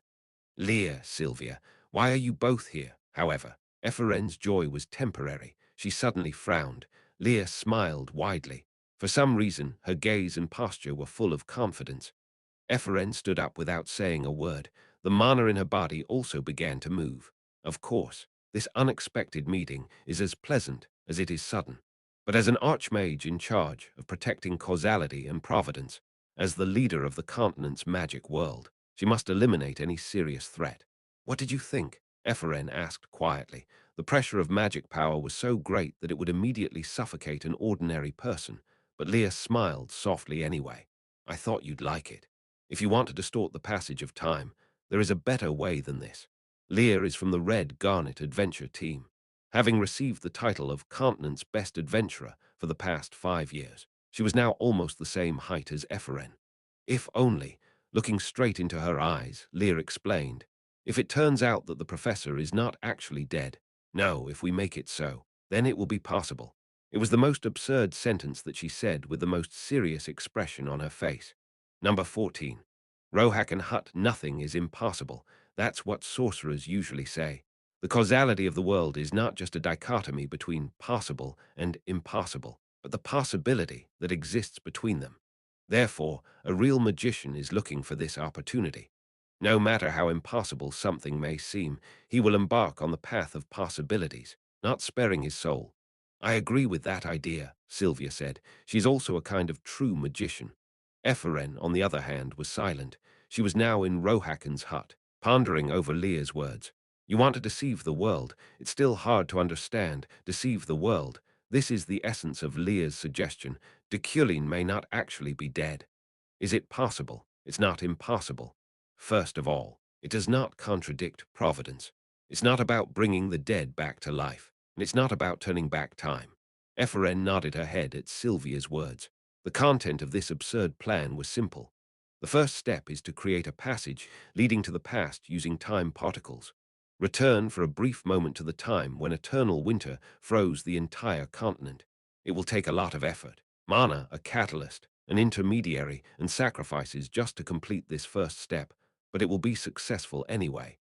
Then the second step. Find Deculein, who went into hibernation 10,000 years ago, and hide him from the world.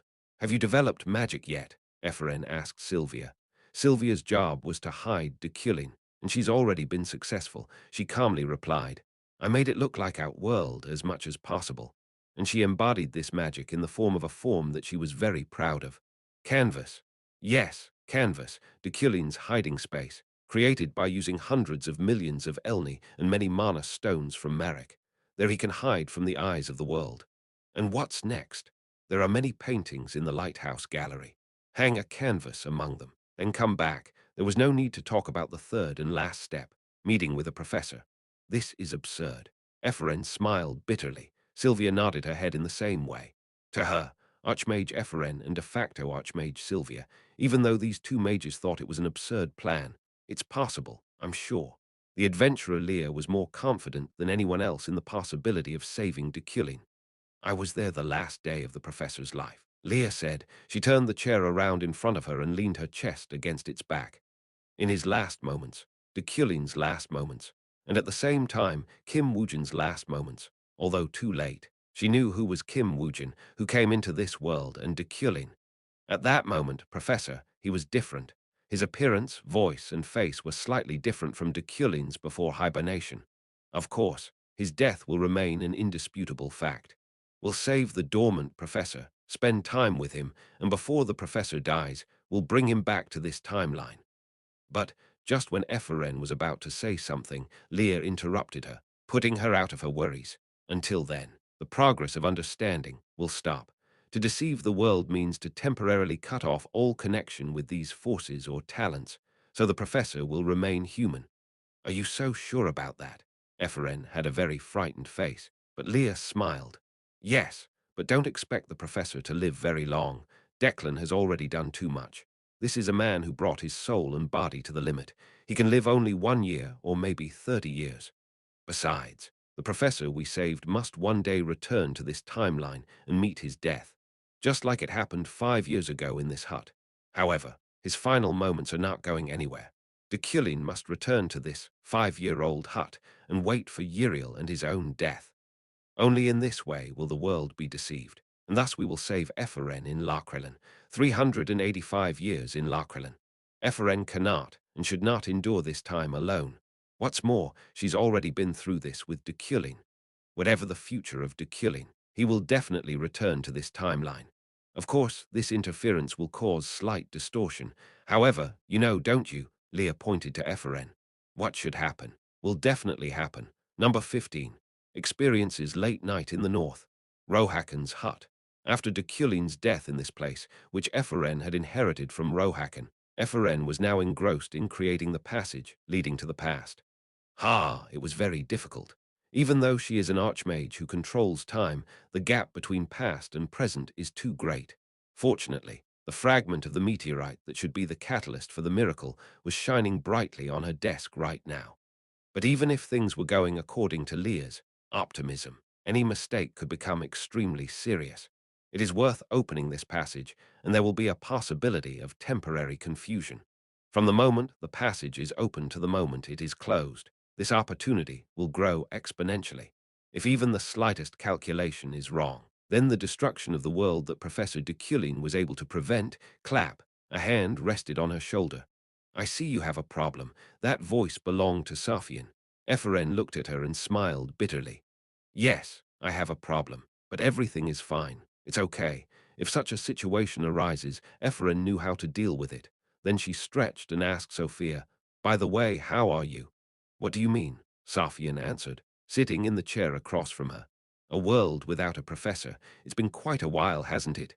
Yeah, 5 years. There was no emotion in Safian's voice. She was once again a bored empress, uninterested in anything. Nonsense in every sense. She looked at Ephraim to gauge the emotions that would show on her face. The world is a very mysterious thing, and everything in the world is meaningless to me. Suddenly, the empress closed her eyes, as if trying to remember someone's face, and smiled faintly. But without this world, I wouldn't have met the person I loved the most.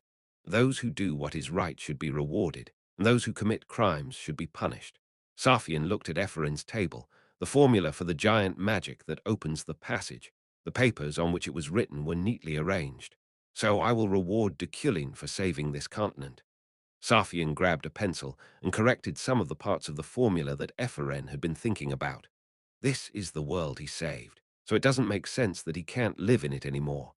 B.U.T. Ephraim opened her eyes wide when she saw the corrections.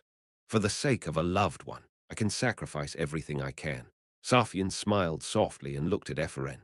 Get ready. It's time to get down to business. Ephraim immediately jumped to her feet. Her heart beat faster. She felt her brain tighten for the first time in a long time. Your Majesty the Empress. She witnessed an insight that penetrates the essence of magic and the mind and goes beyond the level of an archmage. Ha ha, now you're calling me Empress again. Safian grinned mischievously and said, let's save that impudent professor. Chapter 362, Epilogue 5, End, Number 16. Imperial University, Magic Tower. The Magic Tower of the Imperial University was Ephraim's hometown. Now she was looking at the local landscape, having returned here after a long time. Spring, cherry blossoms bloomed all over the campus, under which couples nestled. Looking at the strolling students, Ephraim remembered her time at the university, which now seems too far away for her. Then, to borrow Sylvia's words, stupid Ephraim, who knew nothing, came here that spring with a grudge against Deculein. She had a clear plan in her mind. I wanted to destroy the professor. Deculein's fall, muttering an old goal that might have already been achieved. Ephraim took a step forward. At that moment, space warped, and she immediately entered the top floor of the university's magic tower, in the office of the chairman. God!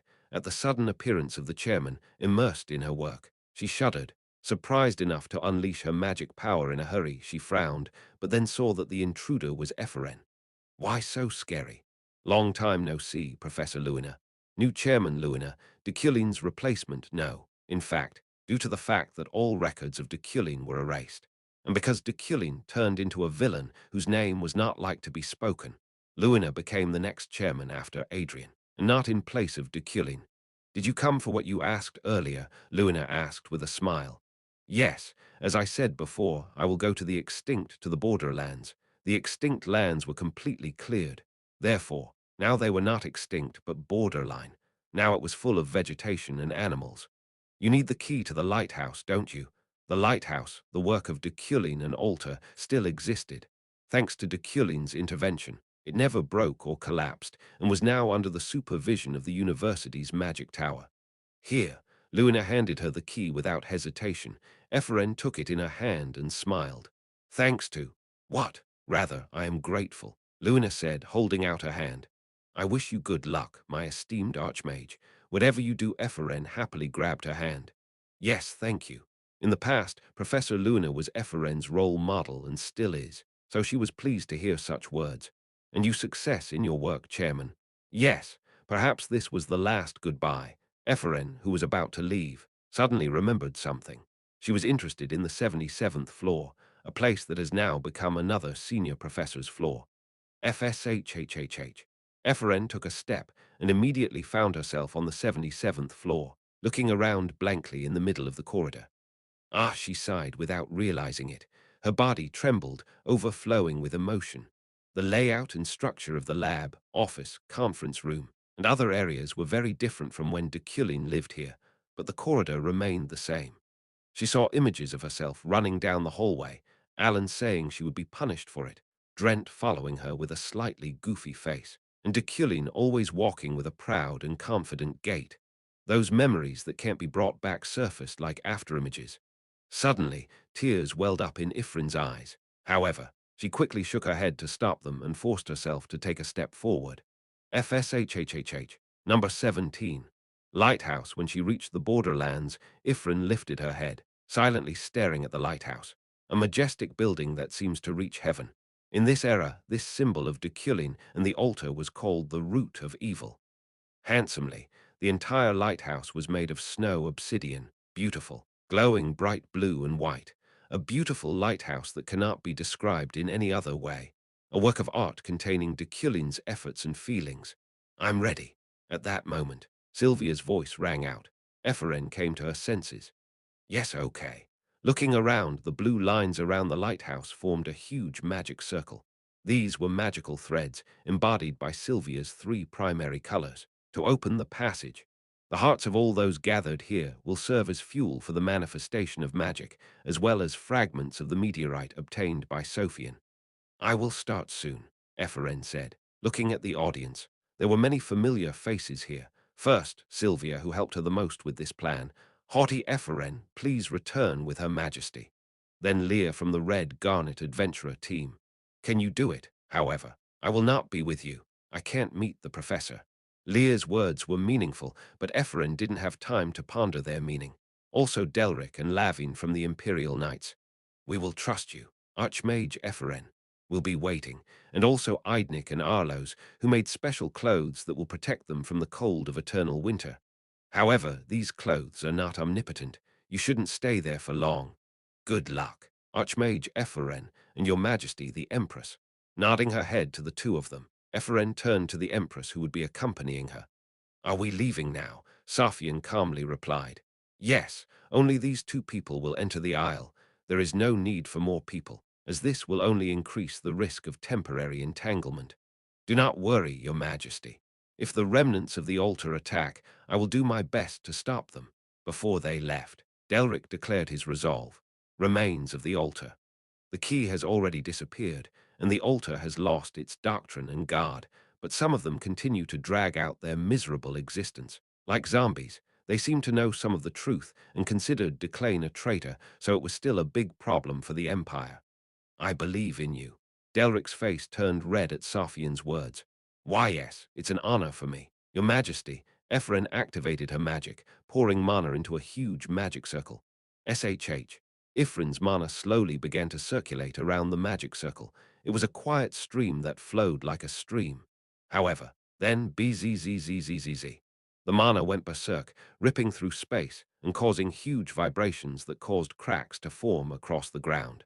This phenomenon, which could be misinterpreted as a calculation error, was in fact precisely planned by Ifrin. The process runs smoothly. Safian made edits for just that. A dangerous technique that deliberately causes a clash between magical forces for faster and more destructive use of magic. BZZZZ, a magical technique that emits a sound similar to static electricity. It distorted the space of the world itself, embodying the elliptical passage in this distortion. Time itself became particles that vibrated as they engulfed space. Everyone who witnessed the space-time warp was momentarily speechless. Your Majesty. Epheren turned to Safian. Safian also looked at Epheren. There was no need to say anything to each other. There was no need to hesitate. They'll just go there as promised. In passage where he was waiting for them, number 18. Eternal winter traveling through the passage was dizzying. In an instant, the body began to rotate, and the bones and muscles trembled from the pressure exerted on them. It was a very strange feeling. However, after a small bout of nausea, they found themselves in a non-existent era of the continent, forgotten and lost past. This is eternal winter, a world where everything is frozen, 10,000 years of winter. Yes, that's right. Luckily, it's not very cold here. Soon the moment of awakening people from hibernation will come. Sophian and Epheren looked at the frozen continent. All things, both heaven and earth, are in perfect dormancy, looking forward to the coming spring. Still, you have to hurry, we can't stay here long. They didn't have time to look around. Ifrin took the initiative and opened the lighthouse door. Safian calmly followed her. Tick-tock. At that moment, the ticking of the clock sounded in Ifrin's ears. Her body froze for a moment and her face showed tension. Safian looked at her and asked, "Intervention of the world?" "Yes, let's hurry." This course of time coming from the heart counted the approaching intervention of the world. If they don't rescue Deculein by then, the deterrent will catch them. Top, top. Epheren ran up the stairs of the lighthouse with the canvas in her hands. Tick-tock. The sound of the second hand gradually accelerated with each step, but there was still time. Tick-tock. Luckily, Deculein's whereabouts were already known. It was driven by wood steel. Tick-tock. Using the timber as a GPS, they ran until they arrived at the very center of the eternal winter. There, here it is, Professor. Yes, in the place guarded by Knight Julie was Deculein, still proud with a straight posture, like a crane, as if he had not been frozen. Tick-tock. Epheren walked over to him, injecting her mana into Sylvia's canvas. Safian nodded her head. Phew, just one deep breath. Epheren's magic power, manifested in this way, enveloped the frozen Deculein, and then carefully lifted him up and placed him on the canvas. Tick-tock. The sound of the clock got louder. Epheren bit her lip as there was still a lot of work ahead. Tick-tock. The alarm bell continued to weigh on my nerves. Immediately after that, a crack was heard from somewhere. Like ice cracking, here and there cracks appeared in the air. It was a distortion of time. This is the intervention of a deterrent that will destroy the continent again if ignored. However, Ifrin was already prepared for this. She had a decision. Your Majesty, Epheren called out to the Empress, who silently looked at her. Your Majesty, come back, Epheren, interrupting her. Safian took the canvas with Deculein from Epheren's hands with telekinesis. Your Majesty, what are you? I'll take care of the rest. As if she knew everything, the Empress smiled at her. However, Epheren hurriedly shook her head. Your Majesty, FSHHHH. Sophian drew a sword from her belt and aimed at Epheren with that blade. It takes a sacrifice to close the rifts. I can go into the crack to patch them up like you were going to do now. Right, SKKRR. As if in answer to Safian's words, the space-time distortion yelled even more fiercely. Haughty Epheren, I said I would dedicate myself to this. This is my task. Your Majesty, Epheren's expression tightened. Safian only pursed her lips. Professor Deculein wouldn't want you to sacrifice yourself. I don't want that either. Epheren said, that's how. Safian rubbed her chin nonchalantly. The Empire needs your Majesty. You must guide the Empire on the right path, not. The Empire is already on the right track. What? I'll say it again. I love Deculein. Safian boldly confessed her feelings. However, if you think I'm only doing this for Deculein, you're wrong. TFR, TFR, TFR. Meanwhile, The cracks got bigger, and the clothes that protected them from the cold began to crumble. I bear the burden of the empire and the continent. No, it's not. Ephren denied this. After the incident with the altar, Safian became the greatest emperor in the history of the continent, who single-handedly stabilized the situation in the empire and the continent, formulated and implemented new laws and policies, and broke all the chains of hatred. The continent needs your majesty. The continent still relies on your majesty's judgment, on your wisdom and strength. We need to deal with the remains of the altar, and most importantly, your majesty, you have always been right. Safian was the absolute ruler. Ha, like you said, I've always been right. Safian smiled contentedly. However, the fact that I was always right, that I was never wrong, makes people think of me as someone with absolute judgment. They will believe me even if I say dog dung is miso soup. Ephren's eyebrow twitched. Absolute judgment. She knew the meaning behind her words. Your majesty, in this empire, everything is decided by my will and the will of the imperial family. If so, was this empire solely founded by the imperial family? Even though Safian asked this question, she immediately answered it herself. Not. It was not the imperial family that built the empire was built by subjects. As Maho said, the master of the state is the vast majority of its subjects. It is they who constitute the state, and from them comes the power of the state. Ephren tilted her head without saying a word. As long as I rule, subjects and everything around will depend on me. Everyone will rely on me. At that moment, Ifrin already realized that she could not convince Sophian. Besides, if I die of old age, there will be heirs to the throne. But in this case, this is nothing but the usurpation of power. Sophian tried to return the empire to its master. The greatest man of this time must break this chain himself. Her will spread not only to the empire, but to all kingdoms, and eventually change this world. In other words, Sophian looked into Ephren's eyes. I will free them with my death. Ephren couldn't help but admit it. She couldn't help but accept it. You'll go back and tell Deculein, TFR, the space-time rift had already opened wide, that I gave him a new continent. Sophian laughed. There was happiness in that smile. There was joy. There was an achievement. There was love. She sincerely wanted to die for the one she loves. She will give him life on this continent. Sophian swung her sword sharply and slashed Ifrin's chest diagonally. Ah, then. Epheren's figure disappeared before she could say anything. The sword of the Empress banished her back to her original time. Goodbye. Sophian pursed her lips and looked around. FSHSHSH. The storm of time has come, a tidal wave of containment that covers the entire body. Number 19. Rebirth Epheren, cleaved by Sophian's sword, returned to her original timeline. She stood near the lighthouse and stared blankly at the approaching group of people. Sylvia, Delric, Arlos, Eidnik all said something to her, but Epheren did not hear anything and could not say anything, because their eyes, looking at her, were looking for someone else. Cap. Suddenly, a small drop of rain fell on Epheren's nose. At the same time, the vibration of wood steel spread through the body. Those two cold and noisy auras awakened Epheren. She silently turned and opened the lighthouse door. Clap. She stepped inside as if possessed by something, and she just ran. The wood steel guided her forward until she was in front of some doors. Opening the doors, Epheren looked around. It was the gallery where he was, canvas with Deculein. Her Majesty hung it here. While Epheren stared blankly at the canvas, Sylvia ran up to her and shouted, "Did you make it? Epheren, the professor, is here. He is still sleeping, but I can wake him up." At these words, Epheren burst into tears. She didn't know if it was joy or sadness. Now she was so happy but so sad. Seeing her like this, everyone else tensed up as well. Delric was the first to ask, "Where is the Empress?" Ifrin was in no hurry to answer. However, she answered quietly in a trembling voice. Her Majesty the Empress went on a long journey, from which she will never return. Number 20. Lear time passed, the continent changed. After the sudden death of Empress Sophian, Crito issued the Will of Sophian, the Declaration of the Republic. A 500-page compendium that promises to transform the empire into a republic, temporarily leaving the imperial family in power, but retaining the status system only as a form and abolishing it over time. It was the last will of the Empress, published in book form, and it was read by everyone on the continent. Of course, this was a catastrophic event that many could not accept, but even the greatest nobles who should resist the most.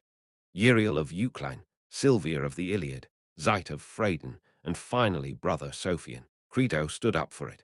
The empire was slowly turning into a republic, and not only the empire changed. Side quest completed, Windless Cave. This is the end. A quest completion notification popped up. It was a cave in the south where crazy monsters lived. As the deputy leader of the Red Garnet Adventurer team, Leah was doing her quests. Phew! She lay down on the ground and stared up at the dark stone ceiling. The stalactites hanging like icicles were beautiful. About a year has passed. She may have been influenced by this peaceful atmosphere after a long fight, but she remembered the boy she had almost forgot. These memories rolled on like an annual event. Deculein. No, Kim Woojin. No, Deculein. No, Kim Woojin. What are you doing now? Now Leah knew it. She could admit it. It was no longer the same Kim Woojin that she passionately loved. It was a new identity. Although she wasn't very sad. Sometimes she was soaked in sentimentality, but even these memories brightened her days. I hope you're having fun here too, Leah muttered, as if talking to him. I'm happy, even though I can't meet you. She can't meet Deculein. A character named Lear is under close surveillance by the world, the system, so she cannot reveal his whereabouts. Even if we are in the same world like this, we cannot meet. Leah lifted the corners of her lips. It's good that I was able to visit there in your last moments, Deculein's last moments. The words she then said to him as Kim Woojin were still in Leah's memory. Leah, Leah, suddenly. Leo screamed from the side, a loud echo that reverberated throughout the cave. Here, Leah, come here, help. He is almost an adult, but he still behaves the same way. Leah, go faster, my feet are stuck in the mud. One way or another, there are still many unknowns on this continent. There are many problems to be solved, the villains are still endless, and there are many interesting dungeons. Leah, where's Carlos? He left me. That's why Leah's heart boils every time she embarks on a new adventure. She is interested in exploring the unknown and enjoys encountering new areas, people and life, of course. This can also be related to the profession of adventurer. When will you guys stop fighting? Faster, but it does not matter. Just like he was Kim Woojin and Deculein, she seems to have been Leah and Yuara too. Good, I'm going. I'm going as she sighed and stood up. A small letter flew out of Leah's pocket. The paper that fell to the ground without her knowledge was quickly swallowed up by the darkness of the dungeon. The sentences written in it were full of simple and sincere emotions. Woojin, as you said then, my world is not you. Now I know exactly what you meant. My world is everything that I see, hear, feel, and experience. This continent, this planet is very different from Earth, so I'm glad that I'm an adventurer. I'm glad that there are so many adventures on this continent. Do you know what the giant once said? The blessing given to people is their limited mind, small eyes, short legs, and life, which ends with the advent of death. No matter how much I run, this continent will never end, right? I am waiting for endless meetings and a huge unknown. This land without borders, endless skies, a continent that I can never conquer is the happiness that was bestowed on me. Only thanks to you I have found this happiness. Well, in fact, I don't even know what kind of letter I want to write to you right now. So, to summarize in a couple of words, I'm happy to live on this continent. I think it's better not to return to the original world. I want you to be happy too. I wish you a good life. Writing this letter makes me think about the past. I might not even be able to deliver it to you. However, it's not scary. Be happy, Eugen. And I'll be happy too, if everything is fine with you. I can also enjoy life. And further, I really loved you. This is true. Goodbye. Number 21. Last Point Metropolis of the Republic of Krebim. Haidkin, Eucline's most luxurious mansion in the big city, with a very high-tech and modern landscaping. Sitting in a rocking chair, I was reading a book on the theory of magic that Luna had published. SHH. I peacefully flipped through the pages, enjoying the unexpected daily life. When I met Uriel again, she was crying, unable to find words. But now, after about a year, she has again become annoyed over trifles. It's good because it's more like Uriel. Although I'm still bored, I closed the book. Luna's theory is too simple. After all, I am someone who specializes in teaching the theory of magic. Anyway, I read the whole book in 15 minutes and looked out the window. Clear weather, blue sky without a single cloud, the brightly scorching sun. I was still alive thanks to an absurd plan that aimed at the gap between the past and the present. However, at first I was dissatisfied. For all the villains, such a death is the right end and the right fate. I was not happy to be alive. I couldn't rejoice. Your Majesty, however, I remembered Safian. The Empress who devoted herself to giving me peace has liberated the Empire. You gave me an award worthy of your greatness. The time she gave me won't be particularly long. I was still slowly dying. However, if that is your Majesty's wish, if that was her wish, I will live and enjoy this life. I smiled softly. I'm still Deculein and Kim Woojin. My personality cannot be expressed by a single name. However, there is one promise that I have not yet kept. See you at the last minute. To keep this last promise, I will do my best as long as I live. Brother, what are you doing over there? Come here soon. Suddenly, a loud voice rang out from the crystal ball. It was Uriel. The dinner table is ready. I shook my head, put down my book, got up from my seat, and walked into the garden of the mansion. This place, dedicated only to me, was fenced on all sides, and no one would see it from the outside. There are a lot of good people here now. Delric, Lavin, Sylvia, Epheren, Uriel, Arlos, Eidnik, Jackal and Carla, Ellie, Julie. Brother, why so long? Uriel yelling at me, Ifrin busy eating rohok, Sylvia smiling slightly at me, and Julie frowning. Go here. Listening to this impudent cry, I was already preparing a crack. Even the presence of guests will not stop me from giving her a lesson. I approached her and, click, moon, there was loud laughter from the crowd. On this clear and windless afternoon, fallen leaves mingled in the garden. It was autumn, and the leaves were turning red. Professor. In a world without an empress, seeing autumn leaves reminiscent of her, and seeing Epheren smiling at me, I quietly thought, this is a very simple idea. Yes, this is the life that Safian gave me. Her dedication slightly increased the time allotted to me. I have people with me whom I can trust and rely on, so that, welcome. The villain wants to live. THEN, a number extra. Safian the birds sing their tunes. The sun stings closed eyelids. Safian, who was tossing and turning all over because of them, involuntarily opened her eyes and stared blankly at the sky. Looking at this landscape, she briefly remembered the past. After hanging Deculein's canvas in the gallery, she was banished by the storm of time, her body tearing and breaking in the tide.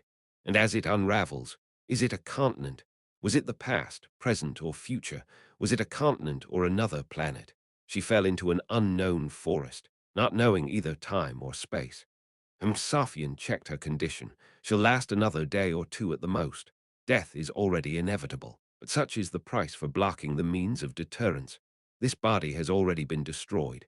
Will such a death be happiness or misfortune? Safian unconsciously smiled and forced her broken body to stand up. Now all that's left is to find a place to die. Of course, only dust will remain from the corpse, but she does not want to die without knowing where she is. Grrr.